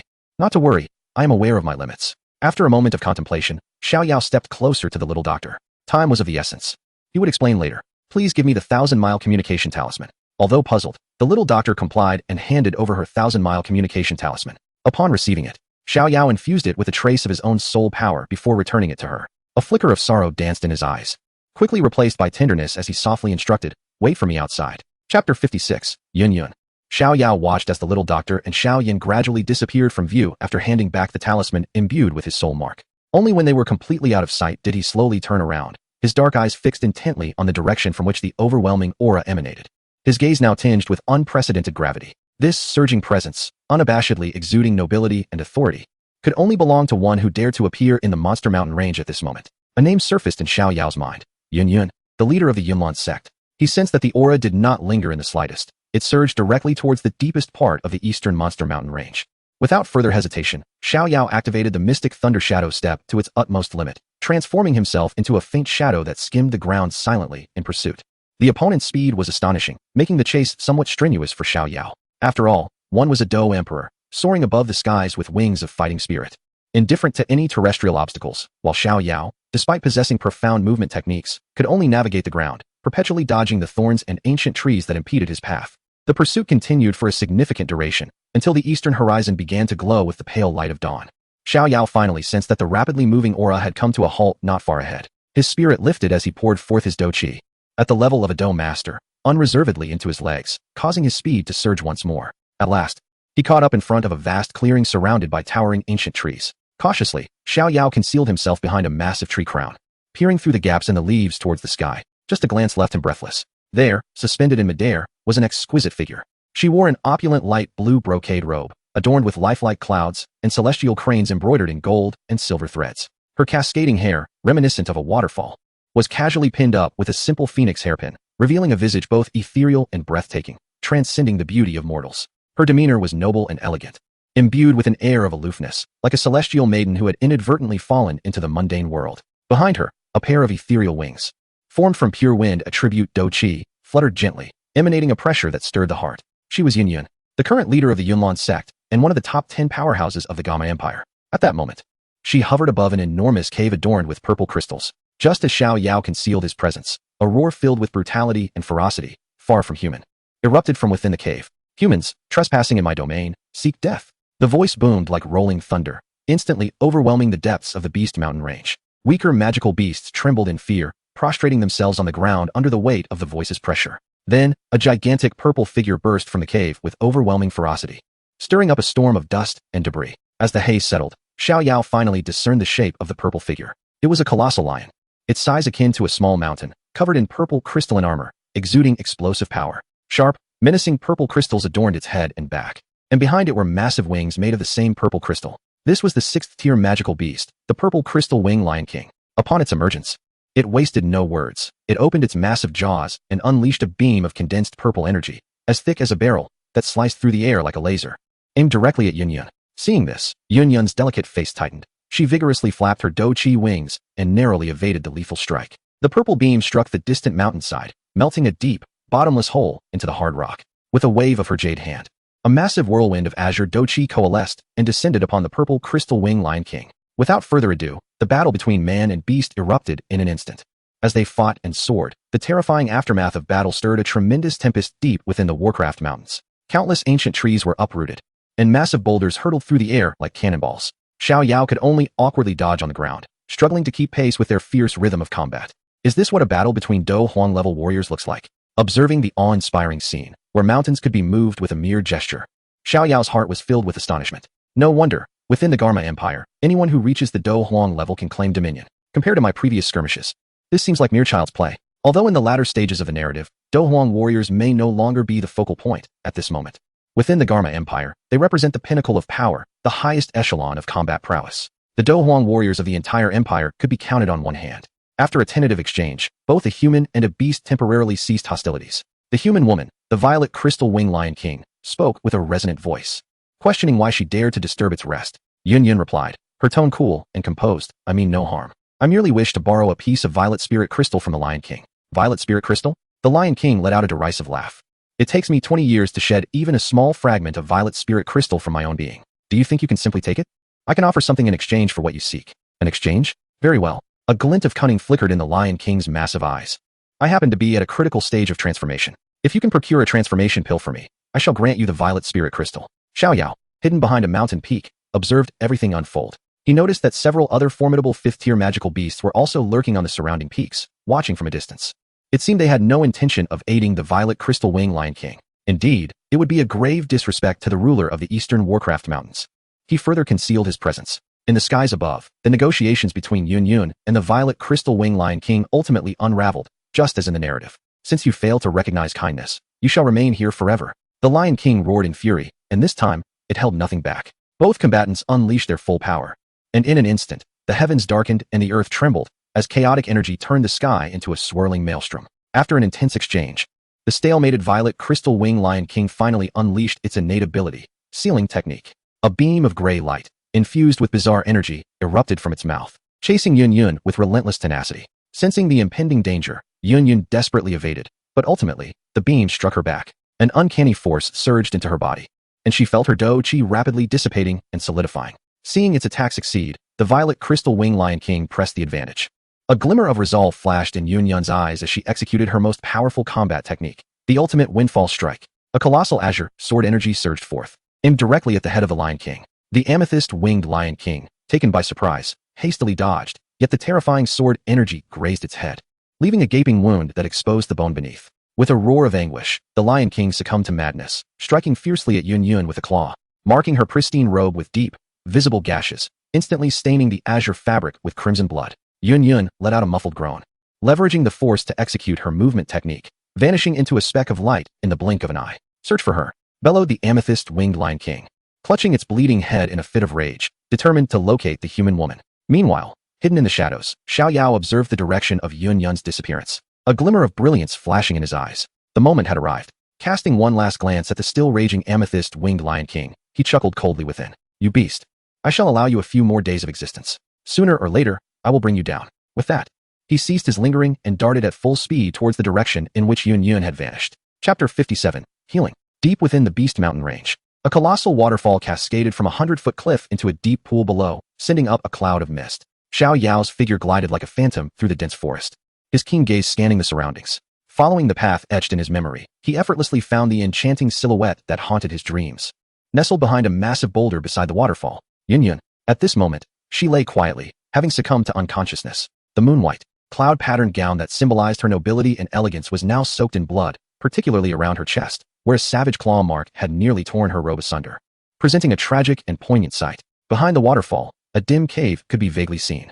It seemed that the master of the Yunlan sect had intended to seek refuge within, Yet she had ultimately exhausted her last vestiges of strength before the cave entrance. Xiao Yao's heart tightened, and without hesitation, he swiftly appeared beside Yun, gently cradling her in his arms. The sensation was astonishingly soft and warm, accompanied by a faint, soul-stirring fragrance. He dared not harbor any disrespectful thoughts as he hurried into the cave, carrying Yun. Inside the cave lay a world apart. Perhaps worn smooth by the perpetual mist of the waterfall, the cave walls appeared remarkably sleek, and the ground was drier and cleaner than anticipated, making it an excellent hiding spot. Xiao Yao carefully laid Yun on a relatively flat rock, allowing him to scrutinize her injuries. When his gaze fell upon the wound on her chest, even the resolute Xiao Yao could not suppress a sharp intake of breath.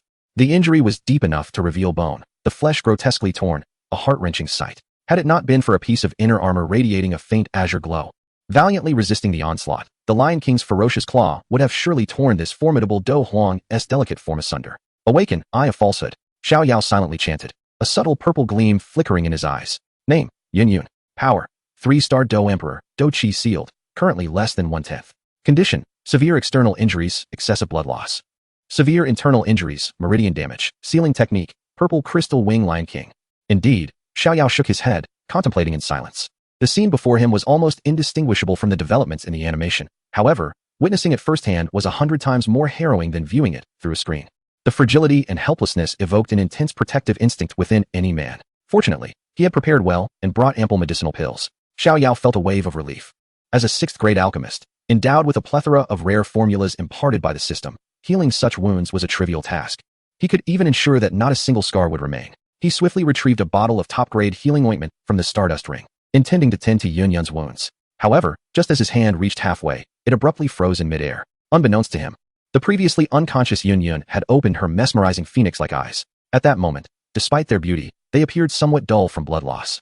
Her complexion was as pale as a sheet, her lips devoid of color. Yet, within the depths of her gaze lay a chilling vigilance and lethal intent, akin to an ancient glacier capable of freezing one's soul.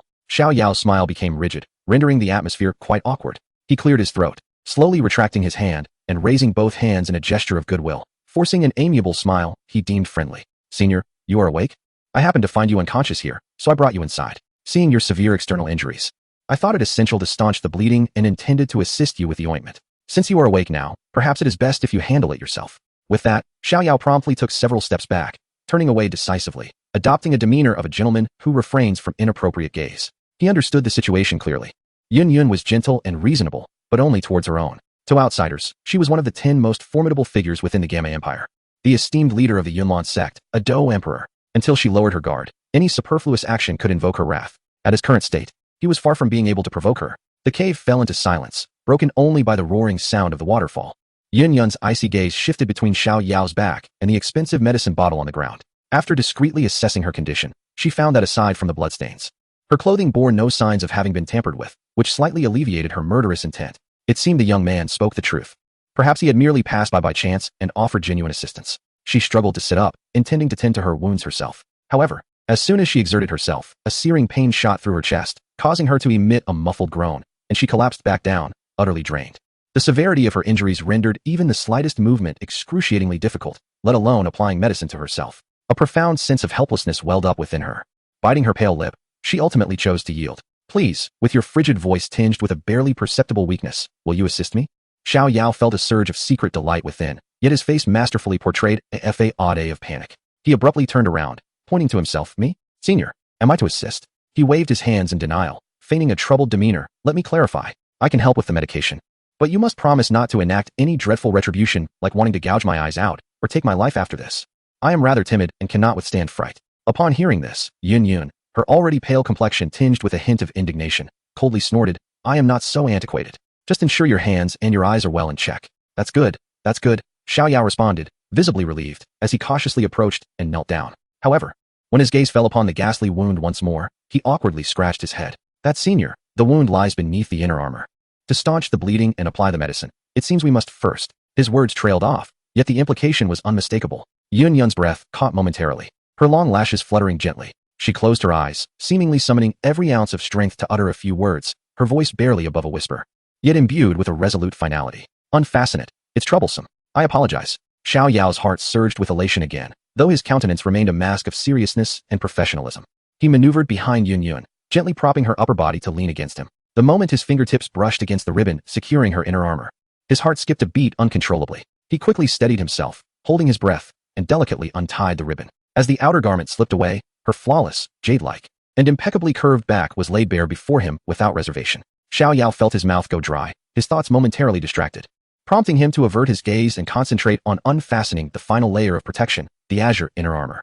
The helplessness of being at the mercy of another and the embarrassment of physical contact with an unfamiliar man compelled Yun to tightly clench her fists, prompting her to coldly remind him once more, "Mind your hands and your eyes." "Unjust," Xiao Yao silently protested within. "I can see nothing but your back." Of course, this was a sentiment he dared only to voice in his mind. Determined not to let his eyes wander, he retrieved a voluminous black robe from his spatial ring and gently draped it over Yun, perfectly concealing any potential exposure while leaving only the wound that required treatment visible. Having completed this, he laid Yun back down on the rock and picked up the medicine bottle, ready to tend to her injury. As a 6th-grade alchemist, the healing powder Xiao Yao concocted was of superior quality, both gentle and potent. When he evenly sprinkled the powder over the wound, rather than experiencing an additional sting, Yun felt a refreshing sensation seep in, greatly alleviating her pain. Xiao Yao worked with adeptness and speed, cleaning, applying the medicine, and bandaging in seamless succession.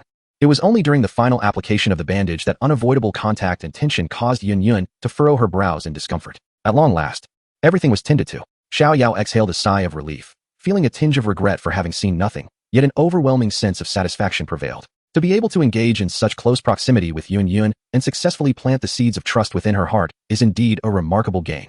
Building rapport is a gradual process, and opportunities abound in the future. He rose to his feet and retrieved a verdant green pill, exuding a rich aroma of medicinal fragrance, from his spatial ring, extending it towards her. "Senior, your external wounds have been tended to, but your internal injuries can only be resolved through your own efforts. This is a Qingling pill, capable of consolidating your foundation and accelerating your recovery. If you trust me, please take it." Yun opened her eyes, gazing at the pill suspended before her, fragrant and alluring, before shifting her gaze to the youth's clear and sincere eyes. Recalling the entire process that had just transpired, she recognized the youth's genuine gaze and composed demeanor. Aside from his evident blushing, he displayed no inappropriate behavior. His attentiveness and respect were undeniably authentic. After a moment's hesitation, she finally extended her delicate hand, accepting the pill and unhesitatingly placing it in her mouth. The pill dissolved instantly, transforming into a powerful and gentle warmth that surged through her limbs and bones. To her astonishment, her previously depleted fighting spirit began to visibly recover at an astonishing pace. Yun's complexion visibly brightened, and as she looked at Xiao Yao, the chill in her phoenix eyes gradually melted away, replaced by a hint of gratitude. "Thank you." This time, her voice was noticeably softer. Chapter 58, Yunji. In response to Yun's noticeably gentler thank you, Xiao Yao felt a touch of bashfulness. He scratched his head, revealing a bright smile as he chuckled. "It's nothing, senior. You're being too polite. It's something I often do, acting bravely in the face of injustice. It's a habit of mine." His youthful bravado, tinged with a hint of self-praise, alleviated the awkwardness that had settled in the cave due to the healing process. However, as his words faded, the atmosphere once again fell into a brief silence. One was a sealed-off sovereign, while the other was a mysterious youth. They had only just met, knowing nothing of each other's names. And the recent intimate healing process had cast a subtle tension in the air. Xiao Yao understood that dealing with a mature woman like Yun, who appeared cold yet was warm within and held a high position, required a different approach compared to the domineering tactics used on the proud Nalan Yanran or the protective demeanor reserved for the gentle little healer. What he needed was respect, sincerity, and a well-timed guidance. Thus, he initiated a topic, casting his gaze towards the cave entrance as if casually inquiring, "By the way, senior, when I was on my way here, I sensed an extraordinarily powerful battle aura erupting deep within the Beast Mountain range, accompanied by a thunderous roar of a beast. It was quite a commotion. Were you engaged in combat with a formidable magical beast?" Upon mentioning the matter at hand, Yun's eyes instantly regained their coldness and sharpness. She nodded and replied solemnly, "Indeed, it was a 6th-tier magical beast, the Amethyst Wing Lion King. I sought to obtain its Amethyst Spirit Crystal, but it refused, leading to a confrontation." Her tone carried a hint of reluctance and pride. "My strength was on par with its own. Had I not inadvertently fallen victim to its innate sealing technique, causing a temporary decline in my power, my wind's ultimate destruction would not have yielded defeat." "Ah, I see." Xiao Yao displayed a look of sudden realization, yet inwardly mused. "It is not merely a matter of not losing. Had it not relied on its tough skin and robust flesh, your strike would have severely wounded it long ago." He continued the conversation, inquiring, "What are your plans next?" "Esteemed elder?" Yun's beautiful brows furrowed slightly. "This sealing technique is rather formidable. To completely unravel, it will likely require some time. We can only remain here to heal for the moment. Once my strength is restored and the seal is lifted, we shall devise a means to obtain the purple spirit crystal. Indeed, safety comes first." Xiao Yao nodded, observing that although her complexion had improved, it still bore a pallor. He compassionately advised, "Please focus on your recovery. I shall step outside to assess the situation and keep watch for you. He stood up and took a few steps. Then, as if suddenly recalling something, turned back with a sunny smile. By the way, I have yet to learn your name, esteemed elder. Yun's gaze flickered momentarily, hesitating as if weighing her options, before finally softly uttering 2 words, Yunji. Yunji. Xiao Yao silently repeated the name in his heart, having anticipated she would choose this alias. His expression remained composed, yet he smiled broadly, his smile pure and untainted. I am Li Xiao Yao, the carefree Xiao Yao. Li Xiao Yao, carefree. Yun watched the youth's departing figure, whispering this name in her heart, her lips unconsciously curving into a faint smile. It truly is a lovely name. She shook her head, casting aside her distractions, closed her eyes once more, and began to channel her energy to heal her internal injuries and break the seal. Upon exiting the cave, Xiao Yao immediately employed the Eye of Falsehood to survey his surroundings. The magical beasts under the command of the purple crystal-winged lion had yet to scour this area, but it was unwise to assume that no keen-sensed creatures would follow the scent of blood. To be safe, he retrieved a specially formulated powder from his stardust storage ring and meticulously sprinkled it around the cave's perimeter. This powder effectively masked the presence of living beings and the scent of blood. However, while dispersing the powder, Xiao Yao had a clever thought. He intentionally widened the area of application, encompassing nearly the entire pool beneath the waterfall. This way, even if Yunji's injuries improved and she wished to venture outside, she would remain within the safe zone, avoiding the perilous scenario of being besieged by magical beasts while bathing, as depicted in the animations. Having completed this task, Xiao Yao returned to sit upon the rock before the waterfall, listening to the roaring sound of the water, and began to contemplate his subsequent plans. According to the original narrative, the next steps involved healing, grilling fish, and introducing aphrodisiacs, leading to an entangled yet ambiguous romantic affair. Xiao Yao chuckled self-deprecatingly. Aphrodisiacs? He indeed possessed some within his storage ring, and not just any, but a specially refined version with exceedingly potent effects. Not only would it be effective against Do Huang, but even a Dozong expert would find it difficult to counter if caught off guard. However, this substance was not intended for Yun. It held a different purpose. In his past life, whether through novels or animations, Yun had always been the character that resonated most deeply with him. The woman who struggled between the responsibilities of her sect and her personal emotions, ultimately choosing to walk away alone, deserved a love that was more pure and sincere. What I desire is your willing heart, not the chaotic intoxication induced by substances. Xiao Yao gazed resolutely at the waterfall, determined to enter her heart with his sincere affection. As time passed, dusk approached, and the setting sun painted the sky in resplendent shades of orange and red. Xiao Yao stretched lazily, removed his shoes and socks, and plunged into the frigid waters of the pool. The water was crystal clear, teeming with an abundance of fish. He even spotted several swift-moving azure-striped fish, whose blood he had used as an ingredient for his aphrodisiac. However, at that moment, Xiao Yao had no mind for them.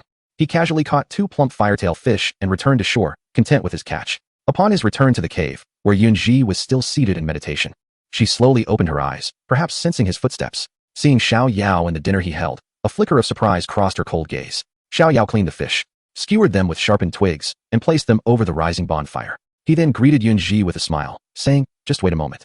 Soon you shall savor my culinary skills." As she watched the vibrant smile on the youth's face illuminated by the firelight, it was as if a stone had been cast into the frozen lake of her heart, sending ripples across its surface. Unconsciously, she smiled back, and that fleeting radiance dimmed the very cave itself. "All right," she nodded gently, then closed her eyes again to continue her healing. Before long, the fish sizzled on the fire, releasing a rich aroma that filled the cave. Xiao Yao handed her a perfectly roasted fish, golden and crispy, while he took the other and took a hearty bite. Yunji hesitated for a moment before asking, "Li Xiao Yao, at such a young age, why have you ventured alone into the perilous depths of the monster beast mountains?"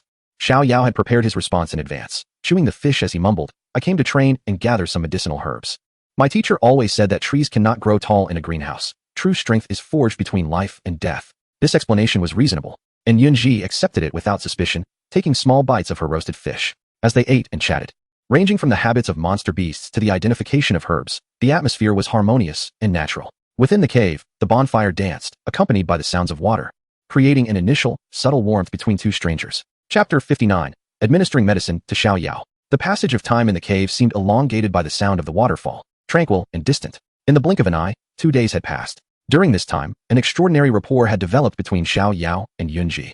Most of the time, she was deep within the cave, cultivating her healing energies and dispelling the sealing forces within her. Meanwhile, Xiao Yao took on the role of a diligent guardian and provider. Each day, he would venture out to scout the surroundings and return with various wild delicacies. Sometimes he brought back tender fish from the pool, other times a thunder rabbit he had swiftly dispatched, and occasionally he would gather sweet, delectable berries. Over the course of 2 days, Yunji had not eaten the same dish twice. The meticulous care and thoughtfulness she exhibited softened her gaze toward Xiao Yao, transforming it from the initial chill and scrutiny into a warmth that was unmistakable. During this time, Xiao Yao received a message from the little medical fairy, inquiring about his well-being and when he would return. He replied succinctly, indicating that he required a little more time and might not return to Qingshan town for several days, urging her not to worry. Aware that a fierce battle loomed on the horizon, Xiao Yao resolved to enhance his strength. He was merely a step away from transcending the pinnacle of a 9-star battle master to a grand battle master. He understood that the challenges ahead, whether it be the amethyst winged lion king or other potential threats, necessitated the foundational assurance of a grand battle master's prowess. Just as he prepared to find a secluded corner to concentrate on his breakthrough, the long-distance communication talisman within his spatial ring emitted a faint vibration once more. This time, without Xiao Yao needing to channel his fighting spirit, the talisman activated on its own, and the somewhat anxious voice of the little medical fairy resonated through it. Finding an excuse, he said to Yunji, I shall step outside to assess the situation, and thus departed from the cave. Upon reaching the entrance, he retrieved the long-distance communication talisman, where the voice of the little medical fairy emerged. Xiao Yao, a friend has come seeking my assistance. I may need to make another trip to the Empire of Chuxian. I am truly sorry that I cannot wait for your return, but fret not. I shall be back swiftly. Do not worry. As her voice faded, the talisman dimmed. Xiao Yao held the warm talisman in his hand, standing quietly at the cave's mouth. His expression slightly dimmed, though this chapter had never transpired in the original tale. An overwhelming sense of intuition surged within him. The little medical fairy might not return from this journey. The next time they met, she may no longer be the kind-hearted and innocent little medical fairy of Qingshan town, but rather the fearsome poison sect leader, the heavenly poison maiden, who instilled terror throughout the empire of Chuxian. Alas, everyone has their own path to tread. Xiao Yao sighed, a flicker of helplessness crossing his eyes. Yet a more profound sense of determination prevailed. He needed only to ensure that when she sought him, he would be able to find her. Fortunately, in a bid to be cautious, he had left a very subtle soul imprint within the communication talisman he had given to the little medical fairy. As long as she did not discard the long-distance communication talisman, he would be able to trace her whereabouts, no matter where she might be. Regaining his composure, Xiao Yao returned to the cave and addressed Yunji, I sense that the fighting spirit within me is becoming uncontainable. I may be on the verge of a breakthrough. I kindly ask for your protection during this process. Yunji regarded him with surprise and then solemnly nodded. Rest assured. You may proceed with your breakthrough without fear of interruption. Xiao Yao ceased further conversation, settled into a meditative posture, and unleashed the 5 extremes true thunder technique. In an instant, the air within the cave became tumultuous. Visible arcs of silver lightning surged around Xiao Yao, pulsating and flickering as they emitted sharp crackling sounds. The fighting spirit within him surged like a torrential river, crashing against the intangible barrier that bound him. At that moment, the Xiao clan's battle emperor bloodline within him awakened, infusing an ancient and formidable power into his fighting spirit, making the thunderous energy even more solid and domineering. Boom. Uncertain of how much time had passed, a deep rumble resonated within Xiao Yao, and an overwhelming aura, exponentially greater than before, erupted from him like a volcano. The spiraling arcs of lightning surged dramatically, enveloping his entire being, as if he were a youthful deity wielding the power of thunder. He had ascended to the rank of great fighter. Beside him, the guardian Yunji's beautiful eyes were filled with astonishment. Once that formidable presence subsided, she incredulously asked, Have you truly broken through to become a great fighter? Xiao Yao opened his eyes, exhaling deeply as he felt the surging power within him, and with a humble smile replied, It was merely by chance. By chance. Yunji shook her head, her heart stirred by tumultuous waves. A great fighter at such a young age, with a talent surpassing even her most esteemed disciple, Nalan Yanran, by several folds. At that moment, admiration welled up within her, and she softly inquired, Xiao Yao, have you ever heard of the Yunlan sect? I happen to be a registered elder within the sect, and should you wish, I could recommend you to join us for your studies. With your talent, your future achievements are boundless. Xiao Yao felt a flicker of excitement at this unexpected opportunity, yet he shook his head, politely declining. Thank you for your kind offer, senior. However, I have already enrolled in the Xiao Yan Academy, and I am merely on a leave of absence for some practical experience. I will return shortly. Though joining the Yunlan sect and becoming a peer of Nalan Yanran would be appealing, he decided against it. For he would inevitably become an adversary of the Yunlan sect during their 3-year agreement, and he would need to contemplate how to mend the relationship between Nalan Yanran and Yun. Yun, seemingly undeterred, replied, This does not conflict. You could initially join our Yunlan sect, and, after completing your studies at Xiao Yan Academy, return to cultivate with us. Seeing her earnest concern for him elicited amusement in Xiao Yao, yet he remained resolute in his refusal. I appreciate your goodwill, but I have grown accustomed to a laid-back lifestyle and truly prefer not to be too constrained. Realizing he had no intention of joining the Yunlan sect, a glimmer of regret flashed in Yun's eyes, but she did not press further. However, Xiao Yao, shifting the conversation, grinned mischievously and said, I am quite intrigued by another matter concerning the Yunlan sect. Oh, what matter? I have heard that your esteemed sect's young master, Nalan Yanran, has a 3-year agreement with Xiao Yan of the Xiao family? Xiao Yao remarked with keen interest. Coincidentally, I had the fortune of meeting Xiao Yan once, and he is certainly not the waste as rumored. On the contrary, he possesses a resolute gaze, an extraordinary demeanor, and cultivates at an impressive pace. resembling a rare genius. I wonder if your young master is aware of this news. Speaking of her disciple, a gentle, confident smile graced Yunji's face. No need to worry. She will not falter. Yet, her mind involuntarily drifted to Nalan Yanran's return a few days prior. The girl had been training harder than ever, yet for some reason, she often sat in solitude, lost in thought, sometimes breaking into inexplicable smiles. I dare say, Xiao Yan will emerge victorious, Xiao Yao declared provocatively. Seeing the disbelief in Yun Yun's expression, Xiao Yao's playful spirit ignited. If you doubt me, shall we place a wager? Let us bet on this 3-year agreement, and see who will ultimately prevail. Yun Yun was also intrigued by his proposition and readily agreed. Very well. I shall wager with you. I am acutely aware of the talent and diligence of our esteemed young master of the Yunlan sect. Even if Xiao Yan were to recover his cultivation, after such a long hiatus, it is utterly impossible for him to surpass the young master. What shall be the stakes? Yun Yun inquired. As for the stakes, Xiao Yao stroked his chin, a mysterious smile playing on his lips. I have yet to decide. I shall reveal it to you on the day of our 3-year agreement. After this exchange, the atmosphere in the cave became noticeably more relaxed.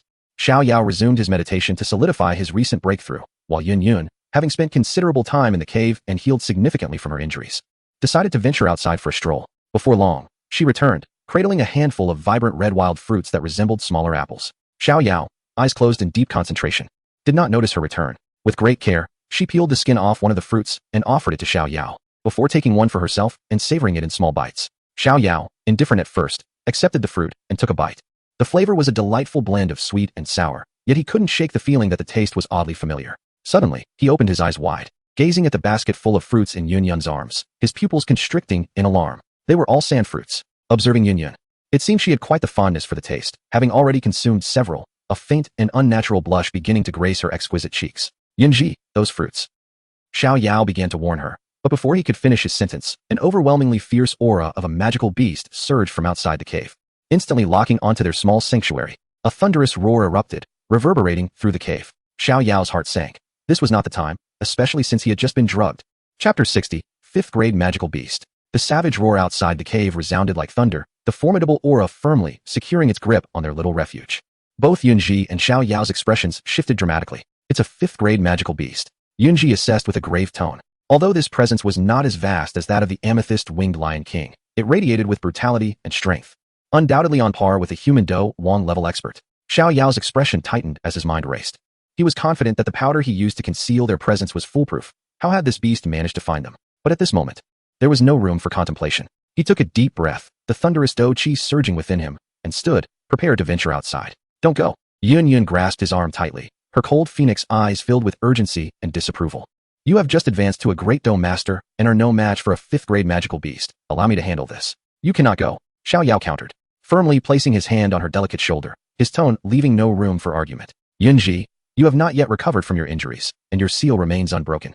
You cannot wield Do Qi. Besides, if your aura is exposed and attracts that amethyst-winged Lion King, we would both perish. He gazed deeply into her eyes, enunciating each word with conviction. Trust me, I will handle it. After uttering his words, he disregarded Yun Yun's obstruction, his figure flickering like an arrow released from its bow, resolutely charging out of the cave. Outside, the moonlight glimmered like frost. A colossal lizard, its size comparable to a small mountain and entirely enveloped in dark, scaly armor, fixated its enormous blood-red eyes on the cave entrance. Behind it, several smaller second-tier magical beasts restlessly clawed at the ground. Having just advanced to 5th tier, their aura remained unstable, a fact that Xiao Yao quickly discerned. Yet, even so, this was a being of the king of combat level. What dreadful misfortune to have been discovered by you. It seems I must engage you directly. A glint of determination flashed in Xiao Yao's eyes, and without a hint of hesitation, he invoked the 3rd transformation of the Heavenly Fire Triad. Combining this with the power of 3 fragments of the Xiao clan's Emperor bloodline, he forcefully elevated his strength by 4 stars. Boom. A ferocious aura, far surpassing that of a grand fighter, surged skyward as his might was abruptly amplified to the level of a 5-star grand fighter. Simultaneously, a wave of heat surged from his core, as the medicinal power of the Xia fruit began to accelerate under the tumult of his fighting spirit. Roar. Sensing the threat, the leading black-armored lizard let out a roar, its massive tail whipping through the air like a black iron whip, generating a fierce gust as it struck fiercely toward Xiao Yao. With the mystic thunder phantom step, Xiao Yao's feet erupted in bolts of lightning, transforming him into a series of afterimages as he narrowly evaded this lethal strike. Heavenly Thunder Technique. He formed seals with his hands, summoning a brilliant flash of electricity. A robust silver lightning bolt tore through the night, crashing down upon one of the second-tier magical beasts, instantly reducing it to charred remains. The battle erupted with fervor, as Xiao Yao moved like an inexhaustible thunder god amidst the onslaught of the magical beasts.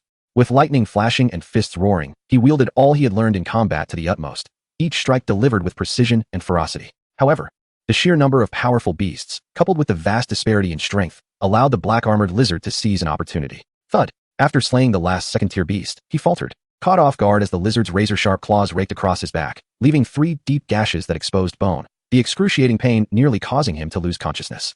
The heat within him intensified, akin to a fire raging, incessantly disrupting his focus and exacerbating his already arduous struggle. Damn it! With eyes aflame, Xiao Yao pressed forward rather than retreating, deftly evading all attacks while gathering all his lightning fighting spirit into his right fist. Drawing upon his last reserves of strength, he unleashed a ferocious punch aimed at the relatively vulnerable jaw of the black-armored lizard. Crash! This strike was narrowly avoided, landing instead on its resilient skull, cracking its hardened armor. Damn! It seems I must take the risk of employing that technique. Xiao Yao abruptly retreated, his fighting spirit surging fervently within him. He was prepared to unleash the first form of Heavenly Thunder technique to conclude this battle. Yet at this moment, having just ascended to Grand Fighter, his fighting spirit remained tenuous, rendering the execution of this technique painfully slow, the accumulation of energy taking far too long. The black-armored giant lizard was no fool.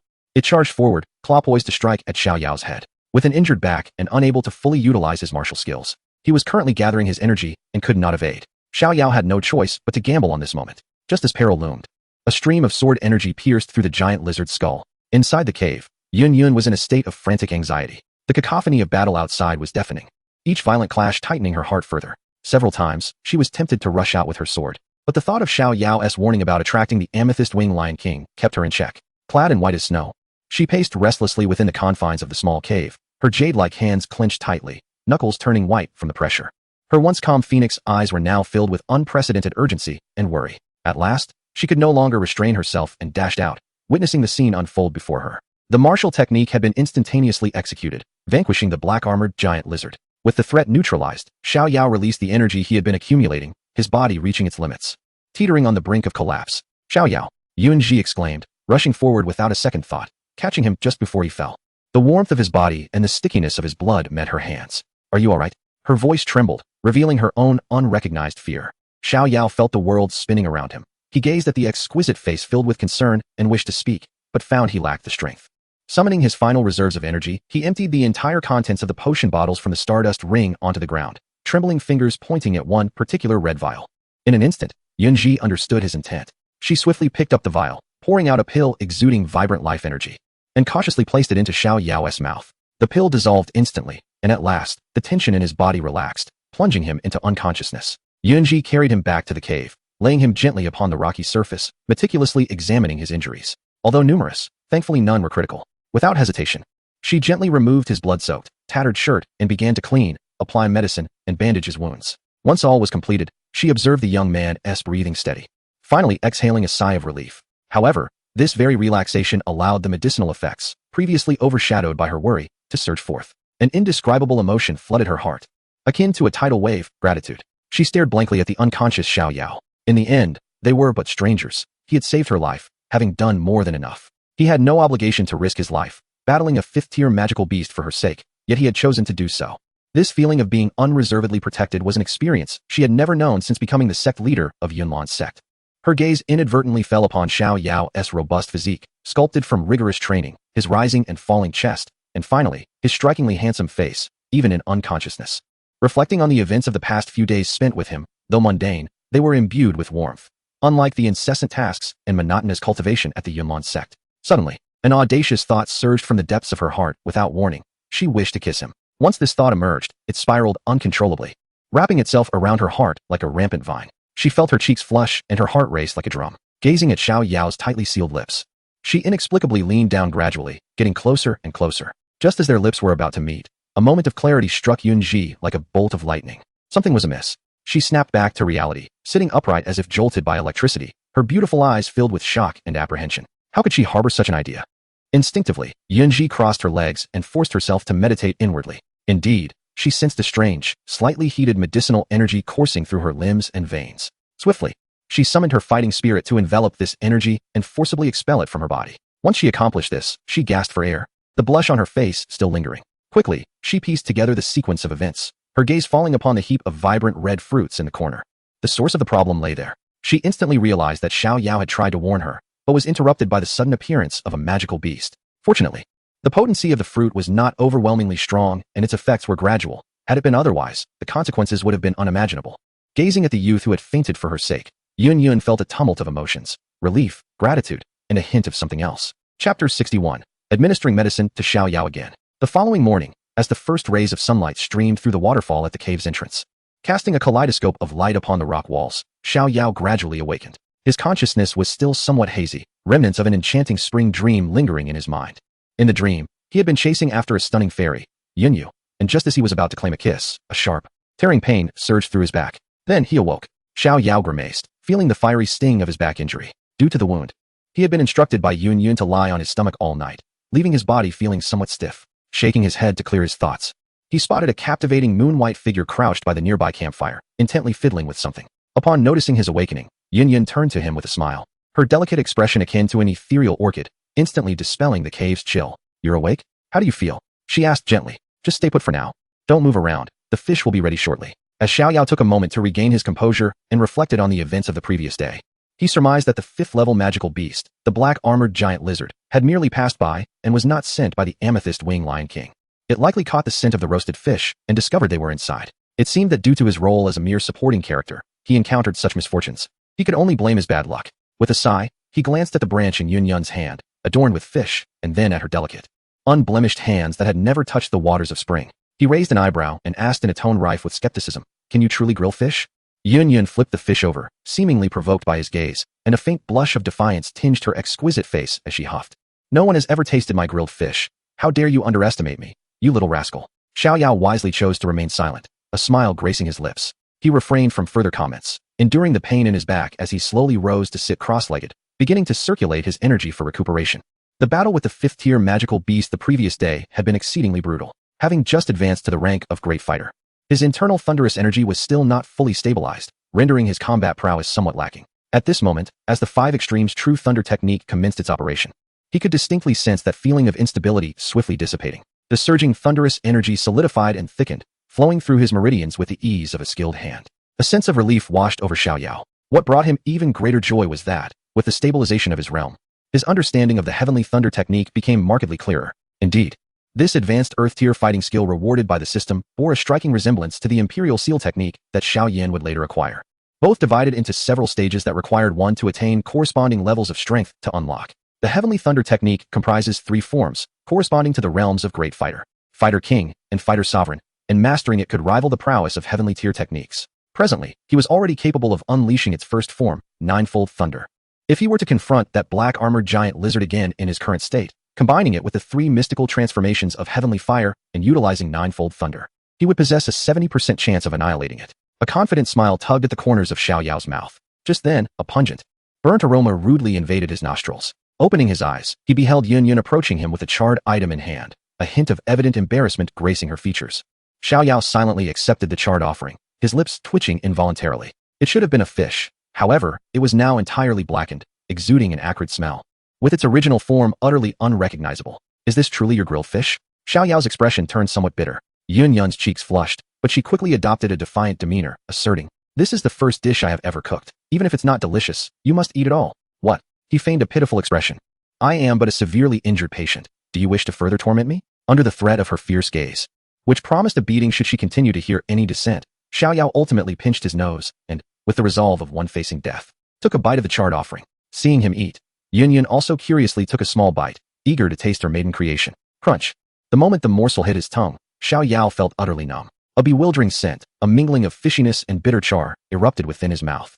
Though the exterior was burnt, the interior was chillingly cold, with strands of uncoagulated blood still visible. He fought against the rising urge to retch, forcing himself to swallow that mouthful, but the second bite proved insurmountable. Beside him, Yun, after taking a bite, furrowed her elegant brows tightly, her petite face paling.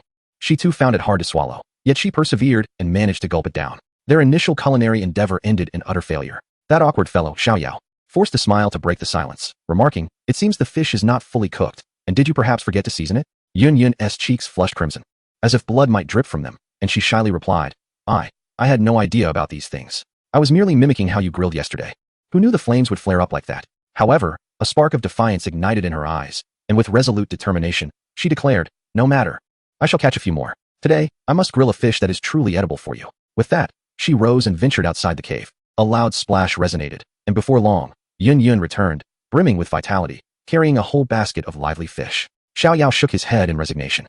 Since she was so obstinate, he decided to let her be. He closed his eyes once more, seeking tranquility. Yet gradually, he sensed something amiss.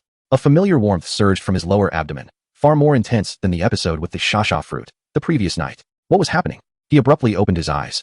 And beside the campfire, Yun, who was diligently grilling the fish, halted her movements, a look of confusion and alarm spreading across her exquisite face. What was this sensation?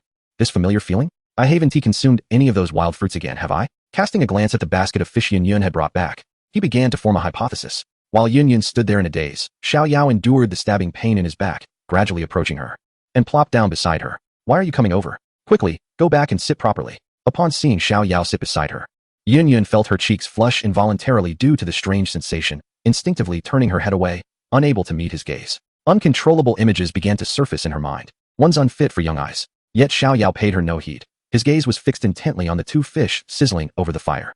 Their bodies were adorned with peculiar blue patterns, shimmering in the firelight. Blue-patterned fish. Moreover, the majority of those she had brought back were blue-patterned fish.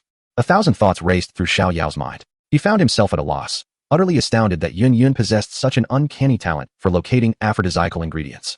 What truly troubled him was that the blue-patterned fish was not the mild appetizer akin to the shasha fruit. Its aphrodisiac potency was overwhelming, acting swiftly and exceedingly difficult to counteract. The special potent aphrodisiac in his spatial ring was primarily composed of the blood from this very blue-patterned fish. Xiao Yao cast a furtive glance at Yun beside him, only to find her already flushed, her breath quickening, and her eyes shimmering with moisture, clearly nearing her limits. In truth, Yun had already redirected her internal energy to resist the peculiar effects of the drug, yet to no avail. It seemed she was on the verge of collapse. Xiao Yao, too, felt himself teetering on the brink of endurance, his consciousness growing increasingly hazy. He yearned to inform Yun about the fish's perilous nature, but under the overwhelming influence of the drug, his once proud rationality was disintegrating rapidly. In a moment of reckless impulse, he seized her shoulders and forcefully turned her to face him. "Ah, what are you doing?" Yun exclaimed, startled, her voice dripping with allure. As Xiao Yao beheld her flushed visage, imbued with tenderness, the flames within him erupted, threatening to spiral out of control. Who could withstand such temptation? He twisted his body violently, the agony from his back wound striking him like a bucket of cold water. Drawing a sharp breath and restoring a glimmer of clarity. "Yunji, listen to me," he urged with all his might. "The fish, there's something wrong with it. It has aphrodisiac effects. You must not eat it." The term aphrodisiac seemed to act as a switch, snapping the final thread of reason in Yun's mind. Unable to restrain herself any longer, she let out a soft moan, opening her arms wide to embrace Xiao Yao tightly. Ugh! The pressure from her embrace on his back wound caused him to grimace in pain. Yet, it was this intense suffering that prevented him from succumbing entirely. He understood that he needed to resolve this predicament immediately. Gritting his teeth against the torment, Xiao Yao hoisted her soft form into his arms. Yun clung to his neck like an octopus, her expression sultry, while she mindlessly murmured, "Xiao Yao, if you dare to do that to me, I will kill you and then take my own life." He gently placed her on a flat rock. The severe pain had restored much of his awareness. Leaning down, he gazed at the disoriented beauty in his arms and spoke softly, "Yunji, do not fear, I will not harm you. Allow me to help you detoxify." Within the cave, the atmosphere had grown exceedingly intimate. Xiao Yao observed the entranced Yun on the rock, inhaling deeply to suppress the overwhelming desire threatening to consume him. With a flick of his fingers, a wisp of purple flame, known as the purple heart glazed fire, sprang to life like an ethereal spirit. Though not particularly powerful in combat, this flame possessed the remarkable ability to purify and refine foreign energies, making it effective against this lecherous toxin. His lips parted. His voice hoarse from restraining his desires, he uttered, "Forgive me." Before the last syllable escaped his lips, his fingers, enveloped in purple flames, swiftly touched Yun's smooth forehead, her flat abdomen, and various key points along the inner thighs. A wave of scorching, pure energy surged into her body, dissolving the domineering aphrodisiac's power as effortlessly as snow melts beneath the sun. The exquisite sensation intertwined with an unusual feeling, prompting Yun to involuntarily emit a soft, seductive sigh. The sound struck like a heavy hammer, forcefully impacting the taut nerves of Xiao Yao. He shuddered, quickly using his other hand to cover Yun's slightly parted, enticing red lips, gritting his teeth as he said, "Do not make another sound. I truly cannot hold back any longer." Yun's dazed phoenix eyes regained a flicker of clarity as she perceived the overwhelming desire in the youth's gaze, entwined with a painful struggle. A rush of alarm surged within her, prompting her to nod vigorously and firmly shut her mouth, daring not to emit another sound. Only then did Xiao Yao release his grip and continue to channel the purple heart glazed fire, dispersing the lingering effects of the drug within her body. At last, after a considerable effort, the unsettling sensation that had left Yun feeling mortified vanished entirely. Xiao Yao slowly withdrew his fingers, exhaling a long breath of pent-up air. His forehead already beaded with fine droplets of sweat. Yun gradually rose, adjusting her somewhat disheveled attire. When her gaze met Xiao Yao's flushed face, his eyes evasively darting away, the memories of the earlier chaos surged uncontrollably in her mind. Her cheeks flushed a deep crimson, akin to a maiden caught in wrongdoing. As she lowered her head, unable to meet Xiao Yao's eyes. In a frenzy, Xiao Yao internally screamed, "Oh heavens, please do not exhibit such an expression. I have yet to resolve my own predicament." In a moment of desperation, an idea struck him, and he spoke in a voice laced with anguish, "Yunji, please do not be shy. It seems that the wound on my back has reopened. Could you assist me by applying more medicine?" "What?" Upon hearing this, Yun set aside her embarrassment and hurriedly circled around to Xiao Yao's back. She noticed that the freshly bandaged wound was now saturated with blood. Realization dawned upon her. Her earlier loss of control had led her to embrace him recklessly, applying too much pressure on the injury, coupled with his forceful attempt to bring her closer. A wave of guilt and sorrow washed over her. With a tightening sensation in her heart, Yun quickly supported Xiao Yao, guiding him to lie down gently, meticulously unwrapping the bandages to reapply the medicine. Once she had completed her task, relief washed over her as she helped Xiao Yao sit up. At that moment, Xiao Yao's expression was a tapestry of contrasting emotions. One side contorted in agony from the intense pain in his back, while the other bore the lingering effects of the medicinal drug, rendering his eyes dazed and his face flushed. The juxtaposition of these two starkly different visages bizarrely fused upon his countenance. Yun, unable to contain herself any longer, burst into a melodious laugh, akin to a garden in full bloom. Xiao Yao shot her an exasperated glance. "How can you still find this amusing? This is all your fault. I admit my mistake." Yun replied, stifling her laughter, sticking out her tongue playfully, exuding a hint of youthful innocence. Xiao Yao sighed in resignation, preparing to sit cross-legged to detoxify himself when a loud, inappropriate growl emanated from his stomach. From the breakthrough to the fierce battle, followed by 2 detoxifications, he had expended immense energy without consuming a single morsel of food since the previous night. Upon hearing that voice, Yun recalled something and promptly volunteered, "Don't move.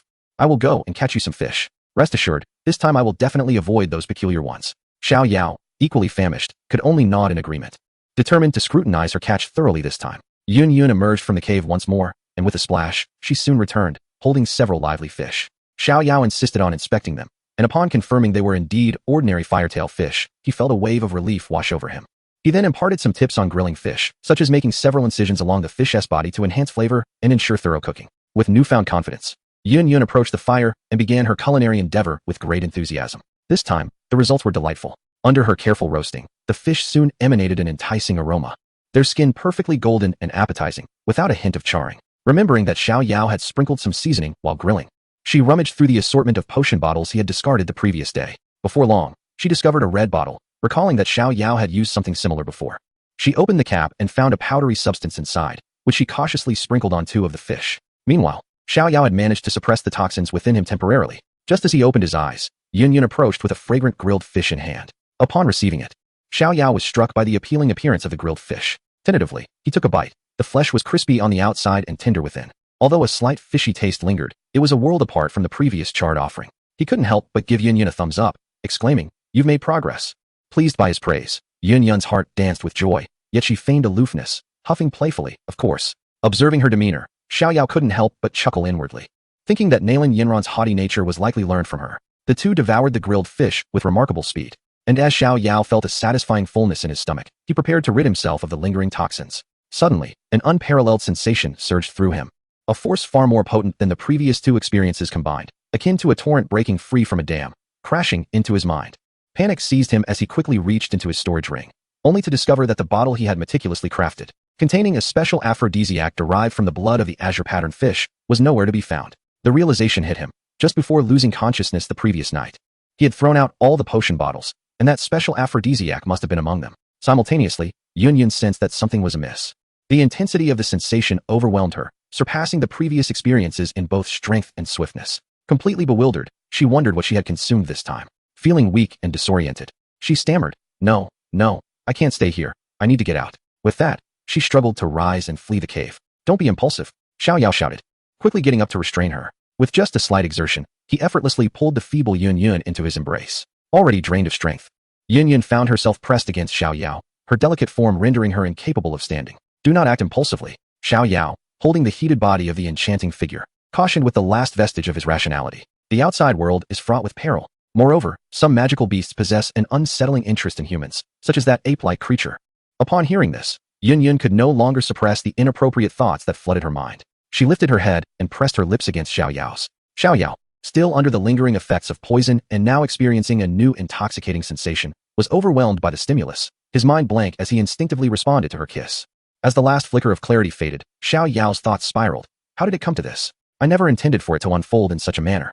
Chapter 63. A dream inside the cave. The crackling fire cast flickering shadows, illuminating the two figures entwined in a tight embrace. The air thick with a searing and ambiguous atmosphere. Under the potent influence of a specially concocted aphrodisiac, Xiao Yao's mind had descended into a void. Reason was consumed, leaving only primal instinct. He fervently sought the sweetness of the lady's lips, every breath laden with a scorching wave of desire. The kiss was both ardent and tender. After a prolonged moment, their lips parted. Xiao Yao gasped for breath, gazing at the blushing cheeks and sultry eyes of Yunji, driven by instinct to lift her exquisite form and lay her upon the smooth rock for consummation. Yet, as he bent down to exert himself, a searing pain erupted from the wound on his back. He inhaled sharply, his body stiffening. He could distinctly feel the recently healed wound tearing open once more, warm blood swiftly soaking the bandages. However, this agonizing pain acted like a cold blade, forcibly piercing through the haze of desire that enveloped his consciousness, granting him a fleeting moment of clarity. He looked down at Yun in his arms. At that moment, she was captivating and enchanting. Crystal tears clung to her long lashes, and beneath her closed eyelids, a single tear silently traced down her cheek. That tear felt like a dagger, piercing Xiao Yao's heart. Xiao Yao, what are you doing? With all his strength, he fought to maintain this last shred of lucidity. He summoned the purple heart glaze fire, the violet flames flickering at his fingertips, though their brilliance had dimmed considerably. He aimed to refine the lingering effects of the potion for Yun once more, but this time, the process was agonizingly slow. This was a potent concoction he had meticulously prepared to combat the sturdy 6th-tier magical beast, the amethyst-winged lion. Cursed be this Yun. What sort of constitution does she possess? Xiao Yao lamented inwardly as she seemed to instinctively locate these aphrodisiacs with precision, consuming them herself and dragging him along. Yun, already lost in a haze, felt the alluring power begin to wane. Discontented, she let out a soft whimper and, noticing Xiao Yao's hesitation, leaned in to kiss him once more. The gentle touch sent a jolt through Xiao Yao's mind, shattering the hard-won grasp on his sanity. Even the violet heart glass fire at his fingertips nearly dissipated. No, he abruptly twisted his back, a new wave of excruciating pain coursing through him like an electric shock, bringing him back to a state of awareness. Yet the potency of the drug was overwhelming. Yun was utterly beyond control, and a mere kiss could no longer satiate the profound emptiness gnawing at her being. Her hands began to instinctively and slowly unfasten the collar of her garment. No. Upon witnessing this, Xiao Yao's pupils constricted alarmingly. Without a moment's hesitation, he grasped Yun tightly in his embrace, his arms clamping down like iron pincers to restrain her limbs, preventing any further indiscretions. While he would welcome an intimate encounter with Yun, it could never occur in such an inexplicable state. Should he succumb to her now, she would undoubtedly revile him upon regaining her senses. As Yun found her actions stifled and unable to disrobe, she writhed restlessly in his arms, her throat emitting a series of suppressed yet alluring moans. Xiao Yao struggled to maintain his hold on the thrashing Yunji, all while summoning a portion of his focus to combat the raging effects of the drug coursing through her veins with a violet heart glass fire.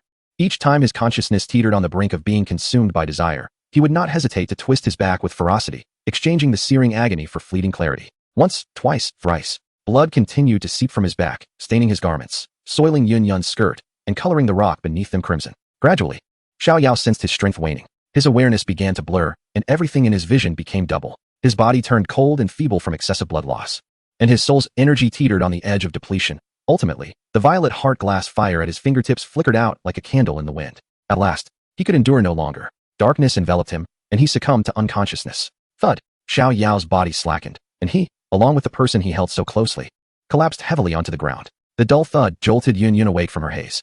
She felt the weight of a heavy body pressing down on her and instinctively pushed him aside. Rising hastily, her first instinct was to inspect her own body, only to find her hands and skin smeared with thick, congealed blood. Undoubtedly, it was Xiao Yao's blood. Assessing herself, though disheveled and her skirt in disarray, it appeared that nothing further had transpired. Yun's gaze slowly shifted to the still figure of Xiao Yao sprawled on the ground. In an instant, her mind was engulfed in a cacophony, leaving her utterly blank. What lay before her was not merely a person, but a figure drenched in blood. His chest and back had been completely stained crimson, and the grotesque wound was now far more horrifying than it had been at the outset.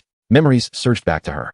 Everything that had just transpired replayed vividly in her mind. In a desperate attempt to maintain lucidity and dispel the overwhelming potency of the aphrodisiac, he resorted to a self-destructive method to combat the insatiable desires that threatened to consume him entirely. As she gazed upon Xiao Yao, lying motionless on the ground, a solitary tear coursed down her cheek. An unprecedented torrent of emotions, fear, guilt, shock, and an endless ache, engulfed her like a flood, rendering her nearly breathless. No, no.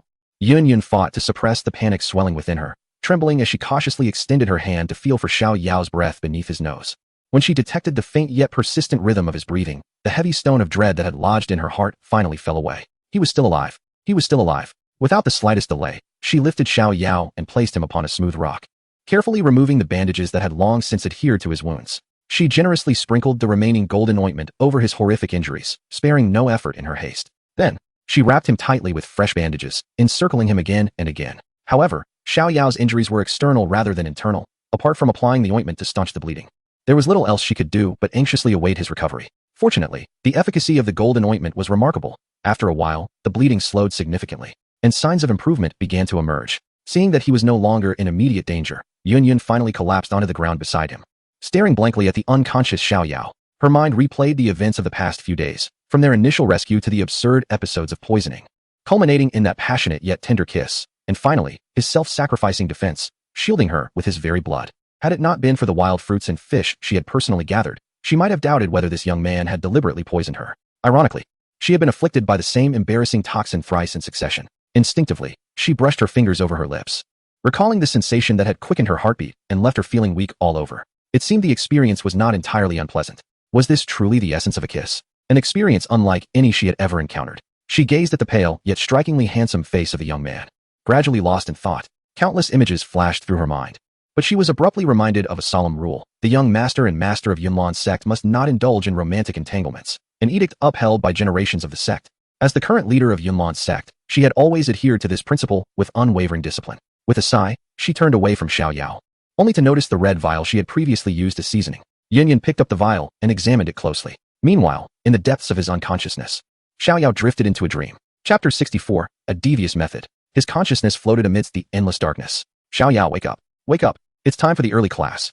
A familiar yet distant voice echoed in his ears, followed by a vigorous shaking of his body. Xiao Yao was awakened. He groggily opened his eyes, only to be greeted not by the depths of a cavern, but by a ceiling painted in white, and the familiar sight of cheap curtains hanging beside his bed. Shaking his heavy head, he felt as though he had been struck with a blunt force. Was this a university dormitory? Suddenly, a chilling wave surged from his feet to the crown of his head. Xiao Yao bolted upright, fully awake. No, hadn't he crossed over? Wasn't he supposed to be in a cave in the Beast Mountain range, rescuing Yun? Why was he here? Xiao Yao, are you alright? A male voice snapped him back to reality, and after calming down, a terrifying thought emerged. Could it be that in his attempt to save Yun, he bled excessively, died, and then somehow returned? No. Xiao Yao's pupils dilated, engulfed by a wave of panic and despair. His greatest fear had materialized. How could this happen? He muttered to himself, repeating the phrase over and over. How could this happen? There are still people waiting for me. I cannot return. Xiao Yao, what is wrong? His roommate observed his terrified expression and murmured to himself, wondering if he had experienced a nightmare. A nightmare? Upon hearing those words, Xiao Yao felt as if he had grasped a final lifeline, a frenzied light igniting in his eyes. Yes, it was a dream. Everything was but a dream. He suddenly threw off the covers, and, amid his roommate's astonished expression as if questioning his sanity, he dashed barefoot towards the balcony, leaping without hesitation. Xiao Yao. Li Xiao Yao. A gentle yet anxious call pulled him back from the abyss of his nightmare. He opened his eyes wide, and the first thing he saw was Yun's exquisite face, filled with concern, mere inches away. He gazed at her, at the worry in her eyes, at the flickering flames on the cave walls, as if he were expending every ounce of strength to ascertain whether this was reality or yet another dream. He tried to sit up, but was immediately met with a familiar, searing pain in his back that made him grunt and rendered him immobile. It was this painfully vivid sensation that finally anchored his heart, which had been teetering on the edge of a precipice. This was not a dream. He was still here, still in the Duki continent. A long sigh of relief escaped Xiao Yao's heart. Seeing him attempt to rise, Yun quickly pressed down on his shoulder, calmly stating, "Don't move just yet. Your injury is too severe. I just applied the medicine. You must lie still for a day." Xiao Yao abandoned the thought of getting up. His head still felt heavy, likely a residual effect of his recent overexertion of spiritual energy. He patted his throbbing head, turned to look at Yun, who was attentively caring for him, and suddenly grinned, saying, "Yunji, it's truly wonderful to see you again." Yun, however, dismissed his enthusiasm, asking, "What's wrong? Afraid of death?" Recalling the nightmare he had just experienced, Xiao Yao replied, "No, I just had a very frightening dream. In it, I lost everything." Yun turned away, holding a red medicine bottle, saying, "It was merely a dream. There's no need to take it to heart. May it never come to pass." Xiao Yao regained his composure and gazed at Yun's retreating figure, unable to suppress a smile as he recalled their earlier conversation. "Yunji, if you truly harbor feelings for me, there is no need for such elaborate schemes to procure these items. You could simply confess. I, too, hold a fondness for you." Yun paused momentarily, her fingers toying with a crimson vial. She was well aware that Xiao Yao referred to her repeated discoveries of those aphrodisiacs. Her charming face flushed a bright red, a blend of embarrassment and indignation, as she retorted, "How was I to know that this area was rife with such nonsense? I suspect you brought me to this cave on purpose." Xiao Yao chuckled softly. "By heaven's conscience, this location was your own discovery. How could I possibly have ulterior motives towards you? Is that so?" Yun sneered, retrieving the red vial and thrusting it before Xiao Yao.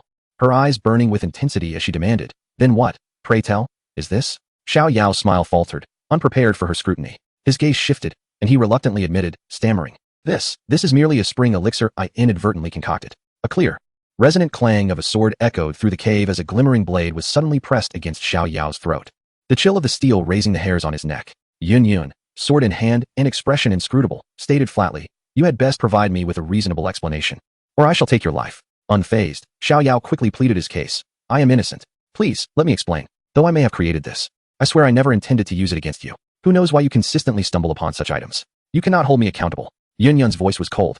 "How can I ascertain the truth of your words? What proof do you offer?" Xiao Yao, emboldened, pointed to several dark red stains upon the ground, remnants of congealed blood.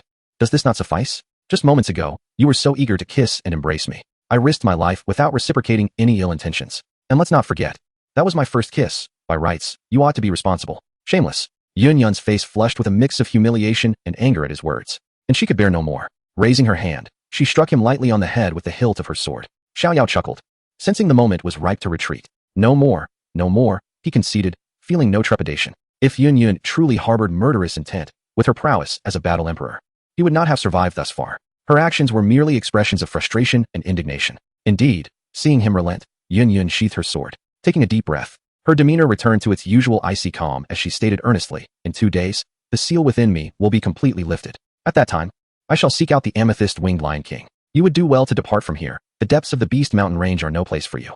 Upon hearing this, Xiao Yao set aside his playful demeanor, his expression turning serious. "I can assist you." Yun cast a glance at his awkward posture, lying prone, her elegantly arched brows lifting slightly, her tone laced with disdain. "You? Although your talent is commendable, you are merely a newly advanced great fighter, and given your severe injuries, how could you possibly assist me?" Xiao Yao, however, responded with a mysterious smile, brandishing the red potion bottle captured by Yun. "This will be our key." Observing the puzzled look in Yun's eyes, Xiao Yao laid bare his audacious plan. "I have inadvertently discovered that the 6th-tier amethyst-winged lion king is not alone. It is rumored to have a cub, implying that a female amethyst-winged lion must be nearby." His smile took on a more sinister quality. "We can devise a way to administer this potion to the male amethyst-winged lion king. Then, while they are, we can sneak into their den and quietly procure the amethyst spirit crystal. This way, we avoid unnecessary conflict and can eliminate them while they are preoccupied." Listening to Xiao Yao's astonishing and utterly outrageous scheme, Yun was rendered speechless. She couldn't help but scrutinize him with a gaze akin to that of a voyeur, assessing him from head to toe. After a prolonged silence, she finally managed to utter a few words through clenched teeth.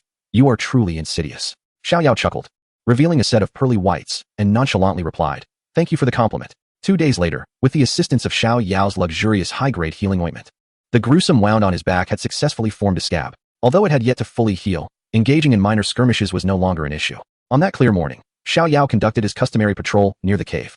He retrieved the communication talisman and listened to the message sent by the little medicine fairy the previous night. "Xiao Yao, I have safely arrived at Tianshang City and will soon be traveling through the spatial wormhole to the Outcloud Empire. My body feels fine, and the cursed body is behaving well, so there is no need for you to worry about me. Once I finish attending to my friend's matters, I will return to find you. Do not fret." Hearing that familiar, vibrant voice, Xiao Yao felt a sense of relief wash over him.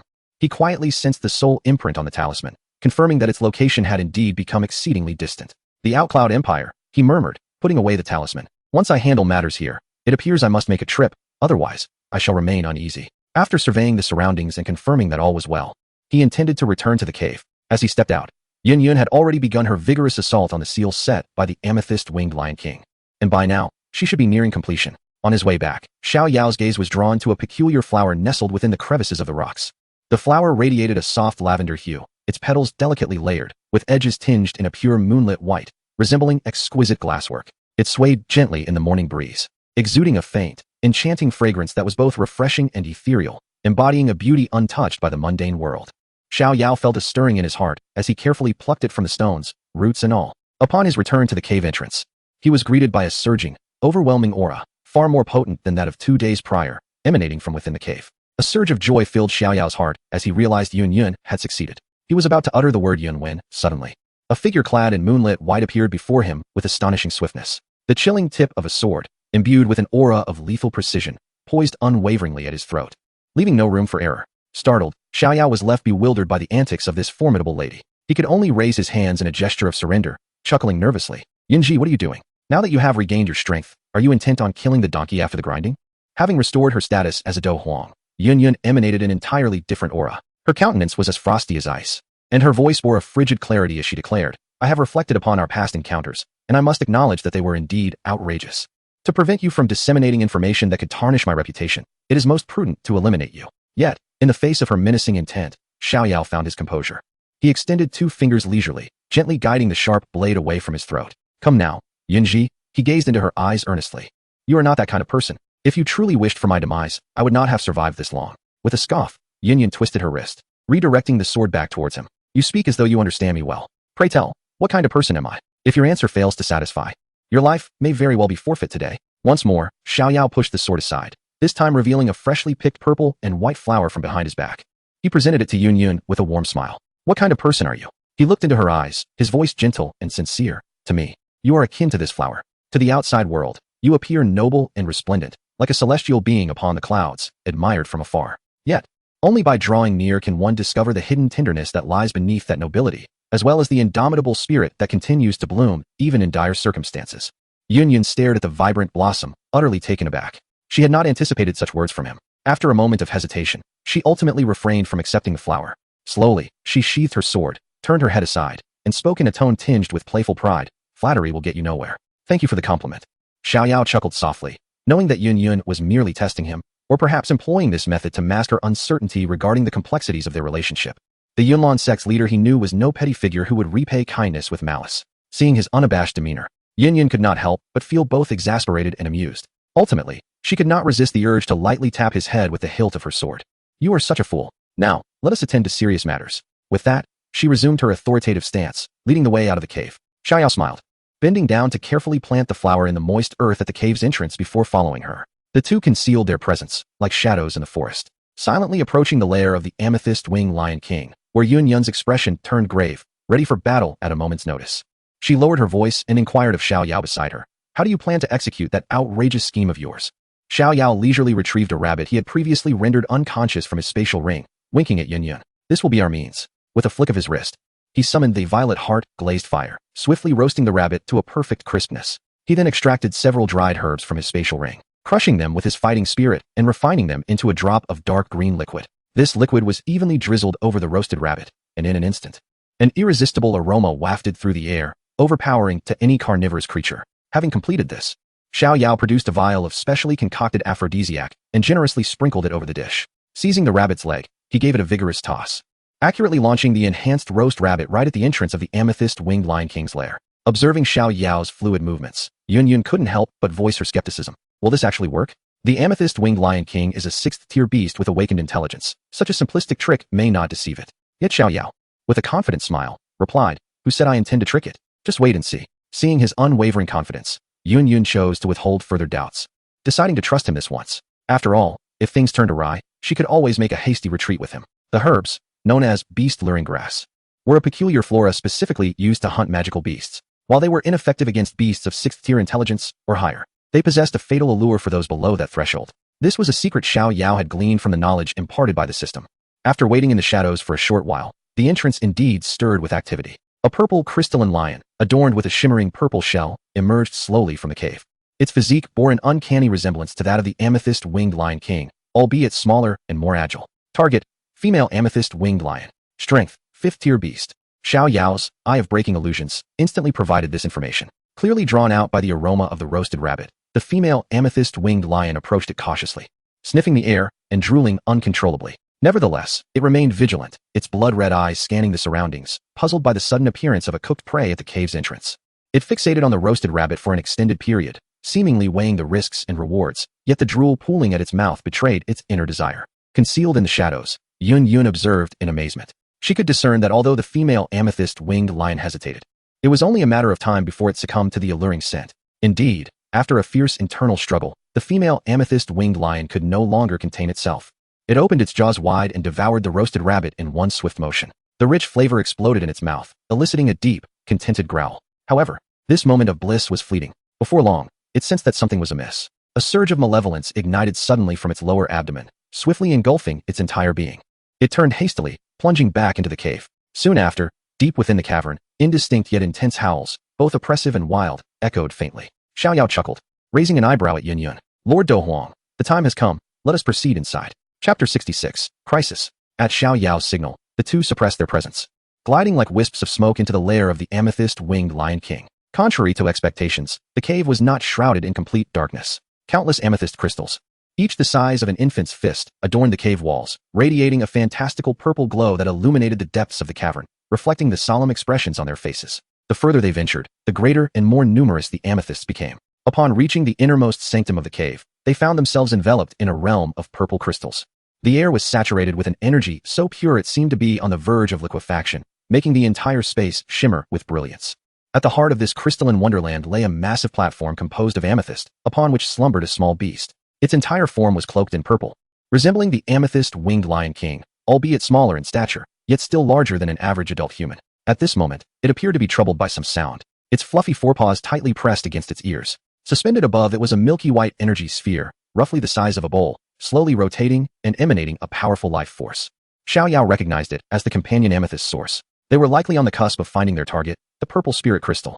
Situated beneath the slumbering amethyst-winged lion cub, a flicker of murderous intent flashed in Yun Yun's phoenix eyes. The cub, being merely a third-tier magical beast, was no match for her current restored Do Huang strength. With a single strike, she could easily vanquish it. Just as she was about to make her move, Xiao Yao swiftly intervened, lowering his voice to caution her. No, those two formidable creatures are probably not far away. Making a move now would create too much noise.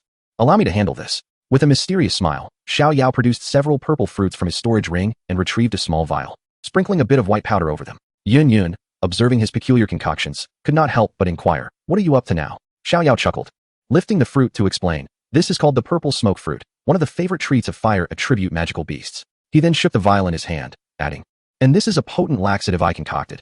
Even a third-tier magical beast would be incapacitated for an entire day after consuming just a smidgen. Fortunately, you didn't mistakenly grab this vial a couple of days ago, or we would have been in dire straits." Yun Yun rolled her eyes in exasperation, extending her delicate hand to mercilessly pinch Xiao Yao's waist, scolding, "In the future, refrain from meddling with such troublesome items." Xiao Yao winced in pain, suppressing a gasp. His face contorted in a grimace as he nodded pitifully. Upon witnessing his demeanor, Yun Yun finally released her grip in satisfaction. Xiao Yao rubbed his sore waist and, with a flick of his wrist, accurately tossed several spiced purple smoke fruits before the agitated young purple crystal-winged lion. The cub, covering its ears in annoyance, suddenly caught a whiff of an incredibly familiar and sweet fruit aroma, precisely the treat it adored most. Lacking the fully awakened intellect, it did not ponder the miraculous appearance of the fruit, but rather scampered joyfully towards it, opening its mouth to swallow the fruit's whole in a single gulp. Content. It smacked its lips before returning to its resting position. However, it had scarcely settled when an overwhelming tumult surged within its belly, an irresistibly fierce urge to relieve itself crashing over it like a cataclysmic wave. Whimpering, it tucked its tail and bolted towards the cave entrance as if its backside were aflame. The two individuals concealed in the shadows instantly revealed themselves upon witnessing this. Yet, as they approached the platform, still unprepared to search for the purple spirit crystal, the indescribable sounds from the adjacent cave abruptly ceased. Following this silence, a terrifying roar, imbued with unfathomable fury, erupted. Humans, seeking death. Xiao Yao's brow furrowed tightly, a silent exclamation of disaster echoing in his mind. All his calculations had failed to account for the fleeting fighting prowess of the purple crystal-winged Lion King. It had concluded so swiftly. What a blunder. Yun Yun's countenance shifted to one of grave seriousness in an instant. With a deft motion of her wrist, a sword radiating azure light materialized in her grasp.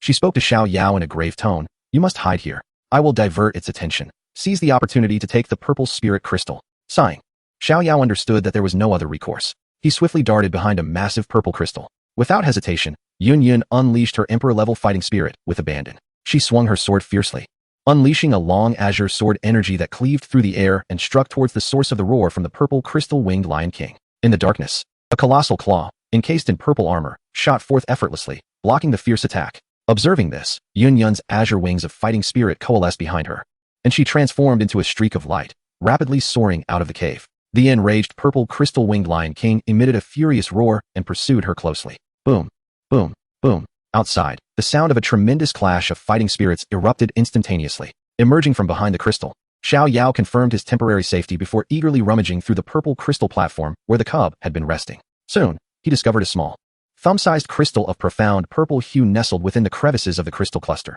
It was the coveted purple spirit crystal.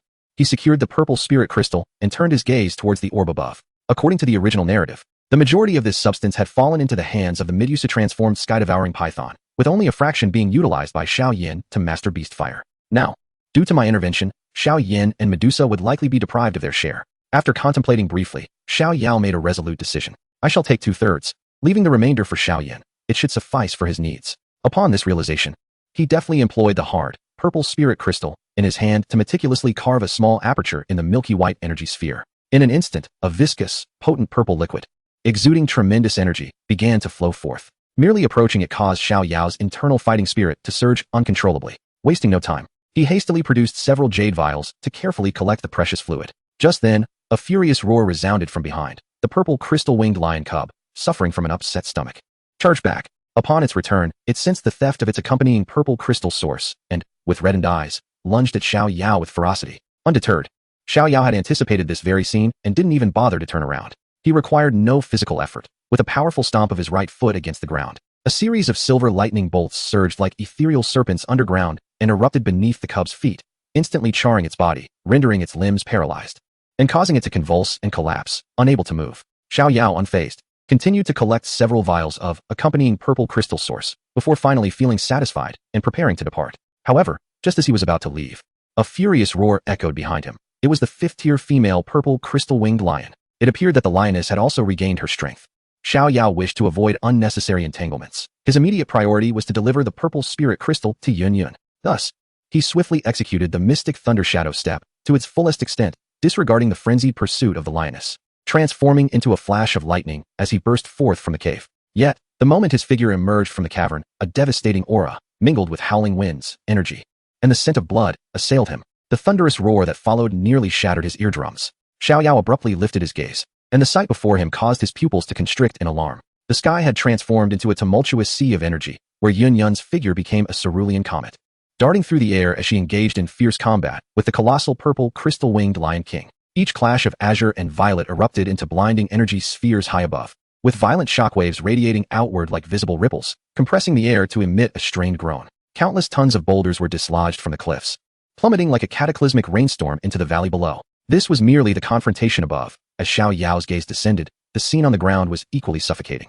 In the valley, a horde of beasts had mysteriously gathered. Hundreds of second- and third-tier magical beasts of various forms surrounded the entire valley, forming a perimeter constructed of flesh, claws, and fangs. They roared skyward, their collective roars amalgamating into a deafening cacophony that shook the heavens. Within this beast tide, two particularly formidable presences stood out like cranes amidst a flock of chickens: a blazing fire tiger, engulfed in flames, and a massive green serpent, coiled upon the ground, exhaling toxic miasma. Both were fifth-tier magical beasts rivaling the power of a battle king. At the very moment when Xiao Yao made his appearance, the furious roar of the lioness behind him resonated with the cacophony of countless beasts in the valley. In an instant, thousands of crimson, frenzied eyes turned in unison, fixating intently on this unwelcome intruder. Above, Yun Yun and the amethyst-winged Lion King were embroiled in a tumultuous battle, unable to render assistance in the short term.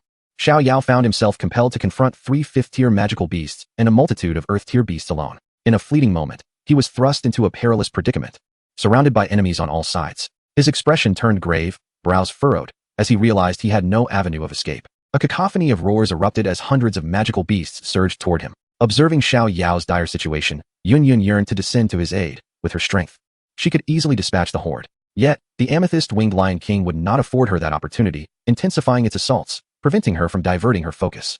A lingering thought crossed Xiao Yao's mind. Why had Xiao Yan not faced such tribulations? In this critical moment, Xiao Yao exhaled a deep breath, closing his eyes as he summoned every ounce of fighting spirit within him. Patterns began to emerge across his body, and a faint line appeared on his forehead. The tremendous energy allowed him to momentarily levitate without the need for wings. He opened his eyes and bellowed, "Heavenly Fire Transformation, Third Transformation." Crackling, the ferocious thunderous energy erupted from his being like a primordial beast unshackled, unleashing its fury without restraint. Thick silver bolts of lightning coiled around him, scorching the ground beneath into charred remnants.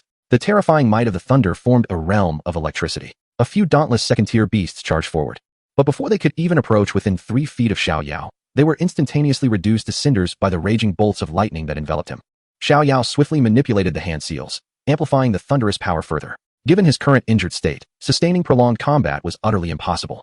The only recourse was to gamble everything and unleash the first form of the heavenly thunder technique, ninefold thunder, to conclude the battle in an instant. However, this technique demanded an entire 10 breaths of preparation time, a luxury he could scarcely afford. The fifth-tier beasts, sensing the shift in the atmosphere, felt the soul-rattling aura of impending doom. They ceased their hesitation, abandoning their watchful stance, and charged toward Xiao Yao with deafening roars. The closest, the female amethyst-winged lion king, gaped its enormous maw, a destructive violet light swirling furiously within. With a whoosh, a beam of violet energy, akin to a laser, tore through the air, hurtling toward the back of Xiao Yao. Yet, it was too late. Just as the beam was about to make contact, the 10 breaths had elapsed.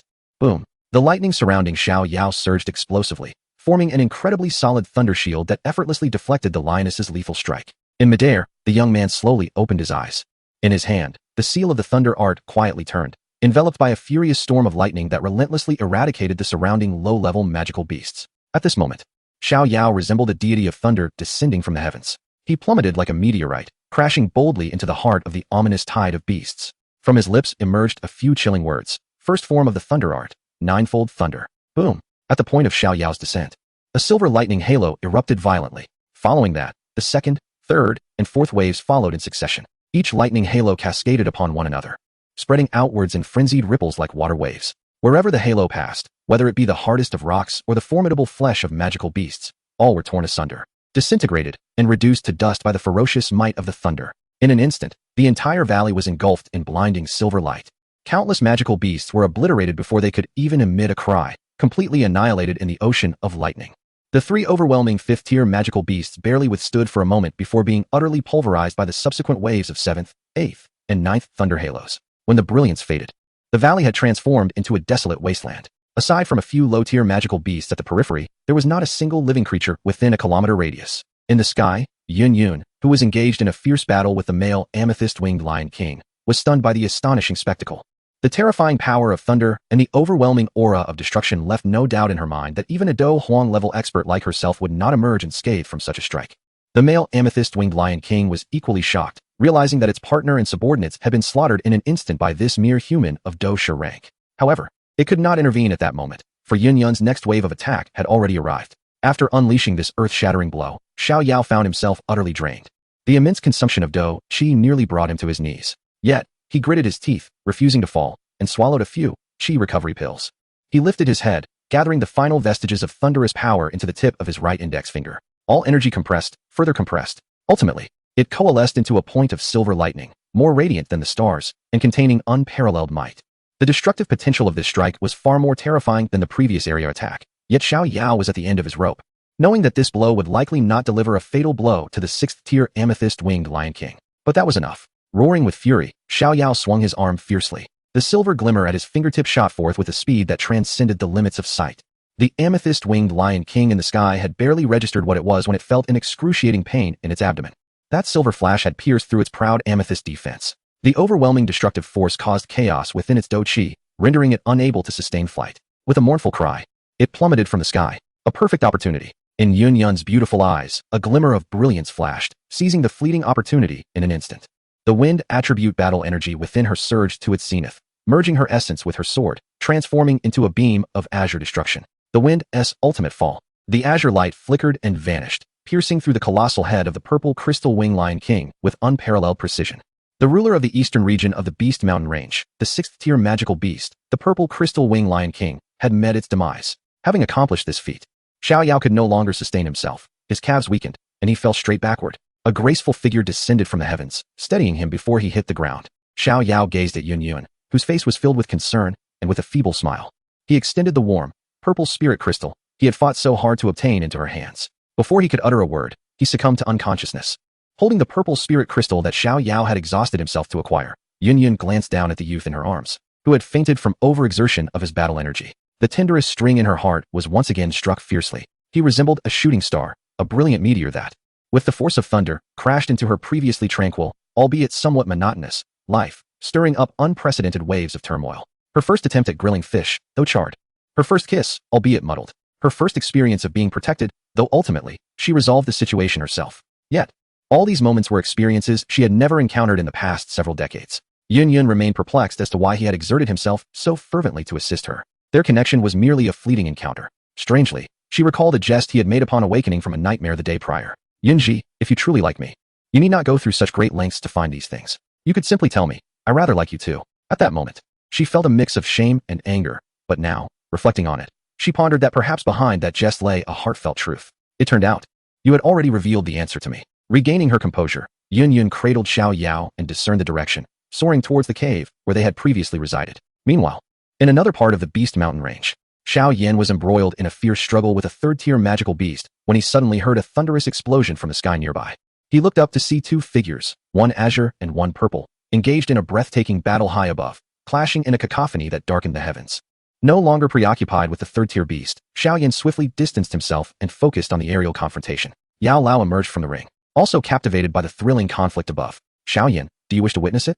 The battle of true warriors. Spurred by Yao Lao's encouragement, Xiao Yan dashed towards the battlefield. However, halfway there, he beheld a terrifying bolt of lightning piercing the heavens, erupting from the valley below, transforming the area into a sea of thunder. Shortly thereafter, the massive purple figure was struck by a bolt of lightning and subsequently brought crashing down from the sky by the azure figure. When Xiao Yan finally arrived at the scene, it was already deserted. The land lay in utter devastation, strewn with the carcasses of magical beasts and marked by enormous, charred craters left in the wake of a cataclysmic battle. What kind of horrific conflict transpired here? Xiao Yan gasped, taking in the apocalyptic scene before him. The formidable lightning attribute battle energy of the woman in green attire suggested she was likely a Do Huang expert. Elder Yao's voice carried a note of solemnity, yet soon transformed into one of astonishment as he exclaimed, "Look, is that the corpse of the purple crystal-winged Lion King?" With a keen eye, Elder Yao identified the massive lion's body and deduced that this must be the lair of the purple crystal-winged Lion King. It seemed that a fierce battle had erupted here over the coveted purple spirit crystal. Quick, let us venture into the cave and see if any treasures remain. Upon hearing this, Xiao Yan swiftly darted into the cave. Before long, he discovered a milky white orb suspended in midair. Could this be the accompanying source of the purple crystal? Elder Yao's voice brimmed with uncontainable joy. Hurry and see if there's more left. Xiao Yan hastened to investigate and found a considerable amount still intact. Elder Yao chuckled heartily, stroking his beard. Your luck is indeed extraordinary. You've stumbled upon a true windfall. Quickly, gather everything that remains. And those beast corpses outside. Look, their cores seem untouched. Go now. This time, you are set to amass a great fortune. The following morning, as sunlight once again flooded the cave, Xiao Yao stirred from his slumber. The first thing he did was scan his surroundings, searching for that familiar figure. However, the cave was empty, save for a pile of extinguished embers from the campfire. She had already departed. Xiao Yao sighed inwardly, unsure whether to feel disappointed or at peace. When he suddenly noticed a letter quietly resting on the stone by his pillow, he hastily opened the envelope, revealing only a few elegant and forceful characters. True to her nature, Xiao Yao, I have left. Until we meet again. He set the letter down and reclined once more. Despite Yun's abrupt departure, he felt assured that their paths would cross again soon. The bond between individuals is not something one can evade like a torrential downpour. It is destined from the very first glance of their encounter. Stepping out of the cave, Xiao Yao observed that the place where the flowers had once flourished was now just a mound of earth. That blossom had been taken by Yun. Chapter 68, The Spirit Nurturing Tree. With Yun departed, Xiao Yao resolved to travel to the Chuyun Empire in search of the little medicine sage, as his heart could not find solace otherwise. With this thought in mind, he retrieved a jade talisman and sent a message to the little medicine sage. Have you arrived in the Chuyun Empire? I plan to seek you out in a few days. Are you happy? A swift reply came from her, her tone brimming with uncontainable delight. Really? I have just emerged from the spatial wormhole. My friends want to take me around the vicinity first. There are so many poison masters here, and most of the shops sell toxic herbs. The little medicine sage excitedly rattled on before concluding, Xiao Yao, thank you for your willingness to accompany me. Remember to contact me when you arrive in the Chuyun Empire. I will come to fetch you. After concluding the call, Xiao Yao exhaled deeply. From the tone of the little medical sage, it was evident that she was in good spirits. In the toxin-riddled realm of the Outcloud Empire, she must have felt a sense of kinship among her peers. Nevertheless, Xiao Yao resolved to first tend to his injuries. He raised his hand, turning his focus inward. Although his meridians were gradually mending under the self-regulating workings of the Five Extremes True Thunder technique, the toll exacted from his battle against the amethyst-winged Lion King, along with the grievous wounds he had inflicted upon himself earlier to protect Yun, had left him severely compromised. His internal organs felt as though they had been relentlessly battered by a colossal hammer, still echoing with pain. The flow of his fighting spirit was far from the fluidity he had experienced at his peak. The Eye of Breaking Illusions quietly activated, revealing a line of pale blue data before his eyes. Character, Xiao Yao. Status, weak, injury recovery. Strength, 1-star great fighter. The gravity of the situation in the Outcloud Empire weighed heavily on Xiao Yao, his gaze sharpening with intensity. It was an even more chaotic and perilous land than the Gamma Empire, where the methods of the Toxin Masters were both bizarre and unpredictable, making them difficult to guard against. Given his current state, Recklessly venturing forth would not only jeopardize the safety of the little medical sage, but could also endanger his own life. No, he must first recover and enhance his strength. A clear thought crystallized in his mind. Rising to his feet, he cast a final glance at the cave that bore witness to his complex emotions with Yun. Feeling no pangs of nostalgia, he turned and transformed into a streak of lightning, darting toward another direction in the Beast Mountain range. There lay a tranquil valley that belonged to both him and the little medical sage. Half a day later, as Xiao Yao reappeared in the familiar valley, dusk had settled. The afterglow of the setting sun bathed the entire valley in a warm golden hue. The gentle babbling of the stream and the clear calls of birds intertwined with the fragrance of grass and earth, composing a serene and harmonious symphony. Not far off stood the solitary wooden house, constructed from rough timber by the little medical sage. A gust of mountain wind swept by, causing the house to emit a faint creaking sound, as though it were on the brink of collapse. Upon witnessing this scene, a tender smile involuntarily graced Xiao Yao's lips. He could envision the girl in her flowing white dress, clumsily felling trees, laboriously building this modest shelter that barely shielded against the elements. Silly girl. A soft sigh escaped him, imbued with affection and indulgence. He did not commence his training immediately. The pressing matter was to address his severe injuries.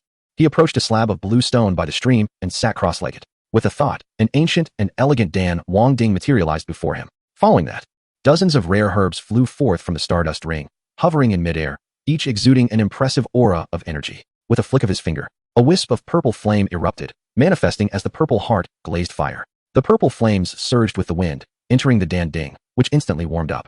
Xiao Yao's expression shifted to one of intense focus, as powerful spiritual energy enveloped the cauldron, initiating an exquisitely precise manipulation. One by one, the medicinal herbs were methodically cast into the cauldron. Under the gentle yet commanding embrace of the violet-hued Lihua flame, they were swiftly refined into the purest essence of elixir.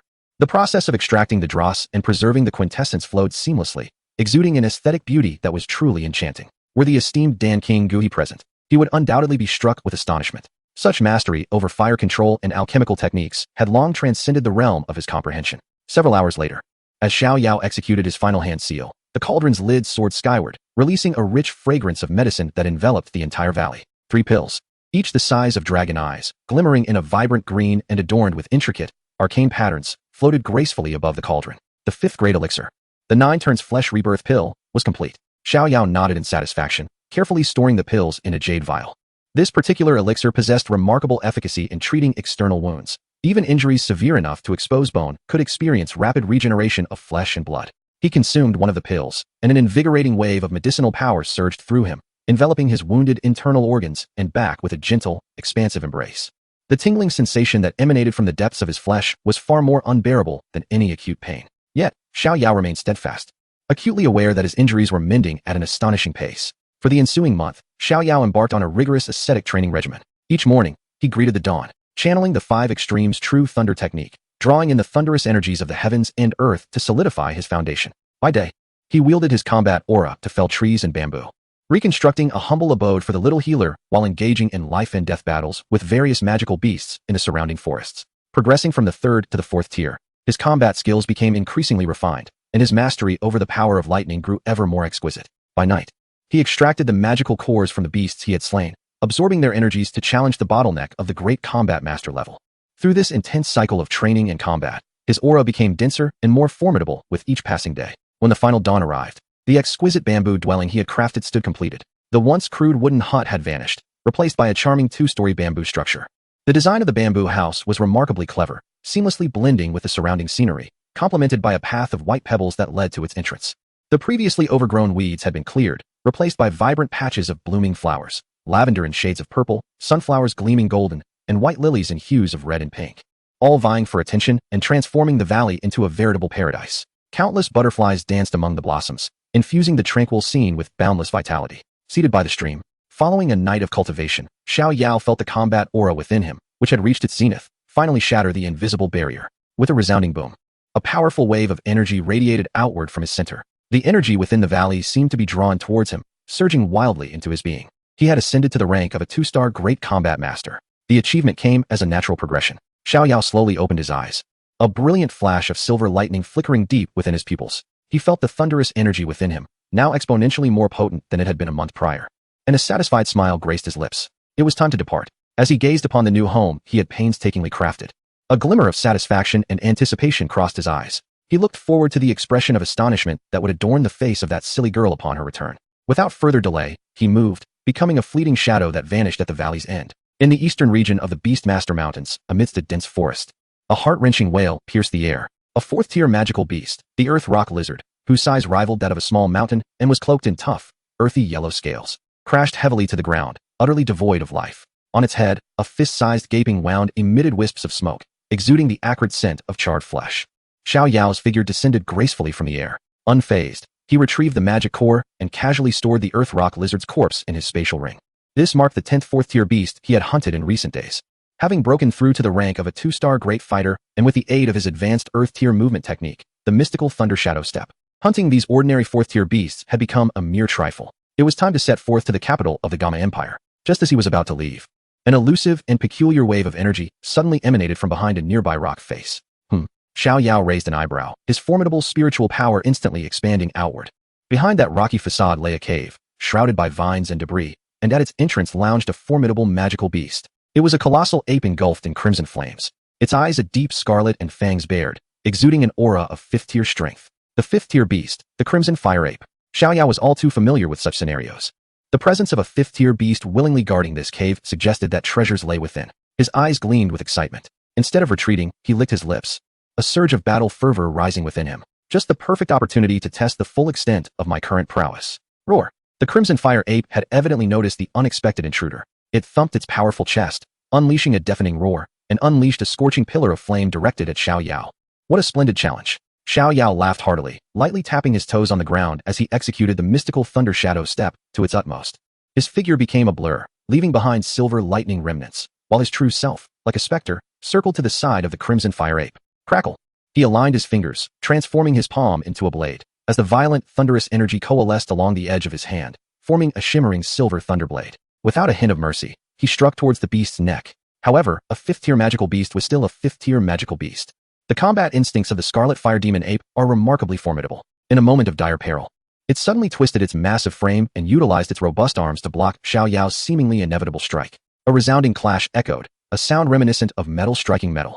Lightning and flames erupted violently, and the ferocious shockwaves severed the towering ancient trees around them. Xiao Yao felt an overwhelming force surge toward him, propelling him uncontrollably backward. Simultaneously, the Scarlet Fire Demon Ape was momentarily paralyzed by the thunderous energy in Xiao Yao's grasp, letting out a painful roar. Such immense brute strength. As Xiao Yao performed a mid-air somersault and landed firmly, a flicker of gravity clouded his eyes. It appeared that ordinary attacks would scarcely inflict a fatal wound upon this beast. Hence, Xiao Yao took a deep breath, his hands swiftly forming seals as a far more terrifying thunderous might began to coalesce around him. He was preparing to unleash the 9-fold thunder. The Scarlet Fire Demon Ape, evidently sensing the destructive aura that posed a threat to its very existence, exhibited a flicker of human-like fear in its crimson eyes. It ceased hesitating, charging forward like a cannonball, intent on interrupting Xiao Yao's charging. Yet, Xiao Yao would not afford it such an opportunity. At the moment the demon approached, his seals had already been completed. He executed the Heavenly Thunder technique. Instead of unleashing the 9-fold thunder, which required extensive coverage, he compressed all the thunderous energy, condensing it to its utmost limit. Ultimately, it converged at the tip of his right index finger, single-point piercing, the Spear of Thunder. This was a technique Xiao Yao had devised during his previous venture in the lair of the Amethyst-Winged Lion King, transforming a wide-area attack into a concentrated strike, amplifying its power while reducing the energy and charging time required. Whoosh! A silver Spear of Thunder, compressed to perfection and no thicker than an arm, shot forth at a velocity surpassing the limits of perception. The Scarlet Fire Demon Ape had no time to react before the thunderous spear pierced through its massive chest. Thud! The spear penetrated its heart, and the rampant, thunderous energy raged within, swiftly obliterating all traces of life. The giant form of the Scarlet Fire Demon Ape collapsed with a resounding crash, engulfing the surroundings in a cloud of dust. The battle concluded. Xiao Yao exhaled and hastened into the cave. Upon entering, an invigorating fragrance enveloped him, rejuvenating his spirit as if his very soul had been cleansed. At the depths of the cave, he beheld a small tree, barely a meter tall, glistening like jade as though sculpted from exquisite stone. This tree bore no leaves, only 9 lustrous branches emitting a gentle, soft white light. Eye of the Broken Illusion, activated. Item name, Spirit Nurturing Tree. Grade, 6th rank celestial material. Effect, its branches are the core material for refining high-tier soul elixirs and nurturing soul artifacts. Long-term wear enhances focus, tranquility, and soul perception remarkably. Xiao Yao's heart skipped a beat.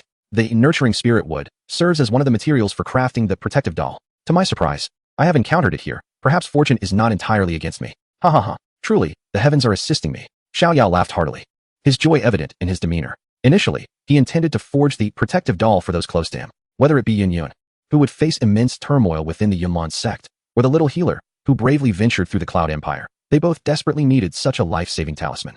Without further hesitation, he stepped forward, channeling his energy into a blade, swiftly cutting down the 9 invaluable branches of nurturing spirit wood, carefully storing them within the Stardust Ring. Perfect. Having completed this task, he cast one last glance at the empty cave before striding away with purpose. Next, he would head to the imperial capital of the Jaimar Empire. Chapter 69. Recruitment of new disciples at Yunlan sect. In the imperial capital of the Jaimar Empire. This magnificent city, which has withstood the trials of centuries, stands in stark contrast to the primitive solitude of the Beast Mountain Range. The broad bluestone streets bustled with traffic and throngs of people. Xiao Yao navigated through the bustling crowd, clad in a simple black garment, his presence subdued, akin to a drop of water merging into the vast ocean, utterly inconspicuous. He reveled in this long-lost vibrancy, finally allowing the tension that had gripped him for over a month to ease a little. Though he had acquired the nurturing spirit wood, he still lacked several crucial auxiliary materials for crafting the protective doll, and he required an environment that was absolutely quiet and secure. As Xiao Yao pondered his next course of action, considering whether to seek out the little healer directly or to find a way to meet Yun Yun or perhaps arrange a reunion with Nalan Yanran, a cacophony of excited chatter suddenly reached his ears from a short distance ahead. Look, it's the people from Yunlan sect. They are recruiting new disciples in the imperial capital plaza this year. Ah, the prestigious Yunlan sect, the foremost sect in the Jaimar Empire. If one could be selected, it would be a source of great pride for the family, a leap to success. Such fanciful thoughts. Do you think it's that easy? I heard the requirements are higher this year. One must reach at least the 6th stage of combat energy before the age of 18 to qualify for enrollment. Goodness. Their standards are almost on par with the Canaan Academy, which only requires a 7th stage of combat energy before 18. The recruitment of new disciples by the Yunlan sect? Xiao Yao as steps halted abruptly. His mind began to race. This presented a splendid opportunity to see Yun Yun and Nalan Yanran. The memory of Yun Yun's sudden departure weighed heavily on his heart, and he wondered how she would react should he unexpectedly appear before her now. As for Nalan Yanran, it had been quite some time since their last meeting. It would be prudent not to neglect her. However, beyond the desire for a mere reunion to ease his longing, Xiao Yao's heart was also occupied with a more profound and pressing question. At present he, along with Nalan Yanran, Xiao Yixian, and Yun Yun, has forged varying degrees of bonds and emotions with each of them. However, none of them are aware of each other's existence. In this realm where polygamy is legal, yet societal norms still favor monogamy, the endeavor to embrace them all within his arms is far from simple. He understands that each woman is an independent and proud individual, and persuading them to share a man with others is no trivial task. The mere thought of a day when they might unexpectedly encounter one another, completely oblivious to the situation, sends a shiver down his spine. He astutely realizes he would likely be rendered to pieces, perhaps even beyond recognition.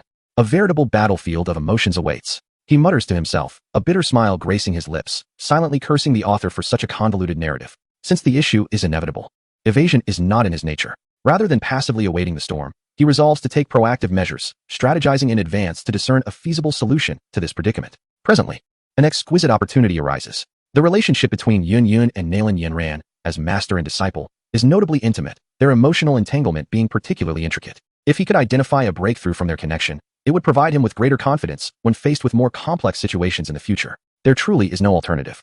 With his resolve solidified, Xiao Yao's gaze becomes steadfast and profound. He concentrates, quietly activating his hidden breath technique. The aura of a 2-star dome master ebbs away like a receding tide, artfully concealed and compressed by a layer of arcane power. Ultimately, the strength he exhibits stabilizes at the level of an 8-star dome fighter. For a 17-year-old youth, this prowess is quite remarkable, yet not astonishing enough to draw undue attention. Perfectly aligning with his relatively unassuming infiltration plan, he adjusts his attire and, blending with the throng, makes his way toward the central square of the imperial capital. The central square is currently teeming with a multitude of people. In its heart, a high platform has been hastily erected. Upon this platform, the banners of the Yunlan sect flutter in the wind, while several young disciples clad in moon-white robes maintain order with an air of haughty superiority. A long queue stretches before the platform, composed entirely of young talents from across the empire, each visage reflecting tension, excitement, and anticipation. Xiao Yao discreetly positions himself at the end of the line. Name, age, strength level. The one responsible for registration at the platform is a young man in his 20s. Reclining with a slight tilt of his chin, regarding each aspiring youth with a scrutinizing gaze, his tone laced with impatience and disdain. Xiao Yao casts a glance at him through his eye of breaking illusions. Character, Mo Lin. Strength, 3-star dome master. Age, 20 years.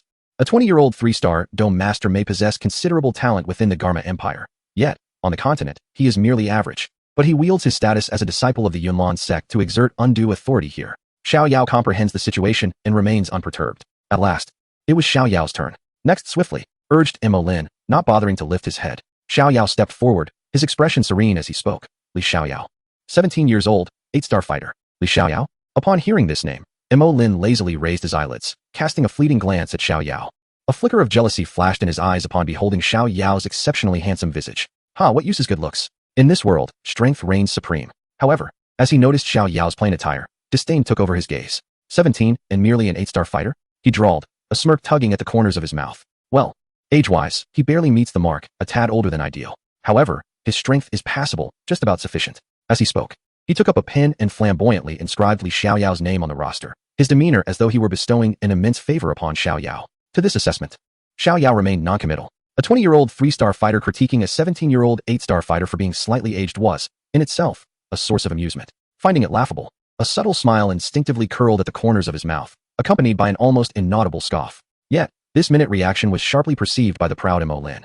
What are you laughing at? Mo Lin's expression darkened instantaneously as he sprang from his seat, an aura befitting a fighter bearing down upon Xiao Yao. Boy, are you mocking me? Or do you think our Yunlan sect standards are beneath your genius? His voice escalated, swiftly capturing the attention of everyone around. Alas, that lad is in for trouble. Mo Lin is notoriously petty, whispered the surrounding disciples of Yunlan sect, their chatter clear to Xiao Yao's ears. Undeterred by Mo Lin's oppressive presence, Xiao Yao remained unruffled, as if caressed by a gentle breeze. The pressure emanating from a mere 3-star fighter was, to him, nothing more than a tickle. A fool, was Xiao Yao's silent judgment. His composed demeanor, laced with contempt, struck Mo Lin as an even more blatant provocation. Seeking death, Mo Lin's fury reached its peak. His face flushed crimson as azure fighting energy began to coalesce in his palm, ready to strike Xiao Yao publicly. Enough. Just then, a calm yet commanding voice rang out from behind the high platform. A tall, solemn middle-aged steward stepped forward. With a mere glance at Mo Lin, he seemed to pour a bucket of cold water over him, causing the fighting energy in Mo Lin's hand to dissipate instantly, replaced by a hint of fear on his face. Mo Lin, your duty is to register, not to instigate trouble here. The steward's voice was devoid of emotion. Should this happen again, you shall face punishment in the discipline hall. Yes, Steward Liu, I understand my mistake. Mo Lin hastily bowed, cold sweat breaking out upon his brow. The steward paid no further heed to him, and turned his gaze toward Xiao Yao, appraising him from head to toe. Noting that Xiao Yao maintained his composure before a formidable fighter, a flicker of subtle approval crossed his eyes. You are called Li Xiao Yao? Indeed, Xiao Yao nodded calmly. Very well. Deacon Liu nodded, uttering no further words, and turned to return to the backstage. This minor upheaval had thus subsided, although Mo Lin dared not make another move. His gaze toward Xiao Yao was rife with malice. Xiao Yao, however, chose to disregard him entirely, viewing him merely as a buzzing fly that could be easily swatted away with little thought. The registration continued throughout the day. By the following dawn, nearly 1,000 young men and women, including Xiao Yao, who had passed the preliminary examination, commenced their journey toward the mountain gate of Yunlan sect, led by Deacon Liu. Yunlan Mountain towered into the clouds, its steep slopes formidable. A staircase paved with white rocks twisted like a winding jade dragon, stretching from the mountain's base to the fog-shrouded summit, seemingly without end. As the group ascended, the air grew increasingly fresh, and the energy of heaven and earth became ever more palpable. Ancient trees soared amidst the mountains, and peculiar stones stood in abundance. Occasionally, glimpses of rare birds and beasts flitted through the forest, accompanied by their melodious calls. Halfway up the mountain, enveloped in mist, one felt as though they had entered a realm of immortals, a sensation that was both refreshing and uplifting. Such grandeur was befitting of the foremost sect of the Gamma Empire. At last, as noon approached, the group arrived at a vast white jade plaza at the mountain's peak. Numerous disciples of Yunlan sect were already waiting there. Deacon Liu stepped forward, his resonant voice echoing throughout the area. Welcome to Yunlan sect. You are likely acquainted with the rules, but I shall reiterate them. The upcoming selection will consist of one-on-one matches. Each of you will be randomly paired with an opponent. The victor will advance to the next round, while the defeated will continue to battle the remaining participants. This cycle will persist until we identify the 50 individuals with the most victories. These last 50 will be eligible to undergo the ultimate trial for inner disciples of Yunlan sect. Only those who succeed in this trial may truly enter our gates and become a member of Yunlan sect. As his words concluded, a wave of astonishment swept through the plaza. To select only 50 from nearly 500 participants showcased an undeniably harsh elimination rate. Deacon Liu scanned the crowd, and once silence fell, he added one final remark. The matches are to be conducted with restraint. Yunlan sect does not wish to witness any incidents that could lead to loss of life. Is that understood? Understood. The crowd responded in unison. Excellent. Deacon Liu nodded in satisfaction, gesturing grandly. Let the selection commence now. Chapter 70, A Slap in the Face. Upon the white jade arena, as a first-star fighter spewed blood and flew backward like a broken kite, crashing heavily to the ground, a match devoid of suspense came to an end. On platform 7, Li Xiao Yao emerged victorious. The judge responsible for that arena, a disciple of Yunlan sect, loudly announced the result, his tone tinged with a hint of numbness. Xiao Yao leapt down from the platform, brushing off non-existent dust from his hands, his expression replete with ennui. This was already the 15th match he had participated in that day. since the commencement of the assessment. The majority of his opponents had merely possessed fighting energy at the 8th or 9th rank. Even those few who had crossed into the realm of fighters were predominantly of the 1st or 2nd star variety. These individuals may be regarded as distinguished scions within their respective families or cities, yet in Xiao Yao's eyes, they lack even the qualifications to serve as mere experience fodder. Each battle he partakes in is resolved within a minute. This is not merely a testament to his capabilities. On the contrary, were it not for his deliberate restraint to avoid drawing attention while at the Yunlan sect, he could easily incapacitate each of those contenders in a single strike. Alas, it is utterly tedious. Xiao Yao settled into a corner seat in the stands, internally sighing. Were it not for the need to gain legitimate entry into the Yunlan sect to meet the pair of Yun Yun and Nalan Yanran, he would not squander his time on such trivial selections. Resting his chin on one hand, he casually glanced at the dozens of platforms hosting simultaneous contests, merely to pass the time. Suddenly, a scene from one of the platforms piqued his interest. It was an exceedingly captivating duel. One combatant, a robust figure exuding a calm aura, was a 6-star fighter surrounded by a faint azure aura, clearly a practitioner of wood attribute techniques. His opponent, a lean yet fierce 5-star fighter with piercing eyes, was enveloped in crackling silver arcs of electricity, a rare manifestation of lightning attribute energy. Quite intriguing. Another lightning attribute fighter? The technique appears formidable, but overcoming a higher rank still depends on combat skills and experience, Xiao Yao mused. The battle was imminent. The 6-star fighter, recognizing his opponent's formidable strength, launched an offensive with a deadly move, slamming his hands into the ground. Vines ensnaring cage. Dozens of thick, resilient vines erupted from the earth like colossal serpents, encircling the lightning attribute fighter in an attempt to overwhelm him with sheer numbers. However, the 5-star fighter met the onslaught of vines with a scornful sneer. A mere glimmer of light dares to compete with the brilliance of the full moon? Break for me, he shouted, advancing rather than retreating, as violent arcs of lightning coalesced upon his right fist, ultimately forming the head of a ferocious thunder serpent. Mystical tier intermediate combat skill. Thunder serpent fist. Boom. With a mighty punch, the thunder serpent's head roared, effortlessly tearing a massive gap in the advancing vine cage. In the next instant, he surged forward like lightning, capitalizing on the brief moment of his opponent's shock at the technique's failure, landing a solid second punch squarely against the chest of the 6-star fighter. Uffed. The 6-star fighter, as if struck by lightning, felt his protective energy shatter, and he spewed a mouthful of blood, collapsing at the edge of the platform. In just 2 moves, he had defeated an opponent of a higher rank. The arena fell into a profound silence. This was soon followed by a thunderous wave of astonishment and discussion. The 5-star fighter stood atop the platform, reveling in the sensation of being the center of attention. He slowly approached the edge of the platform, looking down condescendingly at his vanquished adversary, and spoke in a tone dripping with ridicule. A 6-star fighter? I once believed there was great prowess, only to discover it was merely a fool who could manipulate flowers and plants. Remember, in the presence of true genius, the disparity of star levels holds no significance. Having spoken, he disdainfully kicked the severely injured 6-star fighter with the tip of his shoe, as if disposing of refuse. Such brazen behavior ignited the entire arena. My heavens, 2 moves. He defeated an opponent a star above him in merely 2 moves. Astonishing. This lightning attribute fighting spirit is exceedingly domineering. What is his name?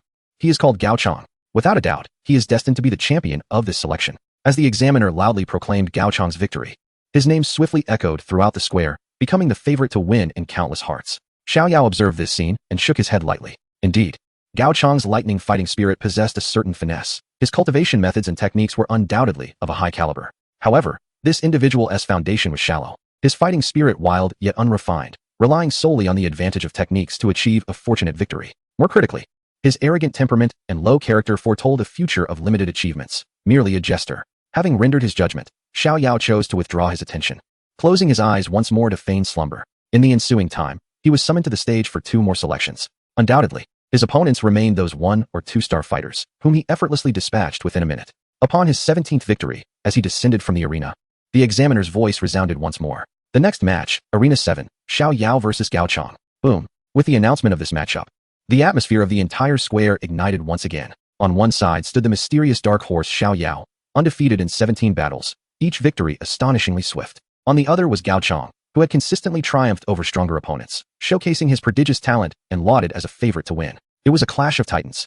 Who do you think will emerge victorious? It is hard to say. Although Xiao Yao has been winning, his opponents seem rather weak, their power levels significantly lower than his. I still favor Gao Chong, a true genius capable of battling above his level. Xiao Yao is merely an 8-star fighter, while Gao Chong, despite being a 5-star, likely possesses combat prowess comparable to that of a 9-star or even a 1-star master. Indeed, Xiao Yao's streak of good fortune has come to an end. He is bound to be defeated by Gao Chong. In a corner of the crowd, the disciple Mo Lin, responsible for registration, was fixated on Arena 7.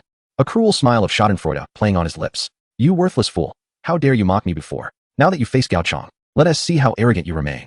I hope you suffer broken limbs and become a cripple for life. He harbored malicious curses in his heart. Under the watchful eyes of the multitude, Gao Chang was the first to leap onto the stage. Crossing his arms over his chest and raising his chin, he regarded Xiao Yao with a provocative gaze, as if surveying prey, reveling in the support from the crowd that surrounded him, exuding an air of invincibility. Xiao Yao yawned, and amidst the murmurs of discussion, he ambled onto the stage with a languid demeanor, as if he were merely out for a stroll rather than engaging in competition. So, you are the one deemed fortunate. Gao Chang spoke with an air of arrogance, declaring, I do not care how fortunate you may have been in the past. Now, you have encountered me. I offer you a chance. Kneel down and bow 3 times, then leave the platform immediately to avoid any physical suffering. Otherwise, I shall ensure you are carried down the mountain. Upon hearing this, Xiao Yao finally lifted his eyelids. He was not angry. Instead, he regarded Gao Chang with the tender gaze one might afford to a child with learning difficulties, then earnestly inquired, Are your parents at ease with you venturing out alone? What did you say? Gao Chang was momentarily taken aback, unable to comprehend the implication of the words. Oh, what I mean is, Xiao Yao sighed, his expression one of profound pity. It is truly lamentable to see someone so young, yet their intellect seems as though it has been caught in a door. Fear not. When I strike, I shall be gentle, striving not to further burden your already limited intelligence. A few female disciples in the audience could not contain their laughter, bursting forth with mirth. Gao Chang's face flushed crimson, resembling the hue of a liver. He considered himself a genius and had never endured such humiliation. Infuriated by Xiao Yao's casual taunts, he trembled with rage, speechless. You seek death. In his fury, he forsook even the pretense of civility. Unleashing a roar as lightning crackled beneath his feet, he launched himself at Xiao Yao like a cannonball, propelled by a tempestuous thunder. Finally, we have begun. I was almost dozing off, Xiao Yao yawned lazily. Despite the ferocity of the attack, he did not budge an inch. Just as Gao Chang's fist was about to connect with his face, Xiao Yao's figure swayed gently to the left, akin to willow catkins in the breeze. Whoosh! Gao Chang's fist, accompanied by a fierce gust, merely grazed Xiao Yao's clothing, striking nothing but air. Your reflexes are sluggish, Xiao Yao's voice echoed eerily in his ear. Gao Chang was filled with dread, hastily pivoting to launch a sweeping attack, yet all he encountered were fleeting shadows. Your power is too dispersed. Your speed is inadequate. Are you attempting to massage my back? Might you exert a bit more force? The battle on the platform took a sudden turn. Gao Chang, like a madman, wildly flailed his fists and feet, generating arcs of lightning, a terrifying spectacle. Meanwhile, Xiao Yao moved as if strolling through a tranquil garden, evading each of Gao Chang's attacks with the slightest of movements, in the most artistic manner. While dodging, he incessantly provided technical guidance, each word piercing Gao Chang's inflated pride like a steel needle. I will kill you. Gao Chang was utterly consumed by madness, his eyes aflame with rage, his reason abandoned. He had forgotten this was merely an assessment. His sole desire was to tear the detestable figure before him to shreds.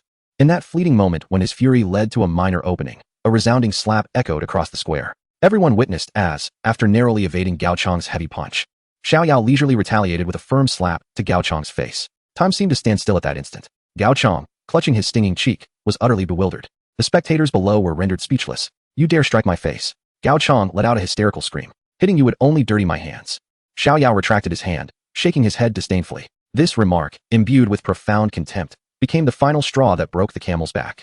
I will fight you to the bitter end. Devour your heart, Thunder Python. Gao Chang channeled all his inner energy into his right arm, summoning a thunder python that was even more solid and ferocious than before, hurtling towards Xiao Yao's heart with lethal intent. However, in the face of this all-or-nothing assault, Xiao Yao merely shook his head lightly. He couldn't even muster the energy to dodge. Instead, at the very moment the thunder python was about to close in, he casually stepped aside. That single step caused Gao Chang's fatal strike to miss its mark once again, and due to overexertion, his body uncontrollably surged past Xiao Yao. A glimmer of mockery flickered in Xiao Yao's eyes as he lifted his right foot, targeting the unguarded posterior of the rushing Gao Chang, and delivered a nonchalant kick. Bang! A dull thud resonated. Under the astonished gaze of thousands, the so-called dark horse of the assessment, the seemingly invincible genius Gao Chang, was struck by Xiao Yao's kick, soaring through the air in a most undignified manner, before crashing face first into the ground outside the arena, mouthfuls of dirt ensuing. The venue fell into a profound silence. After a moment of stunned disbelief, the examiner hesitantly raised his hand and declared loudly, "The winner is Li Xiao Yao." Xiao Yao descended from the stage amid the crowd's rapt attention, reveling in the satisfaction of having humbled such a self-important fool. The act of striking down someone who considered themselves superior was eternally gratifying. The examiner cleared his throat and stepped to the center of the arena, proclaiming, "The first assessment is complete. The top 50, follow me. The rest, please descend the mountain." Mo Lin cast a dark gaze at Xiao Yao, realizing he had overestimated Gao Chang's capabilities. Never mind, he thought. In the next assessment, I will take matters into my own hands and ensure you regret crossing me. Just wait. Chapter 71, Divergent Thoughts. With the conclusion of the final round of elimination, nearly 1,000 participants had dwindled to just 50. Each of these individuals had emerged as the Armée de la Armée from the brutal trials, their breath steady and their gazes sharp. They followed Steward Liu to a more magnificent circular training ground within the Yunlan sect, their faces reflecting shock and reverence. The training ground was paved with immense white jade stones, polished to a mirror-like sheen, exuding grandeur. Surrounding the arena, tiered stands were already filled with disciples of the Yunlan sect, clad in moon-white robes adorned with cloud patterns. Their numbers exceeded 1,000, their scrutinizing, curious, and even critical gazes descended upon the 50 newcomers, creating an immense, palpable pressure. Directly before the 50 newcomers stood 10 particularly formidable inner disciples, aligned in a row. They were the examiners for this ultimate assessment. Xiao Yao's gaze swept over them, activating his eye of illusion to discern the information of each individual. These 10 individuals possess abilities ranging from 3 to 4 stars, and in the outside world, they would undoubtedly be regarded as formidable contenders. Among them stands Mo Lin, the one who had been provoked yesterday. At this moment, Mo Lin fixates intently on him, his eyes brimming with unrestrained malice and resentment, akin to a venomous serpent poised to strike. Xiao Yao chooses to disregard him, continuing his search through the crowd. Regrettably, despite scouring the entire training ground, he fails to spot the two figures he yearns to see. Neither Yun Yun nor Nalan Yanran is present. A flicker of disappointment stirs within him, soon replaced by a sense of acceptance. It stands to reason. One is the sect leader, and the other the deputy leader, both of noble status. And it is only natural that they would not make an appearance during such a preliminary assessment. Perhaps he would have the opportunity to meet them only after passing the examination and officially becoming a disciple of the Yunlan sect. At that moment, the resonant voice of Elder Liu reverberates throughout the arena. Congratulations to all of you for reaching this final stage. What follows is the ultimate assessment for your entry into the sect. He gestures toward the 10 inner disciples ahead. They will serve as your examiners for this round. The rules are straightforward. You will form groups of 5 and select one examiner of your choice to undergo the assessment. The task is to endure for the duration of a burning incense stick in the presence of your chosen inner disciple. Those who remain standing after the incense has burned will be deemed successful. All assessments will commence simultaneously. Now, begin forming your groups and selecting your examiners. As his words fall, a stir arises among the 50 participants. Mo Lin steps forward, fixing Xiao Yao with a gaze laden with provocation, his right index finger beckoning him in an unmistakable challenge. The implication is clear. If you wish to play, then I shall indulge you. A smirk graces Xiao Yao's lips as a glimmer of amusement dances in his eyes, since he cannot encounter the individuals he longs for. He sees no harm in observing what tricks this fellow might employ. It could indeed prove to be an entertaining diversion. Without hesitation, he strides boldly toward the examination area designated for Mo Lin. Quick, follow Li Xiao Yao. Stay close to him. His strength surely guarantees a higher chance of success. The assessment disciples trailing behind him are no fools. Having witnessed Xiao Yao's overwhelming prowess earlier, they swiftly comprehend that aligning themselves with this enigmatic Li Xiao Yao is undoubtedly the optimal strategy for passage. In an instant, several figures rush toward Xiao Yao's direction. Ultimately, the 4 quickest disciples successfully seize the opportunity to join him, their faces illuminated with expressions of relief. With their group of 5 now assembled, they ascend to one of the 10 small arenas overseen by Mo Lin. Welcome, esteemed participants, for choosing me as your examiner. Mo Lin greets the 5 with a facade of politeness, performing a formal salute. Rest assured, I, Mo Lin, will ensure that the assessment is conducted fairly, and I implore you all to give your utmost effort. Yet, despite his courteous words, his eyes, sharp as daggers, incessantly scrutinize Xiao Yao, the malice within them unmistakable. Xiao Yao, disinterested in the unfolding events, drew closer to his 4 visibly anxious teammates and lowered his voice. Wait a moment, follow my lead. He swiftly communicated a simple strategy to them. Initially taken aback, the 4 soon illuminated with understanding, nodding vigorously in agreement. On the elevated platform, Elder Liu observed that everyone was prepared. With a grand gesture, he intoned, "The ultimate assessment begins." As his words resonated, a fragrant incense was ignited. "Boy, prepare to meet your end." At nearly the same instant, Mo Lin shed all pretenses and unleashed a furious roar. His azure wind attribute energy erupted fiercely, transforming him into a whirlwind, charging directly at Xiao Yao. He had resolved to humiliate the one who had caused him such disgrace in the most brutal manner possible. Yet, in the face of this full-force assault, Xiao Yao wore a mask of scorn. Instead of advancing, he retreated, lightly pushing off with his toes and gliding backward to position himself behind his 4 comrades. They, having already received Xiao Yao's directive, displayed no signs of panic. In unison, they shouted, channeling their diverse energies into a formidable barrier of fighting spirit. Boom! Mo Lin's strike collided powerfully against the barrier, producing a thunderous sound.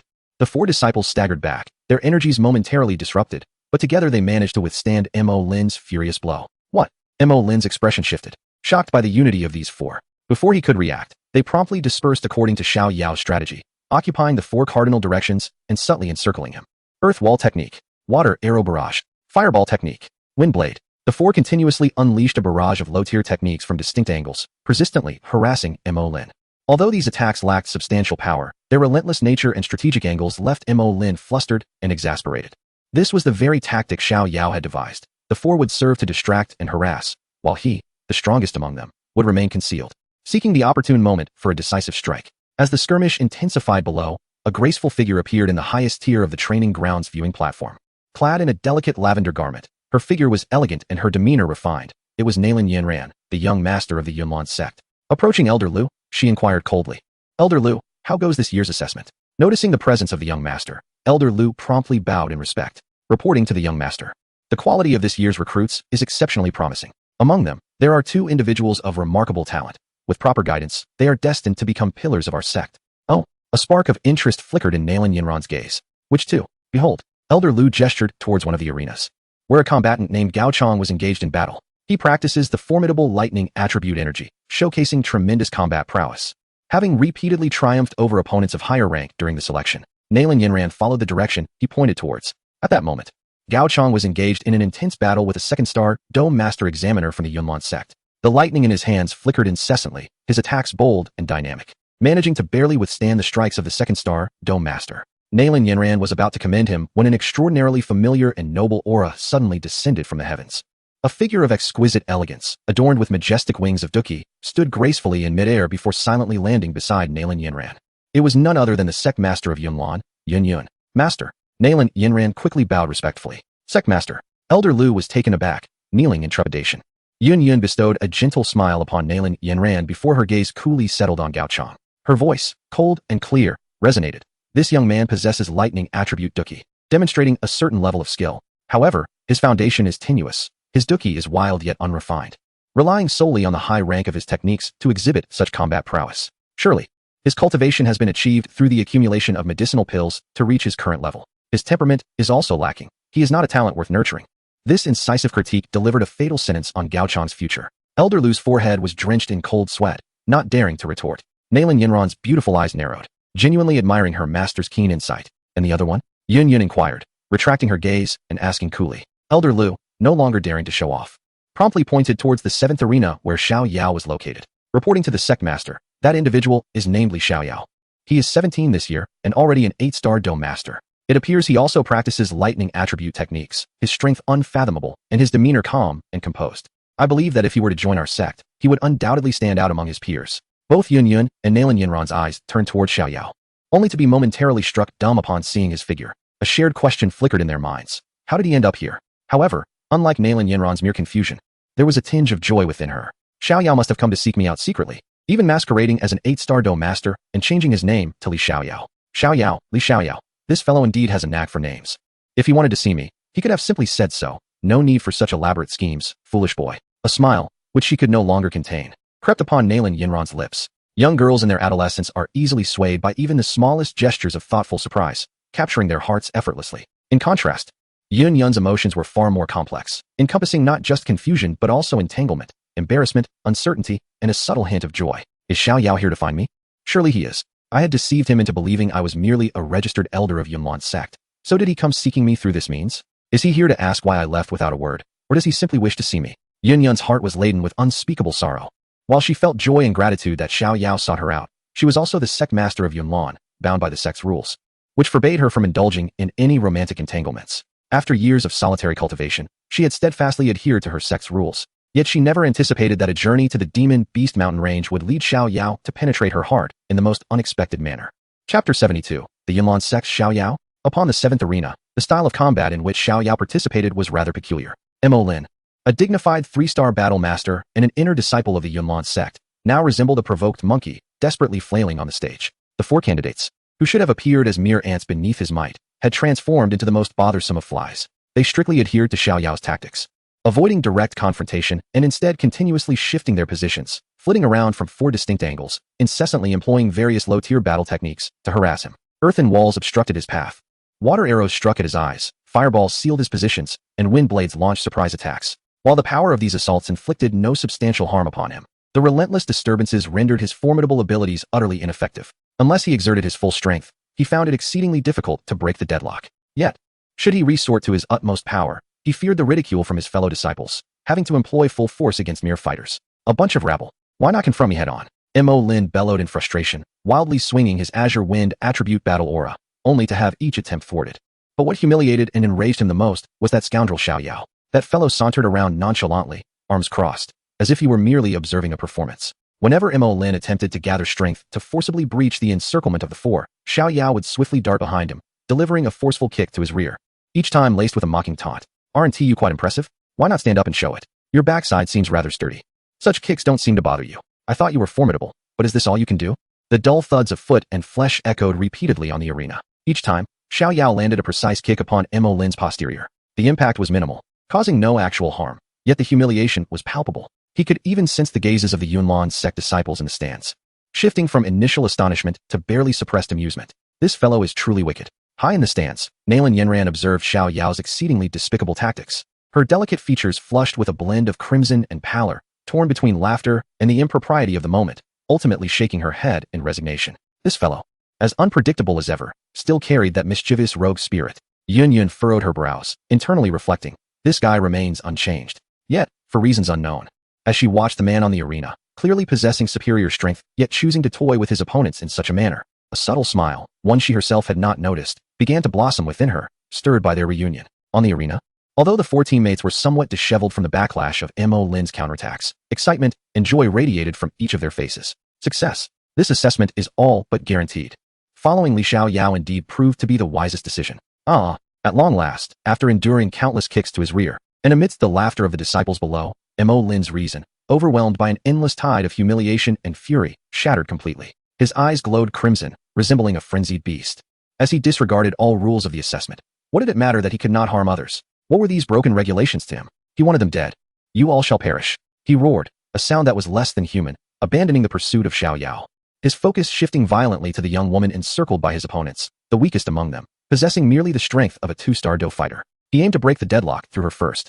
The wind attribute Do Qi within him surged with unprecedented ferocity, coalescing in his palm into a blade of azure sword energy, several feet long and glimmering with a chilling light. This was the low-tier mystical Do technique, Gale Slash. With this strike, he unleashed all his might, holding nothing back. He intended to slay these five who dared to humiliate him before the entire sect. Oh no. He has gone mad. On the high platform, both Yun and Nalan Yanran's expressions changed dramatically. No one had anticipated that Mo Lin would audaciously violate the rule against taking lives during the assessment. As the sect leader, Yun could not allow such a disgrace to the sect's reputation to occur. Only she had the power to intervene in this situation. Without a moment's hesitation, she moved, transforming into a streak of light to rush forth.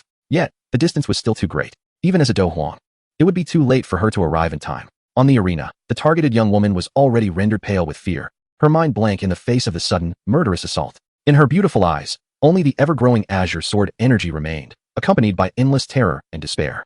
She could not comprehend why, after everything had been going well, Mo Lin had suddenly gone berserk and chosen her as his first victim. It was over.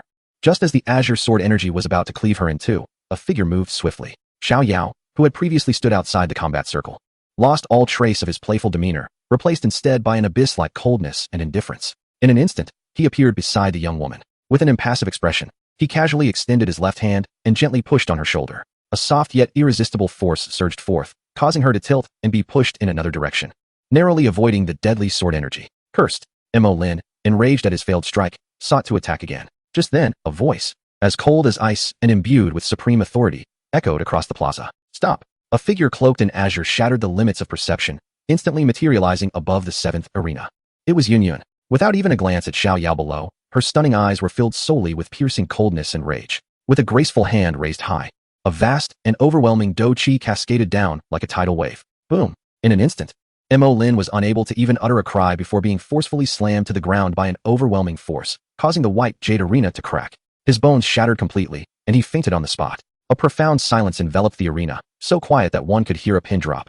Everyone was awestruck by the formidable prowess exhibited by the master Yun. With her back turned to Xiao Yao, her icy voice resonated throughout the arena during the assessment.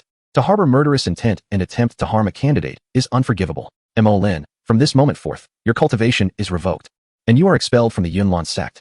Well done. Xiao Yao deliberately cheered from the back, clapping his hands to draw Yun's attention. After dealing with Mo Lin, Yun slowly turned around, her gaze falling upon Xiao Yao's familiar face, filled with complexity. She parted her crimson lips, seemingly about to speak, yet ultimately remained silent. With a lingering gaze, she transformed into a streak of light and soared into the sky, vanishing into the horizon. Xiao Yao quietly observed her departing figure, feeling no surprise.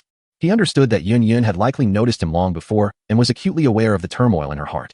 In front of all the disciples of the Yunlan sect, it was indeed not an opportune moment for recognition. Ahem. At this moment, Elder Lu finally regained his composure and swiftly ascended the arena, announcing loudly, due to the serious violation of sect regulations by candidate Mo Lin, his qualification for the assessment is automatically nullified. Therefore, on arena number 7, Li Xiao Yao and the other 4 candidates have all passed the final assessment. Congratulations.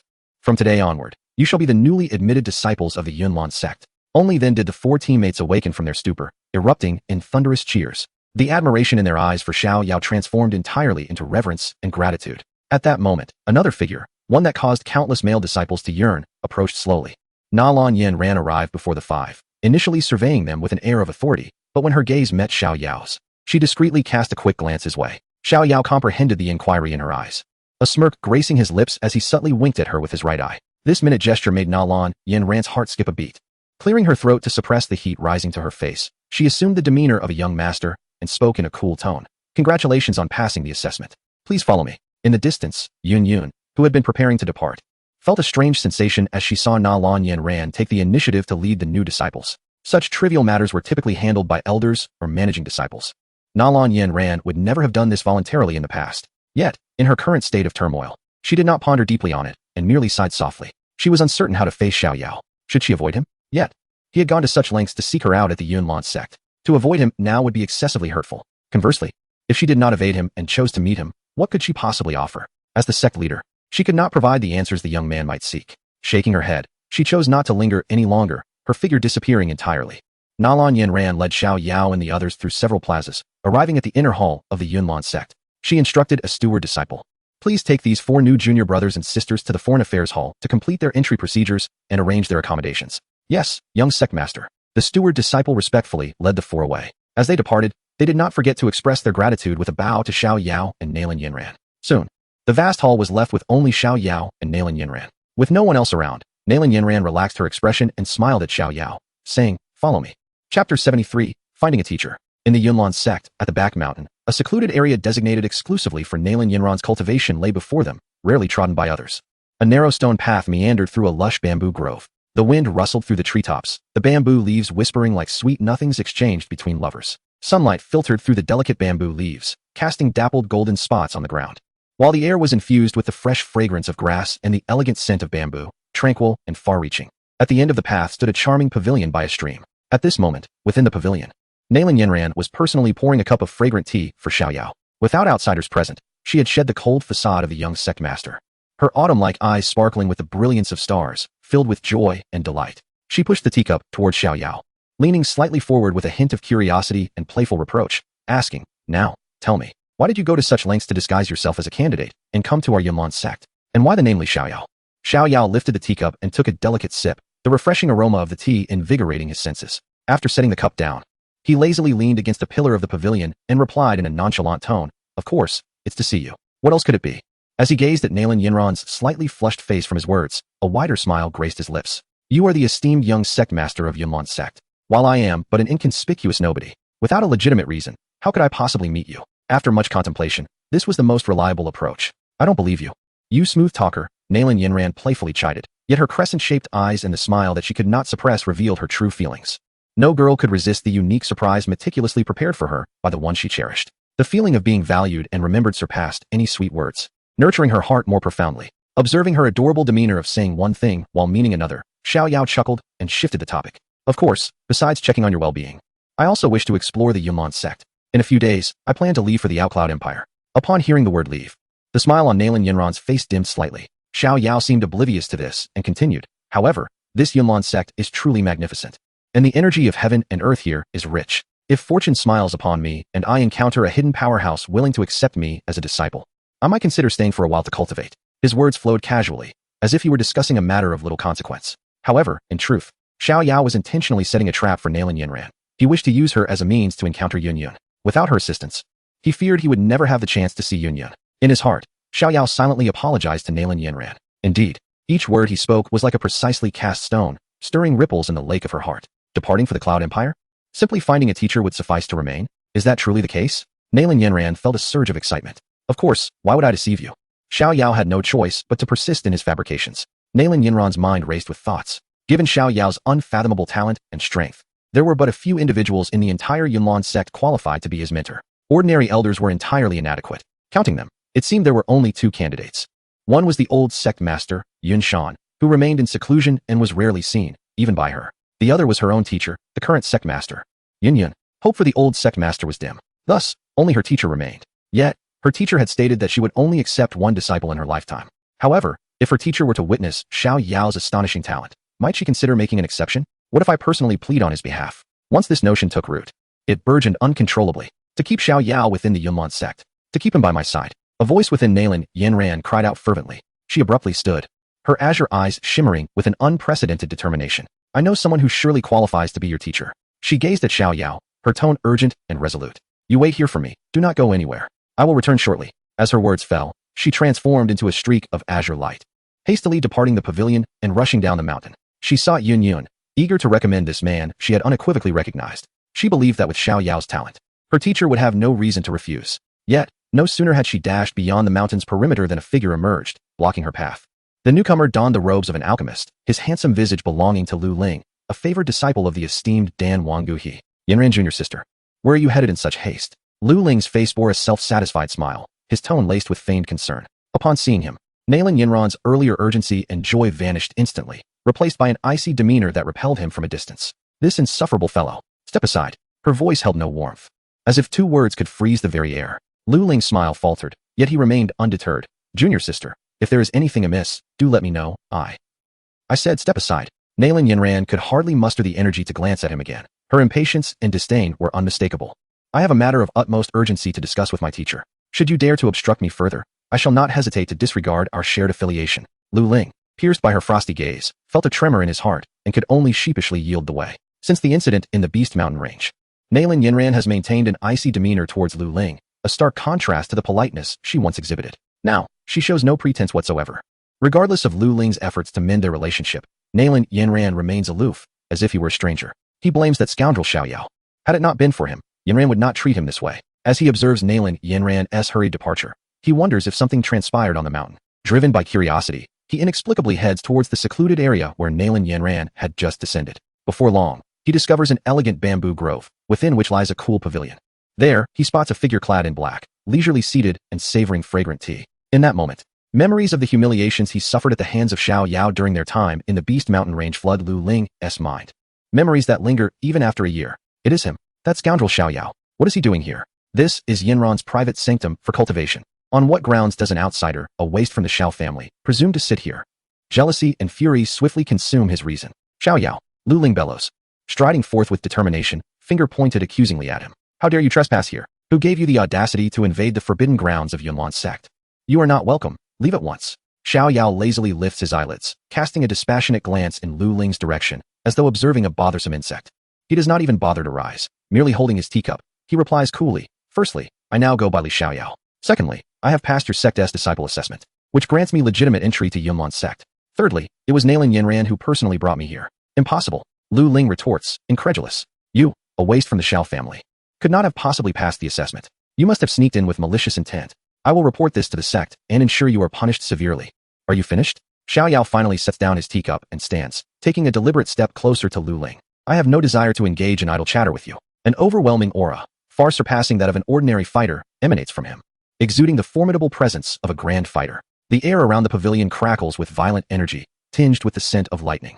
Lu Ling feels as though an invisible mountain has descended upon him, making it difficult to breathe, his legs weakening and color draining from his face. A grand fighter? How is this possible? The last time they met, he was merely a fighter. A storm of disbelief rages within Lu Ling's heart. Xiao Yao's dark eyes, now frigid as ice, fixate on him as he articulates each word with chilling clarity. If you wish to avoid further public humiliation, you should leave at once. Before I change my mind. Under the scrutiny of Xiao Yao's icy gaze, Lu Ling feels as though he has become prey to a ferocious beast. His very soul trembling in shock and terror. He recalled the days of being dominated and humiliated by Xiao Yao in the Warcraft Mountains, unable to suppress a gulp. Reason told him that he was no match for the Xiao Yao before him. You wait. Don't think that the Yunlan sect is a place where you can run rampant. Someone will come to deal with you. He uttered a fierce retort, his voice trembling, before turning to flee. A dismissive scoff echoed from behind him. Still just a waste. Those words struck him like the sharpest slaps, resounding in Lu Ling's ears. His steps faltered, and his face flushed crimson. He whipped around, ready to retort, only to be met with Xiao Yao's mocking, disdainful gaze. In the end, all his anger and resentment transformed into boundless fear and humiliation. He could neither fight back nor curse, and with his face reddened, he dared not linger for a moment longer, nearly tumbling down the mountainside in his haste. Meanwhile, within the Yunlan sect's main hall, Yun paced restlessly. Her mind was torn between the responsibilities and authority of a sect leader and the resolute figure of that young man, who had harmed himself in the cave to protect her. To see him or not see him. This dilemma left her, a formidable Do Huang, feeling utterly helpless. At that moment, the door to the hall was flung open with a bang. Nalan Yanran rushed in, her expression urgent and resolute. Teacher, Nalan Yanran, usually composed as the junior sect leader, was brimming with uncontainable excitement and joy. She approached Yun and seized her arm, shaking it vigorously. Her tone laced with playful affection. Yanran, you are a junior sect leader now. Why act so recklessly? Though Yun felt somewhat exasperated by the shaking, her voice was filled with fondness, devoid of reproach. Their relationship was akin to that of sisters. Oh, teacher, I have tremendous news to share with you. Nalan Yanran eagerly pulled Yun towards the exit. I've discovered an extraordinary genius. You'll absolutely adore him. Come on, let us go. Yun, unable to resist, allowed herself to be led, curiosity swelling within her about who could possibly captivate her discerning disciple, who rarely deviated from her usual demeanor. Meanwhile, at another location within the Yunlan sect, Lu Ling sprinted frantically down the mountainside, his chest aflame with humiliation and rage. His face was ashen, his knuckles white from clenching his fists. He contemplated going to Yun to report Xiao Yao as a traitor, but that thought was quickly extinguished. The bond between the sect leader and Nalan Yanran was profound. Should he approach them, Nalan Yanran could easily sway the sect leader with just a few words. In such a case, not only would he fail to take revenge, but he might also be branded as a slanderer against his fellow sect member. He needed to find someone who was absolutely impartial, someone of sufficient stature and strength. A name emerged in Lu Ling's mind. Yunlan sect, Elder Yunling. Elder Yunling is the most powerful figure within the Yunlan sect, second only to the sect master and the reclusive former sect master. He is known for his strict adherence to the sect's rules and reputation, and would certainly not tolerate any rogue elements within the sect. Resolute in his decision, Lu Ling immediately altered his course, hastening toward the elder's hall. Inside the hall, Yunling was meditating with his eyes closed. Upon hearing Lu Ling's embellished report, his tightly shut eyes suddenly flew open, radiating an intense brilliance. Are you saying that an unknown youth has concealed his strength, masqueraded as a new disciple to infiltrate our sect, and even clandestinely met with the young sect master in the back mountains? Yunling's voice was deep and authoritative. Indeed, it is absolutely true. Lu Ling immediately bowed, his tone exceedingly earnest. I witnessed it with my own eyes. That youth behaves frivolously and comes from an obscure background. I suspect he intends to approach the young sect master with ill intentions. His heart is treacherous. As a disciple of Master Gu He, I would never jest about such matters. Yunling trusted Lu Ling, not for any other reason, but because of the esteemed alchemist Gu He who stood behind him. A person of such caliber would have no reason to jeopardize his own future by slandering a newly initiated disciple. What audacity! Yunling slammed his hand on the armrest. Rising abruptly, a powerful aura characteristic of a Do Wang radiated from him. To set one's sights on the young sect master of Yunlan sect is akin to courting death. He turned to Lu Ling. You, lead the way. I am keen to discover which audacious individual dares to wreak havoc in my Yunlan sect. Lu Ling's heart swelled with joy, but seeing Yunling's intention to confront Xiao Yao alone, he feared for the elder's success in capturing him. Thus, he feigned concern and said, Elder, that rogue acts mysteriously. I worry he may have accomplices to assist him. If you go alone and fail to apprehend him, it may compromise your reputation. Yunling furrowed his brow, finding merit in Lu Ling's words. Even a lion uses all its strength when hunting a rabbit. After a moment of contemplation, he coldly snorted, You are correct. For the safety of the sect, we must ensure all is foolproof. He turned and called out to those outside the hall, Summon my orders. Let elders Yun Fan, Yun Xiao, and Yun Yi accompany me to the back mountains immediately to capture the infiltrator. The enforcement team shall remain on standby at the foot of the mountain. In the back mountains, at the pavilion, Xiao Yao was quietly enjoying the scenery when he heard a melodious, ringing voice approaching from the distance. Xiao Yao, turning his head, he saw Nalan Yanran hurrying toward him, holding the hand of a stunning woman clad in a moon-white gown adorned with cloud patterns. The woman possessed an alluring figure and an elegant demeanor, her expression tinged with a hint of helplessness, yet her eyes unmistakably revealed her identity. Xiao Yao secretly nodded, a barely perceptible smile gracing his lips. Yanran, you have indeed lived up to my expectations. Upon seeing Yun, she too caught sight of Xiao Yao. As their gazes met in the air, her heart could not help but race uncontrollably. She never anticipated that her prized disciple, who was desperately trying to recommend a peerless genius to her, was none other than the very youth she had been grappling with all morning, unsure of how to confront. Now, there was no escaping this encounter. Teacher, we have arrived, Nalan Yanran exclaimed, pulling Yun into the pavilion, her face radiant with pride and delight as she introduced. This is my teacher, the current leader of Yunlan sect, Yun, a genuine Do Huang powerhouse. She undoubtedly possesses the qualifications to instruct you. Turning to Yun, she pointed at Xiao Yao with eager expectation, saying, "Teacher, this is a friend of mine named Xiao Yao. His talents are exceptional, and he is keen on finding a renowned master for guidance. If you were to accept him as your disciple, with his potential, he could undoubtedly elevate the strength of our Yunlan sect to new heights." Xiao Yao wore a knowing expression as he rose to his feet, clasping his hands in front of Yun, his tone laced with amusement. "So your true name is Yun. Sect leader. You deceived me earlier in the Monster Beast mountain range by claiming your name was Yunji." Yun suppressed the tumult within her, adopting the demeanor befitting a sect leader, and responded with a calm facade. "At that time, we were merely strangers, and it was not inappropriate to introduce myself with a false name." "Oh," Xiao Yao elongated the sound, feigning disappointment. "Well then, after our brush with death, one might say we are quite familiar now, yet I never heard sect leader reveal her true name." Yun was momentarily taken aback by his words. Her cheeks flushed with embarrassment as she retorted with rising irritation. "And you never mentioned that your name is Xiao Yao. You have also been using the pseudonym Li Xiao Yao this entire time." Nalan Yanran observed the peculiar exchange between the two, seemingly engaged in a playful banter, and curiously blinked. "Teacher, do you and Xiao Yao know each other?" Yun nodded, opting for a more subdued explanation. "Previously, when I ventured into the Monster Beast mountain range to seek the purple spirit crystal, I encountered some difficulties and fortuitously crossed paths with him. He lent me a hand, which is how we became acquainted. Since it was our first meeting, I deemed it inappropriate to disclose my identity and introduced myself with the alias Yunji." "Lend a hand?" Xiao Yao waved his hand dismissively, a self-deprecating smile gracing his lips. "Sect leader is far too courteous. I hardly rendered any significant assistance. In fact, I overestimated my abilities and ended up grievously injured, nearly losing my life. Such trivial matters must have long been forgotten by someone as busy as sect leader."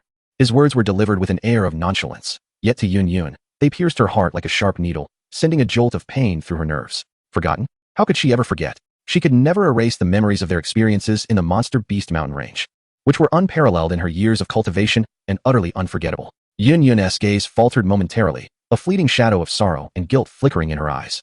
She bit her red lip, choosing silence. Nalan Yanran remained oblivious to the subtle shift in her teacher's demeanor, continuing with enthusiasm. "Since you both are acquainted, that is even better. Teacher, you must recognize Xiao Yao's extraordinary talent by now, right? Accepting him as your disciple would be an invaluable opportunity." Yun remained silent, standing still as if lost in thought. "Teacher?" Nalan Yanran noticed her lack of response and gently tugged at her sleeve. Yun came back to her senses, forcing a faint smile onto her face, yet her voice regained the coldness and detachment befitting a sect leader. "Yanran, I have stated before that in this lifetime, I shall only accept you as my disciple." However, Nalan Yanran wished to plead further. Since sect leader Yun had not indicated her willingness to keep her, it would be inappropriate for her to linger here. At that moment, Xiao Yao interjected. He cast an apologetic glance at Nalan Yanran, as if to say, "I am sorry for your fruitless efforts," and then bowed respectfully to Yun, decisively declaring, "I take my leave." After speaking, he turned to depart without a trace of hesitation. At the instant Xiao Yao brushed past Yun, her fingertips trembled violently. Should he leave today? Everything that transpired in the cave would indeed be nothing more than a fleeting dream. This thought struck her soul like a bolt of lightning. Wait, she could not help herself after all. Xiao Yao halted, yet did not look back. Yun took a deep breath, suppressing the myriad of thoughts swirling within her, and said to Nalan Yanran, "Yanran, you should descend the mountain and settle the newly recruited disciples, assisting Elder Lu with subsequent matters." She paused, her gaze lingering on Xiao Yao's retreating figure, and continued, "I wish to test Xiao Yao with a few questions alone. Should he pass, I may consider making an exception." "Really?" Nalan Yanran exclaimed, her face radiating joy. "All right, teacher, I shall go at once." Fearing her teacher might change her mind, she playfully winked at Xiao Yao and darted down the mountain. Soon, the vast rear mountain was left with only Yun and Xiao Yao. The bamboo forest rustled. The stream babbled softly. A gentle breeze stirred, lifting the strands of Yun's hair and fluttering the edges of Xiao Yao's garments. After a brief silence, Yun finally spoke first, her voice tinged with a tremor she herself had not noticed. "Why have you come here?" Inside the pavilion, silence reigned, broken only by the wind. The breeze swept through the bamboo grove, causing the leaves to brush against one another with a soft rustling sound, akin to suppressed sighs. Yun stood there, gazing at the familiar yet unfamiliar young face before her, and finally asked the question that had lingered in her mind all morning. Her voice was so soft it seemed it might be whisked away by the wind. "Why have you come?" Xiao Yao did not respond immediately. He merely regarded her quietly, his deep, dark eyes reflecting her slightly flustered figure. After a long pause, he finally smiled faintly and countered, "What do you think?" Without waiting for her answer, he continued, his tone imbued with a sense of fateful acceptance. "I happened to be wandering the streets of the imperial capital when I fortuitously heard of your Yunlan sect's recruitment of disciples. By chance, I also meet all your requirements." He stepped closer, narrowing the distance between them. "You left a message saying that we would meet again if fate allowed. I believe this is destiny. It has no patience to wait any longer. Thus, it brought me here to find you." Destiny? Yun seemed to have heard something amusing. Instinctively stepping back to create a distance that made her uneasy, she compelled herself to meet his gaze, her voice carrying a hint of the coldness of a sect leader. This was merely an opportunity you forcibly manufactured. It cannot be deemed fate. So what? Xiao Yao's tone was nonchalant, yet imbued with unwavering conviction. Whether it be a destined connection or a contrived chance, the outcome remained unchanged. He took a step closer, this time leaving her no opportunity to retreat. Now, I stand before you. His hand, warm and strong, grasped her palm, which had unconsciously grown cold, in a manner that brooked no refusal. Yan sought to withdraw her hand, yet it was held firmly. In that moment, she suddenly realized that everything around her had vanished. The sounds of wind, bamboo, and flowing streams were all rendered inaudible. After presiding over her sect for numerous years, her heart, which had been honed to be as steadfast as rock and had never wavered even in the face of countless formidable opponents, now surged violently for the youth before her. Like the first crack in the ice of a frozen lake in winter, so minuscule as to be almost imperceptible, yet causing the entire ice sheet to tremble. I have come today solely to convey one message. Xiao Yao's voice rang clear in her ears, every word resonating within her heart. He spoke no further, merely taking her hand and gently placing it upon his chest. Through a layer of fabric, she could distinctly feel the steady and powerful rhythm of a heart pulsating robustly beneath. He gazed at her, his pitch-black eyes resembling the deepest night, yet shining brighter than any star. His voice, though soft, carried an undeniable certainty, as if he were proclaiming a truth already substantiated. He spoke slowly, his tone deep and husky. Whether you are Yunji or Yun, Do Huang or the leader of Yunlan's sect, it matters not in the slightest. To me, you are simply the one who, in the cave of the Beast Mountain, burns the fish to a crisp, yet still strives to prepare a meal for me, and the one who occasionally loses her temper and strikes my head with the sword sheath. A surge of warmth rushed from her heart to her eyes. She bit her lip fiercely to stave off the flood of emotions threatening to turn into tears. The veneer of reason was rapidly becoming riddled with cracks. Yet, Xiao Yao's next words shattered her composure. You are the one who went to great lengths to procure the embarrassing poison and insisted on feeding it to me. Yun's expression instantly fell. She abruptly withdrew her hand, summoning her sword, and struck Xiao Yao's head soundly with the sheath. Ouch! Xiao Yao cried out, clutching his head with both hands. Yun huffed coldly, showing no sympathy for Xiao Yao. How dare you speak such nonsense? Do you not allow me to speak the truth? Xiao Yao protested. And what more do you have to say? Yun raised her sword, poised to strike again. Xiao Yao hurriedly blocked her, exclaiming, no more, haha. Following Xiao Yao's antics, the atmosphere between them lightened, and he released Yun's hand, earnestly stating, in any case, you should understand my intentions. The clouds remained silent for a fleeting moment before Yun finally spoke. But I am older than you. She grasped at the first lifeline, her voice trembling with an unrecognized vulnerability. The life of a cultivator spans centuries. In a few hundred years, you will only be slightly older than I am. Xiao Yao's voice was calm and powerful, effortlessly shattering her initial excuse. But you are now a disciple of my Yunlan sect, and I am the sect master. Our statuses differ, which contravenes human principles. Yun found her second rationale. That is utterly absurd, Xiao Yao replied succinctly. The disciple you recruited for the Yunlan sect is Li Xiao Yao, not me, Xiao Yao. I only participated in this recruitment to see you. With those words, he dismantled her second line of defense. A shiver coursed through her body. But I am the sect master of Yunlan. At last, she voiced the heaviest and most insurmountable shackle, her tone filled with profound exhaustion and bitterness. The sect has its rules. Every sect master throughout history must sever personal attachments and devote themselves entirely to the sect. As the sect master, I cannot break this precedent. Rules? Xiao Yao chuckled lightly. Rules are rigid, but people are alive. Rules are merely the excuses the weak use to bind themselves, never an obstacle for the strong. He stepped closer, a mere half-foot separating them, his voice clear in her ears. Today, I lack strength, so I shall abide by your rules. But I, Xiao Yao, am exceptionally gifted and possess extraordinary advantages. When I rise above this world, no rule shall bind us, not even these trivial sect regulations. Such words were undeniably arrogant and domineering. Though Yun did not comprehend the meaning of extraordinary advantages, Xiao Yao pressed on. This is my intention, what about you? Yun's heart became a tempest. All her excuses, all her barriers, were dismantled by this youth in the most direct and forceful manner. What more could she say? She realized she was left speechless. To advance was to plunge into an abyss of emotions. To retreat was to face an endless solitude of reason. What choice should she make? She did not know. All she understood was that she could no longer remain. If she stayed any longer, the fortress she had guarded for over a decade would collapse entirely. Her throat parched. She attempted to articulate something, but only a fractured syllable escaped her lips. Ultimately, all her struggles and contradictions coalesced into one decisive action, to flee. Yun could no longer concern herself with the dignity of the sect master or the pride of a Do Huang. She suddenly unleashed her fighting spirit, her figure transforming into a streak of light as she soared into the sky, escaping the suffocating atmosphere of that place. Xiao Yao did not pursue her. He merely stood quietly in the pavilion, watching her graceful silhouette awkwardly vanish into the horizon. A gentle breeze swept by, dispersing the light laugh at the corner of his mouth into the shadows of the bamboo grove. He knew the ice had cracked. What remained was merely a matter of time. Chapter 76. Until we meet again. Outside the pavilion, the wind continued to whisper, and the bamboo leaves rustled softly. The exquisite figure within the pavilion departed in a flurry, her heart tumultuous. Xiao Yao stood rooted to the spot, watching as Yun Yun's silhouette vanished into the horizon. The feigned sense of loss etched upon his face had long since faded, replaced by a serene confidence. His objective had been accomplished. Lingering any longer would serve no purpose.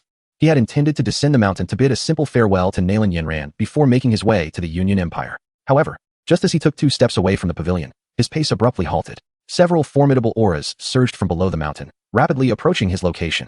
Xiao Yao narrowed his eyes slightly. Soon, 4 elderly figures clad in the elder robes of the Yunlan sect appeared along the path of the back mountain. And before them stood Lu Ling, who had just fled in disgrace. In that moment, Lu Ling's face bore no trace of the earlier fear and humiliation. Instead, it was filled with resentment and a triumphant glee. He pointed at Xiao Yao and, addressing the elder with a hooked nose beside him, exclaimed, "Elder, it is him. This traitor named Xiao Yao intruded upon our sect's forbidden grounds and plotted against the young master." Xiao Yao looked at Lu Ling's contorted face and couldn't help but laugh in anger. "Huh, I thought it was someone important." He crossed his arms, leaning casually against the pavilion pillar, his tone dripping with unabashed mockery. "So, you sought reinforcements? Is that your only recourse, given your incompetence?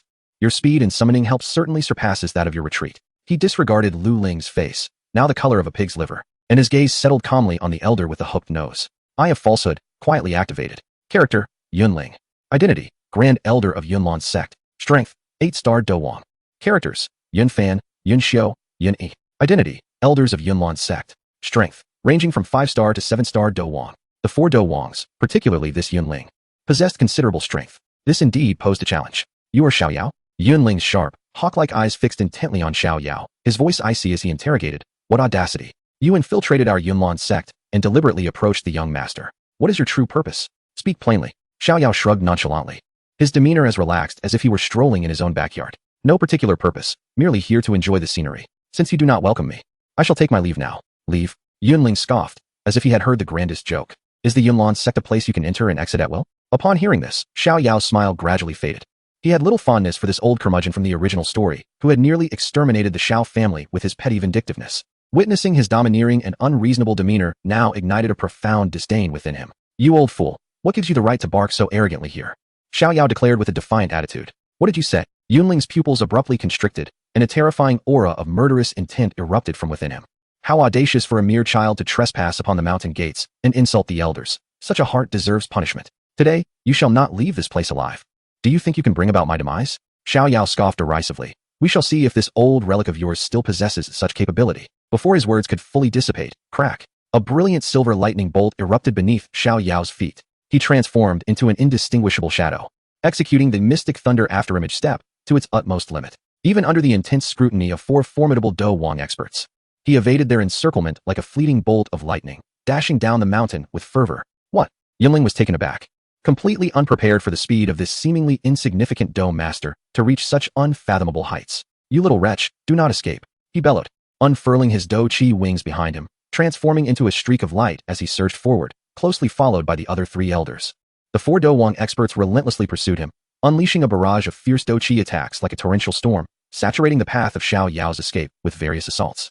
Due to his ties with Yun Yun, Xiao Yao was reluctant to irrevocably sever ties with the Yunlan sect, thus he focused solely on evasion.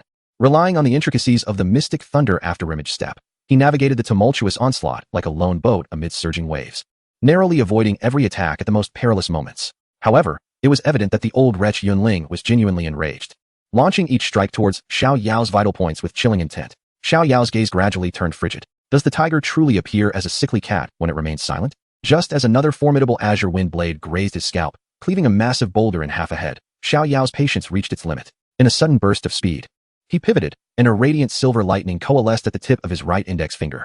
"Old fogey, you have truly provoked my ire." A slender arc of lightning shot forth at a speed that transcended sound, hurtling towards Yunling, who led the pursuit. Yunling was utterly unprepared for Xiao Yao to dare retaliate amidst the chase. By the time he sensed the terrifying penetrative force contained within the lightning, it was too late to evade fully. With a piercing sound, the lightning grazed his shoulder, instantly piercing through his protective Do Chi and spraying forth a cascade of blood. A searing pain radiated from his shoulder, causing Yunling to grunt, momentarily staggering in midair, nearly plummeting to the ground. He glanced at the charred wound on his shoulder and then at the silhouette ahead, which had accelerated once more. His aged visage twisted in an expression of unbridled fury.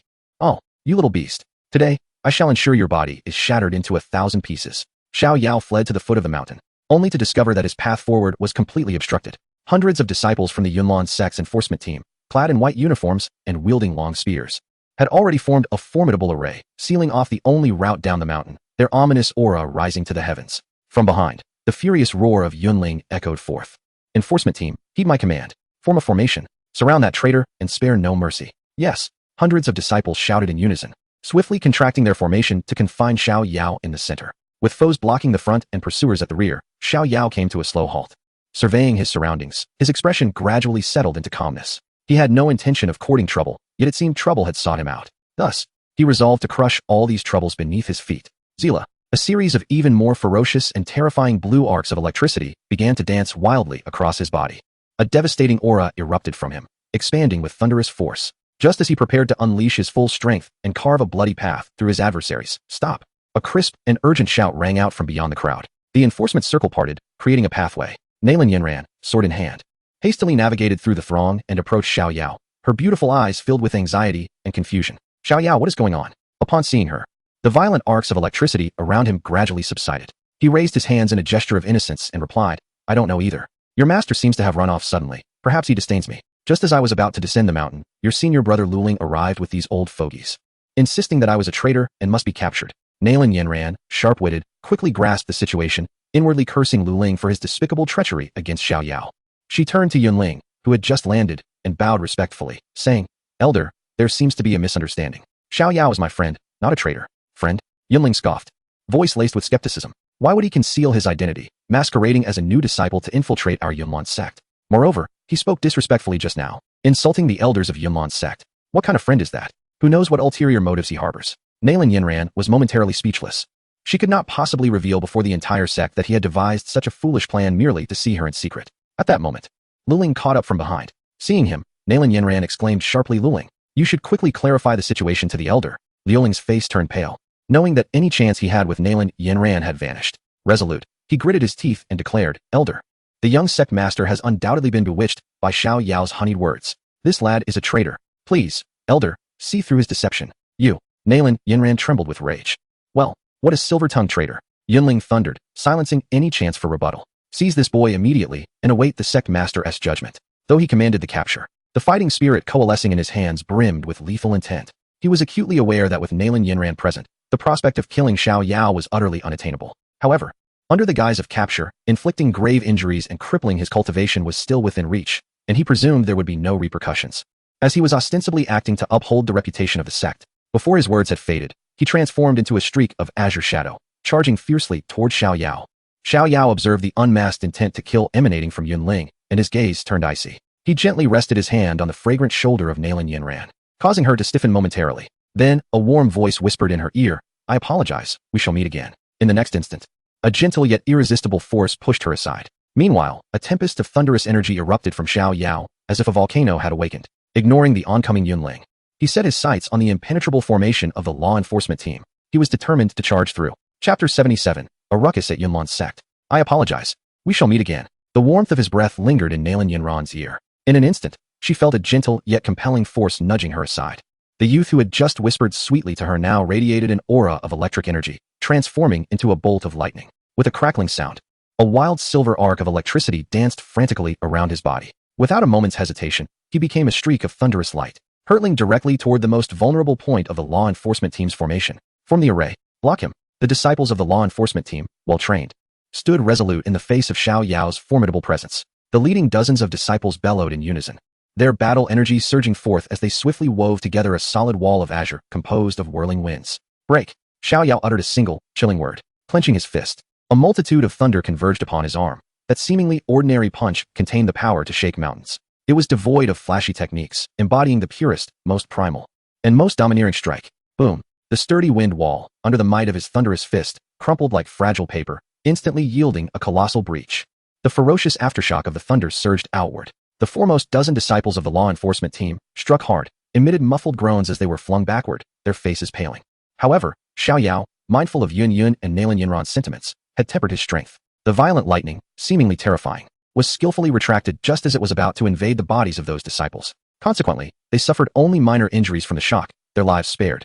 With a single punch, he shattered the formation. Xiao Yao's figure surged forth, breaking free from the encirclement. Useless. A pack of useless fools. Behind him, Yunling erupted in fury at the sight. He bellowed at the three other elders. What are you waiting for? Trap him. The three elders exchanged glances, not daring to delay. Their battle energy wings unfurled, and they immediately pursued Xiao Yao from three different directions. In an instant, three formidable warriors encircled Xiao Yao, forming a triangular blockade that sealed off his escape route. Waves of differing hues of fighting spirit descended from above, intertwining to create an impenetrable net that loomed ominously over him. Xiao Yao furrowed his brows. His only desire was to vacate this place of turmoil swiftly, avoiding excessive entanglement with them. With flickering lightning beneath his feet, he executed the Xian Lei residual shadow step with exquisite finesse, moving through the dense tapestry of assaults like an elusive specter, deftly evading every strike by mere inches. Although the three elders unleashed their attacks, they did not possess the ruthless ferocity of Yunling. Their assaults, though powerful, lacked lethal intent. Yet, just as Xiao Yao was becoming fatigued from dodging, a profound sense of peril surged from behind him. It was Yunling. This old scoundrel, disregarding his dignity and reputation, brazenly launched a surprise attack from behind against a great fighter. A solidified azure blade of wind hurtled toward Xiao Yao's back with an audacious angle. Old scoundrel, have you no shame? A glimmer of cold fury ignited in Xiao Yao's eyes, finally pushing him to the brink of wrath. He was compelled to turn, delivering a thunderous punch that shattered the wind blade. However, this momentary delay allowed the other three elders to seize the opportunity. They had, unbeknownst to him, occupied the three cardinal points, swiftly forming seals with their hands and chanting incantations. Wind, fire, and wood barrier. Three torrents of overwhelming fighting spirit surged into the sky, converging midair, and in an instant, a triangular barrier of light materialized between them. Boom! An indestructible cage formed instantaneously, ensnaring both Xiao Yao and the just-arrived Yunling within. Success! One elder's face brightened with joy. Elder Yunling, the next step is yours. This barrier is a combined technique forged by the three of them.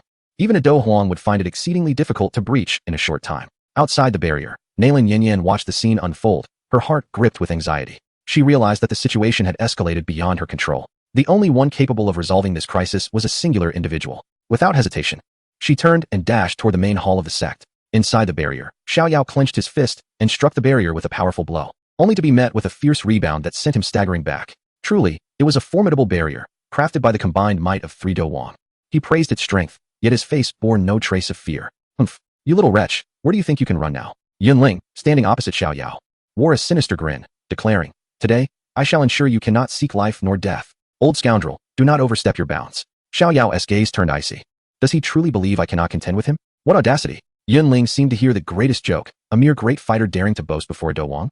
Die! He roared, launching himself at Xiao Yao once more. Xiao Yao snorted disdainfully, lightning flashing beneath his feet as he effortlessly sidestepped the attack. Yet, he no longer fled blindly. He stood at the center of the barrier, his eyes gently closed, as the five extremes true thunder technique began to operate in an unprecedented frenzy within him. A tempestuous, vast, and seemingly destructive aura, as if emanating from the heavens above, slowly awakened from his being. Crackle, zing. The silver-white lightning surrounding him grew increasingly ferocious, the overwhelming power of the thunder causing the lightning to surge outward, his black hair rising defiantly without the slightest breeze. Yet, this was merely the beginning. The first transformation of the heavenly fire's three mysteries. The second transformation.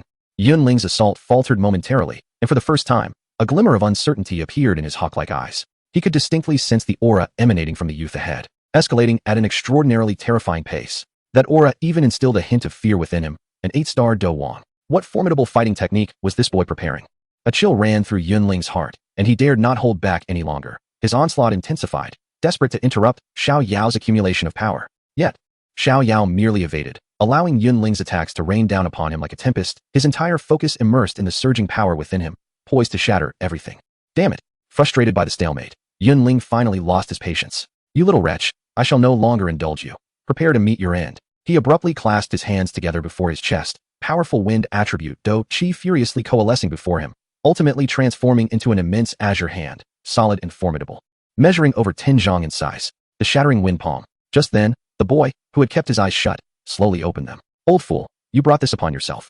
His voice brimmed with anger, his eyes sparking with lightning. Arrogance. Yunling felt no fear at all, his Do Qi pushed to its extreme. He bellowed, shattering wind palm. The colossal azure handprint, imbued with the power to rend all, surged toward Xiao Yao with ferocity. Xiao Yao's expression remained unchanged as he crossed his hands before his chest, then suddenly flung them wide open. Ah! A thunderous roar erupted from his lips. That cry overshadowed the howling wind, the crackling thunder, and all sounds in the world. In the next instant, an unparalleled torrent of violent energy exploded between his outstretched arms. Boom! Centered around Xiao Yao. A deep blue lightning ring erupted with ferocity. The imperious azure hand, upon mere contact with this lightning ring, faltered not even for a breath, disintegrating like snow beneath the blazing sun, fading into nothingness. Yet, this was merely the beginning. Boom, boom, boom, boom. Following it was the second, the third, the fourth, each more solid than the last, each more tempestuous, each more destructive. Layers upon layers of lightning rings, like ripples of death, spread wildly in all directions. This was the first move of Xiao Yao's heavenly thunder technique, the ninefold thunder. No, it's impossible. Outside the barrier, a colossal storm surged within Yunling's heart. He could scarcely believe that a grand fighter could unleash such cataclysmic and terrifying combat techniques. His soul quaked in fear as he immediately channeled all his internal energy into a formidable defensive shield, utilizing his most potent defensive technique. Boom, boom, boom. The thunderous rings struck the barrier in relentless waves, each impact resonating with ferocity. The resilient barrier, erected by the combined efforts of three battle kings, now resembled a fragile pane of glass being mercilessly hammered, emitting ominous cracking sounds and becoming riddled with spiderweb-like fissures. This is dire. Hold the line. The barrier is on the verge of collapse. The three elders maintaining the barrier had turned as pale as corpses, blood trickling from the corners of their mouths. They exerted every ounce of their strength to feed energy into the barrier. Should it shatter, the unleashed energy would obliterate the plaza at the foot of the mountain. Flee this place. One elder, expending every last bit of his strength, bellowed desperately at the law enforcement disciples, who were frozen in shock at the apocalyptic scene unfolding around them. It was only then that the disciples jolted back to reality from their terror, abandoning their armor and scrambling away with unprecedented speed towards safety. None could fathom that an unremarkable grand fighter, a mere infiltrator in their eyes, could unleash such extraordinary destructive power amidst the onslaught of four battle kings and hundreds of law enforcement disciples. Is this what genius looks like? No. This is nothing short of monstrosity. Boom. At the moment the fifth thunderous ring detonated with a resounding explosion, the once impenetrable barrier finally succumbed, shattering with a deafening roar. The three elders, as if struck by a divine bolt, simultaneously spewed blood, their bodies flying backward like kites severed from their strings.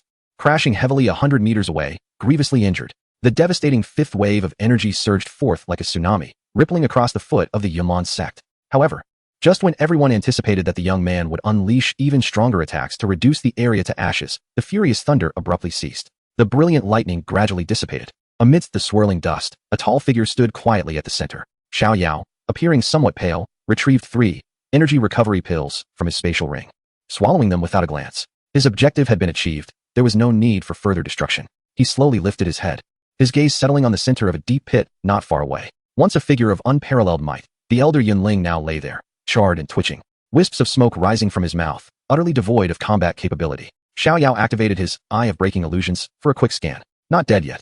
He still clung to life. Had it not been for Yunyun's reputation, Xiao Yao would have unleashed the third transformation of the heavenly fire, and the ninth thunder would have assuredly claimed Yunling's life right then and there. At that moment, a figure clad in green appeared, arriving belatedly. Chapter 78, returns soon.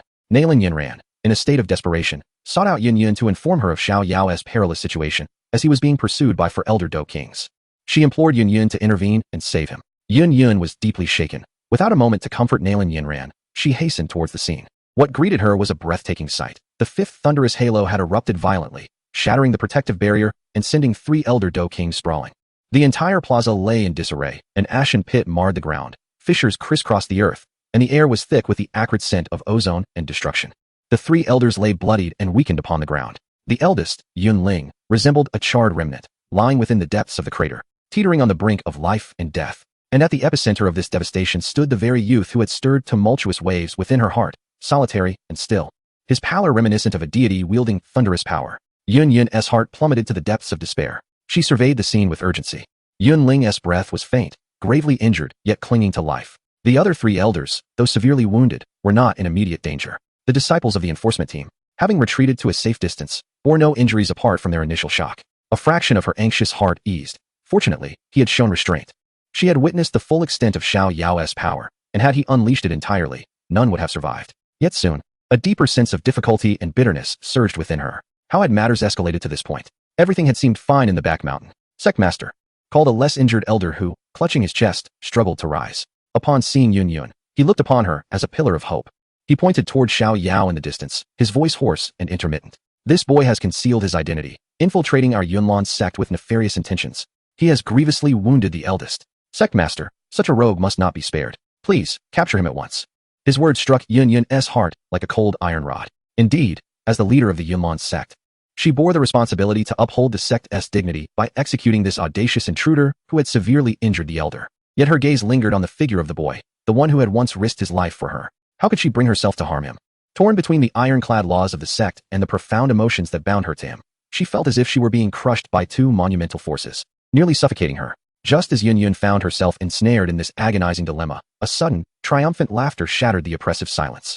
Ha ha! Xiao Yao laughed heartily, his voice brimming with defiance and arrogance. Turning to face the crowd, he locked his gaze upon Yun in the sky, exclaiming, "Sect Master of Yunlan?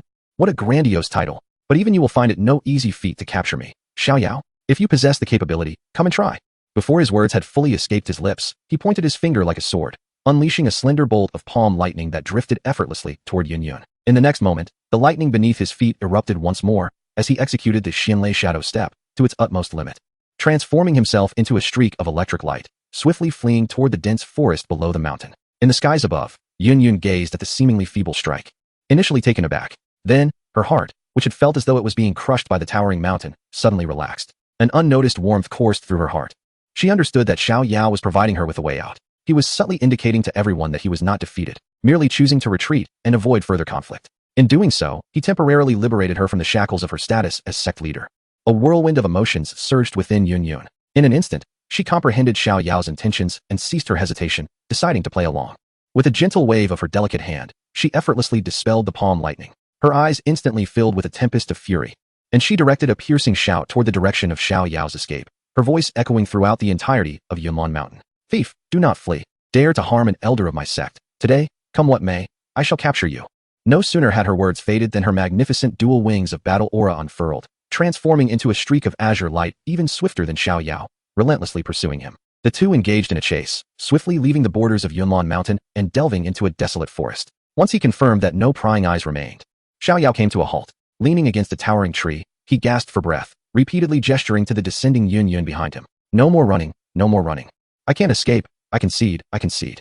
Having just unleashed the ninefold thunder, his battle energy had already been severely depleted, and after a frantic flight, he now felt genuinely weakened. Yun landed before him, her expression complex as she couldn't help but inquire, "What on earth just transpired? Why did you strike so fiercely?" Xiao Yao plopped down onto the ground, succinctly recounting the events. "After you left, I intended to depart directly. However, that disciple of the Pill King Gu He from your Yunlan sect, Lu Ling, arrived with 4 elders of the Battle King level, insisting that I was a spy.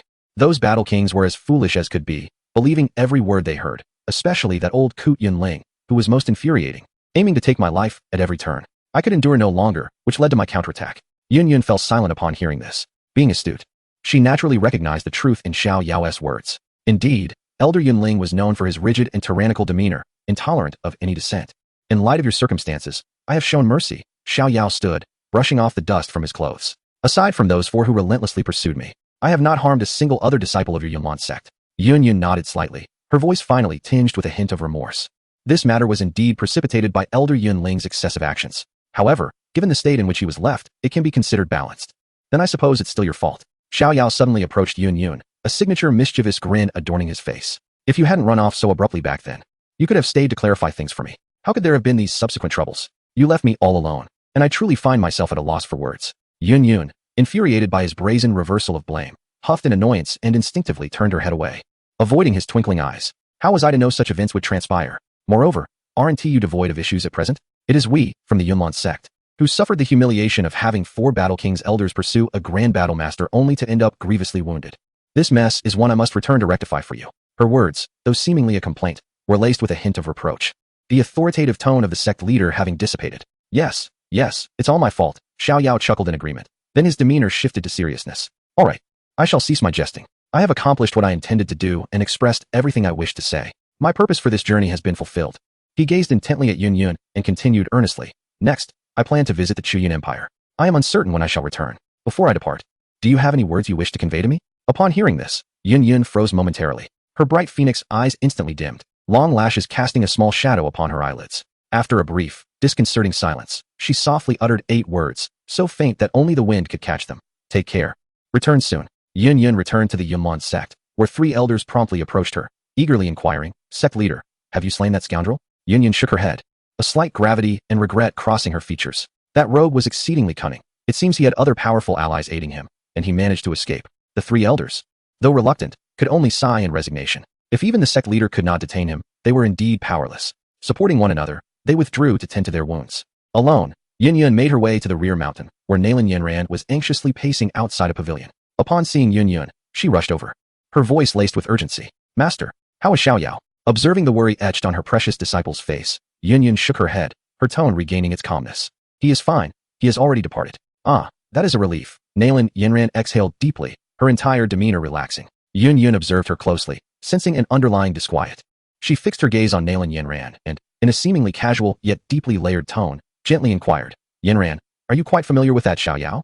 Chapter 79, The Poison Master. Several days had passed since parting from Yunlan Mountain. After a long journey, Xiao Yao finally arrived at Tianya City. He paid the entrance fee and joined the throng entering the city. The sights within were nothing short of breathtaking.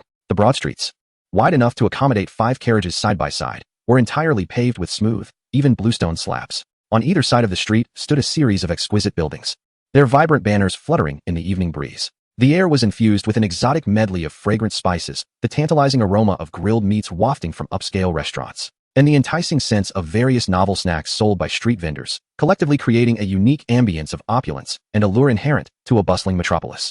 Xiao Yao's purpose for this journey was to utilize the spatial wormhole of Tianya City to venture into the Outyun Empire, where a notorious poison master held sway. In search of the little medical fairy, however, as dusk approached, the spatial wormhole had already closed. Unperturbed, he decided to rest for the night and set forth the following day. With a sense of curiosity, he wandered leisurely along the street, his formidable spiritual power enabling him to effortlessly discern the value of the items at various stalls. The quality of the 300-year-old Huiyang grass was commendable. Is that star sand? A material for crafting certain special artifacts, which is scarce in Wutan City. He casually purchased some rare herbs and materials from the outside world, storing them in his spatial ring. As a 6th-grade alchemist, the collection of various heavenly treasures had become second nature to him. Just as he completed his purchases and prepared to find an inn for the night, a sudden commotion erupted a short distance ahead. The crowd swiftly gathered towards a singular direction, faint sounds of uproar and invective reaching his ears. It seemed a conflict had arisen. Although Xiao Yao was not one to meddle in others' affairs, his idle curiosity prompted him to witness the spectacle. With agile movements, he easily maneuvered through the throng, positioning himself at the forefront. Upon assessing the situation, he noted 2